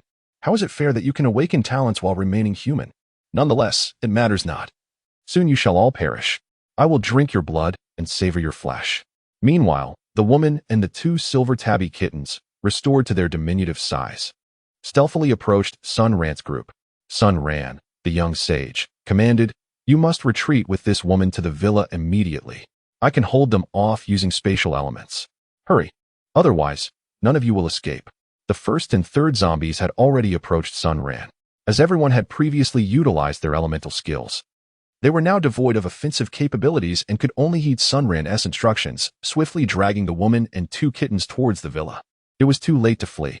You 3 pursue them. Remember, do not consume them. The 3 zombie brothers split into 3 paths, racing towards the women. Suddenly, chaos erupted as all 3 zombies collapsed to the ground, their first foot severed by an unknown force. Seizing this opportunity, the women managed to return near the blast door, opening it and awaiting Sun Ran's return. The first zombie glared menacingly at Sun Ran, its body darting towards him like lightning, instantly activating its talent, mastery of defense. Sun Ran diligently focused his attention, channeling the accumulated vital energy from his cultivation into the spatial blade he had invented, delivering a fierce strike to number 1's neck. The anticipated spray of blood did not materialize. Instead, a faint mark appeared on number 1's neck. My heavens, the defense of number 1 is astonishing. It's my turn now. Sun Ran. Number 1 seized Sun Ran's clothing and lifted him high before forcefully slamming him to the ground. Oh, my. Is he truly that brave? Sun Ran narrowly evaded the lethal kick from number 1. Harnessing his innate talent for spatial manipulation, he exerted every ounce of his strength to instantaneously retreat over 10 meters. Then frantically sprinted towards the villa. Unable to confront the threat, he decided to flee swiftly. Thankfully, number 1's ability lay in defense rather than speed. As the blast door sealed shut, number 1 failed to pursue Sun Ran. Enraged, he pounded on the door, yet against the high-tech blast door. Even a second-level evolved being appeared somewhat feeble. Ultimately, he could only depart in frustration. This predicament left the 3 zombie brothers in a dire state, their legs severed by Sun Ran's spatial blade, forcing them to crawl back. Number 1 remained unperturbed. As long as there was sustenance, they would regenerate new limbs on their own. Inside the villa, the recently rescued woman and 2 cats huddled together in the changing room on the lower level. At this moment, they bore severe injuries, especially the 2 cats, their bodies marred with wounds and drenched in fresh crimson blood. Sun Ran, within the confines of his space, retrieved a piece of raw beef with the intention of feeding a cat. However, to his surprise, one of the cats struggled to grasp the meat and instead delivered it to a woman who appeared to be in a daze, half-conscious. In her hazy state, she caught a whiff of the meat's tantalizing aroma, suddenly opened her eyes, and made an effort to bring the meat to her lips. After a hasty few chews, she swallowed it down, then looked up at Sun Ran with a pitiful gaze. The 2 cats also stared wide-eyed at Sun Ran. Raw meat, you say? Very well. This shall be an easy task. Sun Ran directly produced a leg of raw beef weighing over 40 pounds. The woman and the 2 cats immediately pounced upon it, voraciously tearing and devouring the meat. The sight was somewhat alarming, especially as the woman smeared her face with the blood from the beef, showing no concern whatsoever. In a short time, only a bone remained of the entire leg. The woman, satisfied, patted her flat stomach. The 2 cats began to groom themselves, cleaning the blood and wounds from their bodies. Remarkably, it seemed that after consuming the raw beef, their injuries were healing as well. Pray tell, who are you? Are you human or something else? The woman had completely regained her senses. Accepting the towel offered by Sun Ran, she shyly wiped her mouth and introduced herself. I am Ido, a resident of Villa number 12. These are my 2 cats. The male is named Wang Defa, and the smaller female is called Wang Ditsai. Just a few days ago, when the sun ceased to shine and my cats and I were on the brink of starvation, a surge of energy invaded our bodies. Miraculously, we regained our strength and awakened our abilities. I discovered that I could command my cats to assist me in battle. Additionally, I can absorb the dark energy from the air to enhance my own powers. However, whenever I absorb this dark energy, I lose my reason and am overwhelmed by an insatiable hunger, an urge to consume raw flesh, human flesh, or blood. I dare not indulge. You inquire whether I am human or some other species. I myself am uncertain. However, I believe I am no longer human, for I have no desire for human food. Today, my cats and I were exceedingly hungry, and we ventured out in search of sustenance, only to encounter such a depraved man. You will soon understand. Upon hearing Mido's account, the crowd gasped in unison. The dark elemental talents have finally been gathered. Chapter 52, Collecting the 9 Elements. All begin cultivation. The unfortunate Sun Ran. Mido, intrigued, asked, what are you all talking about? Sun Ran smiled and said, there's no need to rush. Why don't you come upstairs to wash up and change your clothes? You should also give your 2 little cats a good bath. Mido, feeling suddenly embarrassed, responded, "Oh, I haven't bathed in quite some time. I must be filthy. Thank you for rescuing me and my cats." The group then made their way to the living room, where Su Ningming and Qian Shaya took Mi Do and the cats to bathe. As is often the case, women tend to take longer in the shower, perhaps due to the larger area to cover. It was only after an hour that Mi Do emerged from the upstairs bathroom. Everyone's eyes widened in surprise. They hadn't anticipated that Mi Do possessed such striking beauty and an enviable figure, clad in a new set of yoga attire and a delicate camisole. No wonder number one wished to keep her around. Following her were the two obedient little cats. "Come, I will explain everything to you. And then it will all make sense," Mi Do nodded, sitting obediently on the sofa. Su Ningming picked up one of the cats and placed it on her lap, clearly showing her affection for felines. The other cat nestled against Mi Do's thigh, sound asleep and utterly still. 20 minutes later, having heard Sun Ran's account, Mi Do comprehended why everyone had gasped at the mention of dark elements. It turned out that she was the final element among the 9, darkness. In everyone's mind, darkness was associated with negativity, filth, and terror. However, this perception was misguided. Where there is light, there must also be darkness. In the darkness, all things rest, gaining energy and growth. Thus, darkness is not inherently evil. During their conversation, Sun Ran learned that even when Mi Do was on the brink of starvation, she refrained from harming her 2 cats, demonstrating her impeccable character. It is well known that in moments of hunger, one might resort to consuming their own kind, let alone cats. Yet Mi Do remained true to her nature, and despite awakening her dark powers, she possessed a kind heart. Thus, Sun Ran resolved to invite her to join the team. Employing an old method, she used blood to unlock the space within the jade ornament, which contained tens of thousands of pounds of raw meat, enough to sustain both Mi Do and her cats for a lifetime. Glancing at the time, it was already 10 o'clock. The group decided to bring some food into the space, dedicating the day to training until evening. The reason was simple. They all sensed a looming crisis. Despite their combined strength, the 8 of them had yet to defeat number 1. Even with firearms, victory seemed uncertain, as number 1 could effortlessly withstand bullets due to her defensive skills. Therefore, it was imperative to enhance their own strength. The most crucial aspect is that everyone currently lacks advanced defensive techniques. Their attacks rely solely on the basic elemental damage. For instance, Lin Yao's water-based skill merely sprays water at the target, which, while suitable for bathing or washing a car, results in somewhat embarrassing damage. Therefore, it is imperative to swiftly ascend to the 5th level of Qi refinement in order to unlock the elemental skills within the 9 harmonies of heaven and earth technique, such as fireball, ice arrow, and earth escape. There is no need for undue pressure. Our defensive measures are quite robust, rendering the target incapable of breaching them in the short term. Sometimes, haste leads to setbacks. Thus, we should strive to do our best. Keep up the good work. As the sole man of the team, Sun Ran must step forward to offer encouragement and guidance. Observing that everyone's spirits are high, he leads Su Ningming, along with 8 others and 2 cats, into the palace.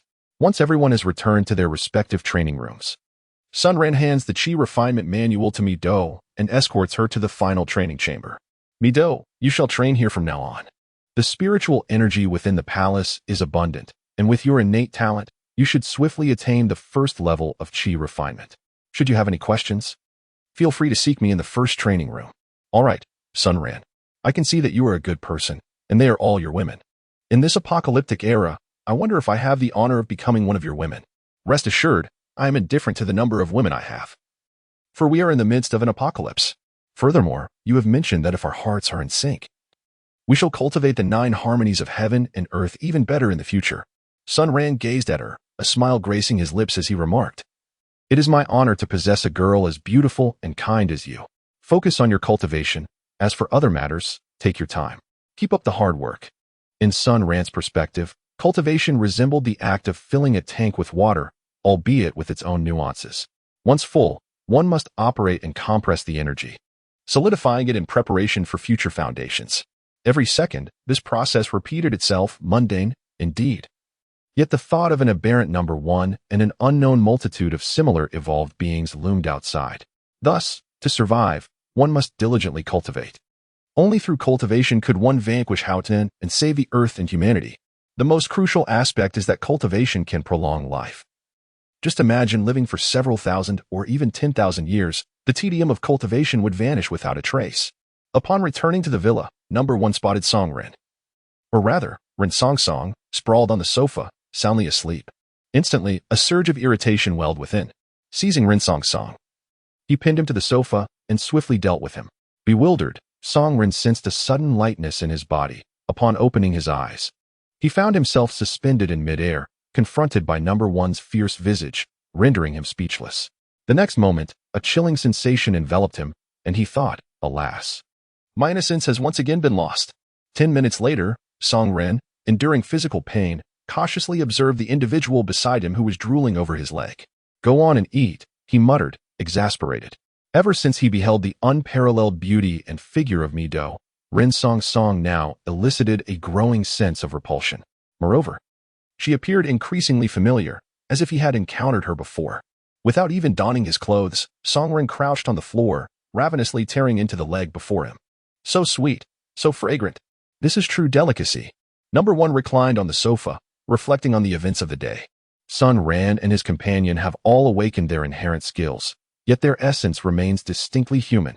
The fortunate news is that after their awakening, they did not experience an upgrade akin to his own, but rather retained the initial level of attack power.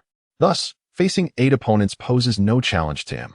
Currently, the only barrier before him is a high-tech blast-proof door, and as a level 2 evolver, he finds himself powerless to proceed. It appears imperative to ascend swiftly to a level 3 evolver, which would likely enable him to forcefully dismantle this door. Tomorrow, he must lead 3 comrades to continue the search for humanity. Glancing down, he sees Song Ren still engrossed in devouring meat, and in a moment of frustration, he kicks him aside. Enough of this. Hurry up and head to the 2nd floor. Your presence is infuriating. He then tosses the half-eaten thigh of Song Ren to the 3 brothers. For them to regenerate new limbs, a substantial amount of energy is required. Like African wild dogs, the trio lunges at the food, engaging in a frenzied scramble and gnawing. Gradually, their limbs begin to sprout anew. Chapter 53, Zhao Qian slays Xiao Dafu. Sun Ran and company ascend to level 2 Qi refinement. Zhao Qian's situation mirrors that of number 1, accompanied by 3 zombie minions as they scour the building for sustenance. Just as they step outside, they encounter the fortunate duo of Xiao Dafu and Xiao Xiaofu descending from above. Both have transformed into evolvers, retaining human rationality while developing their own unique abilities. Xiao Dafu's talent augments his attack power, while Xiao Xiaofu possesses a rather peculiar skill that allows him to adopt a more effeminate form, simultaneously enhancing his combat attributes. Some may have forgotten about this father-son pair. Xiao Xiaofu is the same mischievous boy who harassed Zhao Qian 2 years prior. When Sun Ran sought justice for his family, he was brutally beaten by Xiao Dafu and ended up in the hospital. However, upon his rebirth, Su Ningming rendered Xiao Dafu a cripple, while Sun Ran entrusted Xiao Xiaofu to a fitness coach downstairs for 10 days of rigorous training. After this period, a gaunt Xiao Xiaofu returned home, his spirits dampened and his demeanor despondent. Gradually, Xiao Dafu noticed his son becoming increasingly effeminate, favoring tight-fitting clothing and adopting a sullen gaze. Yet, Xiao Dafu was bedridden, nursing his injuries, and could hardly attend to his son's transformation. What infuriated Xiao Dafu the most was that his son frequently ventured to the 3rd floor to seek out the fitness coach, Shirkong. Upon his return, both Xiao Dafu and Wang Guizhi reprimanded him, forbidding further visits. However, mere days later, Xiao Xiaofu succumbed to temptation again, sneaking off to see Shirkong. As the household dwindled in food supplies, Xiao Xiaofu managed to bring back rice or meat each time he visited Shirkong, prompting a shift in attitude from Xiao Dafu and his grandmother. They began to casually inquire, "Why haven't you visited Shirkong today? Hurry, don't keep him waiting." In the face of sustenance, what was a grandson worth? It was far more advantageous to cater to Shirkong. When the two finally met, Xiao Dafu pondered whether to devour the other or to collaborate, driven by the allure that Zhao Qian exuded after awakening her innate talent, which made her irresistibly captivating to men. Those who had awakened their abilities no longer feared the biting cold, and Zhao Qian, clad in a snug pink sweater and fitted jeans, looked exceptionally alluring. Xiao Dafu's eyes gleamed with desire. Zhao Qian, puzzled, wondered why Xiao Xiaofu wouldn't even glance her way. Did she no longer possess her beauty? Unbeknownst to her, Xiao Xiaofu's gaze was solely fixed on Shirkong. "Where are you headed, Zhao Qian? Why not join us in search of food for mutual protection?" Xiao Dafu leered at her figure. "Certainly, brother Xiao. But you must keep an eye on your son, Xiaofu. Last time, he pinched me rather hard, and it still hurts." She pouted, with a swift kick. Xiao Dafu sent Xiao Xiaofu flying. Sister, do you see how I manage him? Goodness, you're a bit too stern, aren't you? Don't kick the poor child to death. She attempted to assist Xiao Xiaofu, but he recoiled as if he had seen a ghost, exhibiting an aversion to women. Zhao Qian awkwardly remarked, "This child has grown up and knows shyness now. You were quite the handful when you were younger. Brother Xiao, what talent have you awakened?" With a chuckle, Xiao Dafu replied, "I have awakened attack enhancement. And you, dear sister? My talent is rather trivial. Never mind that. Let me demonstrate for you." Splendid. As Zhao Qian approached, she gradually removed her sweater, revealing only a black bra underneath. Xiao Dafu, oblivious, let drool fall to the ground. What a splendid figure she possessed. "Hee, there is even more to behold, dear brother," she teased. With her hands positioned behind her back, she feigned the act of removing her bra. Just as it seemed about to fall, Zhao Qian unexpectedly extended her right hand, pressing it firmly against Xiao Dafu's head.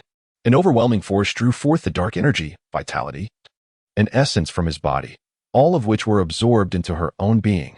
This process transpired in a mere 3 seconds, leaving Xiao Dafu no time to utilize his abilities, and he succumbed to the fatal absorption. Upon witnessing his father's demise, Xiao Xiaofu dashed downstairs without hesitation, seeking his ally. Shirkong, Zhao Qian, with a disdainful smile, chose not to pursue him, instead leisurely donning her sweater and quietly assimilating the energy she had just absorbed. Shortly thereafter, a message resonated in her mind. She had ascended to level 2 of evolution. Every aspect of her being had exponentially improved. Haha, splendid. Such rapid advancement. Sun Ran. Take note. We shall meet soon, she declared. Accompanied by 3 zombies, Zhao Qian began her quest to locate survivors and fellow evolvers, visiting each household. Occasionally, she encountered other evolvers in the corridors, but with her preemptive elevation to level 2 and the assistance of her 3 zombies, none could surpass her prowess. Within just a few days, Zhao Qian elevated herself to level 3 evolver, significantly enhancing her strength. After 2 days of rigorous training, Sun Ran and 8 stunning beauties had all ascended to the 2nd tier of Qi refinement. That evening, they gathered in the living room for a small celebration. Among them, Mido exhibited the most rapid progress. Not only had she caught up, but she could now simultaneously absorb dark energy from both the training palace and the outside world, achieving automatic absorption. With the presence of dark energy in both realms, it amounted to a continuous 24-hour practice session, a true game changer. Surprisingly, the 2 cats had also reached the 2nd tier of Qi refinement and awakened their intelligence, enabling simple communication and interaction, an unforeseen development. The table was laden with an array of delectable dishes. Ladies, after 5 days of training, we have finally advanced to the 2nd tier of Qi refinement. My current feeling is that, even without your assistance, I could defeat number 1. However, the issue remained that number 1 and his minions continued to prey upon their kind and survivors outside, necessitating further effort. Once we attain level 5 and can learn skills, it will be our time to embark on the hunt for these zombies. My dear, I have long anticipated reaching the 5th level of Qi cultivation. At that point, a single skill will be sufficient to vanquish number 1. Su Ningming had been diligently practicing her cultivation. However, despite her efforts, the nails she launched failed to breach her opponent's defenses, which slightly bruised her pride. Lin Yao interjected, "Indeed, I too eagerly await the 5th level of Qi cultivation. My skill allows me to launch ice arrows. Even if I cannot slay him, I can certainly freeze him." Tang Tian chimed in with a smile. "My skill is the vine technique of the wood element, which can bind number 1, transforming him into a living target for you all to unleash your attacks." Everyone had already committed to memory the content of their first skill and the methods of cultivation. Alas, due to insufficient prowess and inadequate spiritual energy, they all strained to elevate themselves to the 5th level of Qi cultivation, with the necessity of rising early for training the following day. They concluded their conversation before 10 o'clock. Mido took the initiative to head to the bathroom for a shower. Indeed, today marked Mido's first night in Sun Ran's room. The next day, a vivid red flower was imprinted on the pristine white sheets. From that moment on, Sun Ran and her 8 companions shared a profound connection, laying a solid foundation for their future collaborative techniques. Chapter 54. The irreconcilable conflict between humans and corpse beasts emerges with Zhao Qian's initial display of power. Time passes unnoticed during cultivation, and in the blink of an eye, 10 days had slipped by. In these 10 days, possibly due to Haoyan's resurrection, the Earth's temperature began to rise, reaching a balmy 10 degrees above zero.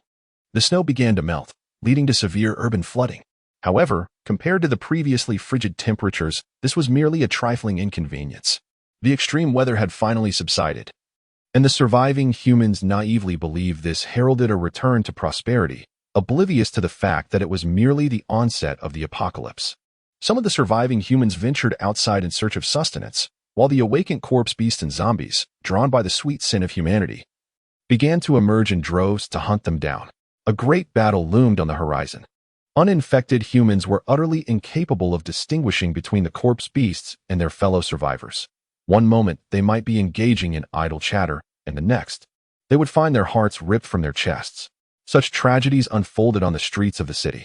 Fortunately, the number of corpse beasts was not overwhelming. The majority were mindless zombies with crimson eyes and pallid skin. The survivors instinctively banded together and devised a method to differentiate between humans and corpse beasts: the act of eating. Hungry humans, upon sighting food, instinctively sought to consume it, while the corpse beast would not partake at all. It is akin to the reaction of an ordinary human upon encountering excrement. After several days of adaptation and conflict, the survivors gradually discerned that inflicting harm upon either human corpses or zombies bore little consequence, as their bodies had already undergone a sinister evolution under the influence of darkness. Only by severing their heads could one truly eliminate them. As time progressed, the survivors in the urban area began to unite, resisting both human corpses and zombies while collectively searching for sustenance. Among the most renowned factions were the Winter Sun organization from the East City Police Station, the Yida Squad located at Yida Plaza, and the Bargainless Group from the Chunhwa Vegetable Market. These three organizations, anchored in their respective bases of the police station, shopping mall, and market, gradually amassed human survivors and expanded their influence. However, these were merely the overt organizations. Covert groups also existed, engaging in all manner of nefarious activities, raiding human resources, slaying human corpses and zombies, and abducting women, committing heinous acts without remorse. One fateful day, during a confrontation with zombies, the Winter Sun organization inadvertently discovered a crystal, the size of a fingernail, within a zombie's cranium, which piqued their interest. Upon returning, they enlisted volunteers for experimentation. To their astonishment, after consuming the crystal core, the individual's physical abilities nearly doubled. Eager to restore prosperity to human society, the Winter Sun organization promptly disseminated this information to various factions, which soon reached the ears of underground organization leaders. In a short span, teams dedicated to hunting zombies proliferated, all vying for the coveted crystal cores nestled within their skulls. Yet, as the human corpses served as subordinates to the zombies, how could the latter permit such rampant slaughter by humans? This contradiction proved irreconcilable, representing a conflict of class struggle among the populace, where resolution could only be achieved through the complete annihilation of one side. On a particular day, Zhao Qian emerged from her residential complex accompanied by three zombie subordinates. The melting snow and receding waters heralded a rise in temperature. Clad in a crimson bodycon dress, Zhao Qian appeared as if reborn. She mused that transforming into a human corpse was not without its merits, for it positioned her at the apex of the food chain. Now a level 3 human corpse evolver, she could effortlessly overpower survivors, even without employing her innate skills. The streets lay desolate, with only the occasional zombie wandering by, oblivious to her presence. In the eyes of the undead, even if one were to don nothing, they would remain indifferent. Such was their detached nature.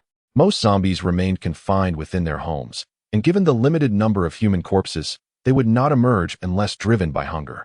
Survivors, lurking in the shadows, rendered themselves invisible. Thus, Zhao Qian, in her striking red dress, stood out conspicuously on the streets. The scent of humanity. They are hiding rather well. Thinking I cannot see them, but their scent eludes me? After taking only a few steps, Zhao Qian caught the sweet scent of human blood wafting from the supermarket ahead. Casually, she strolled towards the store, thinking, if you wish to play hide and seek, I shall indulge you. Upon entering the supermarket, she noticed that the shelves had been largely stripped bare. Even the remaining items held no allure for her. Are you here alone, little sister? Zhao Qian had already dismissed 3 individuals and ventured into the supermarket by herself. Indeed, how dreadfully boring. Would you mind conversing with me? Talking is not enough. Come over here for some chocolate. Have a bite. The leader tossed her a piece of chocolate. Had this been before she transformed into a corpse, the chocolate would have seemed delightful. Yet now, as Zhao Qian gazed at it, she felt a wave of nausea wash over her. Brothers, I'm not hungry yet. Such precious food should be yours. I would rather accompany you in other pursuits.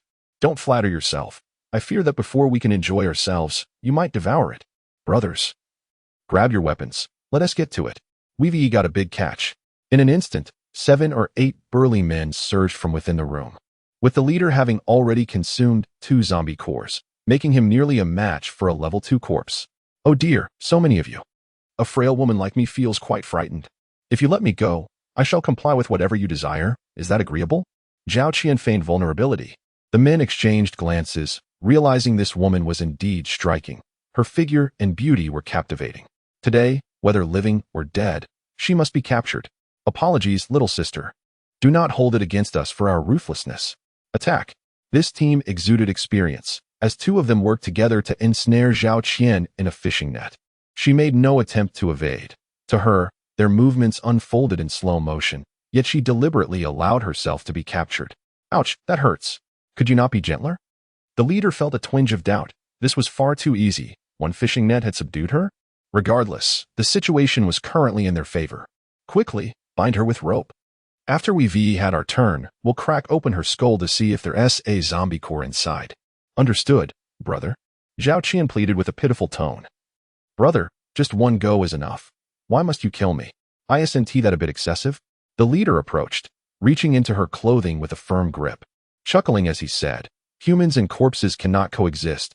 How could I possibly let you go? So there is no room for negotiation? What nonsense are you spouting? Hurry. Into the room. Leader, you go first. We'll line up behind you. After speaking, Zhao Qian delivered a swift kick to the alluring curve of her own figure, leaving a distinct footprint on her pristine fitted skirt. Feigning a sense of grievance, she followed the leading man into the room. Moments later, her startled exclamations intertwined with the man's sinister chuckle echoed through the air, but abruptly ceased just a few seconds later. Was the boss so quick to succumb? Who knows, perhaps it had been too long since he had encountered a woman. Should we venture inside to investigate? I would rather not. Whoever goes in now will surely be unfortunate. Let us wait a while, there is likely to be a second round. At that moment, Zhao Qian's voice resonated from within, urging, you all come in quickly, your boss seems to have fainted. Damn, let us hurry and check. As the brothers entered the room, they were confronted with a scene they would never forget. Their leader lay sprawled on the ground like a desiccated corpse, reduced to a mere shell. Meanwhile, Zhao Qian sat elegantly in a chair, licking her lips while beaming at them with delight. Chapter 55, Discovery of the Zombie Crystal Core. Formation of a hunting team of 1 man and 8 women with the increasing number of zombies and human corpses emerging from their homes. The streets swiftly fell under their dominion. Preliminary statistics from 3 organizations, Winter Sunlight, Yida Battle Team, and the No Negotiation Group, indicated that approximately 70% of humanity had transformed into zombies, while survivors accounted for merely 30%. The number of evolved human corpses was negligible, as they were quite rare, these being stood out among both humans and zombies. Possessing human consciousness alongside the ability to command zombies, enhanced by awakened innate skills, they were truly the favored ones of the Dark King Haoyan. At that moment, after draining several men of their vitality, Zhao Qian joyfully realized she had ascended to a level 4 evolved human corpse. She discovered that, in addition to her significantly augmented physical attributes, she could now command a greater number of zombies. This newfound power filled her with immense satisfaction. In the cultivation palace, Sun Ran concluded a day of training, rose to stretch his limbs, and stepped out of the training room, only to find that the others had yet to emerge. He casually lit a cigarette, puffing away as he waited. 10 minutes later, one by one, the others filtered out of the training room. So, did anyone achieve a promotion today? Mido asked with a grin. I advanced. I'm now at the 4th level of Qi refinement. The spiritual energy here is incredibly dense. Plus, I can absorb dark energy outside as well. So how will you all congratulate me? Well, how about letting me have your husband tonight? Su Ningming playfully exclaimed, wrapping her arms around Mido. Oh, you mischievous girl. I can't tend to him alone. It's exhausting to meditate the next day. How about you join me? Now that everyone was more familiar with one another, their conversations had become more carefree and unrestrained. All right, enough of the antics. It's already past 8 in the evening, and I am absolutely famished. Let us hurry back for dinner. Well, today I actually trained for 12 hours, which is quite diligent. However, hard work does yield rewards. I believe that with just one more day, I shall advance to the 4th level of Qi cultivation, Tang Tian declared, clenching her small fist. As everyone returned to the villa, they heard the intelligent assistant, Xiao Du, incessantly repeating a warning. Numerous unidentified organisms have been detected wandering outside the blast-proof door on the first floor. Please remain vigilant. With the recent thaw, the blast-proof door on the first floor was now exposed. Cautiously, they approached the window and lifted the curtain slightly, only to discover dozens of mindless zombies ambling about outside. They shuffled along, raising their heads to sniff the air, searching for survivors through their sense of smell. The scent of blood intensified as Sun Ran and the others gathered together, prompting the zombies outside to gradually converge towards the villa. However, with the presence of the blast-proof door, there was no concern that they would breach it. Even the windows were of the highest bulletproof standard, unless struck by a missile. It was impossible for the zombies' claws to penetrate. Let us go. We need not concern ourselves with them. Let us enjoy our meal. Sun Ran, the little saint, spoke. Mi Do shook her head and said, Darling, as the saying goes, a toad on one's foot does not bite but is rather bothersome. If we ignore them, I fear the zombies may multiply. Oh, Mi Do, do you have a plan? Mi Do, clinging to Sun Ran's arm, cooed, You truly understand me, dear. Have you forgotten my identity? I am the embodiment of both human and corpse, capable of controlling the undead. I shall lead them away. And then my cat will dispatch them one by one. Truly, she is the Dark Maiden, exuding a fierce brutality. Very well, just be cautious, he replied. Sun Ran instructed. Rest assured, for I currently possess the strength of the 4th layer of Qi training. Moreover, zombies do not attack the deceased. With that, Mi Do, accompanied by 2 cats, approached the blast door and nodded towards Sun Ran inside. Xiao Du, open the blast door. With a resounding click, the door automatically swung open. In an instant, Mi Do and the 2 cats darted outside, the door sealing shut behind them. All the zombies caught a whiff of Mi Do's scent and instinctively recoiled several steps before trailing after her and the 2 cats into the distance. After traversing approximately 200 meters, Mi Do activated her innate skill, transforming the 2 silver tabbies into formidable silver beasts. Their size had noticeably increased since their battle in the underground garage, boasting long silver fur and half-meter-long fangs, their bodies brimming with explosive power. Eliminate all these zombies. Then we shall return home for a meal. Following their command, the 2 cats extended their 30-centimeter claws from their plush paws, swiftly decapitating the zombies with lightning speed. One severed head rolled to Mi Do's feet. A glimmer caught her eye, and Mi Do keenly sensed something within the zombie's head. Undeterred by the gruesome sight, she reached in and extracted the object. What could this be? A crystal-clear entity the size of a fingernail appeared in her hand, pulsating with a substantial amount of energy. At this moment, all the zombies had been vanquished by the 2 large cats. Gather the zombie heads, she commanded. Obediently, the cats collected the severed heads and placed them at Mi Do's feet. As she examined each head, she discovered that each contained a similar crystalline core, varying in size. She amassed over 50 in a short span. The 2 cats had reverted to their normal size, their eyes fixated on the crystal in Mi Do's hand. Do you wish to have some? She asked. Meow. Very well, 1 each. After consuming their share, the cats squinted in delight, purring contentedly. Time to head home. I shall show my husband how to handle these crystal cores. Upon returning to the blast door, it opened automatically. How did it go? Was everything all right? Sun Ran inquired with concern. Of course, all is well. These 2 cats' combat prowess far surpasses my own. They are likely to reach the 5th layer of Qi training before I do. Sun Ran picked up 2 kittens and said with a smile, Tonight, I shall treat you both to a sumptuous feast. Meow. By the way, my dear, I inadvertently discovered this crystal core within the skull of a zombie. After speaking, she placed the crystal core on the table. I can sense an incredibly rich energy emanating from it. It seems that besides dark energy, there exists other forms of energy. I wonder if humans can absorb it. Sun Ran picked up a crystal, holding it in his hand for a moment to feel its essence. Indeed, it appeared to be a pure energy core, a product of the zombie's evolution. I shall give it a try. Surely there will be no issues. Especially since we have all become immune to dark energy. Before anyone could dissuade him, Sun Ran had already placed it in his mouth and swallowed it. A minute later, his complexion flushed slightly, but he quickly returned to normal. It seems my strength has been enhanced, albeit marginally, as our bodies have already undergone reinforcement from the jade ornaments. There is no cause for concern. Everyone can eat with confidence. In total, there were 53 crystals. Sun Ran and the cat consumed 3, leaving the remaining 9 individuals, along with 2 cats, to share equally. After consuming the crystals, in addition to the enhancement of their physical attributes, Everyone was astonished to discover a slight increase in their affinity for elemental forces. This indicates that their cultivation speed would also be accelerated. Sun Ran exclaimed with excitement, "Each of us has consumed an average of 4 crystal cores, thereby enhancing our elemental affinity by a slight degree. Imagine if we were to acquire an additional 400, we would surely soar to new heights. Thus, I have resolved to establish a zombie hunting squad, aptly named, how about the one-man, 8-women team?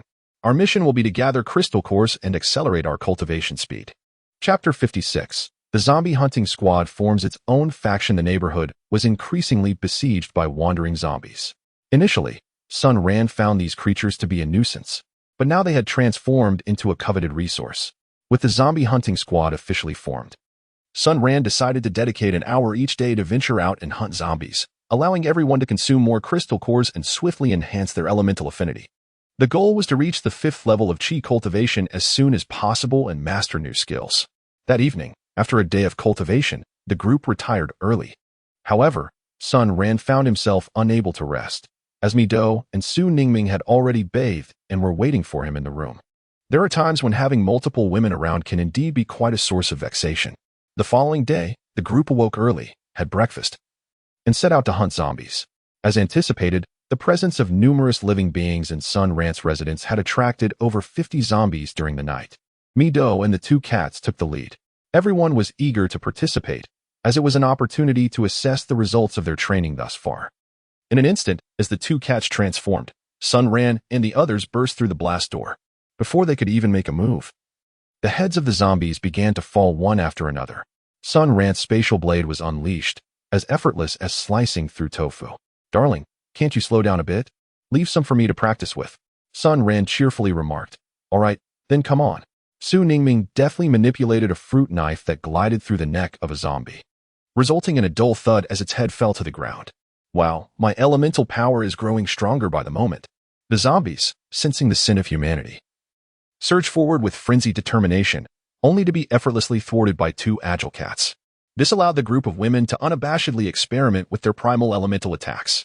The entire skirmish lasted less than 5 minutes, yielding over 50 crystal cores as spoils.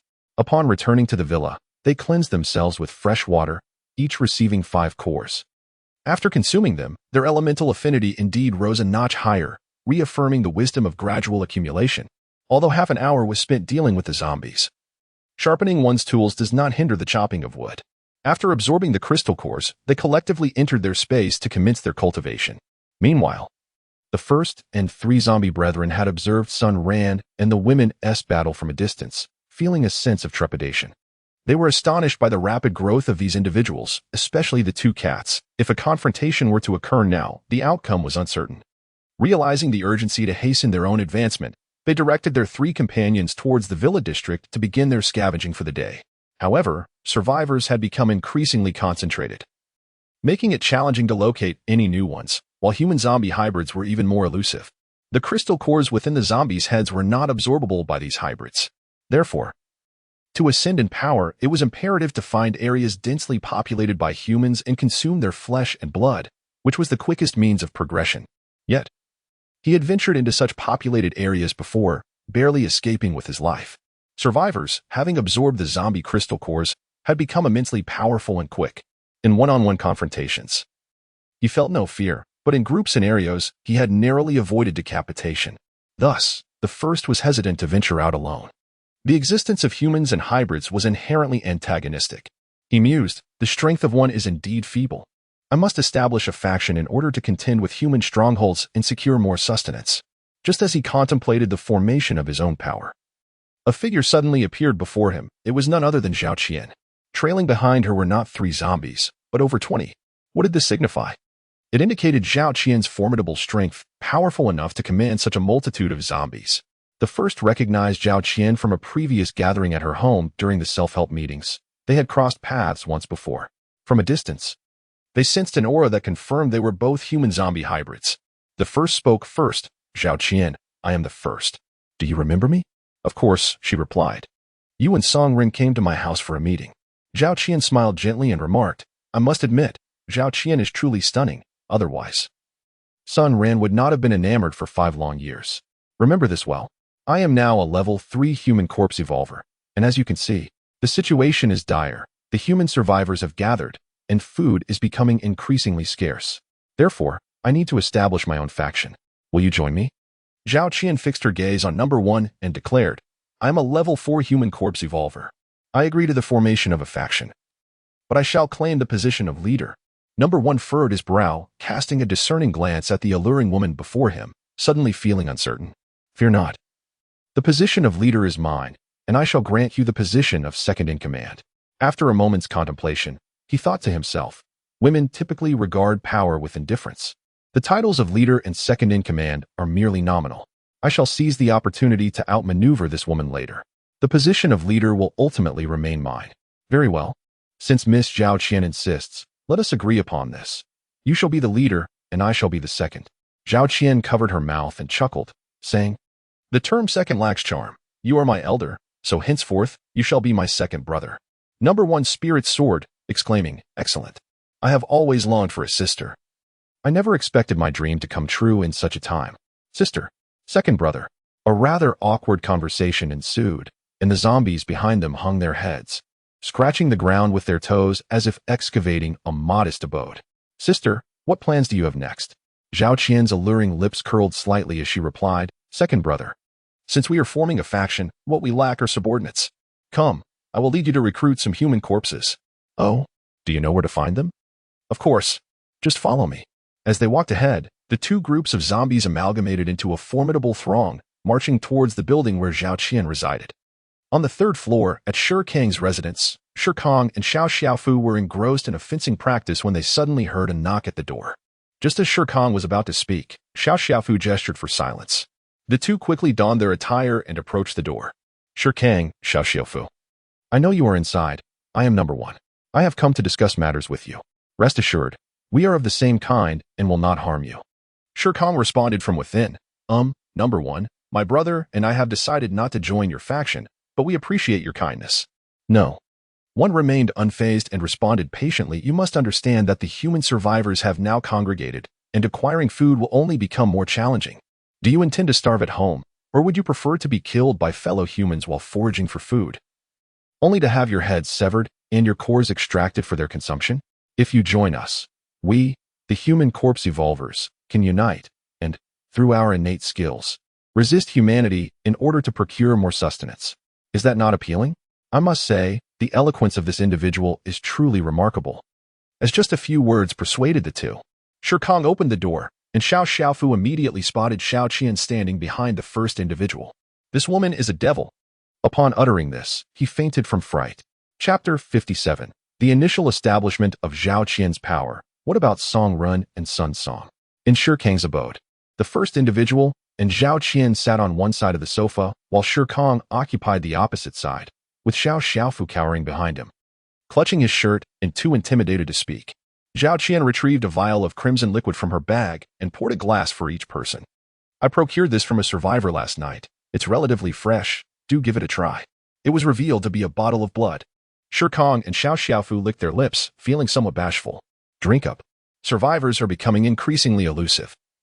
How long has it been since either of you has had human flesh? Shi Kang raised his cup and gulped it down, even licking the rim afterward. Feeling a bit sheepish, he remarked, I managed to catch a survivor at a neighbor's place initially, but we finished that 2 days ago. Xiao Xiaofu, unable to resist the allure of the blood, also lifted his cup and took several swigs. Since my elder brother intends to establish a faction, I shall candidly reveal my innate ability to everyone. My talent is endless devour, but it only applies to male humans. In truth, Zhao Qian withheld some information, as her ability not only allows her to absorb male humans, but also to devour male corpses.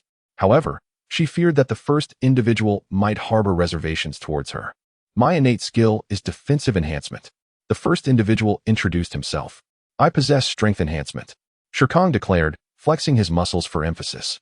When it was Xiao Xiaofu's turn, he lowered his gaze and stammered, I can transform into a pseudo-girl, enhancing all my physical attributes. The first individual nearly chuckled but managed to suppress it. Zhao Qian nodded in approval, stating, Indeed, our current configuration is quite favorable. We have frontline support and output. However, we still lack personnel. We must continue searching for more human corpse evolvers to join our ranks. Suddenly, Shi Kang interjected, I know of another who has evolved into a human corpse. Who? It's Dongfang's husband, Chao Dalei. I saw him pass by my building the day before yesterday, and shortly after, he returned carrying a corpse. Chao Dalei. I recall, his wife, Dongfang, is rather attractive. Indeed, she is quite lovely, but she does not capture my interest. My affection lies solely with Xiao Xiaofu. After saying this, Shirkang cast a tender glance at Xiao Xiaofu, causing the first individual to shudder with discomfort. Then what are we waiting for? Let us go find him. Everyone stood up, ready to seek out Chao Dalei. However, Xiao Xiaofu remained motionless on the sofa. Zhao Qian immediately grasped his intent. She returned to the sofa and patiently explained, Xiaofu, regarding the matter of my killing your father, I acknowledge my wrongdoing. Yet, at that moment, I had no other choice. Had I not acted, your father would certainly have harmed me. You understand your father well, do you not? Is there any fault in my desire for self-preservation? If you could find it in your heart to forgive me, I promise to share any food I find with you at the earliest opportunity, all right? Xiao Xiaofu realized that he could not contend with this woman at present and could only nod in resignation. He rose and left with everyone else from Shirkang's home. Initially, after Chao Dalei was incapacitated by Dongfang and Sun Ran, he lay in bed awaiting death. On the brink of demise, the eternal night descended. Fueled by his hatred for Sun Ran, he successfully evolved into a human corpse, while his mother transformed into a zombie. His awakened ability was the same as Shirkang's, enhanced strength. When Zhao Qian and her group found him, he readily agreed without hesitation. Tears glistening in his eyes as he exclaimed, At last, I have found a group. Thus, the number of Zhao Qian's team increased to 5. As they descended to convene at Shirkang's residence, they unexpectedly encountered an acquaintance, Wang Gang, the president of the Self-Help Association.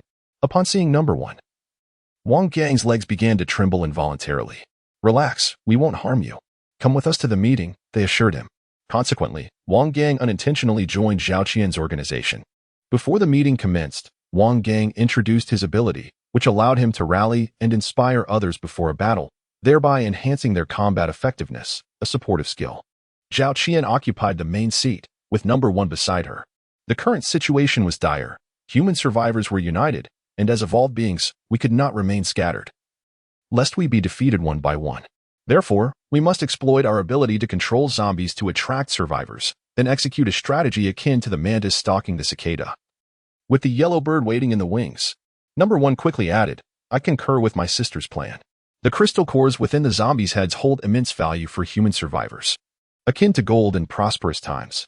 Shirkang interjected, My opinion is to engage in battle with the survivors, while simultaneously recruiting more evolved beings to strengthen our ranks.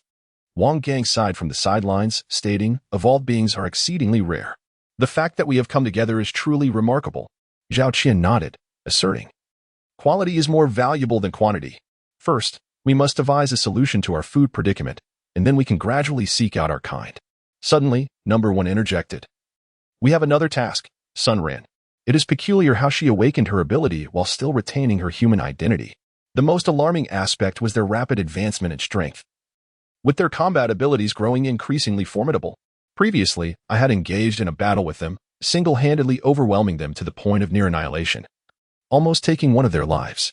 However, this morning, I clandestinely observed their combat techniques and sensed that, in a one-on-one confrontation, I might not even be their equal. Zhao Qian's expression shifted dramatically. Sun Ran, why is he still the luckiest person?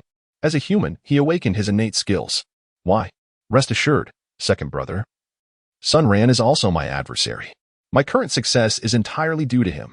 Number 1 frowned and remarked, I believe that with our present strength, we are still somewhat inadequate to confront Sun Ran. This is because there is a woman in his team who is also a corpse. She has now become Sun Ran's partner, possessing the ability to control demon beasts. The 2 demon beasts under her command are rather formidable. Thus, our primary objective now should be to enhance our own capabilities. Everyone unanimously agreed with number 1's assertion. By the way, I have another corpse evolver at my villa. A woman. However, I have inquired several times about what she has awakened, and she has always been evasive. I find her rather peculiar. Zhao Qian pondered for a moment and suggested, Second brother, why don't we all move into your villa? This way, we can look out for one another, and it will be more convenient for us to act together. I can also help you investigate the origins of this woman. Number 1 nodded in agreement, saying, Yes, that's exactly what I was thinking. Oh, by the way, where is Songren? Zhao Qian suddenly asked. Number 1 shook his head and replied, "Ever since I woke up after the eternal night, I have not seen him. I wonder if he has turned into a zombie and wandered off." Soon, everyone arrived at Song Ren's villa. At that moment, Song Ren was stealthily indulging in the food brought back by Number 1. Upon hearing the door open, he quickly placed the food back and returned to the sofa, feigning sleep. "You scoundrel, you dare to pilfer my food again. How many times must I tell you not to steal? It seems you have a death wish." Song Ren, startled, quickly sat up to explain, "My dear, I haven't eaten anything. I was merely resting." Number 1 delivered a resounding slap, saying, "Ren Song Song, take a look in the mirror. Your face is smeared with blood, and you still dare to argue?" Zhao Qian observed the woman beside her with growing suspicion, wondering why she bore such a striking resemblance to Song Ren. Song Ren? Ren Song Song? Could it be? Chapter 58. Mi Do advances to the 5th level of Qi cultivation. Zhao Qian's team launches a relentless assault. At 8 o'clock in the evening, in the tranquil training room, the alarm rang. Wow, this day has truly flown by. However, I have already ascended to the 4th level of Qi cultivation. The effort has certainly been worthwhile. Sun Ran rubbed his slightly numb thighs and waist, speaking to himself. The group felt akin to players in an online game, eagerly anticipating level-ups, donning superior gear, and acquiring advanced skills, which instilled a profound sense of motivation within them. The training session concluded, and he announced, "Ladies, it is time to return home for dinner." One by one, the doors of the training room opened. Mi Do bounded joyfully before Sun Ran, lifting her small head and declaring, "Darling, I have advanced to the 5th level of Qi cultivation today. My cats have also leveled up." Upon hearing this, everyone was filled with delight and hurriedly inquired, "Have you mastered your first spell?" "Of course, I have. This spell is called Dark Nightmare. It can implant a vivid nightmare, ensnaring the opponent within it. As for how long it can trap them, that depends on their strength." Sun Ran nodded and remarked, "What you possess is a form of control magic, which can indeed yield unexpected results at crucial moments. By the way, your 2 cats have also reached the 5th level of Qi cultivation. Do they have any spells?" Mi Do, cradling Wang Defa, proudly stroked its small head and replied, "Both of them have awakened the rare wind element. However, wait a moment. There is no wind element among our 9 elemental types." Sun Ran asked in confusion. Mi Do pondered for a moment and replied, "The lineage of these 2 cats hails from the Eagle Kingdom. Perhaps it is influenced by the magical elements from that region." He chuckled. "Oh, that is indeed a possibility. Regardless, our team's strength has ascended to a new level. I have decided to host a celebration today. These individuals typically gather for small get-togethers every 3 days or so. However, before the festivities commence, it is essential to clear away the zombies that have congregated at the entrance once again. They are indeed treasures." It must be noted that Sun Ran possesses an impressive ability to endure. He resolutely remains within the villa until he reaches the 5th level of Qi refinement. Sun Ran and Su Ningming, along with others, were preparing food while Mi Do took 2 cats outside to eliminate zombies. Meanwhile, those with nothing to do leaned against the windows, watching Mi Do's battle. After advancing to the 5th level of Qi training, the most notable transformation was seen in the 2 cats, which had grown significantly larger, nearly reaching 2 meters in height. Their bodies became more robust, exuding a streamlined elegance. One of the cats stood still for about 3 seconds, then opened its gaping maw to unleash a wind blade that swiftly pierced a nearby zombie. The zombies were caught off guard, sliced into pieces. Fortunately, the crystal core remained intact, or it would have been a wasted prize. The women in the house gasped in astonishment at the cat's extraordinary prowess. This wind blade had managed to strike 5 zombies, with the only drawback being its inability to turn. Otherwise, it would have been akin to a missile. In under 3 minutes, Mi Do and the 2 cats returned to the villa with over 60 crystal cores. The 2 cats gazed longingly at the cores, displaying an eager demeanor. "You 2 gluttonous cats must wait until your husband finishes distributing the spoils before you can indulge." Following this was a time for celebration. Though it was unfortunate that Mi Do couldn't find any beverages, making do with beef sashimi and raw fish. Pouting, she displayed her displeasure. At that moment, the atmosphere in Song Ren's villa starkly contrasted with the lively ambience at Sun Ran's. Number 1 was fiercely whipping Ren Song Song. No, rather, Song Ren. Just moments ago, Zhao Qian had instantly recognized that this individual was indeed Song Ren. Initially, he denied it, but after receiving a few lashes from Number 1, he tearfully confessed, revealing that his talent allowed him to change genders at will. This ability was rather lackluster, offensive in attack, deficient in damage, and lacking in defense. A complete liability. Number 1 brandished a knife, menacingly stating, "Keeping you is pointless. You merely waste human resources." He was about to plunge the knife in when Zhao Qian suddenly intervened. "Second brother, I believe if he has awakened a talent, it must hold some value. Perhaps it is simply underdeveloped at his current level, and in the future, it might prove to be a formidable ability.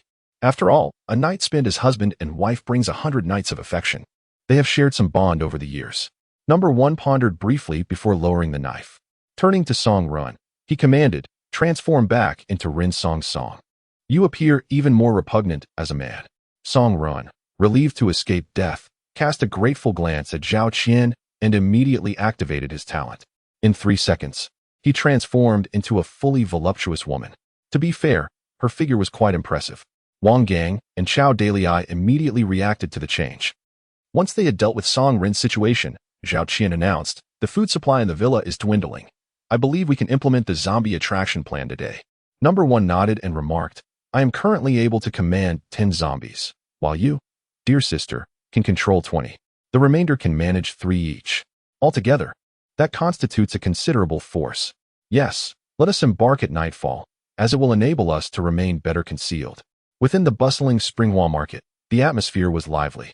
A group of vendors had utilized the cold storage at the back of the market to revive a significant number of surrounding survivors. The frigid weather had preserved the meat within the cold storage impeccably. Everyone united in purpose, spontaneously forming several small teams.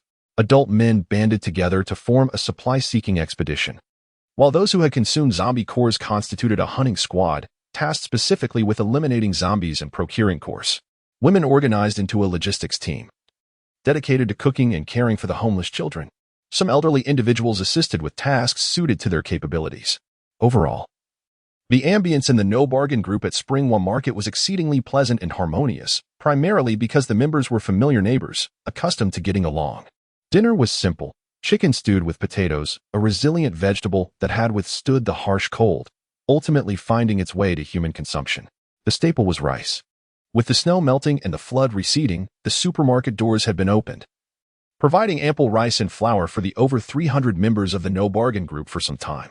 Currently, everyone's focus was directed towards devising strategies to confront the zombies. After dinner, groups of individuals gathered to converse, some cracking open bags of peanuts and sipping on drinks. Suddenly, a young lad rushed in, breathless, and approached a burly man.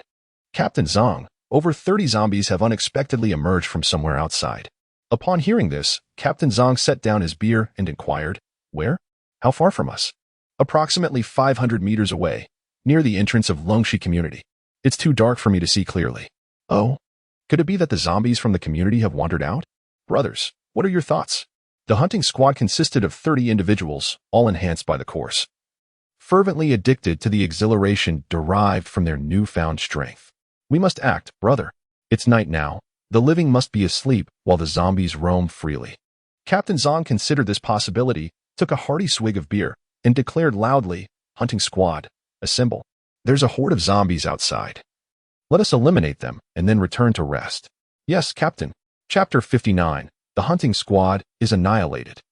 Zhao Qian's true prowess was revealed as 30 fully armed individuals departed from the Chunhua market under the watchful gaze of onlookers. Upon exiting, they soon observed a horde of zombies meandering nearby, seemingly eager to approach the market yet held back by an unseen fear. "Huh, did you see that? There are so many of us that even the damn zombies are afraid." One exclaimed, "Brothers, keep your voices down. Let us resolve this swiftly and avoid attracting more of the undead." "Fear not, Captain," the others replied. The 30 comrades gradually formed a fan-shaped formation, ensuring that even if they could not prevail, they could at least make a hasty retreat. The horde of zombies had caught wind of the humans and suddenly charged recklessly toward the group. "Damn it, let us eliminate them." The clash between humans and zombies was straightforward, no hesitation, no idle banter. Captain Zong had already utilized over 30 zombie cores, granting him the strength of a third-tier human zombie evolver. He wielded his weapon with ease, as if slicing through vegetables. "Excellent.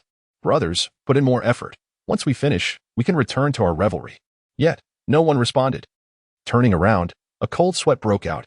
Every one of his 30 brothers had fallen. "Big brother, you seem to be enjoying yourself with those kills." Chao Dali emerged from the horde of zombies. Captain Zhang's eyes turned red. These were his comrades, those who had fought alongside him, and they had perished. "I'll be damned if I don't fight back," he shouted, suddenly launching a punch that sent Xiao Dali flying, several teeth knocked out in the process. As a second-tier human zombie evolver, Xiao Dali had dared to flaunt himself before Captain Zong, who possessed third-tier strength. It was no wonder he faced the consequences. A figure stepped out from the zombie throng, a sinister smile gracing his face. "Brothers, let us charge together and take him down." Wang Gang stood at the back, murmuring to himself, "Brothers, we must unite closely around the street committee, deeply study the various directives we've received, and persist in innovative development, taking proactive measures to enhance our comprehensive strength." Wang Gang activated his innate skill, rallying the team through a pre-battle mobilization that augmented their combat prowess and faith. Suddenly, several underlings felt their attributes surge by at least 30%. They had now matched Captain Zhang's strength and could overpower him. Xiao Dali dared not advance, pretending to be eager yet remaining on the sidelines. Fitness coach Shi Kong boasted confidently, but when faced with true experts, he hesitated. Meanwhile, Xiao Xiaozhu activated his skill, transforming into an exaggeratedly flamboyant figure, prancing over to Captain Zong. Before he could even strike, he was sent flying by a swift kick. Observing his underlings' cowardice infuriated the figure known as Number One. It was apparent that so many depended on him. When they had been hiding among the zombies, they had shown great zeal, yet now, confronted with real combat, they cowered in fear. "Second brother, step aside. Allow me to take charge." Due to its defensive talents, Unit 1 did not possess formidable offensive power. After a prolonged struggle, it failed to secure a victory, leaving the remaining members hesitant to engage, merely watching from the sidelines. Captain Zong, panting heavily, gazed at Zhao Qian, who was undeniably beautiful. He mused how delightful it would be if she were human. "Brother, do you find me attractive?" Zhao Qian provocatively inquired. Captain Zong scoffed, retorting, "What does it matter if you're beautiful? You're just a corpse. Would you like to see me undress?" Zhao Qian activated her innate charm ability. Suddenly, Captain Zong felt his mind clouded, nodding numbly, oblivious to the drool escaping his lips. "How annoying. If you wish to see, I shall grant you a show," she teased. Captain Zong, resembling a zombie, slowly approached Zhao Qian, his gaze fixated on her voluptuous figure. "Look at your foolish expression. By the end of the night, you shall have me entirely," she laughed, beginning to unbutton her clothing. As they drew within 2 meters, Zhao Qian swiftly struck, her slender fingers plunging into his skull. The hard-earned vitality within Captain Zong dissipated in an instant. Within 5 seconds, he was left as nothing more than a desiccated husk. Xiao Dali, on the verge of lamenting the waste of a corpse, was silenced by Unit 1's piercing gaze. "Quickly, gather the remains. The flesh of these individuals will suffice for your advancement," he instructed before retreating to the villa. At that moment, Unit 1 realized Zhao Qian truly possessed formidable strength. Following her absorption of the formidable foe, her aura surged once more. She had likely ascended to the 5th level of evolution. In that instant, Unit 1 relinquished all thoughts of usurpation. This woman was unfathomably powerful. He promptly directed everyone, along with the zombies, to transport the bodies back to the villa. In the Chengwo market, the group waited for an hour, yet Captain Zong and the hunting team had yet to return. Had something gone awry? However, at such a late hour, no one dared venture out in search of them. They could only wait in silence, the atmosphere in the market growing increasingly oppressive. Without this team, they were uncertain how much longer they could endure. Upon returning to the villa, Zhao Qian couldn't help but chuckle at the sight of Song Ren. Clad in a tiny tank top, sprawled on the sofa in slumber. This wealthy heir had once been quite dashing, especially when arriving in a sports car to pick her up from work, inciting envy among colleagues. Who would have imagined that he had now transformed into a woman? Remarkably, her figure was quite appealing. Zhao Qian approached and playfully grasped her ample bosom. "Ah, you lecher. Who's there?" Song Ren shrieked, bolting upright to shield her brotherly affection. Upon recognizing Zhao Qian, her embarrassment was palpable. "What are you doing? Why are you so interested in me now?" Song Ren, feeling somewhat embarrassed, remarked with a chuckle, "Given your delicate and youthful appearance, I couldn't help but wish to touch you. Yet, what use is such charm when I am on the brink of starvation? I am still but a level 1 evolver, and that detestable Number 1 has claimed my body, showing disdain for me. How exasperating. Men are all worthless." "Humph." Zhao Qian shook her head and retrieved a piece of human flesh from her bag, which she had deliberately brought back for this very moment. "Here, eat this. From now on, I shall support you." Zhao Qian understood that today's battle had irrevocably solidified her standing within this team. Sun Ran and the group of women continued their monotonous daily routine of rising early, exterminating zombies, absorbing crystal cores, and diligently practicing their skills. He was uncertain how long this tormenting existence would persist. Perhaps it would not be long before number 1 would evolve to the point of disregarding the blast doors. Thus, he needed to strengthen himself before that eventuality. However, unbeknownst to him, number 1 was not the most formidable threat. Xiao Qian was. Due to the collective absorption of zombie crystal cores, everyone's cultivation speed had notably increased by approximately 20%. For instance, what previously took 10 days to advance a level now required only 8. This was already quite extraordinary. After days of relentless hunting, the number of zombies in the community had dwindled significantly, necessitating excursions beyond the confines of the neighborhood for further hunts. Yet, Sun Ran's philosophy of seeking refuge in the villa was somewhat contradictory. Consequently, this period was marked by a serene commitment to cultivation. Meanwhile, on a deserted island in the Pacific, the violet hair of Hao Tian swayed as though moved by an unseen breeze. In the next moment, he expelled a dark orb from his mouth, his innate magical artifact. The orb soared into the sky, rapidly releasing tendrils of black mist in all directions. Soon, a massive cloud of darkness formed, drifting with the wind and perpetually showering down black rain. It was time to quicken his pace. Otherwise, when would he exact his revenge? Hao Tian flashed a beguiling smile and resumed mending his injuries. Chapter 60. The onslaught of black rain. Everyone upgrades. At the spring flower market, the bargaining group convened. It has been a night. Captain Song is unlikely to return. What shall we do? If zombies and corpse soldiers converge upon us, our frail and ailing populace may struggle to withstand such an onslaught, remarked an elderly man adorned with a red armband. Uncle Zhao. We are left with two choices, seal the gates tightly or seek refuge with the Winter Sunshine Group, suggested a bespectacled young man. What good will sealing the gates do? Can we truly remain indoors forever? Here's what we shall do.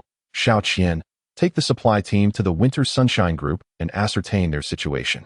See if they will accept us, Uncle Zhao instructed. Xiao Qian nodded affirmatively, replying, Understood, Uncle Zhao. I will take care of it. Last night, Captain Song had led a hunting squad to eliminate zombies but had not returned, indicating a grim fate. The remaining 300 individuals were largely ordinary citizens lacking combat prowess. Xiao Qian departed the market with the supply team. At Song Ren's villa, number 1 and his brothers indulged in a feast, leaving the premises drenched in blood. Song Ren was on the verge of despair. After all, it was his home, and they should exhibit some respect. Ah. Those who have absorbed the crystal cores are brimming with energy. I have advanced to level 3. Aha! Exclaimed Chao Dali, his face smeared with blood. Resembling a monkey's rear, quite repulsive. Number 1 scoffed. What use is advancing to level 3 when one is as timid as a mouse? Chao Dali immediately felt a wave of embarrassment and said, Oh dear, leader number 1, I lost a tooth yesterday. I was a bit dazed. Just wait for my next performance. Xiao Shufu, you performed commendably yesterday. At least you were brave enough to step forward. Make sure to eat well, and strive to advance to level 5 soon. Seated nearby, Shikong felt somewhat uneasy. Although Chao Dali had refrained from participating later, he at least had an excuse due to his lost tooth. Shikong, however, had no such justification and could only silently consume the least nutritious meat. While the most nourishing brains were devoured by leader number 1, Xiao Xiaofu, Chao Dali, Wang Gang, and others. The team had clear regulations. Those who exerted less received less in return. As for Song Ren, he couldn't even afford a piece of meat and could only scavenge for scraps on the ground, sipping on blood just to survive. Zhao Qian descended the stairs, clad in a sultry nightgown. Second brother, give Song Ren 2 brains. Let's help him level up quickly. I believe his skills are quite remarkable. Leader number 1 promptly stood up, retrieved 2 heads from the pile, and tossed them beside Song Ren. Eat up. Song Ren gratefully glanced at Zhao Qian and began to consume the brains voraciously. Sister, what do you think our next step should be? When shall we eliminate Sun Ran? Zhao Qian surveyed the blood-soaked living room, devoid of any seating space, and replied, What is everyone's current strength? Have you all leveled up? Leader number 1 responded, I have reached level 4, while Wang Gang and Chao Dali have advanced to level 3. Shikong and Xiao Xiaofu are now at level 2. I estimate that if we consume the remaining food, we can all advance another level. Zhao Qian shook her head. Our strength is still inadequate. I must ensure a fatal strike against Sun Ran. Otherwise, we may be the ones perishing. Next, our target remains Chunhua Market. And we must seek out others of our kind to join our organization. Yes, sister. As they conversed, the sky suddenly darkened. A dense mass of black clouds obscuring the sun, plunging the day back into night. Accompanying this was a deluge of black rain. This rain is infused with dark energy. Come, let us step out and absorb its power. Quickly, Zhao Qian, being the highest level, was the first to sense the extraordinary nature of this dark rain. The others swiftly followed suit, joining her under the downpour. Not only did they emerge, but all the zombies hiding in the shadows were instinctively drawn out to absorb the dark energy from the rain. Half an hour later, as the black clouds passed, sunlight re-emerged in the sky. "How are you?" Zhao Qian inquired. "I leveled up twice. I am now a level 6 evolver. I have also acquired a new skill called Taunt, which compels enemies to attack me," leader number 1 declared proudly. "I too have leveled up by 2. Xiao Dalei exclaimed joyfully, realizing that everyone had advanced 2 levels. "Boss, how about you?" Zhao Qian replied with a smile. "I am now a level 7 evolver. I believe I could hold my own against Air Gu with sheer physical strength." No one doubted Zhao Qian's prowess. "Where's Songren? I just saw her in the rain." "I'm here," came a voice from above. They beheld Songren floating in the air, her body shifting between genders, now male, now female. More astonishingly, a pair of enormous wings sprouted from her back. Suddenly, she dove down, seizing Yi Hao and soaring high into the sky. Let me go? I'll fall to my death." Yi Hao's pleas fell on deaf ears. When they reached 30 meters, Songren abruptly released her grip, and Yi Hao screamed as he plummeted downward. Just as he was about to crash into the ground, Songren swooped back and caught him. "This is merely a warning. If you dare provoke me or Zhao Qian again, I will end you." At this moment, Yi Hao's pants were completely soaked, his face ashen with fear, leaving him speechless. Zhao Qian regarded Songren with keen interest and inquired, "What skill have you awakened, Songren?" Assuming her female form, Songren approached Zhao Qian and declared, "In heaven, we wish to be birds of a feather. I have awakened the talent of the Yingying bird, a hermaphrodite with the gift of flight. From now on, I can be your mount. Only you are worthy to ride." Zhao Qian chuckled, covering her mouth. "Then I thank you, sister." Upon returning to the villa, everyone took a shower and gathered in the living room on the first floor. The moment was ripe. I could hardly contain my eagerness to seek vengeance against Sun Ran. As soon as I voiced this, aside from Wang Gang and Shirkong, everyone began to gear up with anticipation. They had long awaited this moment. Today, it would finally come to fruition. Our primary objective was to breach the explosive door. If we could destroy it, we could storm in. With our strength, we would undoubtedly seize victory. I concur. If you hesitate again, Xiao Dalei, you can leave the team. Rest assured, Yi Hao, my wife, is with them. I must bring her back." Meanwhile, as Zhao Qian's team strategized, news arrived from Sun Rant's side. Besides Sumi Do, all of Sun Rant's companions had ascended to the 5th level of Qi cultivation, and they had mastered their first elemental spell within a single day. Chapter 61. Sun Ran, who had been hiding in the villa, finally mustered the courage to fight. That evening, Sun Ran and the others excitedly discussed their skills. Sun Ran stood out as the most formidable among them. His spatial elemental skill, in addition to the original spatial slicing, had now evolved to include a spatial cage. In perfect harmony with the spatial segmentation, it is indeed an exquisite manifestation. The skills of others are equally valuable, and they have practiced several simple collaborations. Tang Tiantian cast a vine spell towards a stool, ensnaring it firmly. Xian Tong conjured a massive earthen shield before the crowd, allowing everyone to stand safely behind while unleashing their abilities. Sun Ran directly unleashed a spatial cage, enveloping a chair in a radiant yellow glow, before spatially slicing the chair in half. After practicing their combination techniques, the group exchanged smiles. Among them, the most peculiar spell belonged to Qin Xiaya. Her spell, aptly named Enlightenment, appeared devoid of offensive capability, yet the spellbook offered little elucidation. Indeed, our team is now fully equipped with defense, control, offense, and tanking capabilities. Let us drive onward. Given that all members are at the 5th level of Qi training, their spiritual energy remains somewhat tenuous, allowing for only 3 or 4 uses of their skills before needing to return to the meditation space for recovery. Even so, everyone felt a sense of satisfaction, as this signified an added layer of survival assurance in this world. At that moment, the intelligent assistant, Xiao Du, issued an alert. "Master, unfamiliar individuals are approaching the 1st floor blast door." The group swiftly gathered and approached the window, peering through the sunroom outside, where a swarm of shadows advanced toward them. However, the darkness rendered it impossible to discern their identities. Sun Ran could only rush to the monitoring room, where he discerned the identity of the visitors through the night vision cameras. "Zhao Qian, number 1. How did they end up together?" Goodness, and there were also Chao Dalai, Xiao Xiaofu, and Shirkang. It seems they do not come with good intentions. Sun Ran exited the surveillance room and relayed the information about the intruders to everyone, urging them to prepare for battle.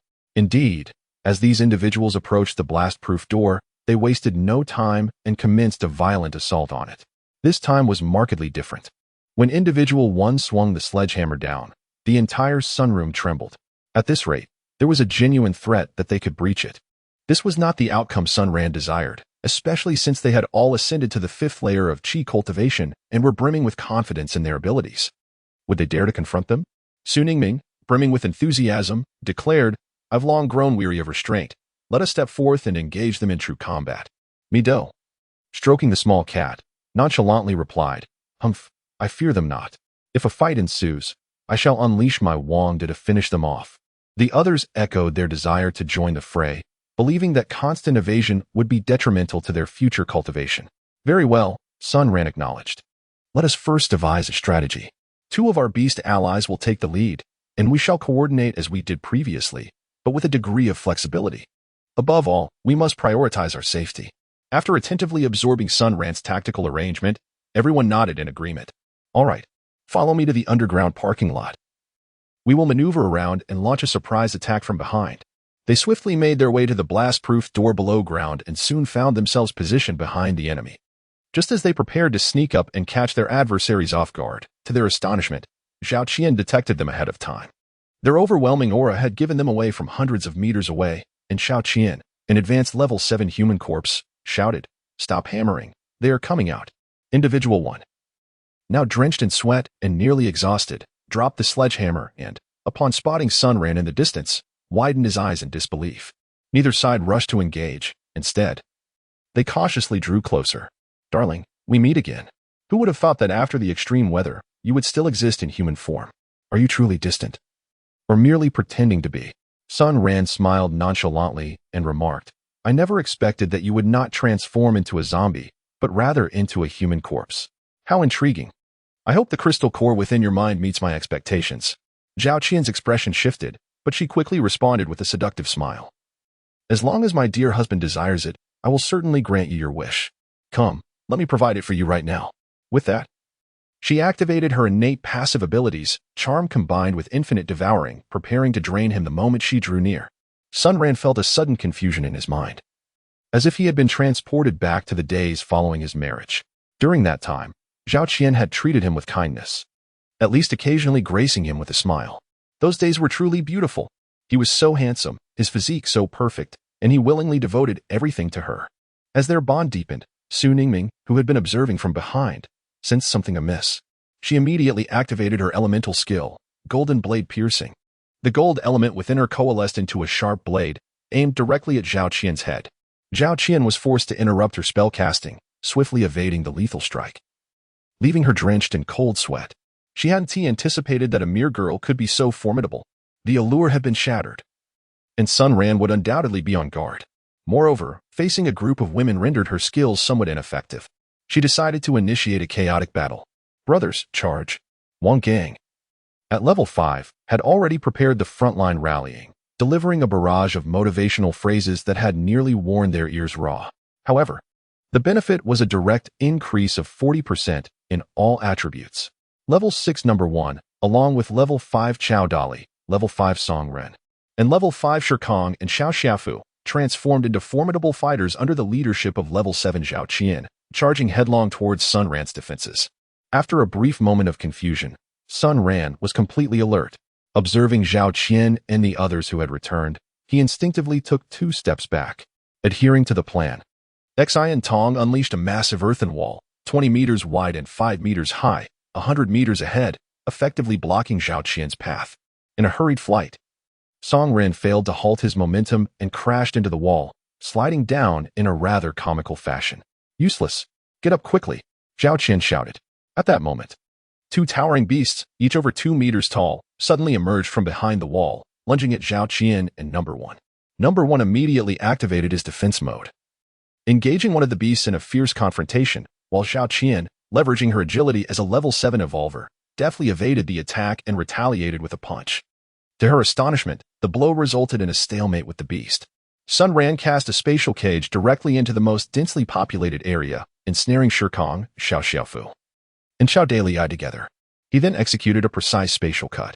Xiao Dalei, a 5th-level evolver, sensed the impending danger and swiftly activated his defensive skills, enduring the attack that could have severed the two behind him in two. Within mere seconds of the onset, the battle had escalated to a fever pitch. Chapter 62, A Successful First Stand. Additional training programs. Xiao Dalei and his companions united their strength to break through the spatial cage set by Sun Ran. But before they could advance a few steps, Tang Tiantian unleashed her wood-based spell, Vine Technique. Suddenly, the ground was overrun with verdant vines, ensnaring their ankles. In that fleeting moment, Dongfang's fire spell, Su Li's lightning spell, and Lin Yao's water spell were unleashed simultaneously. The consequence was that Xiao Dalei and his companions were rendered unconscious. Now, the only combatants remaining were Song Ran, Zhao Qian, and Number 1, with the others sprawled on the ground, oblivious to their fate. Meanwhile, Wang Gang could only stand in the back, incessantly promoting the latest documents from the neighborhood committee. At this juncture, even if Zhao Qian wished to retreat, she found herself unable to do so, as two monstrous beasts relentlessly tore at her and Number 1. Zhao Qian's talent proved effective against men but offered no advantage against the beasts, compelling her to rely solely on her own strength to resist. She was gradually losing ground. Not far away, Number 1 delivered a powerful punch, pushing the beast before him several steps back, then swiftly dashed to Zhao Qian's side, pulling her to flee. There was no time to waste. The second wave of magical attacks was imminent. In the air, Song Ran hesitated to descend, knowing he would become a target for Sun Ran's group. Observing Number 1 dragging Zhao Qian away, he decided against heroics and flapped his wings, choosing to escape instead. On the ground, Xiao Dalei discreetly opened his eyes, noticing that the leaders had fled. He decided to cease pretending to be unconscious and roused Shirkong and Xiao Xiaofu, who were feigning the same. Rising to his feet, he began to run, showing no signs of injury whatsoever. Sun Ran did not pursue them, for the darkness posed a potential ambush, and additionally, everyone's spiritual energy had been considerably depleted. Before Zhao Qian's arrival, they had practiced their skill combinations several times in the villa, exhausting a fair amount of energy. With no time to replenish their spiritual energy in the training space, they had rushed straight into battle. Observing the figures vanishing into the night, Sun Ran chuckled heartily. So they are merely a pack of paper tigers, haha. Tang Tiantian remarked, I never expected that useless Song Ran could sprout wings, yet still, a fool is a fool, crashing into walls. It nearly sent me into fits of laughter. Dongfang, covering her mouth with a smile, added, Did you see Xiao Dalei and the others pretending to be dead? I thought they were actually gone, but it turns out they were just acting. The group returned to the villa, filled with laughter, and retrieved numerous skewers and beers piled on the coffee table. They indulged in food and drink while discussing the recent battle, drawing conclusions and hoping for greater proficiency in future encounters of a similar nature. In Song Ran's villa, Zhao Qian was unusually enraged. Useless, a bunch of useless fools. They didn't even catch a glimpse of the enemy before collapsing to the ground in feigned death. And you, Song Ran, before the battle even commenced, you crashed into a wall. Are you blind? Xiao Dalei, what was it you said earlier? At the critical moment, you decided to play dead. It's one thing for you to feign death, but dragging Xiao Xiaofu and Shirkong down with you is absurd. Number 1 stood up and said, Sister, please calm your anger. We truly cannot blame them this time. If it weren't for Xiao Dalei activating his defensive talent at a crucial moment, Shirkong and Xiao Xiaofu might not have made it back. He continued, Sister, their spells are indeed formidable, but we possess our own advantages. Zhao Qian inquired, What advantages? As long as we don't sever their heads, they won't die? Number 1 shook his head, smiling as he replied, We can control the zombies. Moreover, this mysterious black rain has not only strengthened us, but has also empowered the zombies. The current zombies represent a force that cannot be overlooked. I estimate I can control about 30 zombies. Together, the 7 of us could command over 200 zombies. That, indeed, is a considerable power. Zhao Qian suddenly understood, Yes. Second brother, how could I have forgotten that? So what are we waiting for? Let us quickly venture out to find zombies. Number 1 shook his head, saying, Even if we find zombies now, they will be tough to handle. What I propose is that we control the zombies to attack human gathering places, thereby upgrading through human flesh and blood. Furthermore, I have a premonition that this black rain will return. While it can enhance us and the zombies, it cannot strengthen Sun Ran and his group. As our power grows in contrast to theirs, within half a year, we will surpass them. By then, we could control thousands of zombies that have been empowered multiple times, and combined with our strength, we will surely achieve a decisive victory. Lastly, we should utilize this time to recruit more human corpses to join us, thus increasing our might. Number 1 articulated his thoughts one by one. After listening, Zhao Qian nodded and remarked, "Second brother, I am truly grateful for your presence. Otherwise, in a moment of impulsiveness, I might have made rash decisions. Let us proceed as you suggest. We shall first subdue the zombies and secure the humans in Chunhua Market. Simultaneously, we will search for the deceased while awaiting the return of the Black Rain." In the Sun Ran Villa, the festivities continued deep into the night, with the guests too weary to return to their rooms, instead succumbing to slumber upon the thick carpet of the living room. At the break of dawn, precisely at 7 o'clock, everyone awoke, promptly channeling their internal spiritual energy to expel the remnants of the previous night's indulgence. This act revitalized them significantly. After a hasty breakfast, they hurried into the cultivation space to commence their daily practice. Now, in addition to absorbing spiritual energy, they had embraced a new aspect of training, spell combat. This addition allowed them to swiftly hone their skills and rapidly deplete their spiritual energy. Each time they exhausted their reserves, replenishing them resulted in a more accelerated enhancement of their cultivation. This method proved to be far more efficient than merely meditating to absorb spiritual energy. To foster enthusiasm for the battles, Sun Ran instituted a draw system wherein the 9 participants would randomly select their opponents, with one individual receiving a bye into the next round. This process continued until a champion emerged. After numerous rounds, it became evident that the primary contenders for victory were Sun Ran and Midu, as their spells shared the dual characteristics of control and damage. In the interest of fairness, they began to compete in pairs, yet the outcome remained unchanged. Any team that included Sun and or Midu was virtually guaranteed to triumph. Besides meditation and combat training, they also engaged in hunting zombies. Following their previous triumph over Zhao Qian's team, morale soared, prompting them to expand their hunting grounds to surrounding areas. During this latest endeavor, Sun Ran was astonished to discover that the zombies had evolved, with their strength and speed doubled, accompanied by an increase in the size of their core crystals. This development posed a dire threat to the human survivors, whose numbers were already dwindling. Although food was relatively abundant, their operational space had been drastically reduced. The teams of dozens now hesitated to venture out for sustenance, fearful of the zombies lurking nearby. Consequently, they were compelled to move in groups. Yet this very clustering increased their bloodlust, inadvertently attracting greater hordes of zombies. In essence, the human survivors found themselves at a critical juncture between life and death. And it was at this moment that Sun Ran and his team made their appearance. Chapter 63. The zombie hunting squad encounters Zhao Qian's team. Everyone took their positions as Xintong set up the earthen wall. "I will draw the zombies. Please remain vigilant for your safety." The zombies within the residential complex had been largely eradicated by Sun Ran and the women accompanying him, leaving only those outside to confront. However, the number of zombies outdoors was overwhelming. Since the arrival of the Dark Rain, all those that had been hiding or remained indoors had emerged into the streets, resulting in a veritable sea of zombies throughout the neighborhood. "Honey, be cautious and don't attract too many. Rest assured." With a swift movement, Sun Ran leaped upward. Harnessing his innate talent for spatial manipulation, he was now capable of executing simple yet remarkable movements akin to teleportation, traversing several hundred meters in mere moments. Sun Ran shouted loudly towards the dense throng of zombies in the distance, instantly capturing their attention.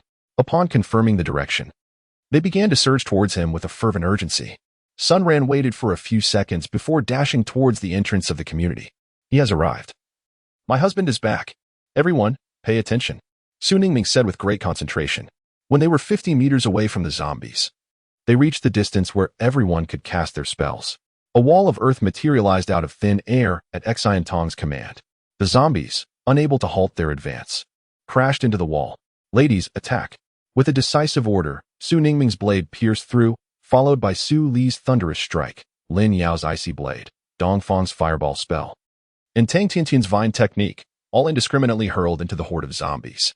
Sun Ran stood behind the earthen wall, launching a space blade directly into the most densely populated area of the zombies. Previously, this strike would typically sever the heads of a dozen or so zombies. However, now, after the zombies had been augmented by the Black Rain, A single blade would only manage to incapacitate 2 or 3, as their pallid skin proved resilient. The earthen wall, under the relentless scratching of the zombies, was breached within a few minutes, though the number of zombies had significantly dwindled. Sisters, behold my power, the enlightenment. Qian Xiaoya's radiant spell demanded considerable preparation time and a substantial amount of spiritual energy. Yet, its potency was unparalleled. With both hands emanating a violet glow, she hurled it towards the oncoming horde of zombies. Indeed, the enlightenment proved effective, toppling all the zombies in its path. Quickly clear the battlefield. Then, prepare for another wave.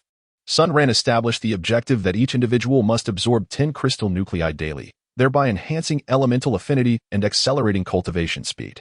All right, my love. In less than 10 minutes, over 100 zombies had their crystal nuclei extracted from their skulls. Now, everyone has grown indifferent to such gruesome tasks, akin to effortlessly removing a seed from a watermelon.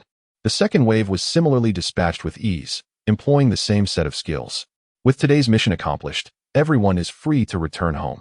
Sun Ran glanced at the crystalline cores in the space, smiling as he spoke. Upon returning to the villa, everyone took 10 crystalline cores from the space, including the 2 cats. After consuming them, their elemental affinity significantly increased once more. They entered the cultivation space, meditating in the morning to absorb spiritual energy, engaging in simulated battles in the afternoon, and then absorbing spiritual energy again. After 10 days, everyone had ascended to the 7th level of Qi refinement, with Mido reaching the 8th level. During these days, Zhao Qian and the others remained indoors, depleting all the food they had brought back last time, resulting in each of them leveling up by 1. With no food left, Zhao Qian led the group to venture out and gather zombies, preparing to assault the nearby Chunhua market. Upon arriving at the community, they were astonished to find that the zombies had vanished after just a few days of absence. Had Sun Ran and his companions exterminated them all? With no other choice, they decided to gather zombies outside the community. To avoid encountering Sun Ran and the others, they unanimously agreed to take the back exit. After leaving the community, Zhao Qian and her companions effortlessly amassed over 300 evolved zombies, a force that now surpassed that of Chunhua Market. Just as they were contemplating a decisive strike against the human faction known as the Bargain Group, another group appeared across the street, a gathering of 7 or 8 individuals accompanied by a horde of zombies, roughly equal in number to Zhao Qian's. To her surprise, Zhao Qian recognized the leader, a figure known as the Zombie Tyrant, who was the owner of the largest nightclub nearby. Before the apocalypse, Songren, a well-known rich heir, frequently took Zhao Qian to that nightclub, establishing a relatively good rapport between them. "Isn't that Zhao Qian's sister?" shouted the Zombie Tyrant arrogantly. Zhao Qian responded with a charming smile, her voice sweet as she replied, "Brother Zombie Tyrant, indeed it is your little sister. I am truly delighted to see you well." As they spoke, the Zombie Tyrant and his crew approached to within 10 meters of her. He surveyed the area behind Zhao Qian but failed to spot Song Ren, which was quite unusual, as Song Ren had transformed into a female persona. Aside from one individual who appeared capable, the others were rather unimpressive: a flamboyant fitness instructor, a half-grown boy, and a bespectacled Wang Gang. This ensemble was almost comical. "Sister, what do you think of joining your brother's team? Look at my brothers. They're all strong and robust. Their awakened skills are top-notch. They can certainly protect you well." "No, Brother Zombie Tyrant. We are all neighbors, and we look out for each other, so we won't trouble you by joining your group." Sang Biao's expression immediately darkened. In the past, during prosperous times, Songren often brought the enchanting Zhao Qian to nightclubs, and Sang Biao had long coveted this little enchantress. Unexpectedly, he encountered her here today. And even with Songren present, Sang Biao felt undaunted. His confidence stemmed from the brothers behind him. His awakened talent was attack enhancement, while the pair of twin brothers possessed defensive and offensive abilities. Additionally, a burly man who had previously served as his personal bodyguard had a combat talent. There were also 2 women, both skilled in control abilities, which proved to be immensely practical. This combination could undoubtedly overwhelm the bizarre assembly opposite them. "Sister Zhao Qian, I suggest you think carefully, lest you find yourself regretting it later. Don't say I didn't warn you." One step forward. "Are you regretting this? What are you so arrogant about?" Zhao Qian swiftly halted him, then took 2 steps forward, feigning a look of indecision. Suddenly, she lifted her head and instantly activated her passive charm skill. How could a level 6 human zombie evolver like Sang Biao withstand the allure of a level 7 Zhao Qian? He fell directly into her enchantment, ensnared in a world of fantasy where he not only possessed Zhao Qian's heart but also her body. Ha ha ha, what sheer ecstasy. Abruptly, a piercing pain erupted in his head, and all the energy within him was drained. Zhao Qian discarded the lifeless Sang Biao to the ground, her mesmerizing smile gracing her lips. Will you join us, or shall we join you? Chapter 64. Fated Rivals, No Retreat, Only Battle. With Sang Biao dead, his subordinates began to retreat. The astute one among them swiftly commanded the zombies to surround them completely. At this moment, Sang Biao's bodyguard, Erjuzi, cautiously spoke, Sister Qian, may we join you? We hope you can overlook past grievances and take us in. Zhao Qian did not rush to respond, but instead looked past Erjuzi and smiled. What about you three? The twin brothers lowered their heads, too intimidated to meet Zhao Qian's gaze, fearing they might end up like Sang Biao. Sister Qian, we brothers wish to join your team. The two women at the back quickly voiced their agreement, expressing their willingness to join without any regrets. Excellent. Since you all wish to join my team, we shall be one family from now on. Next, let us introduce ourselves and get to know each other better. All right. I shall begin. I am Erjuzi, Sang Biao's bodyguard, trained in combat, with a talent for fighting. I am the older brother, Zhang Tianyu, with a talent for defensive enhancement. This is my younger brother, Zhang Tianzhua, with a talent for attack enhancement. We both have a criminal history due to robbery and, after being released from prison, followed Sang Biao upon awakening our human zombie talents. I am Wu Xiaohong, formerly a princess in Sang Biao's establishment. My awakened talent is soft as a willow, allowing me to extend my hands to ensnare enemies. My name is Sun Nana, and I am a pharmacist endowed with the ability to expel highly corrosive venom. Upon hearing the introduction, Zhao Qian thought to herself, there is not a single good person among them. However, she maintained a cheerful facade and remarked, what a talented group we have. When it was her turn to introduce herself, the formalities continued. After both parties had completed their introductions, Zhao Qian gathered everyone together. The nearest human settlement to us is the Chunhua Market, which houses nearly 300 individuals. Their hunting party has already been eradicated by us, leaving only the frail and ailing behind. Today, our objective is to take control of this location. Everyone nodded in agreement, though a new leader had emerged. In this apocalyptic world, strength reigns supreme. We must remain vigilant. Initially, we will harness the zombies to launch an assault. Our mission is to prevent the human survivors from escaping. Is that understood? Understood, Qianjia, they replied, as Sun Ran awoke in the morning. He gently shifted his forearms and two legs. Though his movements were subtle, they stirred two beautiful women from their slumber.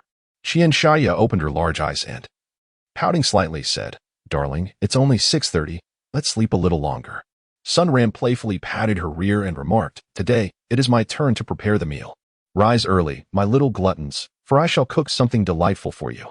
Soon, we shall venture out to hunt zombies. With that, Qianshaya, undeterred, sat up naked and began to dress herself. Since Mido could not consume human food, she was not assigned the task of cooking. Today, it was Sun Ran and Su Ningming who were to prepare breakfast, but with Qianshaya's assistance, the meal was swiftly completed. The spread included steak, milk, juice, fries, dumplings, and fried dough sticks, rivaling the lavish breakfast buffet of a high-end hotel. Everyone could take whatever they desired, as the provisions in the space were abundant. Once the foundation was established, they would be able to fast, rendering the need for food negligible.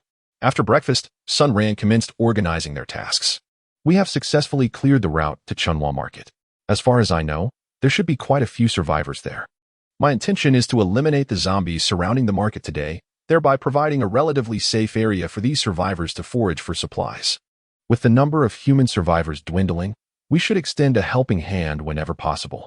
What are your thoughts? Suli took a sip of milk and gazed affectionately at Sun Ran, saying, Darling, I have noticed that you are increasingly suited for a leadership role. I propose that you establish a base for human survivors, where you could reign as the king, and we shall be your loyal consorts. Sun Ran quickly shook his head and said, Let it be. At that time, various matters will surely require my attention, leaving no time for cultivation.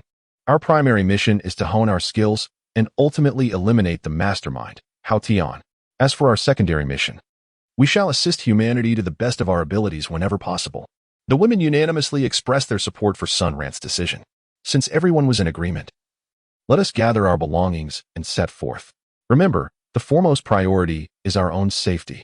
Do not take unnecessary risks. Understood, dear. You remind us of this several times a day. Sun Ran, accompanied by 8 women and 2 cats, donned in their best attire, departed from the villa, heading towards the Chunhwa market. Just as Sun Ran was about to reach the main entrance of the market, a group of individuals emerged from a side path. To be precise, there were a dozen living souls alongside several hundred zombies. "My dear, it's Zhao Qian and her group," Sun Ran exclaimed. Zhao Qian's party was equally taken aback. It seems that fate had conspired to bring adversaries face to face. With the addition of 2 cats, Sun Ran's side boasts a formidable force of 11. In contrast, Zhao Qian's faction, augmented by zombies, possesses over 400 combat-ready entities. This stark comparison instantly bolsters Zhao Qian's confidence. This time, defeat is not an option. Brothers, command the zombies to launch a direct assault, encircling Sun Ran completely, while we seize the opportunity to launch a surprise attack. On the other hand, Sun Ran's group has never entertained thoughts of retreat. As their cultivation deepens, they have come to understand that the path of practice is inherently defiant against fate, drawing upon the heavens for life. Retreating or fleeing would only destabilize their mindset, risking the possibility of losing themselves in the process of advancement. Thus, they gaze resolutely at the approaching zombies. Fight. Only through battle can they elevate themselves. My treasures. Are we afraid? Not afraid. Darling. Excellent. Let us engage as we usually do in combat, and see who can slay more zombies. Over 400 evolved zombies charge forward at incredible speed. Xian Tong erects a wall of earth, which, now that he has reached the 7th level of Qi cultivation, is significantly sturdier and more formidable than when he was at the 5th level. Even the evolved zombies cannot easily breach it. Meanwhile, Mido, at the 8th level of Qi cultivation, unleashes 2 towering beastly creatures over 2 meters in height. Their claws, resembling the scythes of death itself, mercilessly reap the lives of the zombies. At this moment, Sun Ran had already taken refuge behind the earthen wall, skillfully manipulating the spatial elements within his body to manifest a translucent spatial blade over a meter in length, which he wielded to deftly sever the heads of the zombies. Su Ningming, in turn, guided the blade as it navigated through the throngs of undead. In the brief span of time, the number of zombies had dwindled by a third. Number 1, standing anxiously nearby, exclaimed, "Sister, if we do not join the fray soon, we risk the possibility of all the zombies being eliminated." Zhao Qian chuckled softly. "Oh, silly brother, in this world, while we may be lacking in many things, we certainly do not lack for zombies. You must immediately release your control over these zombies and venture out to recruit more from the surroundings. I cannot afford to exhaust them." Number 1's eyes brightened with realization. Indeed, this world is home to billions of people. Just in Chaoshu, there are over 10 million inhabitants. Truly, we lack for nothing but zombies. Brothers, let us hasten to find more zombies. They cannot be eradicated in a mere moment. Chao Dali and the others, relieved at not having to confront Sun Ran directly, leaped about joyfully as they rushed off to gather new zombies. Chapter 65, Zhao Qian's team frightened away, Sun Ran's team in crisis. Although the zombies were numerous, to Sun Ran and his companions, they merely represented an expenditure of additional time. As the horde visibly diminished, a smile spread across Sun Ran's face. While skillfully controlling the spatial blade, he remarked with a grin, "Today has proven to be fruitful indeed. I have gathered over 400 evolution zombie cores. I owe my gratitude to Zhao Qian." Su Ningming interjected, "Darling, with zombies aplenty around, is it truly necessary to thank her? Haha, I jest to provoke her." Little did he know, as his words lingered in the air, Number 1 and his companions emerged triumphantly from behind Zhao Qian, leading a throng of over 300 zombies. Sun Ran immediately comprehended the situation. Just moments ago, he had wondered how this group had vanished, leaving only Zhao Qian behind. It turned out they had gone in search of zombies. How infuriating. This group of scoundrels intends to exhaust us with their tactic of overwhelming numbers. No, rather, a sea of corpses. Su Ningming scoffed, saying, "Humph, even if they come in greater numbers, it is of no consequence. I fear them not." Sun Ran smiled wryly and said, "Lemon, this is not a matter of fear. It is a question of the depletion of spiritual energy within our bodies. The earth lacks sufficient spiritual energy. What shall we do once we exhaust our own reserves?" At that moment, Su Ningming realized that she was akin to a hero in League of Legends, out of mana and left to rely solely on basic attacks. As she glanced anxiously at the dirt wall, she saw that the number of zombies had surged to over 400, leaving everyone feeling somewhat unsettled. This was compounded by the fact that Number 1 and the others had vanished once more. Meanwhile, Zhao Qian stood at a distance, wearing a smug expression as she observed Sun Ran and his companions. Suddenly, the sound of clanking chains echoed through the air. The rusty roll-up door of the Chunhua market began to rise, revealing countless human survivors behind it. The leading elder proclaimed, "Young man, we have been watching from within for quite some time. We can no longer allow you to fight alone. Elderly and young alike, let us stand together. It is time to slay the zombies." With that declaration, over 200 individuals surged forth from the market. Sun Ran, with no time to express his gratitude, swiftly transitioned from offense to defense, conjuring a vast spatial cage. The pale yellow enclosure ensnared the zombies securely. "Elder, you all focus on slaying the zombies within the cage. Then quickly retrieve the crystal cores to consume for yourselves." The survivors, not lacking in wit, immediately understood, wielding their cleavers and butcher knives to hack away. They hurried to extract the crystal cores, wiping them briefly before tossing them into their mouths. Within mere seconds, the cores were absorbed, and the elder appeared to rejuvenate. By 2 decades, his strength multiplied exponentially. Such transformations occurred in many individuals. Yet, some met their demise, devoured by the zombies. This was not a moment for sorrow. The imperative was to eradicate all zombies swiftly. As more survivors consumed the crystal cores, the balance of power shifted increasingly in their favor. After 10 minutes, at the cost of over 30 survivors' lives, the remaining survivors experienced a collective enhancement, successfully vanquishing all the zombies. Zhao Qian's delicate visage darkened significantly. At that moment, number 1 brought forth over 300 zombies. However, upon witnessing the 200 human survivors standing behind Sun Ran, he was taken aback. Zhao Qian thought to herself that having recently recruited several new team members, a defeat this time would tarnish her future reputation. Thus, she declared, "We shall spare them for today. Next time, they shall not be so fortunate." I refuse to believe Sun Ran can tolerate this group of market miscreants daily. Number 1 was well aware of Sun Ran's group's capabilities, especially with so many survivors having recently consumed crystal cores. The odds were decidedly against them. "Sister is right. Next time, we will surely cleanse the Chunhua market." With a fierce retort, Zhao Qian led her followers away without a trace of regret. Sun Ran sighed with relief, as he had already expended more than half of his spiritual energy. If they charged forward at this moment, even if they emerged victorious, it would be a Pyrrhic victory. Fortunately, the psychological shadow cast upon them during their last encounter deterred them from recklessly advancing. "Old man," he said, "the first batch of zombies was taken down by us. We should collect the crystal cores. You handled the second batch, so those cores will belong to you. How does that sound?" Although the elder was advanced in age, his wisdom was profound. He quickly declined, saying, "Young man, we shall forego the crystal cores. We have already consumed quite a few. All of these shall be yours. Come now, everyone, lend a hand to the young man in gathering the crystal cores. No one is permitted to hoard them." It was evident that the elder commanded considerable respect among the survivors. Sun Ran did not refuse, as he had a rough estimate of how many zombies had been slain. After a little over 10 minutes, the people voluntarily handed over the crystal cores to Sun Ran, totaling 360. "Young man, today we owe our gratitude to you and your companions. Had it not been for you, this horde of zombies would likely have breached the market's gates, and we would have faced dire consequences. There's no need for formalities, sir. We are all survivors. If we possess the capability, we should lend a helping hand. Moreover, now that everyone has consumed the crystal cores, our physical attributes have been enhanced significantly, granting us the ability to combat zombies. I recommend that you actively hunt zombies to further elevate your abilities. I am aware of that. Previously, we organized a hunting squad, but during our last expedition, they never returned.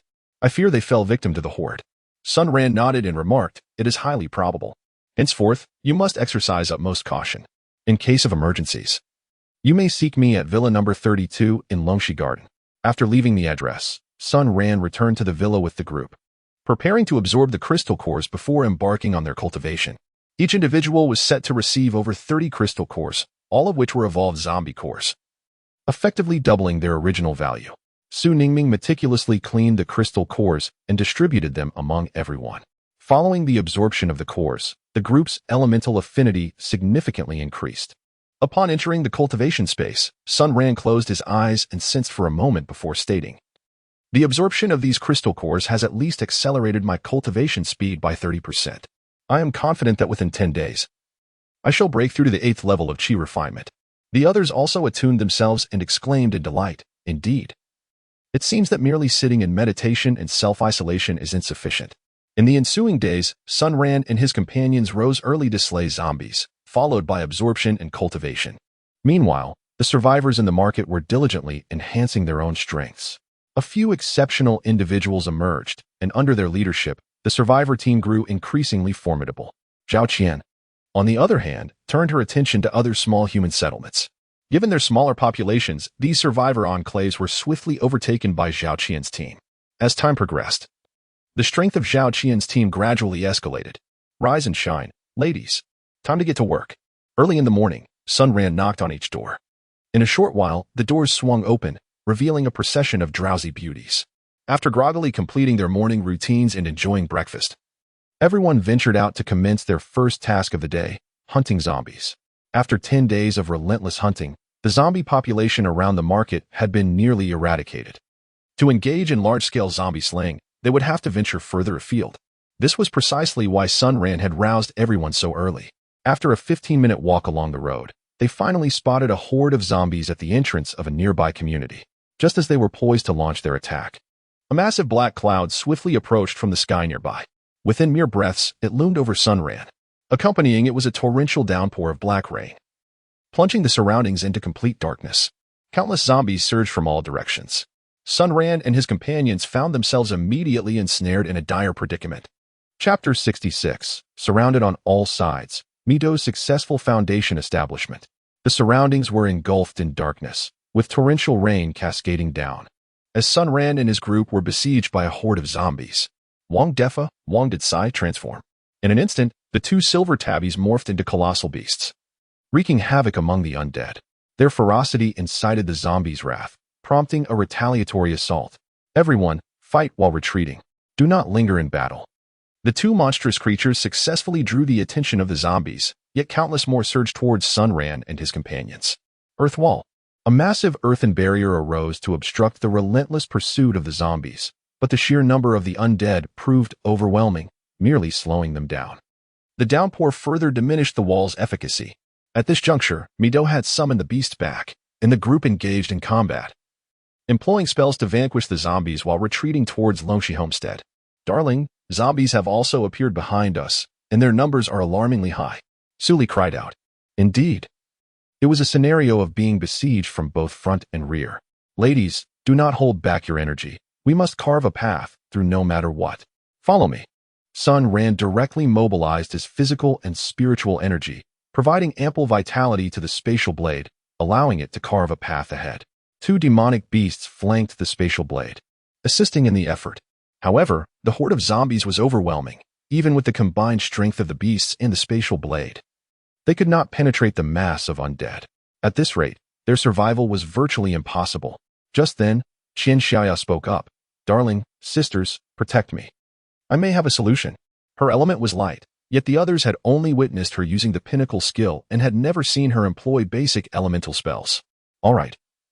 Xiaoya, rest assured. The group encircled Qian Xiaoya with their bodies, unleashing their skills to eliminate the approaching zombies. Moments later, a brilliant light suddenly illuminated their surroundings, and a blinding radiance erupted from behind them. It was Sister Xiaoya. She was glowing. The zombies appeared to recoil in fear from this brilliance, retreating in terror. Hurry. I can't hold on much longer.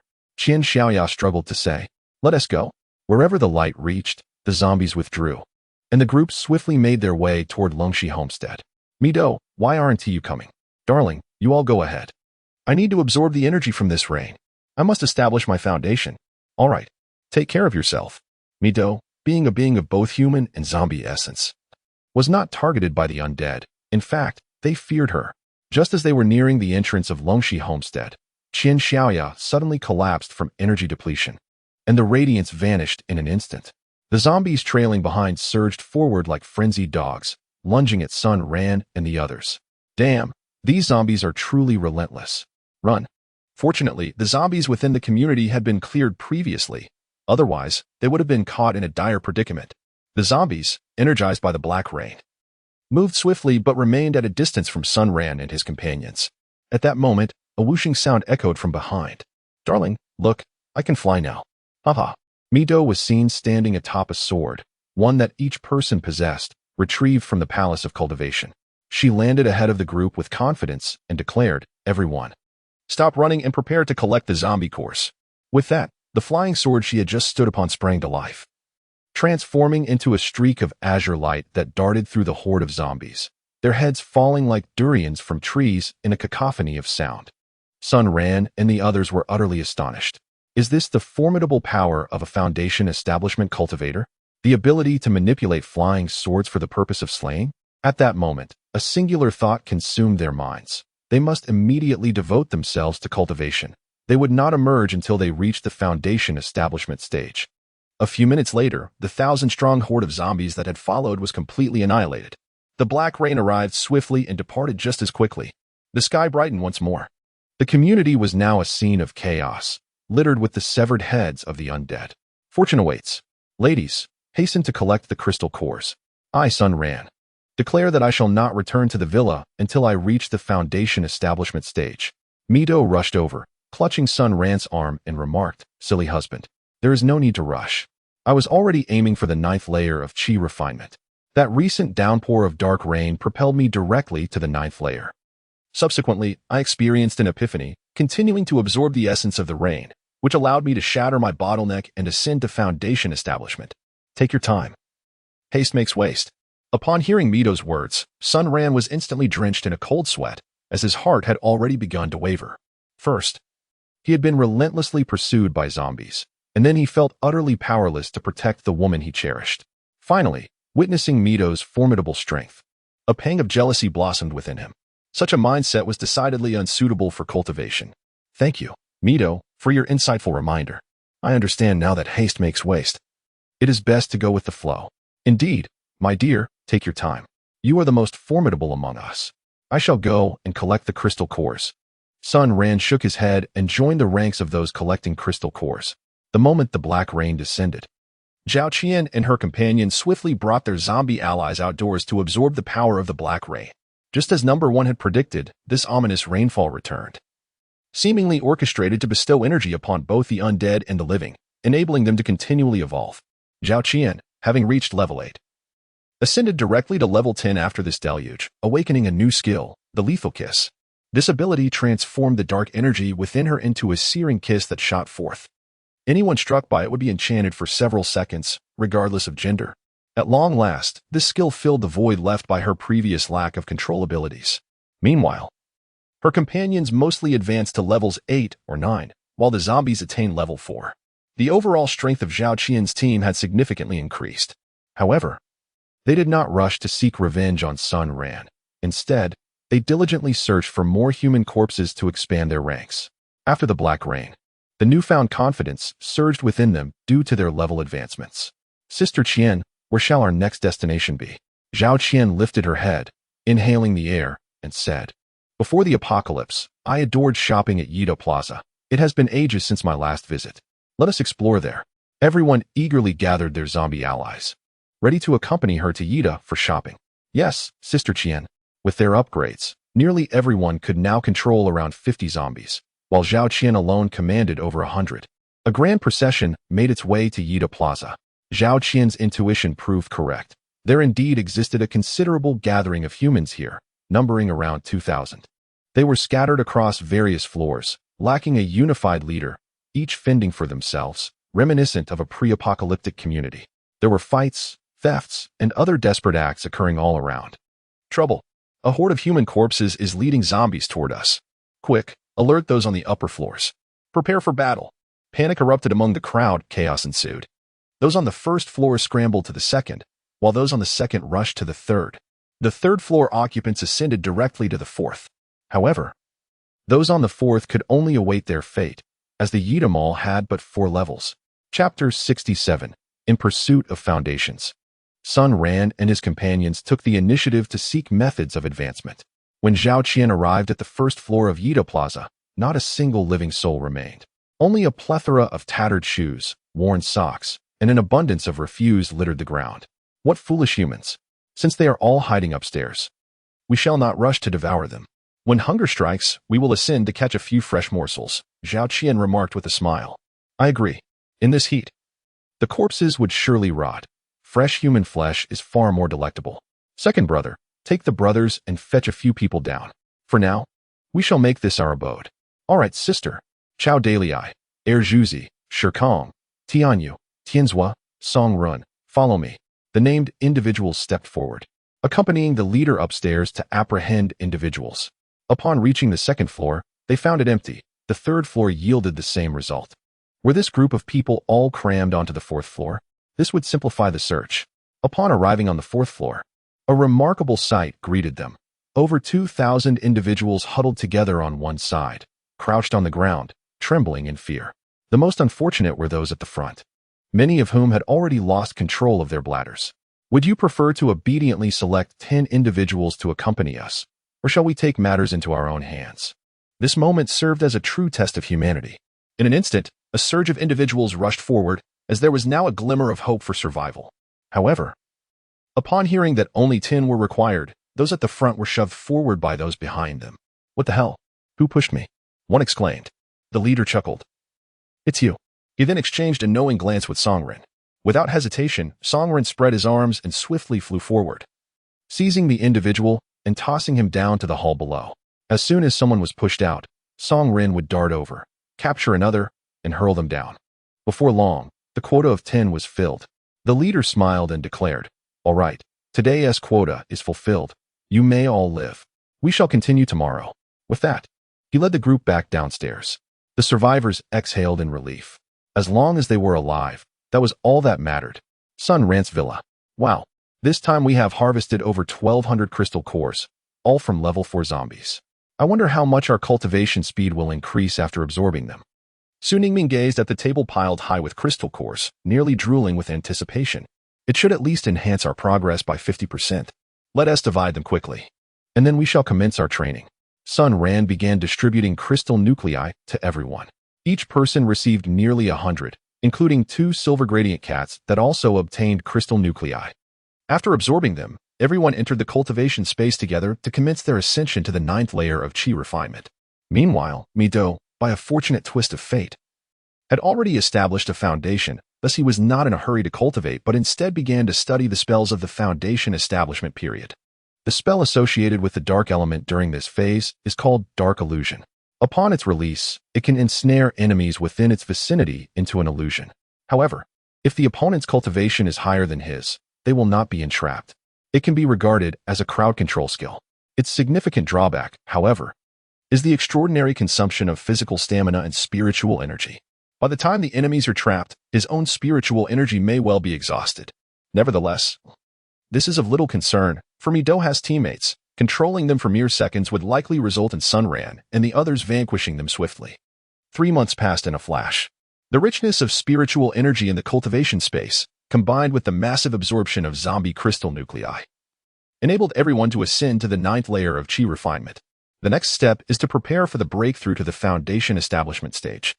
According to the cultivation manual left behind by Luo Yi, this stage is the most crucial in the cultivation journey. Many individuals spend their entire lives ensnared in this phase. Only by reaching the foundation establishment can one truly cross the threshold into the realm of cultivation. Each person's opportunities are distinct. Only by accumulating enough experience can one soar to great heights and successfully establish their foundation. My dear, my internal spiritual energy is now at its peak. According to the book, I must convert this energy from a gaseous state to a liquid state to achieve success. But how does one accomplish this transformation? Sun Ran replied with a wry smile. I am currently at the 9th level of Qi refinement, yet I possess little experience. I can only turn to Mido for guidance. Mido hastily interjected. Do not look to me for answers. That city's black rain was my fortuitous opportunity. Even I am perplexed by the circumstances, having unwittingly reached the foundational stage. Sun Ran remarked, I feel that our relentless training here has become futile. We must venture outside. Engage in some battles, for perhaps within the throes of combat, we shall grasp the profound mysteries of foundation establishment. Indeed, novels often depict such scenarios. In moments of life and death, one's inner universe erupts. Transformation occurs instantaneously. Su Ningming chimed in with a playful smile. Very well. After the arduous training we have endured recently, I've decided we shall take a day off to relax thoroughly. Then, we shall seek out worthy adversaries. Hooray! The past 3 months had seen everyone rise early and toil late, exterminating zombies and absorbing crystal cores, followed by an unending cycle of training and combat. Without a moment's respite, a rare opportunity for leisure had finally arrived. They gathered on the rooftop terrace of the 5th floor, setting up a barbecue grill and placing a whole lamb inside to roast. A table laden with beer and drinks accompanied the lively atmosphere, with music playing in the background. After all, not a single zombie was to be found in the neighborhood or its vicinity. They had cleared the area entirely. Now, should they wish to hunt zombies, they would need to drive several kilometers away. Later, survivors from the Chunwa market approached Sun Ran, expressing their desire to relocate to Longxi community due to the overwhelming crowd in the market. Since the community was Sun Ran's property, he had no reason to refuse. Currently, nearly 400 human survivors resided within the community, with guards stationed at the entrance. People moved freely about, and for a fleeting moment, everyone felt as though they had returned to the world before the apocalypse. All of this was thanks to the efforts of Sun Ran's team. After finishing the barbecue, they naturally indulged in karaoke. Several voices clashed in a cacophony until midnight, unbothered by the prospect of disturbing the peace. After a day of relaxation, everyone's spirits were rejuvenated. The following day, dressed and prepared for their journey, Sun Ran addressed the group. We have nearly eradicated the zombies within a 5-kilometer radius. Do you have any other objectives? Mido responded. Before the apocalypse, I loved shopping at Yida Mall. Why don't we head there? It could evoke some cherished memories. Absolutely. I adore it too. I used to get my nails done on the 1st floor of Yida, Su Ningming quickly added. Is that so? So do I. Which shop did you go to? Sun Ran chuckled wryly. You all chat for a bit longer. It's already noon. Are we going or not? The two exchanged playful glances and hopped into a spacious luxury vehicle, speeding towards Yida Mall. As they approached, only a traffic signal away, the number of zombies began to increase. Ladies, it's time to get to work. First, let's clear the zombies, then we can head to Yida Mall. All right, dear. Mido replied. You should stay back. Only intervene if there's danger. Understood, dear. Just as Sun Ran and his companions were engaged in dispatching the zombies near Yida Mall, a lone figure cautiously retreated back to the mall, relaying information to Zhao Qian, who was enjoying her breakfast. Zhao Qian rose, surveying her throng of over 30 newly recruited underlings with confidence. This time, she was determined to capture Sun Ran. Chapter 68, The Fierce Battle in the Ground Floor Hall of Yida Plaza's Second Brother. You will lead the new recruits to ambush in the alley beside the entrance of Yida. Wait for Sun Ran to arrive, and when you see my signal, charge out. Song Ran, you will take Air Zhuzi, the Tianyu twins, Wu Xiaohong, and Sun Nana, along with Chao Dalei, to lay in wait at the entrance. Once second brother makes his move, you all will encircle them from the side and catch them off guard. Zhao Qian efficiently assigned tasks to everyone. Sister Qian, how do you know that Sun Ran and the others will definitely enter Yida Plaza? Zhao Qian covered her mouth with a smile. Because I am a woman, and every woman enjoys shopping. Enough chatter. Let us get ready. Yes, Sister Qian. The two teams, accompanied by their controlled zombies, departed from the ground floor hall. While Zhao Qian ascended to the 2nd floor, prepared to provide support at a moment's notice, Mido and 2 small kittens followed closely behind. While Sun Ran and his companions formed a compact formation, seamlessly alternating between offense and defense as they effortlessly dispatched the now twice-evolved zombies. They collected the zombies' heads to store in their spatial realm, intending to extract the crystal cores upon their return. Honey, it feels so effortless to slay the zombies now. A few simple spells hardly consume any of my spiritual energy, Su Ningming remarked as she deftly maneuvered metallic blades through the horde, harvesting zombie heads. Indeed. There is hardly any challenge, Sun Ran replied. I wonder where Zhao Qian and her crew are hiding? If we encounter them again, we must show no mercy. As they spoke, they annihilated all the zombies in their path. Wow, we finally arrived at the long-awaited Yida Mall. I must check out the nail salon. I want to do my nails. Great, I want to get mine done too. Sun Ran chuckled wryly beside them, saying, women. A few of them gradually approached the entrance of Building 1. Wait, do you smell that? The stench of blood is quite intense, yet there are no zombies in sight. This feels rather abnormal. Sun Ran furrowed his brow and said, Oh dear, my husband, please refrain from being so suspicious. One cannot dismiss the possibility of numerous survivors within. Tang Tian remarked, perhaps among the survivors, there are even nail technicians. All right, let us not indulge in useless chatter. We must exercise caution shortly.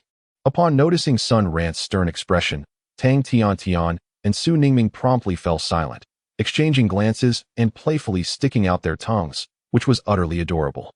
Standing on the 2nd floor, Zhao Qian observed Sun Ran and the 8 exquisite beauties behind him, a surge of anger igniting within her. "Soon, you shall weep, Sun Ran. I intend for my underlings to ravage your women right before your eyes," Zhao Qian declared venomously through gritted teeth. As soon as Sun Ran and his companions entered the Grand Hall through Door 1, Zhao Qian signaled from the second floor. The individuals lurking outside immediately rushed in with over 500 zombies. By the time Sun Ran heard the footsteps, it was too late. The first group had already charged through Door 1. Without hesitation, everyone engaged in combat. At that moment, in the Grand Hall below, Song Ren's team witnessed the first group rushing in and swiftly joined the fray, promptly surrounding Sun Ran and his 9 companions. This time, even the pre-battle banter was omitted. They plunged directly into the fight. The first group was aware that Sun Ran and his companions excelled in ranged attacks, while close-quarters combat was their Achilles heel. The defensive individuals employed their skills, positioning themselves at the forefront to withstand Sun Ran's attacks, while those with offensive talents brandished their weapons, eager to engage in swift close combat. Meanwhile, the zombies charged heedlessly toward Sun Ran and his group. Sun Ran shouted, "Mido? Only intervene to save if there is danger. If there is none, simply observe." Everyone understood that it was utterly impossible to establish a foundation while cultivating in the sheltered environment of the palace.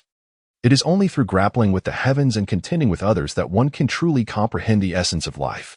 Only then can one's state of mind be elevated, leading to advancement.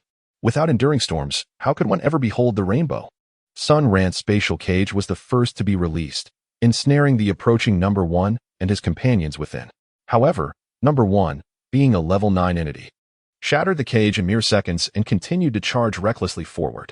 Several defensive talents instinctively raised their hands to shield their eyes, trailing closely behind Number 1. Vine Technique. Tang Tian Tian bound both the advancing individuals and zombies together, but much like Sun Ran's earlier spatial cage, it proved ineffective against opponents of the same caliber, holding them for no more than a few seconds. Yet, the other zombies were not so fortunate, firmly trapped in place. Seizing the opportunity, Dongfang immediately hurled several fireballs, incinerating the low-level zombies that had been immobilized. The newly recruited subordinates of Zhao Qian were of a significantly lower level, rendering them incapable of withstanding Dongfang's 9th-tier fireball technique. Meanwhile, Song Ren, accompanied by Heir Zhu and the twins, charged from the rear. Wu Xiaohong activated her talent skill, causing her hands to elongate dramatically as she reached out toward the idol Mido. Mido chuckled, bemused that while he posed no threat, there were still those foolish enough to provoke him.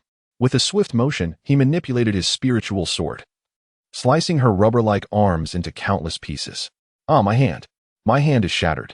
Nearby, Sun Nana quickly helped her up, then activated her talent, launching a torrent of venom towards Mido and his companions.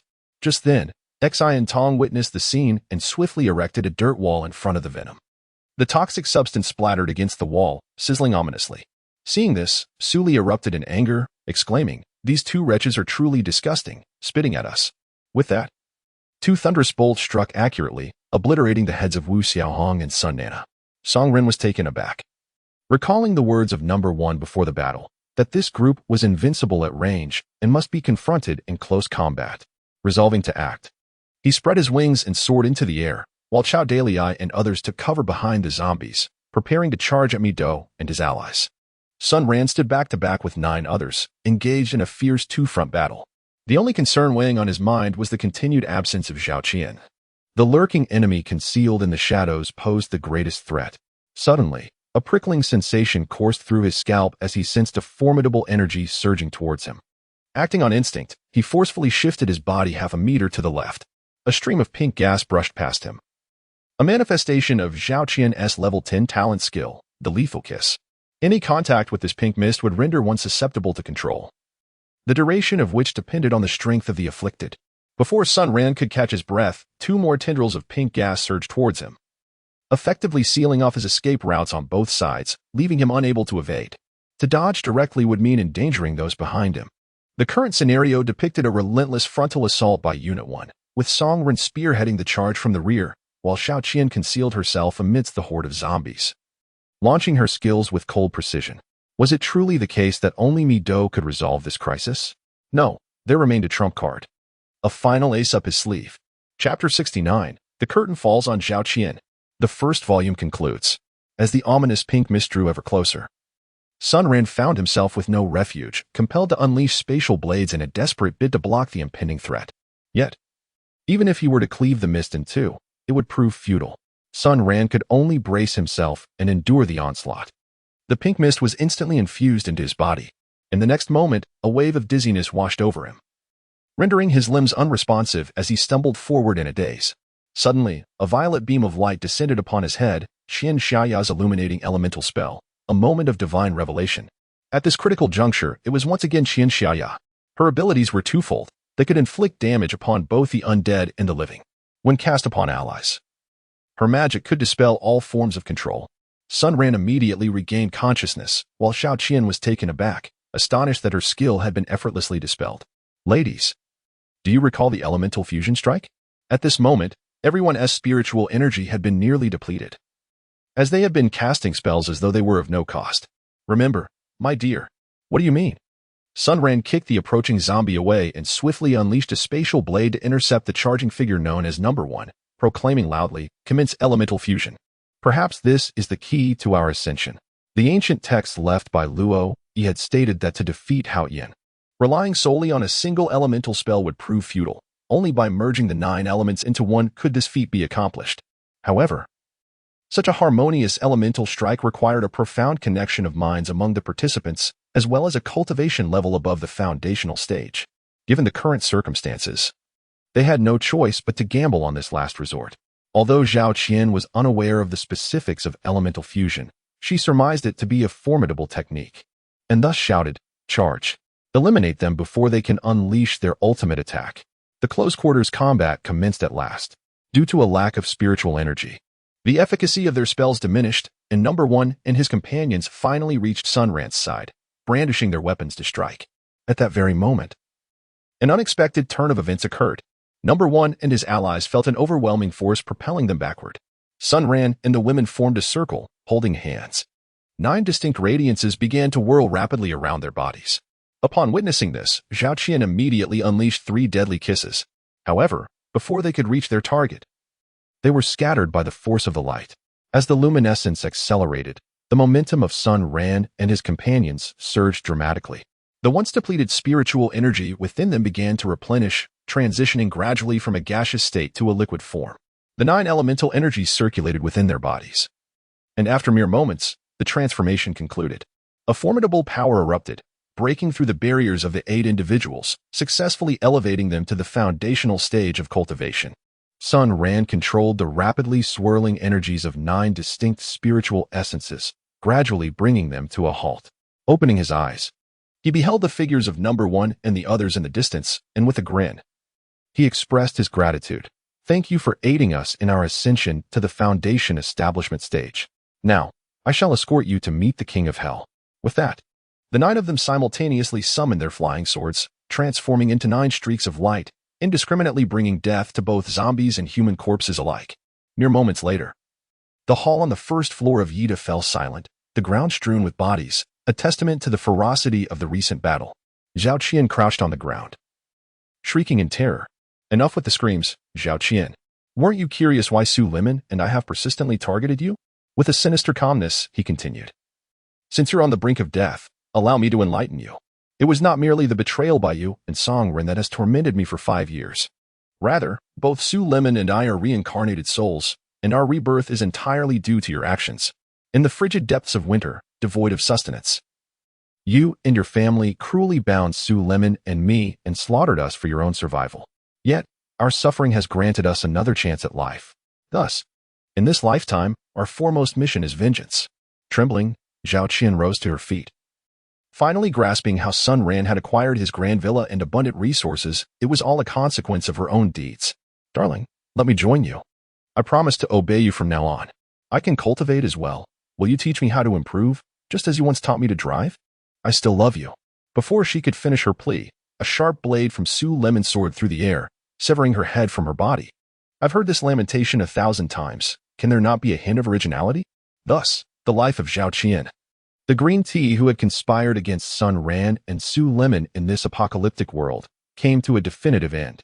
After collecting the myriad zombie crystal cores, a wave of relaxation washed over everyone. To their astonishment, this battle had elevated them all to the foundation establishment stage, officially ushering them into the realm of cultivation. They then wandered leisurely through the Yida Plaza. Darling, judging by the traces, there must have been many survivors here. Could it be that Zhao Qian and her ilk have slaughtered them all? Sun Ran shook his head and remarked, I am uncertain. Let us search each floor meticulously and see what we can uncover. Upon reaching the 4th floor, Sun Ran was taken aback. The atmosphere was unbearable. As over 1,000 emaciated human survivors were crammed together, their mental state exceedingly poor. Upon the appearance of Sun Ran and his companions, they were instantly struck with fear. Erupting into terrified screams, Sun Ran channeled his spiritual energy and shouted, Silence. We are all human. His voice, imbued with power, instantly roused the crowd from their stupor. Many began to weep, exclaiming, At last, there is hope. Upon further inquiry, it was revealed that these individuals were captive prey raised by Zhao Qian's team, who consumed a dozen or so of them daily. To prevent their demise, the first team provided them with meager rations each day, forcing them to compete for sustenance. Deriving amusement from their struggles, Sun Ran sighed and said, You need not worry. That group of corpses has already been eliminated by us. I will assist in clearing the surrounding zombies shortly, so you may reside safely within Yida Square. After speaking, he retrieved some rice, flour, and cooking oil from his spatial pouch and placed them in the lobby on the 1st floor. Let us assist thoroughly. We shall clear the zombies surrounding Yida for them, suggested Su Ningming. Indeed, that is my intention as well. However, having just reached the foundation stage, I have yet to experience flight. How can that be? Come. Let us see who masters sword flight first. With that, he redirected his internal energy, guiding his spirit sword beneath his feet. Then, with a gentle leap, he placed one foot before the other on the flying sword, gradually ascending into the air. Wow, this is exhilarating. However, in his excitement, Sun Ran became distracted and fell from the sword, causing the women to burst into laughter. Once more. This time, Sun Ran remained focused, diligently maneuvering the flying sword, ascending higher and gaining speed. Soon, the entire city lay beneath him. This once beautiful city had fallen into disrepair due to the extreme cold, eternal night, and the torment of zombies and corpses, leaving survivors struggling to endure. How could this planet possibly be saved? Where could Hao Qian be now? What strength did he possess at this moment? Sun Ran suddenly found himself engulfed in confusion. The 1st volume has come to an end, comprising a total of 69 chapters and nearly 170,000 words. The 2nd volume is set to officially confront Hao Qian, but what conspiracies lie within? Can Sun Ran and his team ultimately defeat Hao Qian and save the Earth? Readers, please continue with patience. Chapter 70. The 2nd volume begins. The 12 Corpse Kings are born. Hao Qian awakens from his cultivation. Having been sealed for 1 billion years, his current strength is but a fraction of its former glory. He must rely on rigorous training to restore himself to his prime before seeking vengeance upon those who imprisoned him. However, just moments ago, an unsettling tremor coursed through him. He sensed a faint energy that posed a potential threat to his existence. If that power were to be magnified infinitely, it could even lead to his annihilation. Furthermore, within this aura, he detected a familiar essence. Could it be his sister, Luo Yi? Impossible, for he felt her demise, regardless of who it might be. Nothing shall impede his quest for vengeance. Hatred fuels his very will to survive. He cannot allow this faint energy, which threatens him, to grow. It must be extinguished in its cradle. Hao Qian soared into the air, vanishing from the small island. He intended to select certain puppets from this world to aid him in annihilating the source of this power. Time was of the essence for him to regain his strength. There was another crucial task he needed to undertake, to open a gateway to the Dark Realm in search of allies. He hailed from the Dark Realm, having arrived in this dimension through a series of unforeseen circumstances, to exact his revenge. He must unlock this passage and lead the beings of the Dark Realm to assist him. Whether in restoring his power or opening the spatial gateway, time was a necessity. As he flew through the air, he utilized his still recovering divine sense to select his agents. Only those with exceptional talent among the corpses would qualify to become his subordinates. Thus, after a month, Hao Qian selected 12 corpses, each with varying skin tones. Observing the 12 standing before him, Hao Qian felt a sense of satisfaction. Should these individuals diligently cultivate, he might even consider integrating them into his army of vengeance in the future. From this day forth, you shall be known as the 12 Corpse Kings. I shall now impart the dark laws to you. Your mission is to journey eastward, seek out those who threaten my power, and eradicate them. Remember, any human is your enemy. The first spell is Dark Corrosion. The second spell is Devour Darkness. The first spell serves as an offensive incantation, unleashing dark energy to erode all your adversaries. The second is a cultivation spell. I shall periodically summon Dark Rain, During that time, employing the second spell will accelerate your progression in cultivation. Moreover, your current level corresponds to the foundational stage of the cultivation realm. Remember your mission, to annihilate all of humanity. Yes, Dark King Haotian. The 12 Corpse Kings knelt before him, uttering their words with utmost reverence. At this moment, Sun Ran, accompanied by the women, was enjoying a barbecue on the 5th floor of the villa. It had been over 2 months since they had eliminated Zhao Qian's team at Yida Mall, whether in their cultivation or daily lives. Everyone now felt an unprecedented sense of ease. The most significant change, however, was not within themselves, but among the survivors of Yida. They had all relocated to Longxi Homestead, which had transformed into a substantial gathering area for humanity, welcoming new survivors daily. The surrounding zombies had been completely eradicated by Sun Ran and some of the other survivors, ensuring safe passage for all.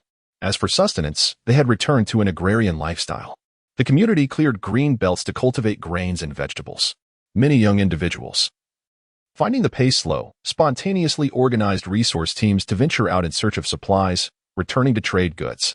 Bartering had become the predominant method of exchange, rendering money and gold virtually worthless. Darling, you wouldn't believe what happened when I stepped outside earlier. The people in the neighborhood showed me great respect. Nodding and greeting me enthusiastically, Su Ningming declared proudly. Tang Tian chuckled and replied that certainly because we helped them clear out the zombies.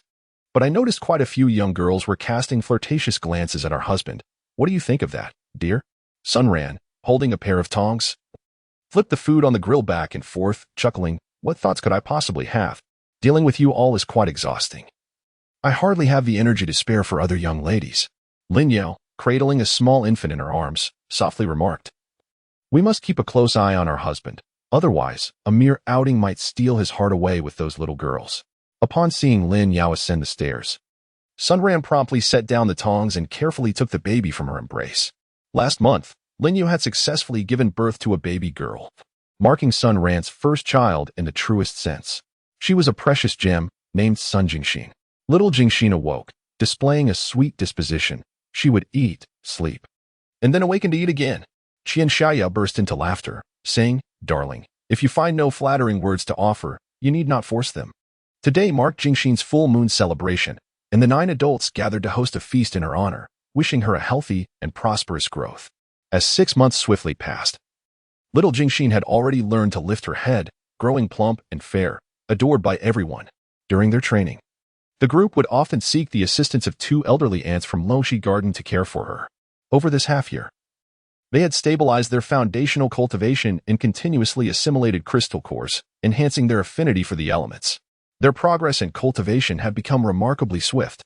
Mida had already advanced to the 3rd layer of foundational cultivation, becoming the strongest among them, while the others remained at the 2nd layer. Beyond cultivation, they gradually practiced elemental combined spells.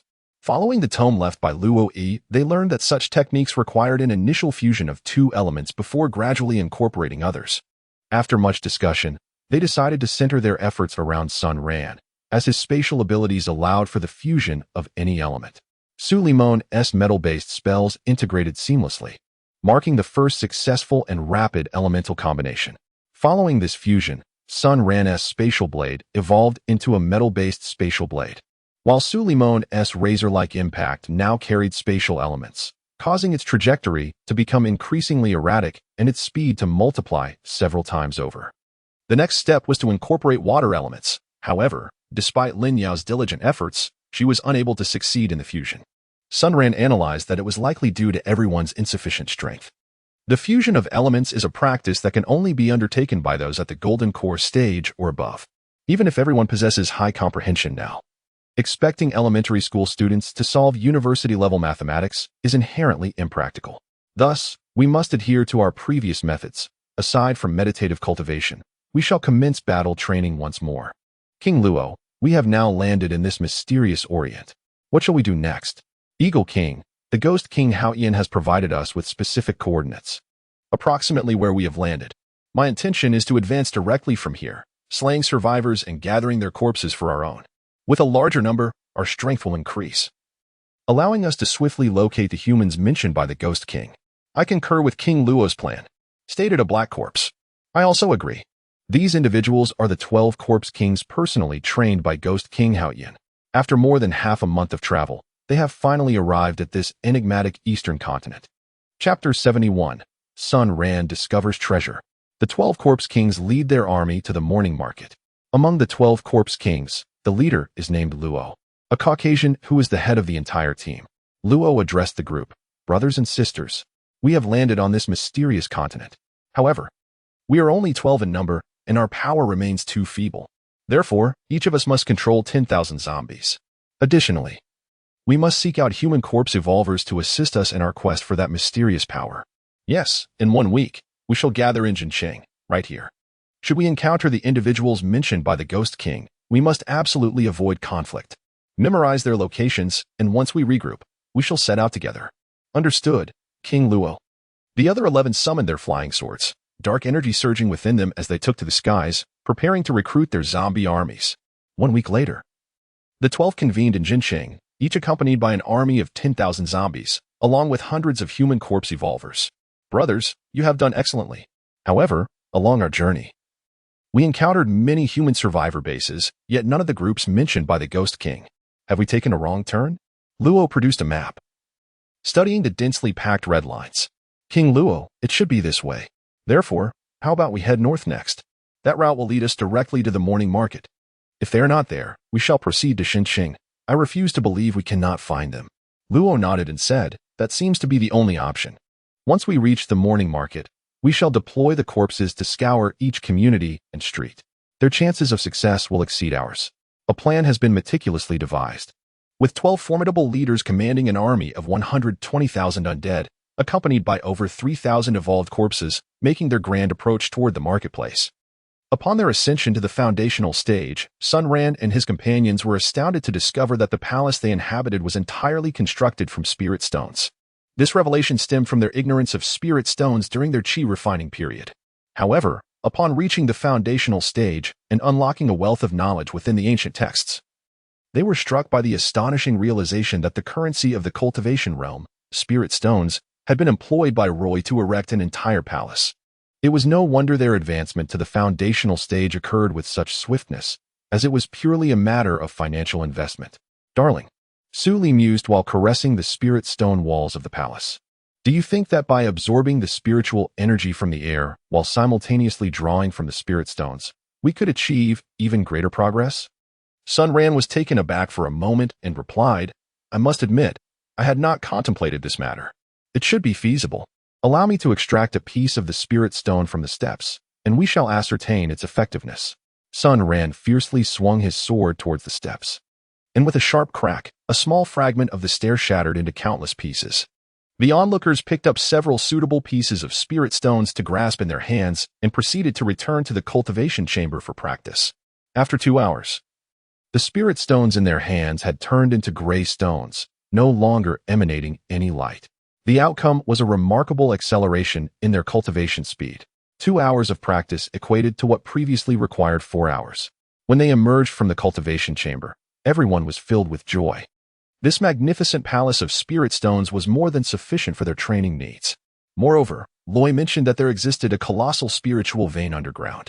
If it were to be excavated, it was estimated that they would have an inexhaustible supply. Sun Ran once again ventured outside the palace, meticulously carving several pieces of spirit stones from the steps. With utmost care, he employed his flying sword to slice them into manageable fragments, suitable for holding in hand. He distributed them among everyone, ensuring even the 2 cats were not overlooked. Each person received approximately 200 pieces, sufficient for 2 months of cultivation. However, only a minuscule portion of the steps had been carved. If one did not scrutinize closely, it would be nearly imperceptible. Lord Luo, according to the map, this is the marketplace. Let us disperse the corpses now. Very well. Leave no street or community unexamined. Understood, Lord Luo. The corpse evolvers, having received their orders, swiftly scattered in all directions, while the 12 corpse kings followed behind at a measured pace, awaiting news from the forefront. As twilight descended, Sun Ran and his companions completed their day of cultivation and returned to the villa. Lin Yao's first action was to check on her daughter, Xiao Jingxin. Upon seeing her mother return, Xiao Jingxin joyfully nestled into Lin Yao's embrace. Despite her tender age, she could discern her mother through scent. Quick! Let me hold Xiao Jingxin too. Sun Ran gazed blissfully at the adorable infant. Suddenly, a cry of alarm echoed from outside. Oh no, the corpses are coming. Quickly, everyone. Go find Sunran. Countless residents hurriedly rushed towards Sunran's villa. Sunran entrusted the child to the caretaker and then led the group outside. Upon reaching the entrance of the community, they encountered a throng of human corpses, not zombies, but actual human remains. They were attacking anyone in sight. What? Where did all these corpses come from? You all should find a place to hide. My dear, it's time to get to work. With that, Sunran, accompanied by the women, dashed against the tide of the crowd. As they arrived at the high-rise area, over 100 corpses were relentlessly pursuing the fleeing masses. A slower-moving elderly woman was on the verge of being overwhelmed by the corpses when Sunran unleashed a spatial blade imbued with metallic properties, severing the head of the nearest corpse. Su Ningming rushed forward to assist the elderly woman, urging her to escape this perilous place swiftly. The 9 individuals then began to utilize their skills to eliminate the corpses. Sunran and his companions are currently at the 3rd level of Foundation establishment, while Mido has reached the 4th level. Slaying these ordinary corpses is as effortless as drinking water. Mido's 2 beasts resemble frenzied hounds, devouring the corpses with abandon, even gulping down their heads. The corpses, realizing their inability to contend with such power, swiftly turn to flee. Not far away, the corpse king Luo suddenly senses a surge of energy, one that does not belong to any dark force. The several corpse kings exchange glances, their eyes alight with realization. They have finally found it. This is the energy they sought, without a doubt. Let us proceed. The 12 figures transform into streaks of light, racing towards the battlefield, followed closely by the 12,000 zombies in a cacophony of chaos. They gather the scattered corpses with urgency. Yes, my lord Luo. The over 3,000 scattered corpse evolutionaries swiftly regroup, along with the 12 corpse kings, all rushing in a singular direction. Meanwhile, Sunran remains oblivious to the unfolding events, casually lighting a cigarette and pondering aloud. Where have all these corpses come from? It's as if they appeared out of nowhere. Indeed, another voice chimes in. Look here. Su Ningming pulls a wallet from the pocket of a corpse, revealing an identification card that lists an address in Jin City. Could these corpses be from Jin City? They continue to search, and shortly thereafter, they discover 2 more identification cards, one bearing an address from Shin City and another from Liao City. How could zombies from distant places converge here? Is there some sinister plot at play? Just then, they hear the sound of countless footsteps pounding in the darkness, akin to the thunderous march of an army. Sunran exchanged glances with the other women and exclaimed, could it be that a zombie tide has emerged? Prepare for battle. In the next moment, countless corpses and zombies were hurled out from the darkness. Sunran unleashed a metallic blade infused with gold elements, exponentially enhancing its power and cleaving countless zombies in 2. The battle erupted instantaneously. Chapter 72. Sunran's team faces off against 100,000 zombies, confronting the 12 zombie kings. Were one to gaze down from above at this moment, they would observe that the entrance to Longxi Homestead and the surrounding 3 kilometers were teeming with zombies and corpses, dense and boundless. The 12 zombie kings loomed high above, watching the fray unfold. What the Ghost King Haotian spoke of must pertain to this very power. Let us first allow the zombies to deplete their energy, and then we shall strike them down in one fell swoop, remarked the human zombie king, Luo, with a grin. The other zombie kings nodded in agreement. One particularly striking mayor interjected, do not slay that man just yet. I wish to see what capabilities he possesses that enable him to be so formidable. With that, she flicked her tongue across her lips, revealing a hint of her predatory nature. At this juncture, Sunran and his companions were wholly absorbed in the zombies below, oblivious to the 12 zombie kings in the sky. Although dispatching these zombies and corpses did not significantly drain their spiritual energy, the sheer volume was overwhelming. No matter how many they felled, the bodies continued to accumulate, forming a growing mound before them. Honey, something feels amiss. There are far too many zombies. I suspect someone is controlling them, Mido exclaimed, simultaneously maneuvering her flying sword while directing the 2 beast companions to ruthlessly slaughter the zombies. Sunran did not slow his pace in eliminating the zombies, yet his mind raced with thoughts. It was likely that their previous demonstration of elemental synergy at the Yida shopping mall had attracted the attention of Haotian. Could it be that Haotian himself had come? It seemed improbable that anyone else on this planet could command such a multitude of zombies and corpses.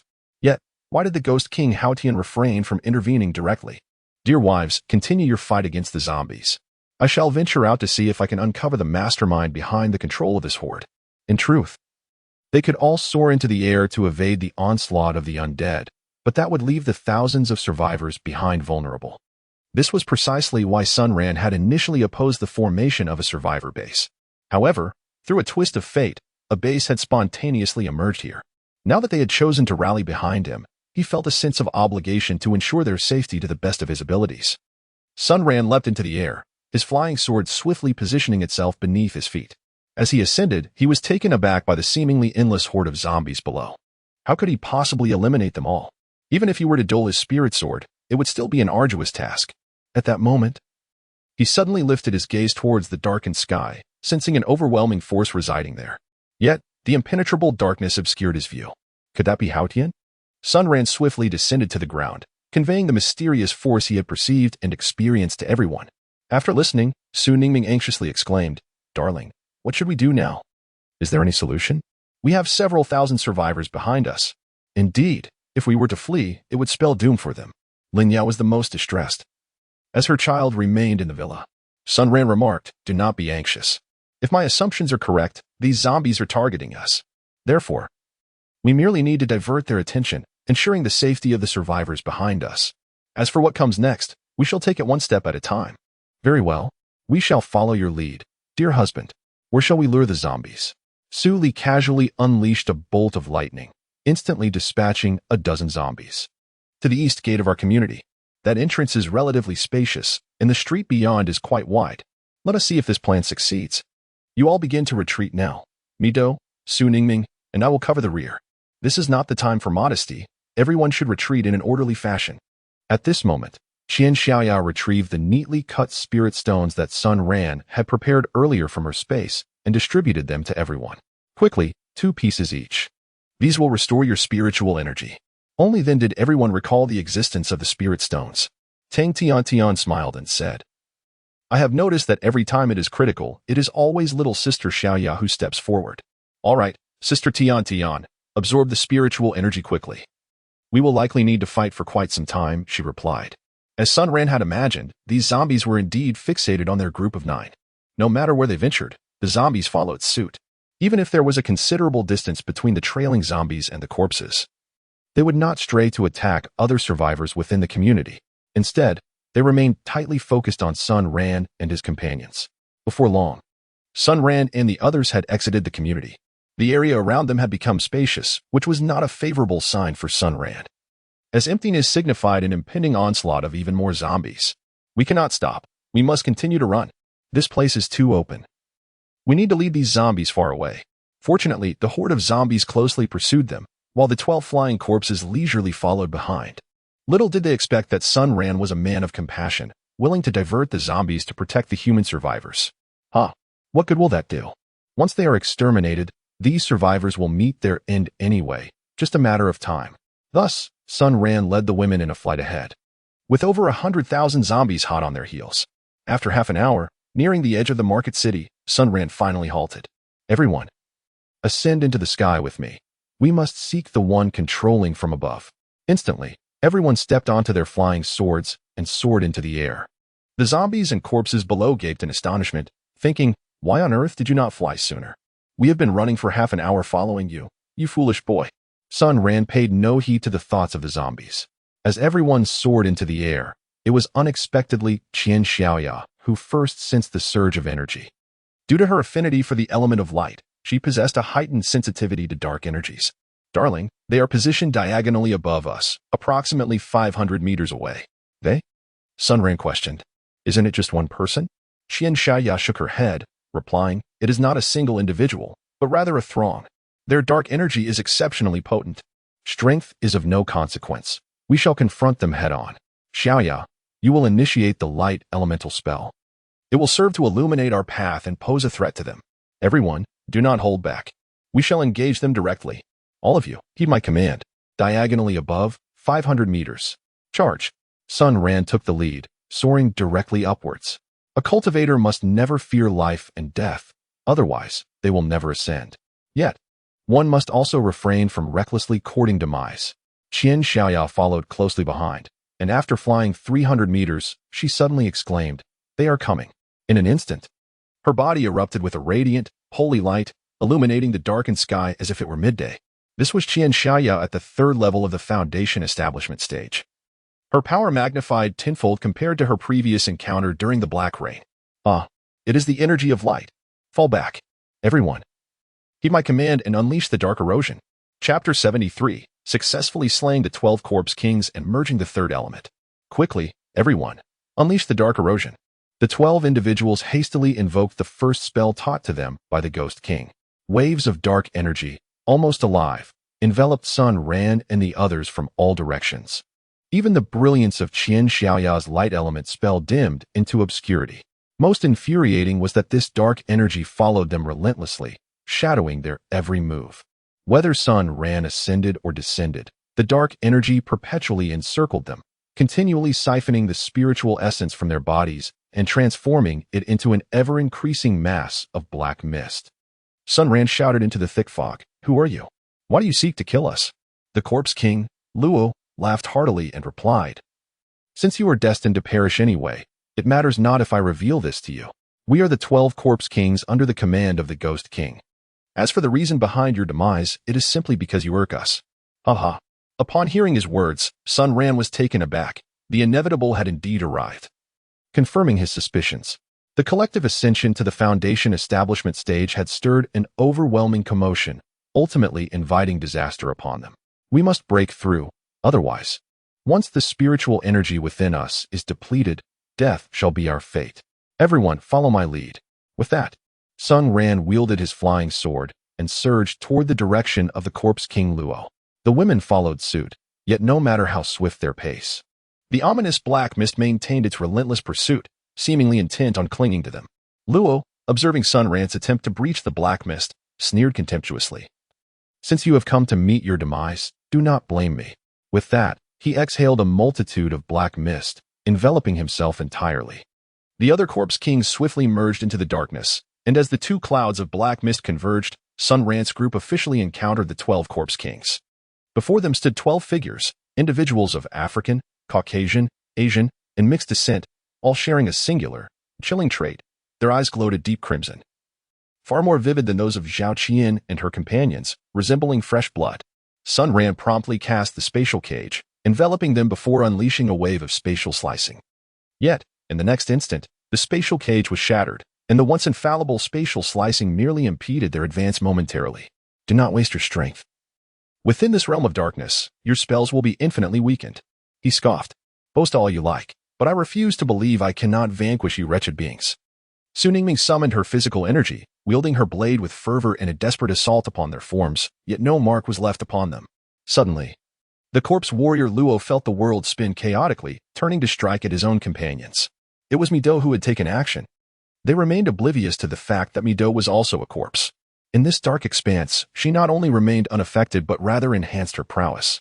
Her ability, Dark Nightmare, allowed her to conjure a dreamscape that assailed her foes. The Corpse King beside Luo met a grim fate, having no chance to evade. As he was swiftly slain by Luo, his skull crushed in the onslaught. In the following moment, the Corpse King Luo awoke from the dream. Horrified to witness his comrades fallen at his own hand, his fury igniting. It is that woman, it is she. Everyone, eliminate her. The other Corpse Kings brandished their weapons, charging at Mido. Suddenly, an epiphany struck Sun Ran. Everyone, seize them and draw them into the training space. A collective realization dawned upon them. Indeed, they could not overpower their adversaries in this dark domain, but could they not triumph within the confines of the spatial realm? Sun Ran embraced the two individuals and effortlessly transported them into the space. The others, emulating his actions, eagerly seized their garments and followed suit, drawing them into the realm. This particular space only permits entry and exit for those who have activated the jade ornaments. Once inside, these individuals, known as the Corpse Kings, would remain trapped unless Sun Ran chose to release them. They would never emerge otherwise. In the darkened area, an eerie silence enveloped the surroundings. Meanwhile, the remaining 11 Corpse Kings found themselves suddenly thrust into an unfamiliar environment within the cultivation space. Here, the air was filled with the melodious sounds of birds and the fragrance of blossoms, while verdant trees provided ample shade. However, the dense spiritual energy permeating the atmosphere left them feeling exceedingly uncomfortable. Haha, in this place, I wonder how you will continue your arrogance. Sun Ran suddenly appeared behind them, enveloping the two individuals within a spatial cage. All present focused their efforts on severing their heads. In the next moment, Luo unleashed a dark corruption, only to discover that a spell easily cast in the outside world proved exceedingly difficult here, its potency significantly diminished. "Cease your futile black smoke," Tang Tiantian exclaimed. She conjured a vine technique, binding him firmly to the ground, while Su Li unleashed a thunderous strike that sent him hurtling through the air. As his body remained airborne, Lin Yao's ice blade technique struck, piercing directly into his neck. Su Ningming's sharp blade efficiently decapitated him. The remaining few corpse kings continued their futile resistance. At that moment, Xian Shaya irradiated a holy light that blinded several opponents. The two demon beasts, both at the fourth foundation stage, swiftly devoured the corpse kings, severing their heads and swallowing them whole. Once satiated, the two beasts grew larger, emanating an even more formidable aura. Sun Ran exclaimed in astonishment. What? Has he already ascended to the 5th level of foundation establishment? Is this the advantage of the demonic beasts? The remaining few, after a brief struggle, were all vanquished by the corpse king within mere seconds. Sun Ran extracted the crystal cores from the heads of the fallen, perfectly matching one core for each individual. The survivors exchanged glances, and suddenly, laughter erupted among them. Laughter so joyous. After all, who desires to meet their demise? This marked the first encounter of Sun Ran's team with the formidable Ghost King Hao Yin, or rather, the forces under his command. Ultimately, they emerged victorious. Quickly, let us absorb the crystal cores and hasten outside to deal with the zombies. If we allow them to scatter, it will be arduous to locate them again. The process of absorbing the cores this time was unlike any previous experience. Previously, absorption merely enhanced elemental affinity, but these cores directly elevated everyone's cultivation level. Consequently, each member advanced by a minor realm. Mido and the two magical beasts ascended to the 5th layer of foundation establishment, while Sun Ran and the others ascended to the 4th layer of foundation establishment.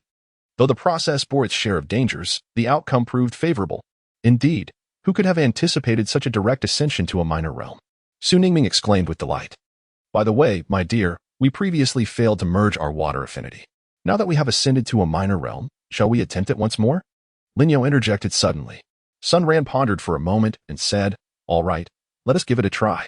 Each fusion of an element amplifies its power exponentially. If we can indeed merge your water element, perhaps our upcoming endeavor to vanquish the zombies will become considerably easier. Excellent. My dear, let us first combine our elements. And then Sister Lin Yao, you can attempt to join us. Having undergone fusion before, the three of them were relatively experienced in this endeavor. Sun Ran swiftly fused his spatial element with Su Ningming's golden element. At that moment, Lin Yao controlled her water element, gradually introducing it into the already merged golden attributes of the two. Initially, the water element enveloped both elements rapidly, yet there was no hint of integration. Lin Yao, envision in your mind that water can embrace and dissolve. Take your time, do not rush. Lin Yao instantly grasped Sun Ran's intent. She began to calm her mind, slowly infusing her spiritual energy into the water element, allowing it to gradually dissolve into the two elements. Time passed, and with a soft pop, the water element began to merge. It exhibited both integration and resilience, nourishing the spatial and golden elements. The phrases water and milk blend aptly describes the moment. The third element has successfully merged. This novel can be downloaded through the open source, Freestar String Downloader developed by Xingyu.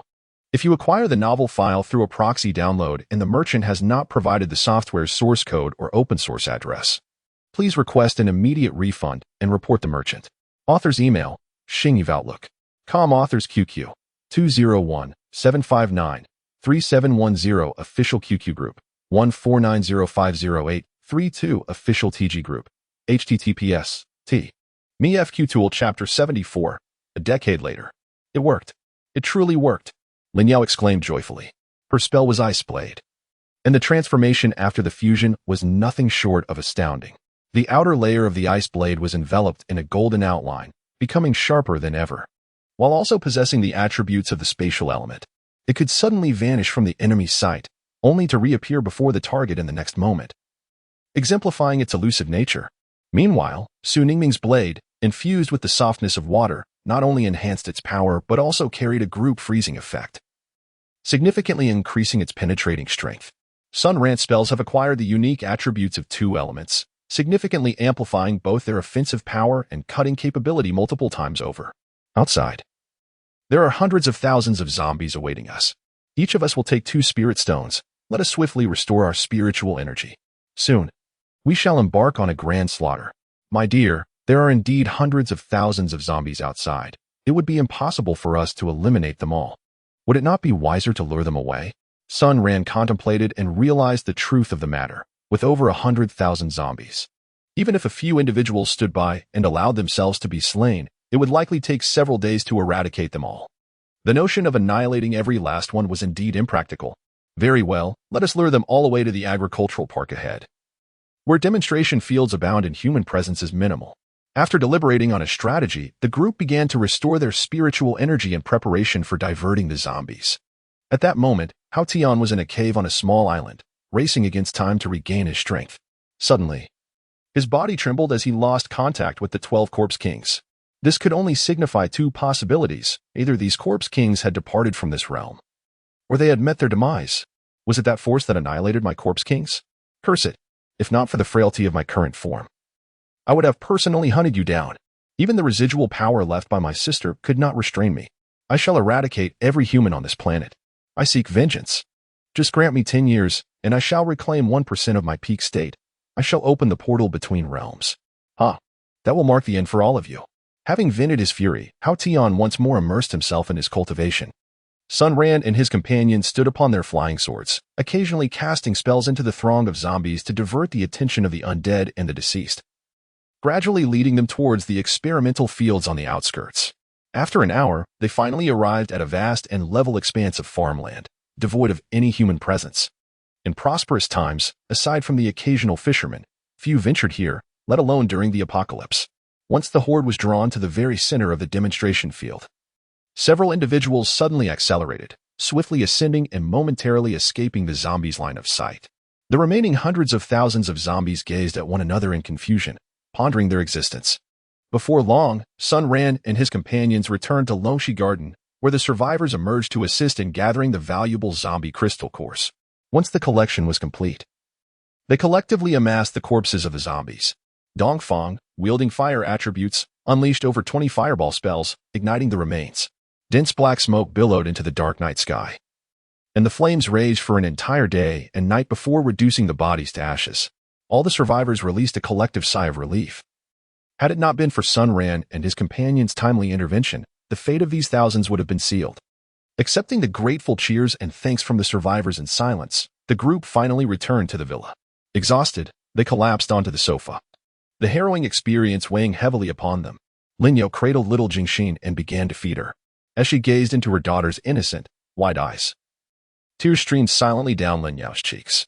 Sun Ran approached to offer comfort, saying, "Lin Yao, do not weep. Since we have chosen this path, it is undoubtedly fraught with peril and hardship. The journey of a practitioner is, after all, a struggle against the heavens, against others, and against oneself." Lin Yao wiped her tears and replied softly, "I understand, my dear. I simply miss our daughter and fear I may never see her again." "Do not speak such nonsense. How could you possibly not see her again? Look at this little glutton. Isn't she doing just fine?" Su Ningming rose to interject playfully, "I envy you so much." "Sister Lin Yao, tell me, why is my belly so uncooperative? It has been such a long time without any sign." Beside her, Tang Tian chimed in with a hint of jealousy. "Who says otherwise? Darling, you must work overtime tonight. I want a little baby too." Suddenly, Qian Shaya remarked, "I read in the secret text left by Luo Yi that it is exceedingly difficult for practitioners to conceive offspring, and the higher one's cultivation, the slimmer the chances." Sun Ran nodded and remarked, "Indeed, we practitioners are defying the heavens, which is why the heavens cannot look favorably upon us. How could they easily allow us, the favored ones, to have offspring? Let everything follow its natural course." Su Li stood up, removing her outer garment to reveal a sensual camisole, and smiled, saying, "Regardless, today marks yet another significant victory. I believe we should celebrate it properly." "Agreed. Absolutely." Time swiftly passed, and in the blink of an eye, a decade had elapsed. Little Jingxin had turned 11, blossoming into a young lady. However, she had yet to awaken any elemental talent, remaining an ordinary child. Sun Ran and Lin Yao concurred that if one possessed talent, they should cultivate it. If not, it was best to live a happy life. After 10 years of relentless absorption of zombie crystal cores and diligent training, everyone had reached the 9th level of foundation establishment. Ascending to the golden core stage required an opportunity, and the process necessitated the arrival of a tribulation, which must be successfully navigated to be deemed a success. Currently, What they lacked was an epiphany or a life-and-death battle. Yet, over the past decade, aside from exterminating zombies, they had not encountered such an opportunity. The gathering place of Longxi Homestead had become renowned far and wide. Centered around the community, it radiated nearly 10 kilometers outward, encompassing the territory of survivor bases. The population had surged to nearly 200,000. The zombies in the entire market had been mostly cleared out, and Sun Ran and his companions occasionally ventured further afield to eliminate zombies, striving to create a better living environment for the human survivors. This survivor base boasted not only elementary and middle schools but also various supermarkets and farmers' markets, all gradually resuming operations. Moreover, the farmland surrounding the city had been cultivated with crops, effectively addressing the food needs of the 200,000 inhabitants. Little Jingxin was now in the 4th grade of elementary school, returning home for lunch every day, never needing to bring food to school. On this particular day, her deskmate, Xiao Pan, feeling hungry before lunchtime due to a light breakfast, discreetly took out his lunchbox during the break. He retrieved a boiled potato sprinkled with a pinch of salt and devoured half of it ravenously.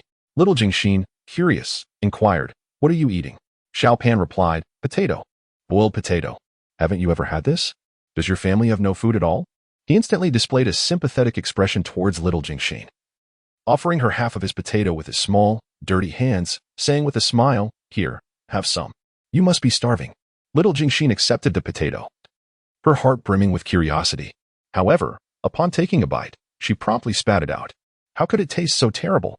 Xiao Pan promptly picked up the potato, her eyes brimming with tears of frustration. She dashed outside, colliding with the teacher who was entering the room. Xiao Pan exclaimed, "Teacher." Sun Jingxin wasted food by spitting the potato on the ground and claimed it was unpalatable. The teacher first comforted Xiao Pan, assuring her that Sun Jingxin did not act with malice, and instructed her to return to her seat. Subsequently, the teacher addressed Sun Jingxin privately. "Jingxin, I understand that your actions were unintentional. However, our school community, including the faculty, relies on staples such as potatoes and corn for sustenance each day. Given our current inability to cultivate food on a large scale, we should be grateful for what we have.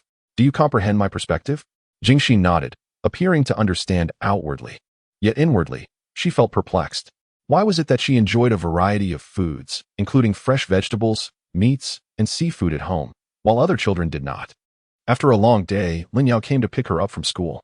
On the way home, Jingxin recounted the day's events in detail to her mother. Initially, Lin Yao felt a surge of anger and contemplated reprimanding Sun Jingxin.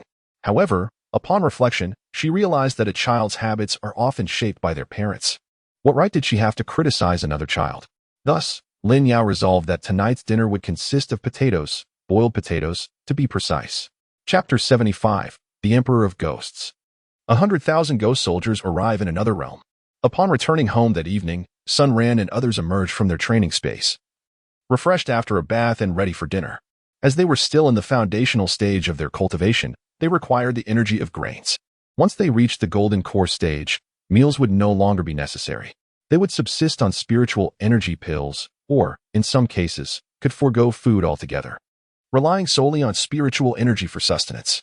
Should they feel peckish, they could indulge without concern for quantity, as any excess could be refined using spiritual energy. After finishing her bath, Sun Ran gazed at the large plate of boiled potatoes and a few ears of corn on the table. Looking at Lin Yao with a perplexed expression, Lin Yao shook her head, signaling that they would discuss it later. The other women, upon seeing the potatoes and corn, assumed Lin Yao was preparing a diet meal, and they eagerly picked up the potatoes, dipping them in chili sauce and devouring them with gusto. In contrast, Sun Jingxin found it difficult to swallow the potato. How could it possibly compare to the delectable lobster smothered in cheese? Even fried chicken and hamburgers, accompanied by a refreshing cola, would be far more delightful. Sun Ran immediately comprehended Lin Yao's intentions. This child, raised in luxury and comfort, was utterly oblivious to the hardships endured by other survivors. Even if the land surrounding the morning market were entirely cultivated with crops, it would merely suffice to feed the 20,000 inhabitants. Moreover, each day saw an influx of survivors fleeing from other cities into the base. Food has always been the most scarce resource. Sun Ran smiled gently and said, "Xiao Jingxin, although this food may not be particularly palatable, it is exceptionally nutritious. No less than the lobster burger you usually enjoy. The nutrition from a single potato can sustain a person's energy needs for an entire morning. Here, let me spread a bit of ketchup for you." Consider it akin to enjoying French fries. Xiao Jingxin had always shared a wonderful relationship with her father, and hearing him say such words made her comply and eat the potato without protest. After a couple of bites, she discovered it was not as unpalatable as she had anticipated. Once the meal was finished, Xiao Jingxin proceeded to tackle her homework, while Lin Yao summoned Sun Ran to the 5th floor to recount the events of the day. Sun Ran was acutely aware of Lin Yao's anxiety. 3 years prior, Sun Ran and his companions had stumbled upon a portal within the cultivation space, a doorway that presumably led to the advanced realm spoken of by Luo Yi. This realm was indeed where true cultivators ought to aspire to venture. The current cultivation space was limited to supporting their ascension to the Golden Core stage. Should they wish to progress to the nascent soul stage in the future, they would inevitably have to depart for a genuine higher realm. If they all left, only the still mortal Jingxin would remain to navigate this world alone. Presently, the disparity between the young Jingxin and the other survivors was stark. Fear not, for Jingxin is still young. She will come to understand when she matures. Moreover, our ascension to the Golden Core stage seems a distant prospect. So what use is your worry about it now? Recently, during my cultivation, I have been plagued by an inexplicable sense of unease, often jolting awake from my meditative state. I feel that something significant is imminent. It is likely that Haoyan's power is poised to return. Lin Yao, intrigued, inquired, 10 years ago, he was already defeated. Will he truly return? Certainly. Over the past decade, while we have made progress, he too has evolved. Our attributes have only integrated to the 4th level, and we remain uncertain when we might successfully ascend to the Golden Core stage. Thus, we are at a disadvantage. Lin Yao frowned. Unlike a decade ago, we are now burdened by numerous ties. The survivor base has nearly reached a population of 250,000. Should Haoyan return, it could spell calamity for humanity. Let them come. We shall meet force with force. Regardless, this is a disaster, yet it also presents us with an opportunity. Come now, cease your frowning. I shall check on how Jingxin is progressing with her homework. Lin Yao smiled and remarked, you indulge her too much. Do refrain from secretly providing her with treats. Sun Ran was momentarily taken aback and remarked, rest assured, the habits of being pampered cannot be altered overnight. It requires patience. Deep within the heart of a small island in the Pacific, Hao Tian's long, crimson hair billowed as if caught by an unseen breeze, with both hands forming intricate seals. A surge of dark energy erupted from his palms, gradually coalescing into a doorway, a door of ebony hue. Beyond this threshold lay a realm shrouded in darkness, a blackened sky, an obsidian earth, and a blood-red luminous sphere suspended above, casting a feeble glow upon the somber landscape. Before long, a slender creature cautiously emerged from the portal, its large eyes glinting with intensity, teeth razor-sharp, and claws seemingly its weapons. An aura of dark mist enveloped its form. Upon stepping through the door and encountering Hao Tian seated on the ground, it paused briefly, then approached cautiously, inhaling deeply. Suddenly, its knees buckled, and it knelt before him. Commander Xiao Luo of the 10th Legion of the Nine Nether Valley pays respects to the Ghost Emperor. It had been previously stated that Hao Tian had, through a twist of fate, arrived in this realm, whereas his true essence was that of a Ghost Emperor in the ghostly realm. The reason Li Dazhuang could recognize Ghost Emperor Hao Tian was due to the singular, unmistakable aura of the Ghost Emperor surrounding him. In the ghostly realm, there existed levels of cultivation: Ghost Soldier, Ghost Warrior, Shura General, Ghost Commander, and Ghost King, which corresponded to the realms of the cultivation world: Chi Refinement, Foundation Establishment, Golden Core, and Nascent Soul. Please rise and speak. Who would have thought that after so many years, someone would still remember me? Ghost Emperor Hao Tian. You were indeed renowned in the ghostly realm. Who could possibly forget you? However, it was rumored that you had undergone a reincarnation, and I never expected to encounter you here. Haha, let us not dwell on the past. You mentioned that you hail from the Nine Nether Valley. How fares your valley's master, Ghost King Roger? Li Dazhuang was taken aback and replied, the current valley master is Luoying, presumably a descendant of Roger. Haha. How forgetful of me. That was an event from 1 billion years ago. How about this? Summon your valley master and inform him that Ghost Emperor Hao Tian has business with him. Yes, I shall go at once. With that, he turned and stepped into the portal. Before long, a middle-aged man emerged from the teleportation, exuberantly exclaiming, I pay my respects to Ghost Emperor Hao Tian. I, Luo Jie, the Valley Master of Nine Nether Valley, offer you my greetings. Hao Tian rose, exuding the distinctive aura of the Ghost Emperor. Good. Please, rise and allow me a closer look. Indeed, he was a striking figure. Who is Luo Jie to you? He is my ancestor, 18 generations removed. Ah, a splendid lineage. It seems the Luo family continues to thrive. Once they had both taken their seats, Luo Jia inquired, Ghost Emperor Hao Tian. I find the spiritual energy in this realm rather sparse and quite uncomfortable. May I ask where we are? Hao Tian contemplated for a moment and remarked. This was once the main star of human cultivators, but due to my actions, they utilized immense magical power to shift the main star to a lower plane. Oh, a lower plane? The Demon Emperor summoned us here for a specific purpose, did he not? As I have yet to regain my peak strength. I find myself unable to extricate myself from this situation. I require you to dispatch troops to fully occupy this planet. When the time comes, I shall return this planet to the higher plane, using it as a foundation to dominate the entire realm of human cultivation. Indeed, my lord, I shall return and mobilize the troops to ensure the completion of your mission. However, there is one matter I do not comprehend. Speak. Why does the Demon Emperor insist on relocating this planet instead of directly ascending to the higher plane? Hao Tian, the Demon Emperor, rose and took a few steps before responding. This is my former home. It is the sole place in the realm of human cultivation that holds significance for me. This time, I shall reclaim the realm of human cultivation as Hao Tian, the Demon Emperor. Let these hypocritical beings understand the consequences of offending me. Within the cultivation space, as the family approached the Golden Core stage, the spiritual energy in the air seemed to diminish in density. It appears that, as Roy had suggested, once one reaches the Golden Core stage, if one does not ascend to the higher plane, their cultivation will gradually decline until they revert to being mere mortals. During this period, aside from cultivating and slaying the undead, Sun Ran had another task, to dismantle all the outer steps of the cultivation palace, transforming them into countless small pieces of spirit stones. With the passage of time, the feeling of unease within Sun Ran intensified. He had an ominous premonition that something dreadful was about to occur. Thus, it was prudent to prepare additional spirit stones. At the portal to the ghost realm, over 100,000 ghost soldiers, 10,000 ghost warriors, and several dozen Azura generals had gathered outside. Roger addressed Li Dazhuang beside him. It was you who discovered the portal, so I command you to lead the 100,000 ghost soldiers to the other realm to fulfill the mission of Hao Tian, the Demon Emperor. There must be no mistakes. Yes. Thank you for your guidance, Valley Master. I shall certainly accomplish the task. With a resounding command, over 100,000 ghost soldiers stepped into the portal and arrived on the battlefield of another realm. Chapter 76. What must come, will come.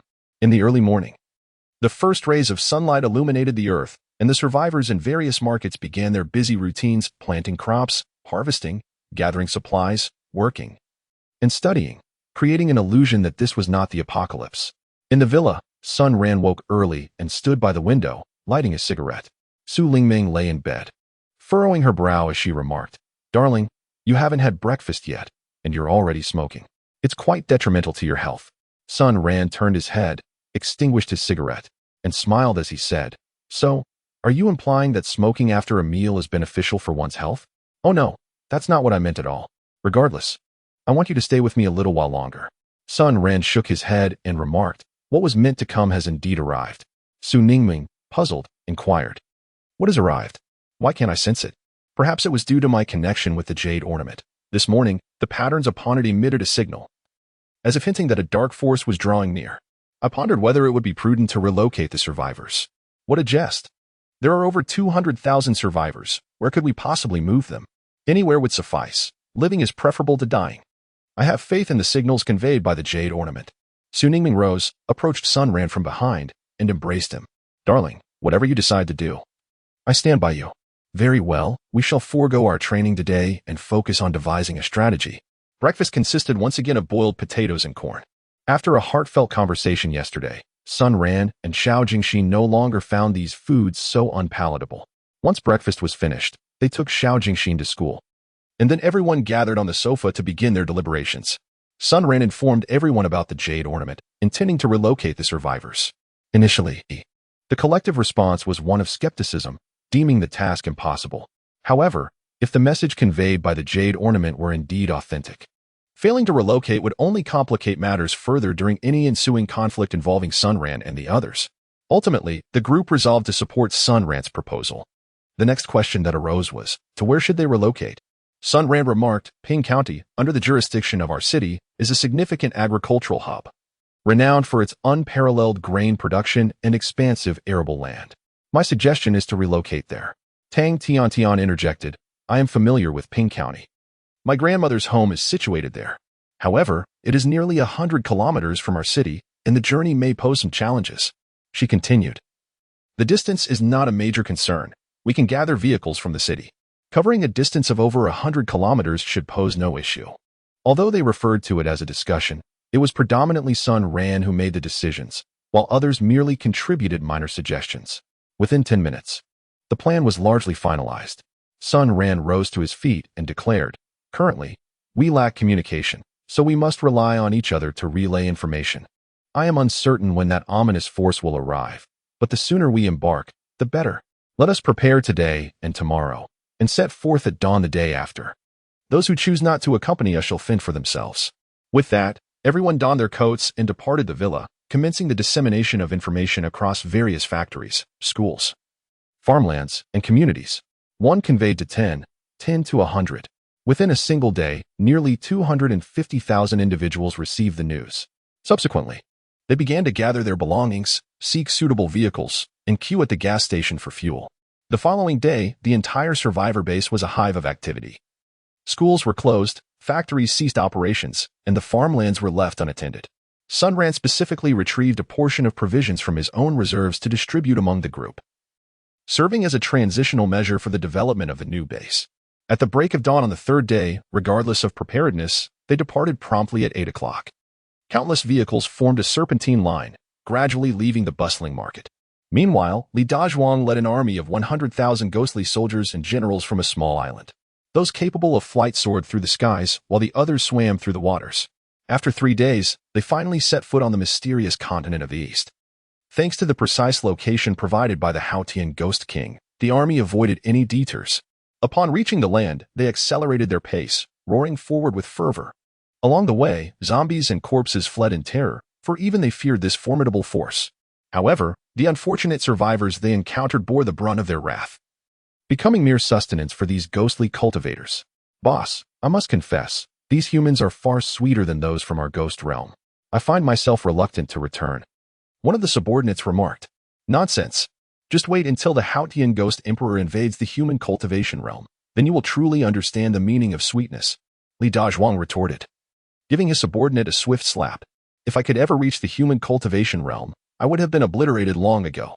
As they sped along, encountering survivor bases became a gruesome spectacle of slaughter, devoid of mercy. In the eyes of these ghostly cultivators, humans were nothing more than food. Simple as that. Before long, Li Dazhuang and his army reached the outskirts of the bustling market and consulted their map. By our current pace, it should be right around here. You three go scout ahead.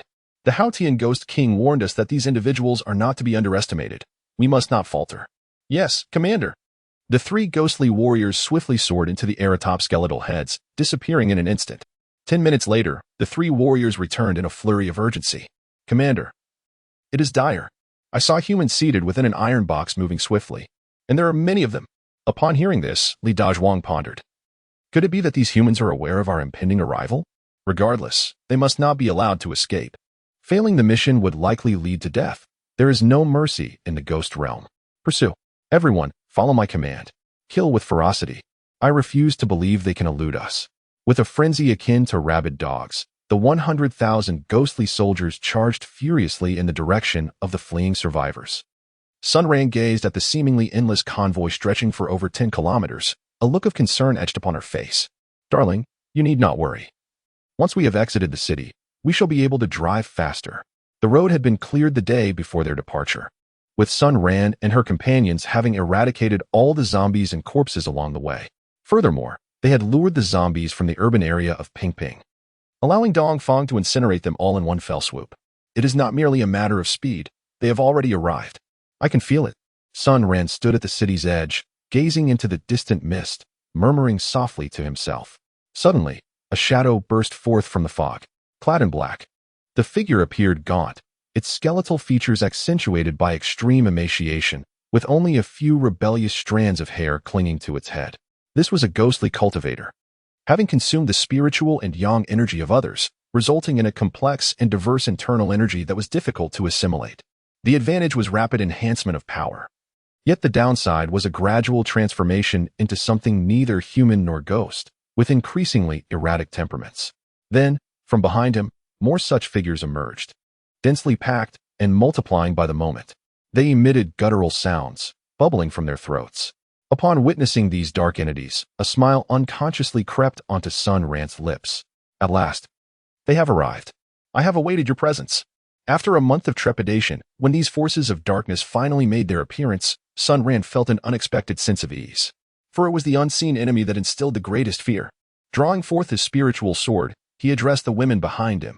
We, as a couple, have cultivated for over a decade yet have been unable to advance to the Golden Core stage. Having chosen to defy fate, let us fight to the very end. Ladies, follow me into battle. With that, Sun Ran, at the 9th level of Foundation Establishment, unleashed his profound spiritual energy, charging boldly into the ranks of the ghostly soldiers. His sword danced through the air like a scythe, slicing effortlessly through the ghostly horde, leaving chaos in its wake. In an instant, he had turned the battlefield into a scene of disarray. Suddenly, a powerful force locked onto him. The Azura was about to strike. Comparable to a human cultivator at the Golden Core stage, a skull hurtled toward him like a meteor. Here it comes. Sun Ran did not evade or yield. The spiritual sword surged forth like a missile, making direct impact. In that instant, Sun Ran comprehended the meaning of an ant attempting to stop a chariot. The flying sword shattered into countless fragments. Sun Ran spat out a mouthful of blood. Though startled, he remained composed. The space around him was abundant with spirit swords. He retrieved a new one and engaged in battle once more. Sun Ran understood that the owner of the skull must possess the cultivation of the Golden Core stage. Otherwise, he would not have been unable to withstand even a single attack. Yet, he had to fight. For the survivors behind him. For his determination to defy fate. For the necessity to unleash his own potential. He, Sun Ran, was resolute in his ambition to ascend to the Golden Core stage. Chapter 77. Sun Ran's ascension to the Golden Core stage. The colorful thunder tribulation comes to assist. The dragon spear emerges. Su Ningming watched in alarm as Sun Ran coughed up blood and rushed to his side. However, the skull lunged at him once more. It seemed the skull's owner had realized that Sun Ran was undoubtedly the leader of this team, and thus, he must be eliminated. The remaining women posed no further threat. Sun Ran gazed at the skeleton that charged towards him once more. This time, however, he did not act recklessly as he had before. Instead, he summoned the spatial power within him, feigning control over his flying sword as it collided with the foe. Yet, at the very moment of impact, the sword suddenly vanished without a trace. The skeleton, deprived of its target, careened into the ranks of the ghostly soldiers, resulting in the demise of dozens of them. In the following instant, the flying sword reappeared before the Azura general, a mere display of skill, with a gentle wave of his hand. The spiritual sword once again severed its connection with Sun Ran. Sun Ran spat out another mouthful of blood. The strength was overwhelming, utterly insurmountable. The remaining dozen or so Azura-level ghost generals watched him like a mere jester performing a farcical act. Indeed, the chasm between the Golden Core stage and the Foundation Establishment stage was insurmountable, even though he had achieved the pinnacle of the 9th layer of Foundation Establishment. That slight difference rendered him powerless. Without the acknowledgement of the laws of heaven and earth, one cannot be deemed a true cultivator. Young man, you possess remarkable talent and strength. However, as long as you remain unable to reach the Golden Core stage of humanity, you shall forever be considered worthless. With that, he waved his hand, and a multitude of skulls surged forth once more. Sun Ran found himself inescapably trapped. Was death the only outcome? From the apocalypse to rebirth. From rebirth to vengeance, and from vengeance to the present, over a decade had inexplicably slipped by. Yet he was nearing 40. The events of these 4 decades played out in his mind like a cinematic reel. Death seemed imminent. But what would become of the women he cherished, especially Xiao Jing? What of the countless survivors? Indeed, he could not succumb to death. Was it merely a matter of ascending to the Golden Core stage? Was it simply about breaking through this fragile barrier? In the face of death, these concerns were trivial. Sun Ran did not wish to perish. Suddenly, a powerful aura erupted from his being, and the previously clear skies were engulfed by a multitude of ominous clouds. A dozen skulls, seemingly fearful of these clouds, dared not approach Sun Ran. The clouds amassed, forming a vortex at the center, within which lightning danced ferociously, creating a terrifying spectacle. Amidst the ranks of ghostly soldiers, a voice proclaimed, "He is about to transcend the tribulation. Stop him." With that, countless specters surged towards Sun Ran. But before they could reach him, an invisible force repelled them. The women, witnessing this, felt a wave of anxiety for Sun Ran. A dozen ghost generals of the Shura realm, realizing they could not assault Sun Ran, redirected their attacks toward the women. Su Ningming, the first to stand by Sun Ran, bravely stepped forward to shield her sisters from harm. Yet, if even Sun Ran struggled to withstand a single blow, how could they hope to endure? Under the tempest of the tribulation, Sun Ran could perceive the unfolding scene outside, her heart aching with urgency as she witnessed their injuries. At that moment, the ominous storm cloud stirred, and a bolt of violet lightning, as thick as a barrel, struck down with tremendous force. Sun Ran shouted with exuberance, "Come forth." He raised his right hand, channeling all his spiritual energy to counter the impending threat, effortlessly passing through the first tribulation. Before he could catch his breath, the second tribulation struck once more. This time the lightning was an entire fold thicker than the previous. Then came the third tribulation. "Haha, I have succeeded. I have conquered the tribulation," exclaimed the disheveled Sun Ran with elation. According to the ancient texts possessed by Luo Yi, there are 3 thunder tribulations during the Golden Core stage. At this moment, the golden spiritual energy within Sun Ran underwent a tumultuous transformation, gradually contracting until it ultimately coalesced into a golden core, swirling rapidly within his dantian. The golden core was formed. Yet, an inexplicable event unfolded. The tribulation clouds did not dissipate. Rather, they seemed to be brewing an even more formidable lightning strike. Could it be? Is there more to come? Even the Azura generals on the battlefield momentarily ceased their assault on Su Ningming and others, gazing upward in confusion. Boom! A thunderous clap resonated, causing a deafening buzz in the ears of all present. Subsequently, a colossal, vividly colored lightning bolt descended.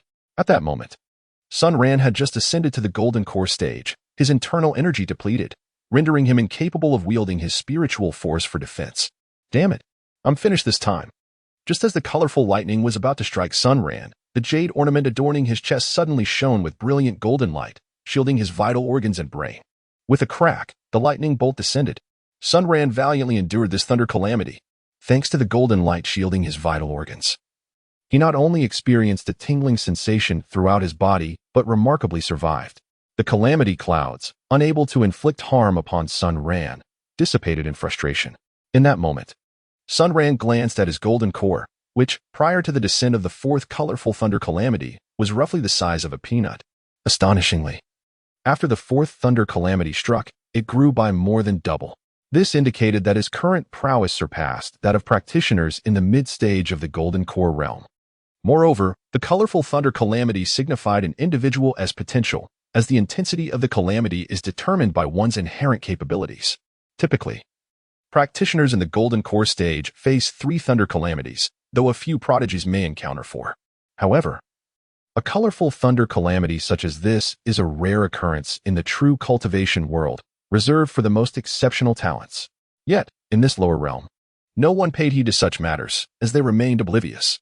However, there were those who understood, namely the dozen or so ghost generals of the Azura realm across from him.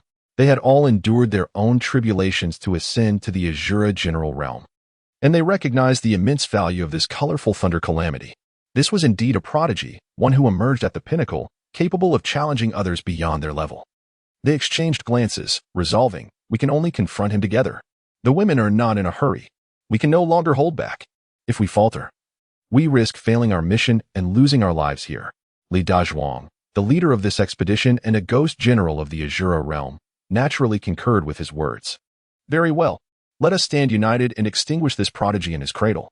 With that, they each summoned their respective life treasures. The Golden Core stage and the Azura general realm are on the same level, with the greatest advantage over the Foundation establishment stage being the life treasures. Their power was exponentially greater than that of spirit swords manipulated by spiritual energy. In an instant, a barrage of luminous projectiles surged towards Sun Ran. Sun Ran had just attained the Golden Core stage, lacking a personal magic treasure. However, he possessed a formidable physique tempered by the rainbow lightning tribulation. In an astonishing display, Sun Ran soared into the air, seizing a flying magic artifact with a powerful grip, and with sheer force, he shattered it asunder. A nearby Azura spat blood, severed from the connection to his life treasure. Yet, the onslaught of artifacts was relentless, far beyond what Sun Ran could withstand alone. as several treasures collided violently with his form. Among them was an enormous centipede, its lethal claws gripping tightly onto Sun Ran's body, its gaping maw poised to strike. Revealing teeth of a dark crimson hue, unmistakably laced with deadly venom. Sun Ran had no choice but to abandon his resistance against the other treasures, allowing them to crash upon him as he concentrated his spirit on combating the centipede. The golden core within him surged with fervor, an unceasing flow of spiritual energy converging into Sun Ran's hands. With a crack, he yanked the centipede down, instantly tearing it into countless segments. However, at that moment, Sun Ran found himself at the end of his strength. Having just ascended to the golden core stage, he was unable to acclimate to his newfound power and lacked a life-bound treasure for protection. He could only rely on his formidable physical form to endure the onslaught. Suddenly, a commotion erupted among the ghostly soldiers. A figure cloaked in black emerged, brandishing a crossbow with fierce intent. Humans, join me in slaying these Azura generals. Accept this weapon. With that, he commenced a merciless barrage, each shot claiming the lives of several ghostly warriors. Li Dazhuang regarded the figure in black with a puzzled expression, deep in thought. Then, he exclaimed, "She is a ghost hunter. Kill her. Quickly. Do not concern yourselves with Sun Ran." Sun Ran took hold of the weapon, a long spear adorned with a gem at its tip. The moment he grasped the spear, the gem radiated a dazzling light, causing the surrounding ghostly soldiers to instinctively shield their eyes. What a magnificent weapon! The spear quivered in his grasp, as if responding to his admiration. Sun Ran infused spiritual energy into the long spear, instantly forging a profound connection between the two, reminiscent of the joyful reunion of old friends. The spear surged forth like a dragon. Henceforth, you shall be known as the Dragon Spear. The gem at the tip gleamed even brighter, seemingly elated by its newfound majestic name. "Follow me into battle," he proclaimed, as he wielded the spear with fierce determination, charging into the enemy ranks, aiming directly at the Azura general. Chapter 78, The Demon Hunter, Vayne. The Dragon Spear's ultimate move, Celestial Fire Dragon. Once Sun Ran acquired the divine weapon, he transformed entirely into a different being. With the spear aimed, the ghostly soldiers fell one by one. Remarkably, this spear possesses the ability to absorb the essence of the slain spirits, thereby augmenting its own power. The gem at the spear's tip grew increasingly radiant and sharper, resembling a famished human frantically devouring the essence of these ghostly warriors. The Azura was finally beginning to feel anxious, realizing that the ghost hunters and Sun Ran were drawing ever closer, prompting them to unleash their most formidable skills. Li Dazhuang bit his tongue, spraying a mouthful of vital blood onto his treasured artifact. In the next moment, the artifact erupted with golden light, emitting a resonant hum as it hurtled directly towards Sun Ran's head. The ghost hunter shouted, "Be careful." Sun Ran burst into hearty laughter, exclaiming, "Excellent timing." He seized control of the dragon's spear and charged forward. With a resounding crash, Li Dazhuang spat out a mouthful of blood, while his returning life-bound treasure bore a visible crack. Sun Ran was incredibly formidable, and with the assistance of the dragon spear, he had completely reversed the tide of battle. "Wives, follow me into the fray." Su Ningming and her companions were not idle either, plunging once more into the ranks of the ghostly soldiers.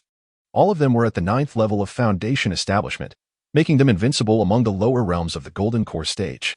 Their abundant spiritual energy allowed their spells to be cast with reckless abandon, unleashing them with wild fervor. The most ferocious among them were the two demonic beasts transformed by Mido, standing over 4 meters tall in their beastly forms. Their razor-sharp claws left the ghostly soldiers either dead or gravely injured, as if they were traversing an uninhabited realm. 10 individuals were managing to rout an army of 100,000. Looking at the ghost hunters, there was no discernible fluctuation of spiritual energy emanating from them, nor could their cultivation level be sensed. Their crossbows did not require arrows. By some inexplicable means, they could fire white bolts with each shot. Moreover, their figures were elusive, often vanishing only to reappear elsewhere. Many ghostly soldiers had already begun to retreat. When it came to survival, no one wished for death. Li Dazhuang, filled with rage, bellowed, "With so many of us, we will exhaust them. Anyone who dares to retreat again will face my wrath." Surprisingly, these words had a tangible effect, compelling the retreating ghostly soldiers to grit their teeth and charge forward once more. At that moment, the dragon spear suddenly communicated a response to Sun Ran. Though this feedback was beyond verbal description, Sun Ran understood instantly. It turned out that the spear had absorbed enough of the ghostly soldier's essence to unleash a spell. This spell was named Heavenly Fire Mad Dragon. It could summon 9 fire dragons to aid Sun Ran in the battle. The strength of the fire dragons would be equivalent to that of the summoner. Thus, as Sun Ran was at the Golden Core stage, the summoned fire dragons would also be of the same caliber. The duration of the fire dragon's existence was also linked to the summoner's cultivation level, lasting approximately 10 minutes for someone at the Golden Core stage. If they were slain, they would vanish instantaneously. Indeed, the Dragon Spear's ability to absorb the essence of the ghostly soldiers was aimed at accumulating the energy necessary to unleash the heavenly fire mad dragon. Come forth. Let me witness your might, Sun Ran declared, raising the spear high and leaping into the air, shouting, Heavenly fire mad dragon. In an instant, the dragon spear emitted a roar akin to that of a dragon, and then, from the gem at the spear's tip, emerged a series of colossal dragons, each wreathed in flames.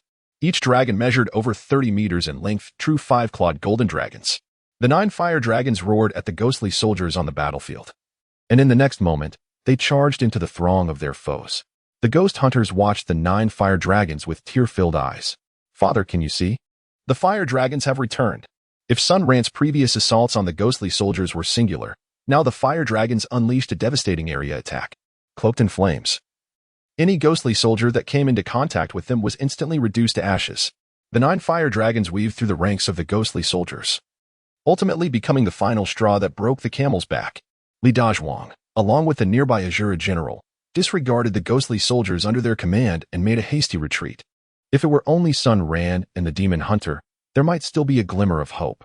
However, when the 9 fire dragons emerged, despair enveloped them completely. The remaining ghost soldiers, witnessing their leader fleeing, cast aside any pretense and hastily made their escape. Sun Ran and his companions relentlessly pursued the defeated enemies, leaving a trail of ghostly soldiers scattered lifelessly across the ground. Their chase continued until darkness enveloped the land, at which point Sun Ran, observing the fatigue of the women, commanded a halt to their pursuit. After a brief respite, they absorbed a few spirit stones to replenish their energy and collectively soared back to the morning market. By this time, the over 200,000 survivors had already departed for Ping County to embark on a new chapter in their lives, leaving only Sun Ran and his group behind. Upon returning to the villa, they collapsed onto the sofas, silently grateful for the day's fortuitous turn of events. Were it not for the appearance of the ghost hunter and Sun Ran's daring ascension to the Golden Core stage, they would have faced certain demise. The ghost hunter curiously examined every object within the villa, akin to an inquisitive child, peering and prodding with delight. Thank you for today, Ghost Hunter. As the ghost hunter was engrossed in studying a bottle of red wine, she suddenly heard her name called, promptly setting the bottle down. She then removed her black cloak, revealing her true visage, cascading ebony hair, a delicately upturned nose, sensuous lips, and a figure that was both alluring and curvaceous. To everyone's astonishment, the ghost hunter was an enchanting beauty, scoring a perfect 98 in appearance. My name is Vane. You may call me Vane. I am Sun Ran, and these are my wives. He responded warmly. Thank you for lending me this spear today. I shall return it to you now. With that, Sun Ran retrieved the spear and handed it back to her. This spear belonged to my father. It has now recognized you, and thus, it is yours. Sun Ran quickly said, Such a precious weapon, I cannot accept it. It is best returned to your father. Vane shook her head and replied, My father has passed away. It is now yours. I am truly sorry. I was unaware of your father's demise. Why did you suddenly appear on the battlefield? Surely, you cannot be from Earth. After speaking, Sun Ran opened a bottle of mineral water and offered it to her. Vane glanced at the bottle, cautiously took a sip, and her eyes suddenly sparkled as she remarked, This water is truly sweet. I have not tasted such sweetness in many years. It must be quite valuable. Sun Ran and Su Ningming exchanged glances, observing the Wahan natural mineral water in her hand. With a smile, they remarked, It's not expensive, just 2 yuan a bottle. I have plenty of this water. Feel free to drink as much as you like. With that, they placed a box of mineral water before her. Wei Yin knew that Sun Ran was speaking the truth and promptly seized a bottle, drinking it down eagerly. After finishing, she let out an adorable burp, truly embodying the saying that those who are pleasing to the eye make everything they do look delightful. Once she quenched her thirst, Wei Yin settled onto the sofa and began to recount her tale. I am indeed not from this realm. I hail from the netherworld. Although it is called a ghost realm, the vast majority of its inhabitants are ordinary humans like myself. To protect us, the powerful among humanity forged an agreement with the formidable ghost cultivators, prohibiting them from entering human territories to harm or consume us. Should anyone dare to breach this accord, a great war would ensue. This pact has safeguarded humanity for thousands of years. However, as the human strongmen gradually perished, no new champions arose to uphold this agreement. And eventually, the ghost cultivators succumbed to the allure of humanity. It was a millennium ago that this covenant was shattered. The strength of ghost cultivators lies in their ability to absorb the energy, inner strength, and cultivation of any living being, converting it into their own. Gradually, humanity faced relentless defeat, forced to retreat further and further. My father fell while safeguarding the retreat of humanity, perishing at the hands of a ghost cultivator. In his final moments, he entrusted this gun to me, hoping I would find a new master for it to continue the fight against the ghost cultivators. Centuries later, nearly all of humanity had either perished or suffered grievous injuries. The remaining elite formed a ghost hunting squad, relentlessly pursuing the ghost cultivators. I am one of them.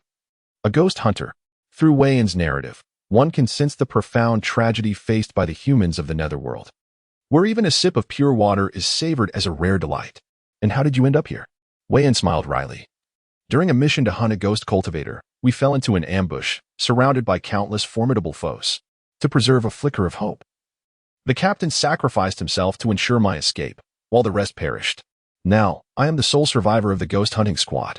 As I evaded capture, I inadvertently witnessed numerous ghost soldiers passing through a portal. At that moment, I thought, surely the other side must harbor enemies of the ghost cultivators. The enemy of my enemy is my friend. I believed I could stealthily enter this portal and find allies to help me combat the ghost cultivators. Thus, I disguised myself as a ghost soldier, successfully infiltrating your realm. Chapter 79. Wei Yan's Ascension. Setting goals. Striving forward. Upon hearing her words, Sun Ran gazed at the frail yet beautiful woman before him, his heart filled with profound sympathy. To think that such a lovely girl would traverse an entire realm alone in search of allies to combat the specters was truly moving. Her courageous spirit left a deep impression on him. Veen, you are the bravest girl I have ever encountered, Su Ningming said, discreetly wiping away her tears as she clasped Veen's hand. The moment she felt the thick calluses on her palm, her heart ached even more. Qian Shaya and Lin Yao joined them, surrounding her and exchanging whispers. The delicate emotions shared among women were something Sun Ran could not fully comprehend. He could only silently light a cigarette, waiting for them to express their feelings before continuing. 10 minutes later, once everyone had regained their composure, Sun Ran began to speak. I have noticed that there is no trace of spiritual energy within you. What is your cultivation level?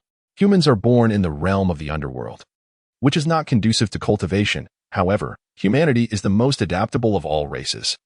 Our ancestors gradually extracted a form of energy known as polluted aura from the dark elements of the ghostly realm. This too is a part of spiritual energy. And through the absorption of this polluted aura, our ancestors began to produce formidable beings and establish their own cultivation system. The levels, from lowest to highest, are the underworld body stage, underworld chi stage, underworld pill stage, underworld infant stage, and underworld god stage. Currently, I am at the underworld pill stage, which corresponds to the golden pill stage you just ascended to. The reason you cannot sense the energy within me is that my spiritual energy consists of polluted aura, something you have never encountered. Oh, I see. Polluted aura. Indeed, your ancestors from the underworld realm were remarkably clever to find a way out in such dire circumstances. Veen exclaimed. By the way, why don't you try to absorb the spiritual energy from these spirit stones? With that, Sun Ran produced 2 translucent spirit stones from his space. Veen took the stones into her hands and quietly began to sense the energy within. Suddenly, a wave of pure spiritual energy surged into her body, gradually expelling all the polluted aura from within, replacing it entirely. If the polluted aura were akin to watered-down wine, then the spiritual energy was akin to premium liquor, entirely of a different caliber. In an instant, the 2 spirit stones were completely absorbed, and Veen opened her large eyes, looking at Sun Ran with a pitiful gaze. Understanding her unspoken plea, Su Ningming swiftly retrieved 50 spirit stones from her space. Sister, feel free to absorb as many as you need. There are plenty more where that came from. Veen cast a grateful glance at Su Ningming and began to absorb the spirit stones one by one, her speed surpassing that of Sun Ran and the others by at least tenfold. 10 minutes later, having drained all the spirit stones, Veen's aura began to rise steadily. In the time it took to finish a cigarette, her energy stabilized. Thank you all. I have successfully advanced. I am now at the mid-stage of the underworld pill stage. I am truly grateful to you. Sun Ran chuckled to himself, pondering that after a diet of meager fare, he had unexpectedly ascended to a more refined existence. What are your thoughts on the matter? Veen contemplated for a moment before responding. I wonder if you have noticed that this realm is quite fragile. What do you mean? Sun Ran inquired, perplexed. This realm can only accommodate cultivators at the Golden Core stage. Should a nascent soul stage cultivator descend upon it, the realm would become exceedingly unstable. To maintain its stability, this realm will suppress the cultivation level of nascent soul practitioners, reducing them to the Golden Core stage. Sun Ran suddenly realized and said, I understand now. This realm signifies that even upon reaching the nascent soul stage, one can only exert the power of the Golden Core stage. No wonder the secret tome left by Luo Yi stated that once one attains the Golden Core stage, one must ascend to a higher realm. Otherwise, there will be no further advancement. Then a question arose. So, does that mean the Ghost Emperor Haotian is currently at most at the Golden Core stage? Wan shook her head and replied, I cannot say for certain. When I departed from the portal, I caught a distant glimpse of Haotian, and I discovered something intriguing. What is it? The Ghost Emperor Haotian may not truly exist. Upon hearing this, Sun Ran felt his head spin. What does it mean to not truly exist? As ghost hunters, we possess a unique gift that allows us to see through the disguises of ghostly beings at a mere glance. Yet, when I beheld the Ghost Emperor Haotian, I discerned that he was not but a mere shadow. This scenario can arise in two circumstances. Either he does not exist in reality, merely a fragment of his essence, or it is but a mere avatar of his. But where, then, is the true Ghost Emperor Haotian? Wan shook her head and spoke. During my time in the Netherworld, I encountered tales of the Ghost Emperor Haotian.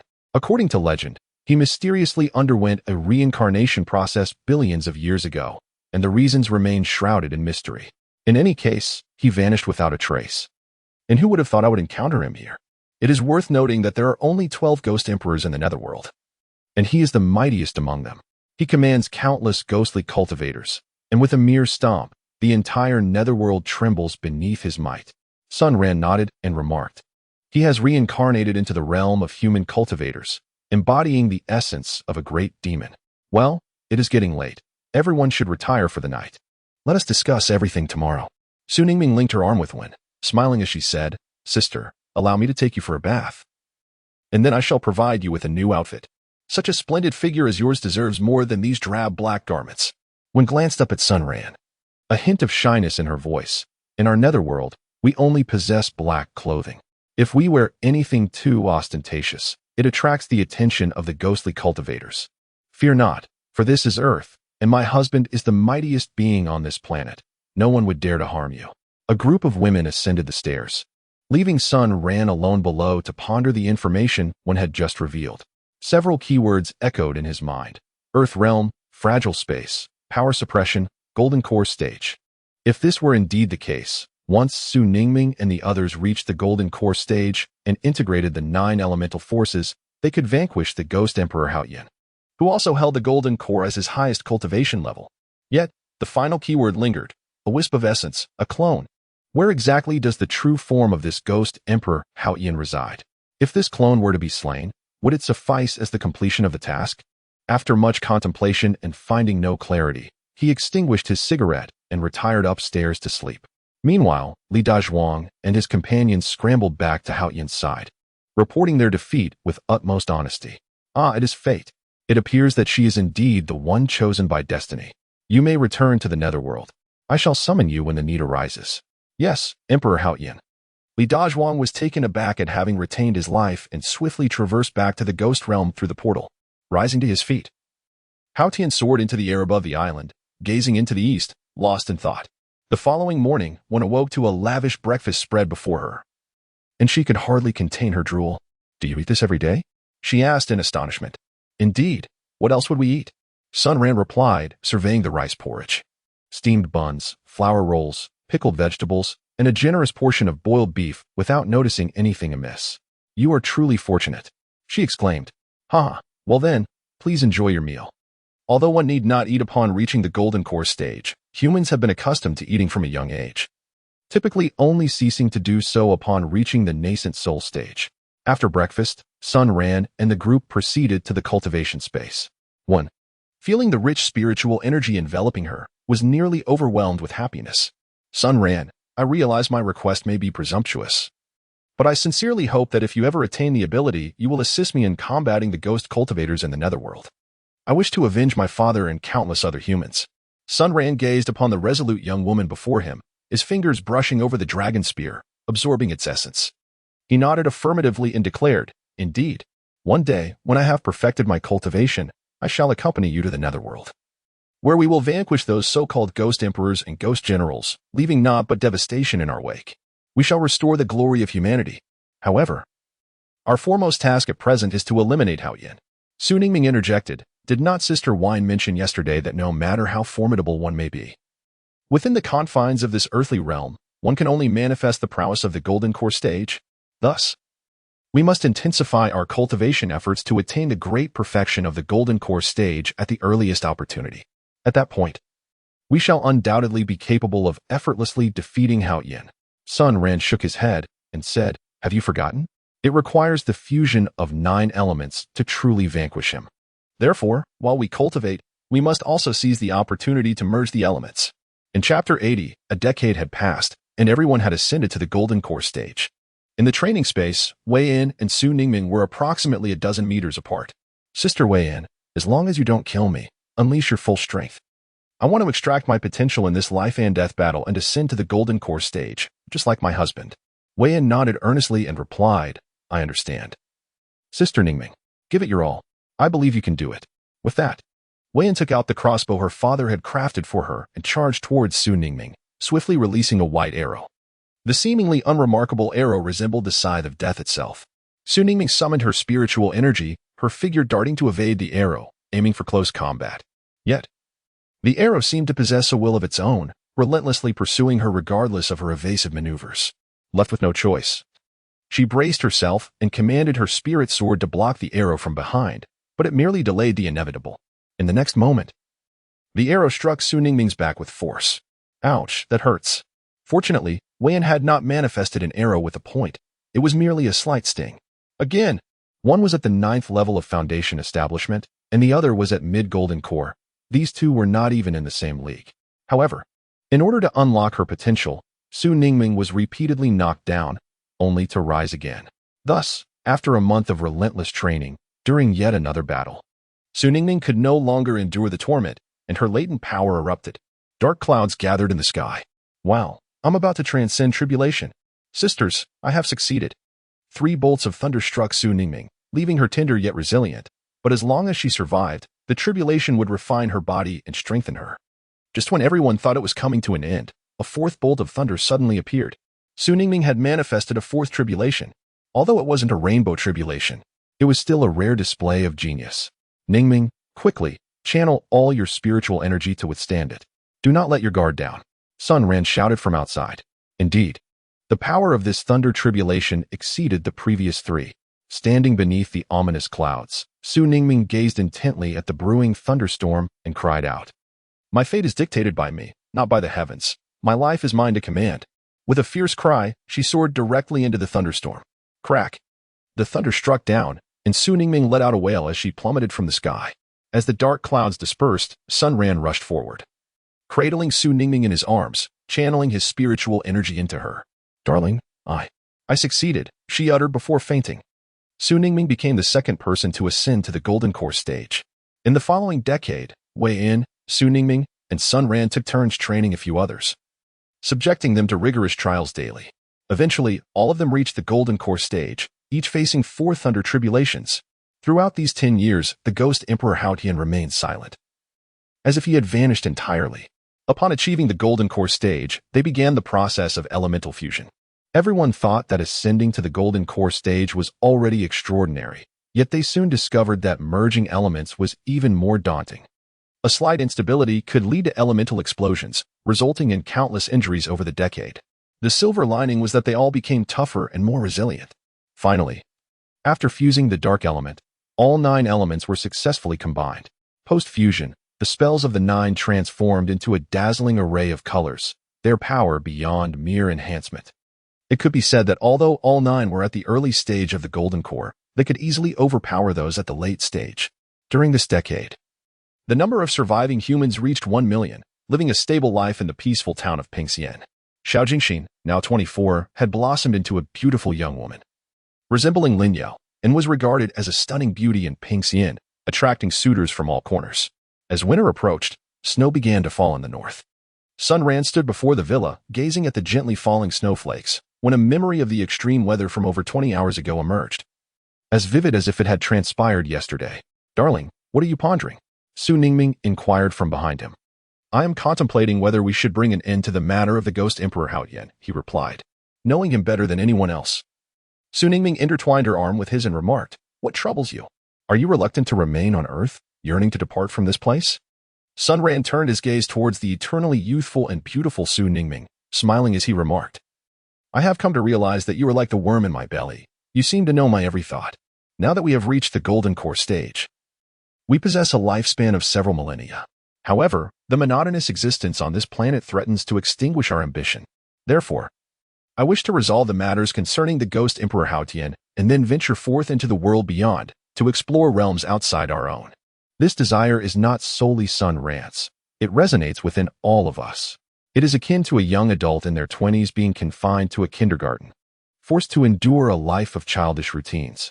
My dear," Lin Yao quietly approached, her expression tinged with melancholy. "My sisters and I share this sentiment as well. Now that our elemental fusion is complete, we certainly possess the strength to conclude this matter. However, with the new year approaching, let us spend this festive season together with Jingxin. After the celebrations, we shall depart, shall we?" Sun Ran found it difficult to maintain tranquility, yet as a practitioner, he had transcended the mundane mindset of an ordinary person. "Very well, after the new year, we shall set forth." Ping County, a modest town, now accommodates over 1 million inhabitants.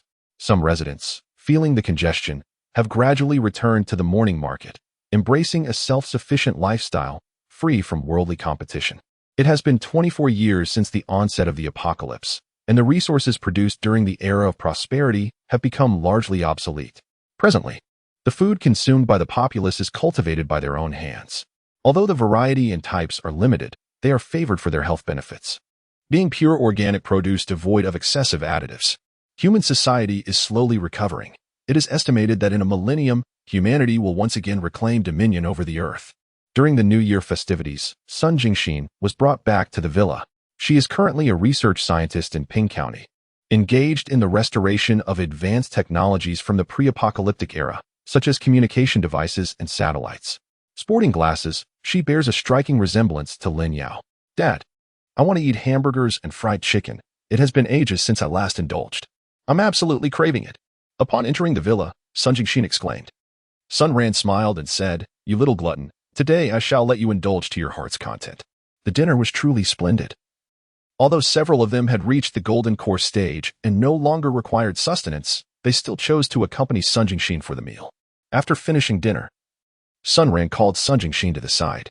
"Jingxin, extend your index finger." Sun Jingxin, filled with unwavering trust in him, extended her finger. Sun Ran swiftly pierced a small point with his spiritual energy, causing blood to flow forth. He then pressed it against the jade ornament on his chest. After a while, once the jade ornament had absorbed the blood, Sun Ran spoke. "Jingxin, take your time to sense it and see if you can perceive the existence of space." Sun Jingxin was momentarily bewildered by Sun Ran's recent actions, yet obediently closed her eyes. After a while, she suddenly opened her eyes wide. "Wow, I've discovered an immense space in my mind, filled with food and various supplies.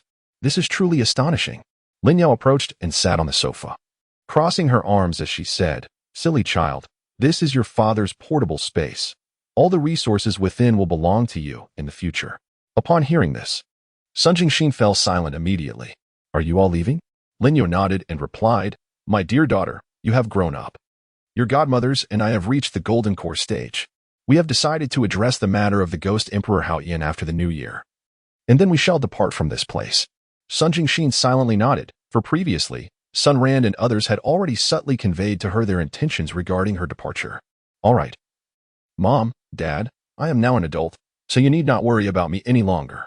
I am simply afraid that I may never see both of you again." With that, she buried her face in Lin Yao's embrace and wept uncontrollably. Sun Ran suddenly said, "All right, stop crying, silly girl. During our outing, we have another task at hand, to seek some miraculous elixirs. When we return, I will give them to you. so that you too may possess the gift of cultivation. Then, our family can be together once more, can't we? Sun Jingxin stifled her sobs, her face alight with astonishment as she exclaimed, "Is that true? Father, do you truly mean it?" "Of course," he replied. "When have I ever deceived you? You must understand, in the realm of human cultivation, there exists an abundance of miraculous elixirs. Even an ordinary person can transform their constitution and embark on the path of cultivation through a single celestial pill." Sun Jingxin joyfully embraced Sun Ran and exclaimed, "Wonderful, Dad. There's no need to wait until the new year. Go find me the miraculous elixir right now. I wish to cultivate just like you both. I do not want to be separated from you." Upon hearing her words, Sun Ran let out a wry smile. This child indeed possessed a semblance of filial piety, albeit limited. Lin Yao pulled Sun Jingxin away from Sun Ran and playfully scolded, "At your age, you should not be throwing yourself at your father. Since he has promised you, he will surely find a way. After the new year, we shall depart. In 3 days, the Lunar New Year would arrive. Unlike the times before the apocalypse, there would be no firecrackers to celebrate the new year, out of fear of attracting the attention of zombies and the undead. The traditional New Year's Eve gala, once a subject of mockery, was now dearly yearned for. Every household was busy making dumplings, with some families gathering together to celebrate, seeking warmth and camaraderie. As for the children, they had dashed downstairs to play in the snow. Regardless of the harshness of the apocalypse, this year, everyone faced the festivities with smiles, hoping for a brighter tomorrow.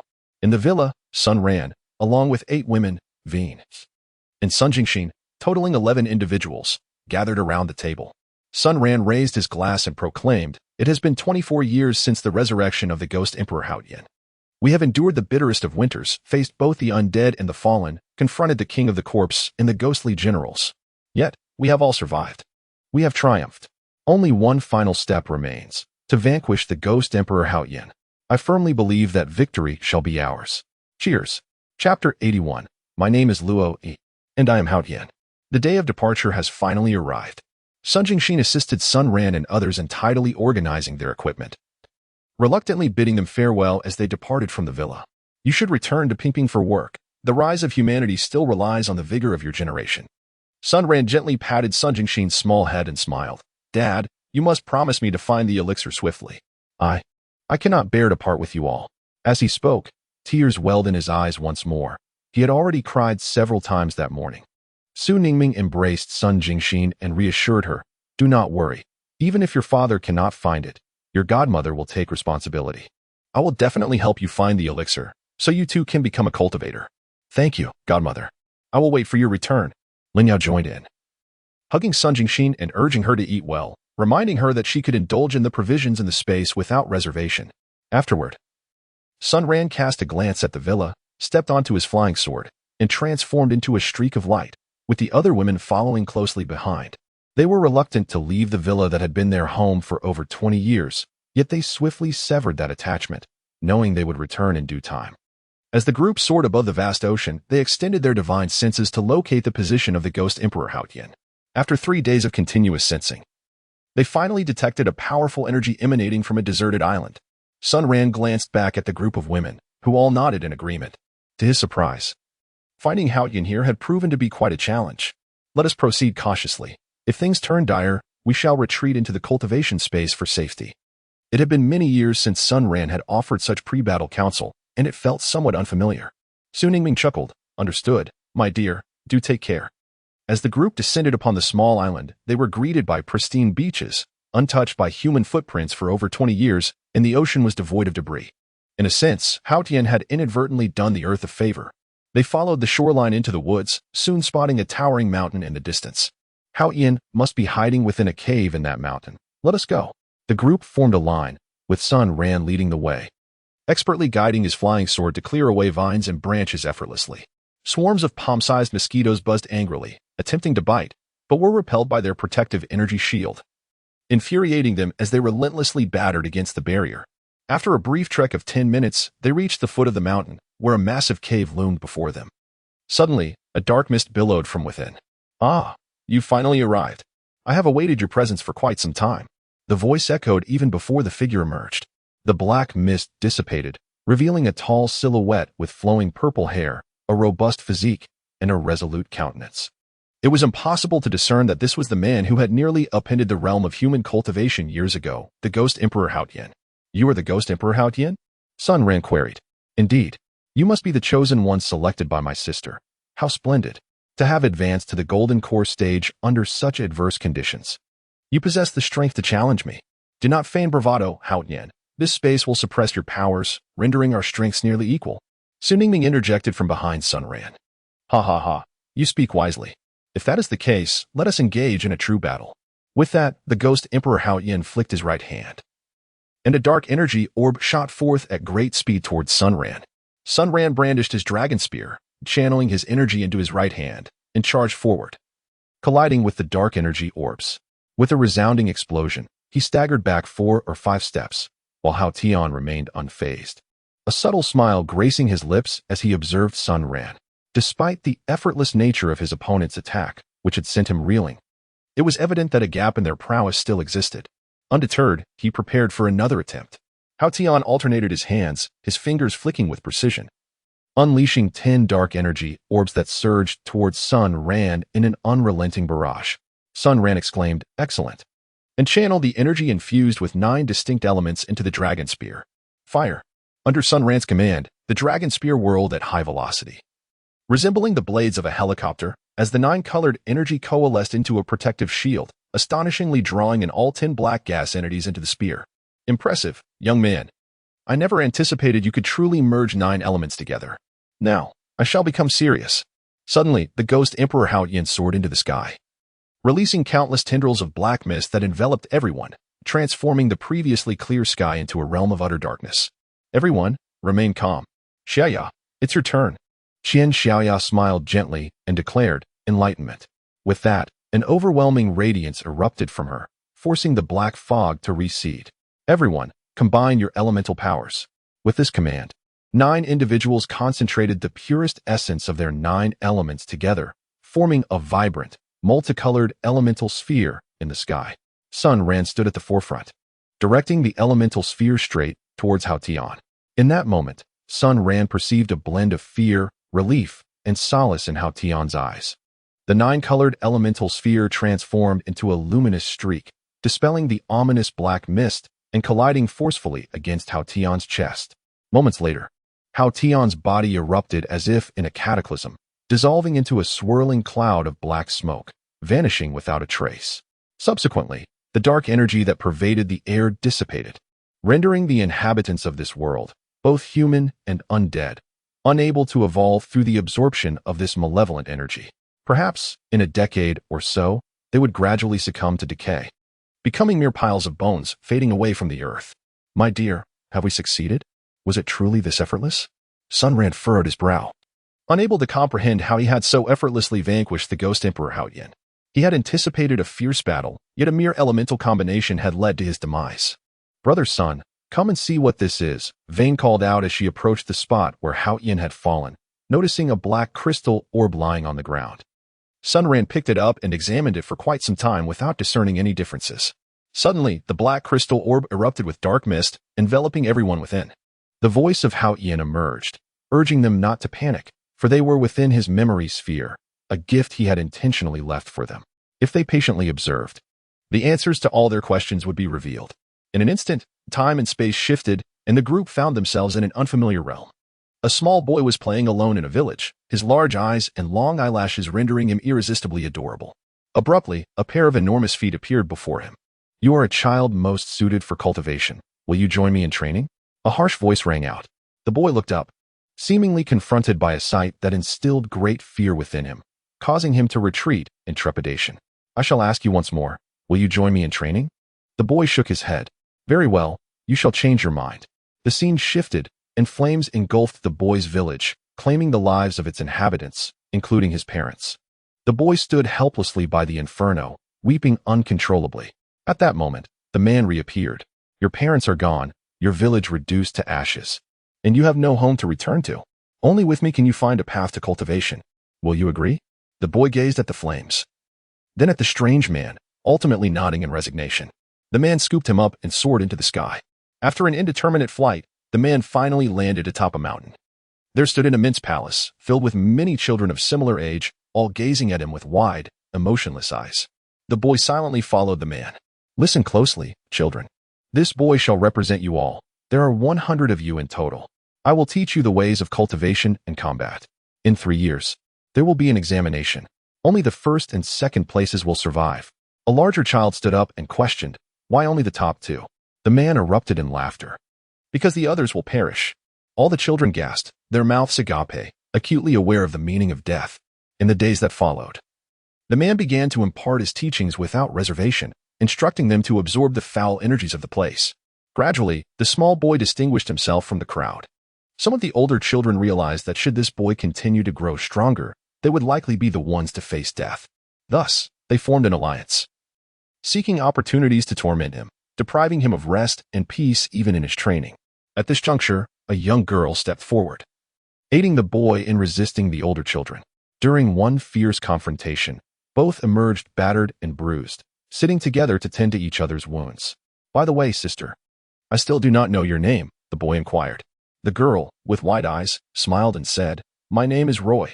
The boy stood tall and proclaimed, I am Haotian. They exchanged a smile, and throughout their ensuing training, they supported one another, bravely confronting the older children who bullied them. 3 swift years passed. Haotian was now 11, while Roy, at 14, had blossomed into a graceful young woman. In just 10 days, the time for the life and death battle would arrive. Over the years, Haotian had diligently honed his skills, ensuring his survival. However, Roy, despite her remarkable talent, paled in comparison to Haotian. On the eve of the competition, Haotian grasped Roy's hand and said, Sister, rest assured, even if I were to perish tomorrow, I will not allow you to meet the same fate. I shall protect you.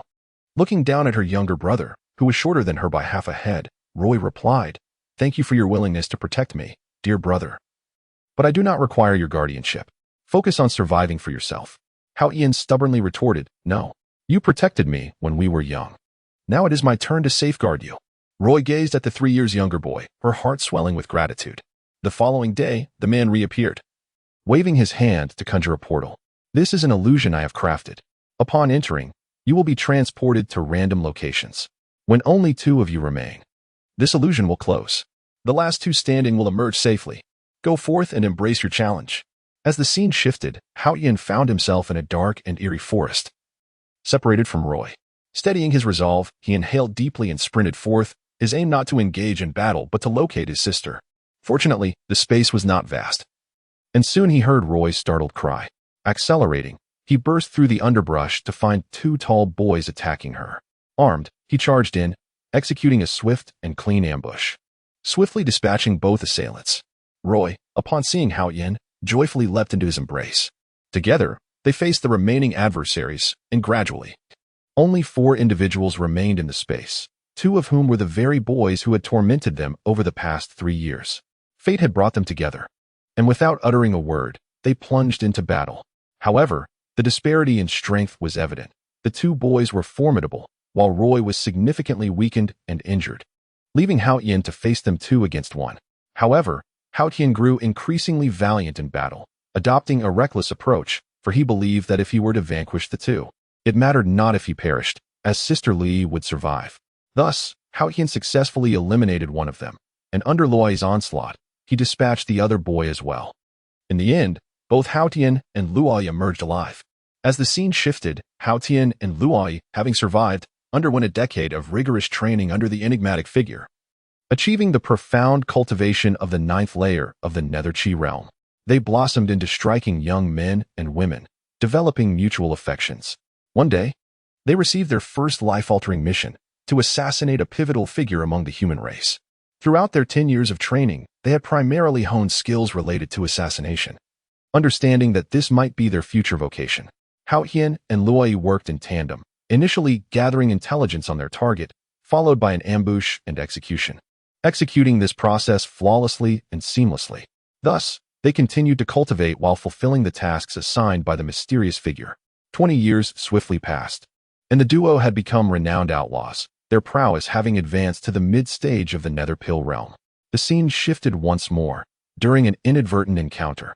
Haotian overheard a conversation between the mysterious figure and another individual, discussing Haotian himself. The mysterious figure revealed that upon discovering Haotian, he had refused to follow him for training. prompting the figure to incinerate his village and parents. Enraged, Hao Yin confronted the mysterious figure, only to realize that his cultivation was unfathomable, forcing him to retreat with grievous injuries. Unbeknownst to him, the organization to which this mysterious figure belonged was the most formidable assassination group in the underworld, known as the Netherfire. Anyone daring to defect would face relentless pursuit from the entire organization. Meanwhile, Luoyi was imprisoned at the headquarters by the mysterious figure, barred from completing her missions. Wounded and alone, Hao Yin cautiously evaded the Netherfire as pursuit. In a harrowing escape, he accidentally plummeted off a cliff and lost consciousness. The scene transitioned again, revealing him in a secluded cave not far from where he had fainted. Within this hidden cavern, he discovered a set of skeletal remains, accompanied by several books and vials of elixirs. As Hao Yin reached for the books, he hesitated, contemplating that these items might belong to the deceased elder. Out of respect, he knelt before the bones and prostrated himself 3 times, speaking earnestly. "Esteemed elder, I have been wronged by a treacherous man who burned my hometown and family alive. The woman I cherish is also in his grasp. Today, I inadvertently trespass upon your resting place. I humbly request your permission to peruse your teachings."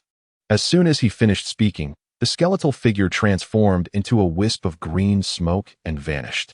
Hao Yin was overjoyed, for this signified that the elder's spirit had granted its consent. Upon opening the first tome, the title inscribed upon it read the Heart Sutra of the 9 Nether Demon Emperor. The second volume contained the teachings of the dark arts of the Netherworld, while the third was a treatise on alchemy. Hao Yin muttered to himself, "Why are all these methods focused on ghostly cultivation? How can a mere human like me practice such arts?" Turning his attention, he uncorked 2 vials of elixirs, one labeled Netherworld Elixir and the other Purifying Spirit Elixir. As Hao Yin perused the alchemical text, he discovered that the Netherworld Elixir could transmute the impurities within his body into ghostly energy, while the Purifying Spirit Elixir would shield him from the corrupting influence of demonic energy, thus transforming his temperament. Clutching the 2 tomes of arcane knowledge, Hao Yin resolved that this was a fortuitous opportunity for vengeance bestowed upon him by the heavens. He promptly decided to embark on the path of cultivation outlined in both texts. A year swiftly passed, during which, through sheer talent, he ascended to the 2nd level of the Heart Sutra of the 9 Nether Demon Emperor and reached the 3rd level of the dark arts of the Netherworld. Throughout this period, to prevent the ghostly energy from marring his appearance, he diligently consumed a Purifying Spirit Elixir each month. Eventually, Hao Yin mastered the art of herb gathering, crafting his own Purifying Spirit Elixirs. Thus, Hao Yin secluded himself in a cave, ardently honing his skills until he reached the realm of Ghost Commander, aspiring to confront human cultivators at the nascent soul stage. Unable to contain his eagerness for revenge and to rescue Luoyi, he returned to the mountaintop where he had previously trained. Utilizing his dark arts of the Netherworld, he swiftly dispatched the cloaked assailants, absorbing their inner strength and significantly enhancing his own prowess. He successfully liberated Luoyi, and together they eradicated the Reaper's Flame organization, exterminating all its members. In this endeavor, Hao Yin ascended to the rank of Ghost King. The scene shifted once more, revealing Ghost King Hao Yin and Luoyi in a tranquil valley, where they held a simple wedding ceremony, solidifying their union. In the ensuing years, they cultivated together, ascending the mountains to gather herbs for alchemy. With Hao Yin's assistance, Luoyi's cultivation progressed rapidly. This period was undoubtedly the most joyous of Hao Yin's memories. However, tranquility was short-lived, as war erupted between the human realm and the ghostly practitioners. As one of the few Ghost Kings, Hao Yin was sought after by numerous ghostly factions, compelled to join the fray. The rationale was straightforward. Should the human cultivators emerge victorious, Hao Yin's survival would be futile, for the humans would not spare him, as ghostly practitioners and humans were sworn adversaries. Reluctantly, Hao Yin entered the battle. This phase marked his most rapid growth, as he not only advanced in strength, but also displayed exceptional courage and strategy, quickly establishing a formidable reputation among his peers. Thanks to the Purifying Spirit Elixirs, Hao Yin's demonic abilities could absorb the inner strength of human cultivators without altering his character or appearance. Thus, within a mere century, Hao Yin ascended to the status of Ghost Emperor, becoming one of the rarest among the ghostly practitioners. As the human cultivators faced relentless setbacks, the last few formidable practitioners emerged from seclusion to engage in a protracted battle with the Ghost Emperor Hao Yin, ultimately resulting in a stalemate. They forged a peace treaty, agreeing to mutual non-aggression. From that moment forth, Hao Tian gained renown as the illustrious Ghost Emperor of the underworld. In the subsequent scene, Hao Tian resided within a grand and spacious palace, with Luo Yi steadfastly by his side. Despite her being a human cultivator, no ghostly practitioners dared to voice dissent. For Hao Tian had ascended to the status of a deity in the underworld.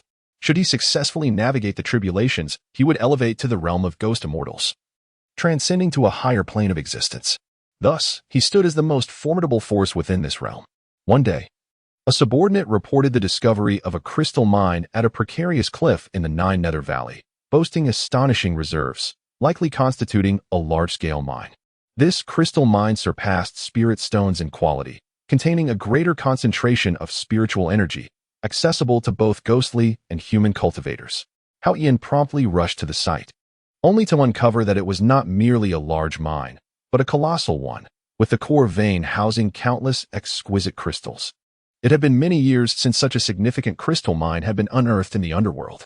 Hao Tian swiftly commanded the secrecy of this information. However, rumors inevitably leaked.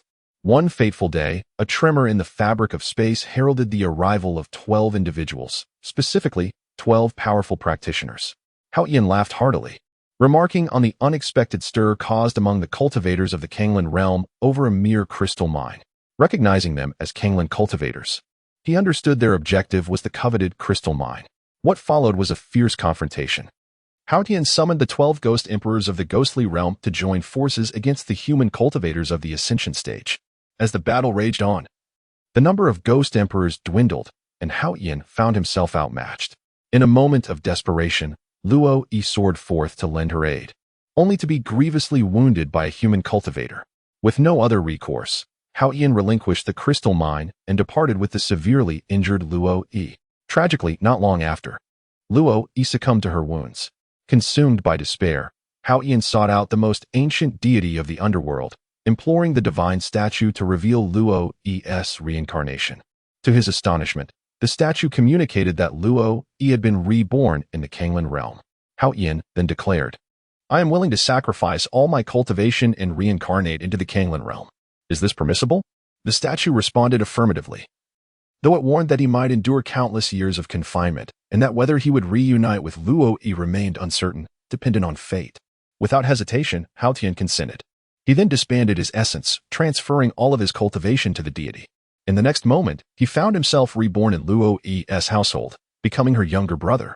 Initially, the two did not awaken their past life memories. It was only after the cruel murder of Hao Tian's wife and child at the sight of his seal that he regained his memories. From that moment on, he harbored a singular desire to annihilate all human cultivators. Subsequently, the 12 celestial emperors reappeared and sealed Hao Tian for 1 billion years. In anguish and longing, Hao Tian awaited the arrival of Luo Yi. Eventually, Luo Yi, through her cultivation among humans, reached the great ascension stage. During her tribulation, she awakened the memories of her past life, realizing that her brother was, in fact, her husband from a previous existence. However, it was too late. She could not rescue him alone.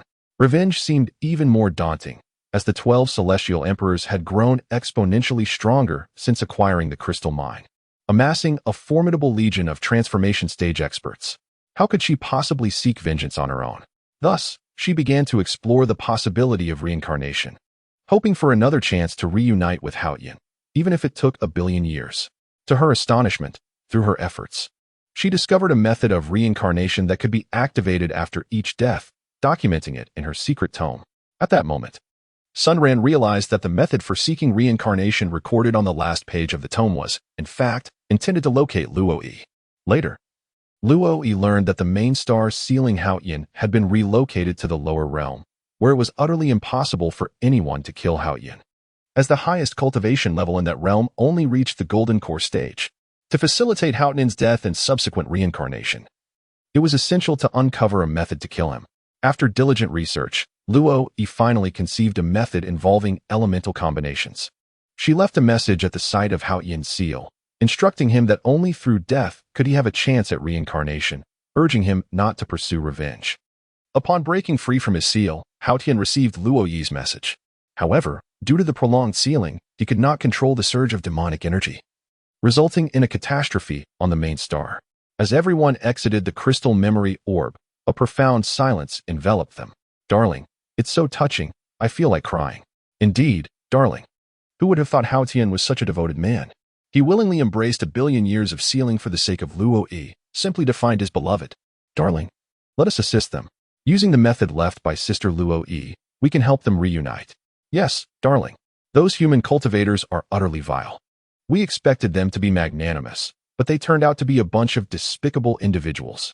As everyone exchanged their thoughts, Sun Ran nodded and said, Luo Yi is also our master, though we have never met. Yet, their sincere love is indeed enough to move the heavens. Let us first learn how to locate their true bodies, and then venture into the Kanglan realm. In doing so, we can search for their whereabouts while simultaneously enhancing our own cultivation. As for the matter concerning Vayne, let us set it aside for the moment. Given our current capabilities, assisting Vayne in seeking vengeance may be rather impractical. What does everyone think? There were no objections, even from Vayne herself, for she was the sole demon hunter remaining in the ghost realm. The few surviving humans had taken refuge and posed no immediate threat. Should we wish to return to the underworld to exact revenge, we must first cultivate our strength. As the abundant resources within the human cultivation realm will undoubtedly facilitate our rapid advancement in power and realm. We all gathered in the training space, where Sun Ran retrieved a manual and located the final page, which detailed the process of locating the true forms of the two individuals. With the incantation, we swiftly mastered it. This incantation concealed a fragment of the essence of Loi and Hao Yan. Once learned, a signal would manifest whenever their reincarnated true forms entered our consciousness range. Sister Loi is truly an innovator in the cultivation world, exclaimed Su Ningming with a smile. Qian Xiaya quietly remarked, I believe it is out of sheer necessity. Had the two always been together, I doubt Sister Loi would have devised so many methods. Sun Ran gently patted Qian Xiaoya's small head and said with a smile, All right, let us not dwell on sadness any longer. It is time for us to embark on our journey, with our destination set for the Kanglan realm. I can hardly contain my excitement. Yes, we are about to commence a new chapter. Let us give it our all. Sun Ran, accompanied by 9 women and 2 adorable silver tabbies, stepped together into the portal of space. Volume 2 concludes. Chapter 84, a first glimpse into the Kanglan realm, unveiling injustices. Sun Ran and the others took a deep breath and resolutely stepped into the portal. In an instant, they found themselves in a cavern. Upon glancing back, they discovered that the portal home had vanished. Lin Yao was suddenly filled with panic, as her greatest fear was being unable to return. She needed to find the elixir to bring back to Sun Jingxing.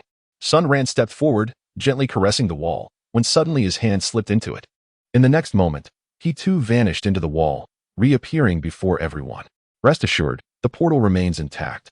To return, we merely need to transition from here to the cultivation space, and then from the cultivation space back to Earth. At this moment, Lin Yao finally exhaled in relief. Did anyone notice that the energy in the air seems distinctly different compared to that in the cultivation space? Su Ningming inquired. Sun Ran paused for a moment and remarked, It seems the suppressive force has been lifted. I can feel the spiritual energy within me stirring, hinting at a potential advancement to the mid-stage of the Golden Core. I feel the same way. Let us first seek out a human city and see whether it is ancient or modern, Lin Yao responded with a smile. It must surely be ancient. After all, aren't cultivators typically from ancient times? Not necessarily. There are also modern urban cultivators. You've been reading too many novels. The group bantered and laughed as they exited the cave, experiencing sunlight and fresh air for the first time in this otherworldly realm. Wow, this feels wonderful. Indeed. Such a high-level plane is more suited for cultivators. They carefully marked their path through the jungle to avoid losing their way upon their return, then cautiously navigated through the forest. Suddenly, a roar shattered the tranquility of the woods. Darling, what could that be? Perhaps a tiger or maybe a leopard. Sun Ran was uncertain about the nature of the creature. Let us fly at a low altitude. Do not ascend too high, for I fear there may be formidable beasts lurking in the sky. With a command from Sun Ran, several individuals gradually ascended into the sky. Upon reaching an altitude of 30 meters, a vast expanse of lush green forest unfolded before their eyes, stretching endlessly into the horizon, leaving no trace of human civilization in sight. It must be said that the preservation of the woodlands on this planet is truly remarkable. Could this possibly be a tropical rainforest? Sun Ran identified a clear direction and began to soar forward, certain that he would eventually emerge from the thicket. After flying for over an hour, he suddenly encountered a break in the forest, revealing an immensely wide river cascading below. This location undoubtedly harbored sizable fish, making it an ideal spot for fishing. Sun Ran turned back and chuckled at everyone, saying, "Haha, I never expected that upon arriving in this otherworldly realm, the first thing on your mind would be fishing." Su Ningming shot him a disapproving glance. Once I find some leisure time in the future, I shall seek out a prime spot for fishing every day that would truly bring me joy. Just as they were conversing, a colossal serpent suddenly emerged from the river, startling Sun Ran and the others. It turned out that several massive cattle were drinking by the riverbank, and the enormous snake opened its gaping maw, sinking its fangs into one of the cows and swallowing it whole. The remaining cattle, terrified, abandoned their thirst and fled in all directions. My heavens! Has this serpent become a spirit? It must be at least 200 meters long. Sun Ran shook his head and said, "I sense there is more to it. Just now, I released my spiritual awareness and discovered that it possesses strength akin to that of the Foundation establishment stage. It seems there are quite a number of fierce beasts lurking within this forest. We should proceed with caution." Tang Tian teased from the side, "Are you still contemplating fishing? The waters are teeming with formidable monsters." Sun Ran declared, "Such a minor beast does not concern me. I shall even catch that great serpent." The group soared across the expansive river, and ahead lay an endless forest, seemingly boundless. They maintained their speed, simultaneously advancing and observing the conditions of the woodland. As the sun began to set, the keen-eyed Vane excitedly exclaimed, "Look! There are numerous wisps of smoke ahead. There must be a human village." Upon closer inspection, Sun Ran realized that as twilight descended, the details became increasingly elusive. "Let us proceed," he urged. As they approached the village, Sun Ran advised everyone to dismount from their flying swords and walk, immersing themselves in the local customs and ambience, which could be considered a form of personal growth. Not far from the village, they stumbled upon a pathway trodden by human feet. The group descended from the sky and followed the narrow trail until they arrived at the settlement. To their surprise, the village was quite expansive, boasting no fewer than 1,000 households and several thousand inhabitants. As they entered the village, the locals regarded them with curious gazes, reminiscent of spectators observing animals in a zoo. "My dear, have you made any observations?" Sun Ran remarked, "Apart from the differences in attire, there is little distinction. They are all of the human race. What is there to behold?" Vane responded, "I have noticed that their auras are quite formidable, predominantly embodying the qualities of the Qi refining stage, yet they do not appear to be practitioners."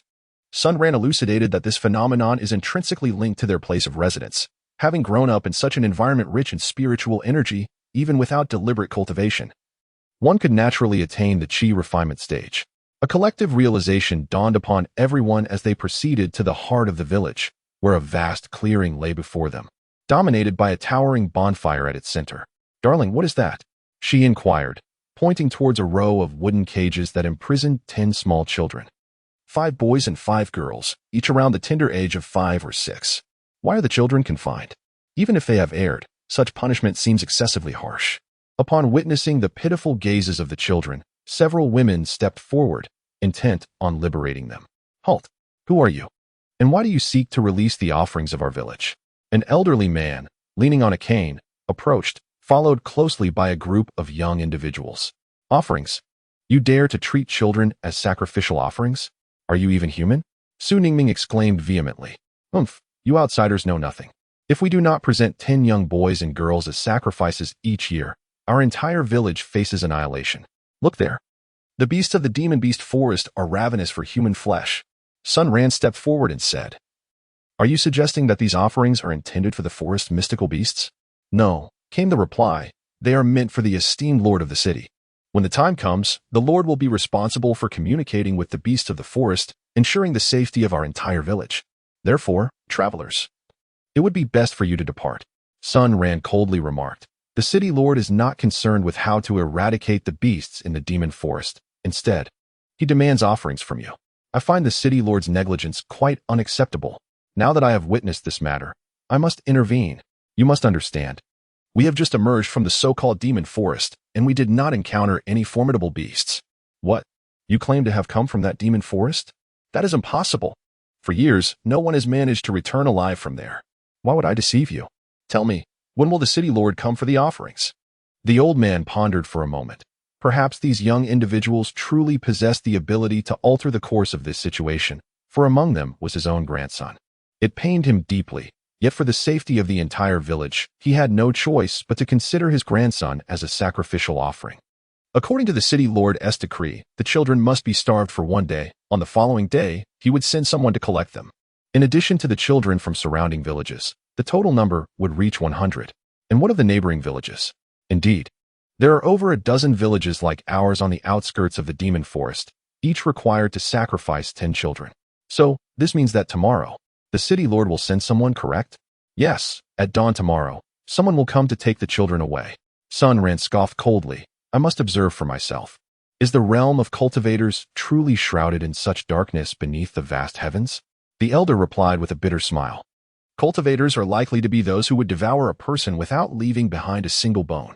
We have lived here for generations solely to secure a meal, asking for nothing more. Sun Ran could discern an overwhelming sense of helplessness in his words, whether in the Kanglan realm or the lower realms of Earth. The law of the jungle prevailed, dictating that the weak were prey to the strong. Might I trouble you, esteemed elder, to arrange for us a place to stay? Additionally, if you could procure some new garments for me, I would be willing to offer you a spirit stone in return. What say you? Upon finishing his request, Sun Ran produced a spirit stone, leaving the elder utterly astonished. Young man, are you aware of the worth of this spirit stone? It could purchase half of our village. I cannot possibly accept such a gift. Please, take it. I possess more spirit stones. Rest assured, I shall oversee the matter concerning the child without fail. The elder, trembling, accepted the spirit stone with a sigh and said, Very well, please follow me. Chapter 85. The Lord of Frostleaf City, Zhang Renjuan's failure to impress. Sun Ran and the others followed the elder to a large house in the center of the village. This is the room we usually use for discussions. I will have someone tidy it up shortly, and I will arrange for your clothes to be brought over. Please feel at ease during your stay. I entrust you with tomorrow's matters. Sun Ran reassured, Rest assured, shortly you will take the children home, and tomorrow morning I shall personally intervene to prevent any further issues. Thank you, young sir. Additionally, if it can be avoided, let us refrain from engaging in battles of magic. The power of an immortal's spells is exceedingly formidable. There once was a village that suffered from such magic, resulting in the demise of all its inhabitants. Do not worry, dear elder. I am fully aware. Before long, a young maiden entered the room carrying 10 garments. Her curiosity piqued as she observed the group. From whence do you hail? Your attire is truly exquisite. Previously, Su Ningming had assumed this was a realm of urban cultivation. However,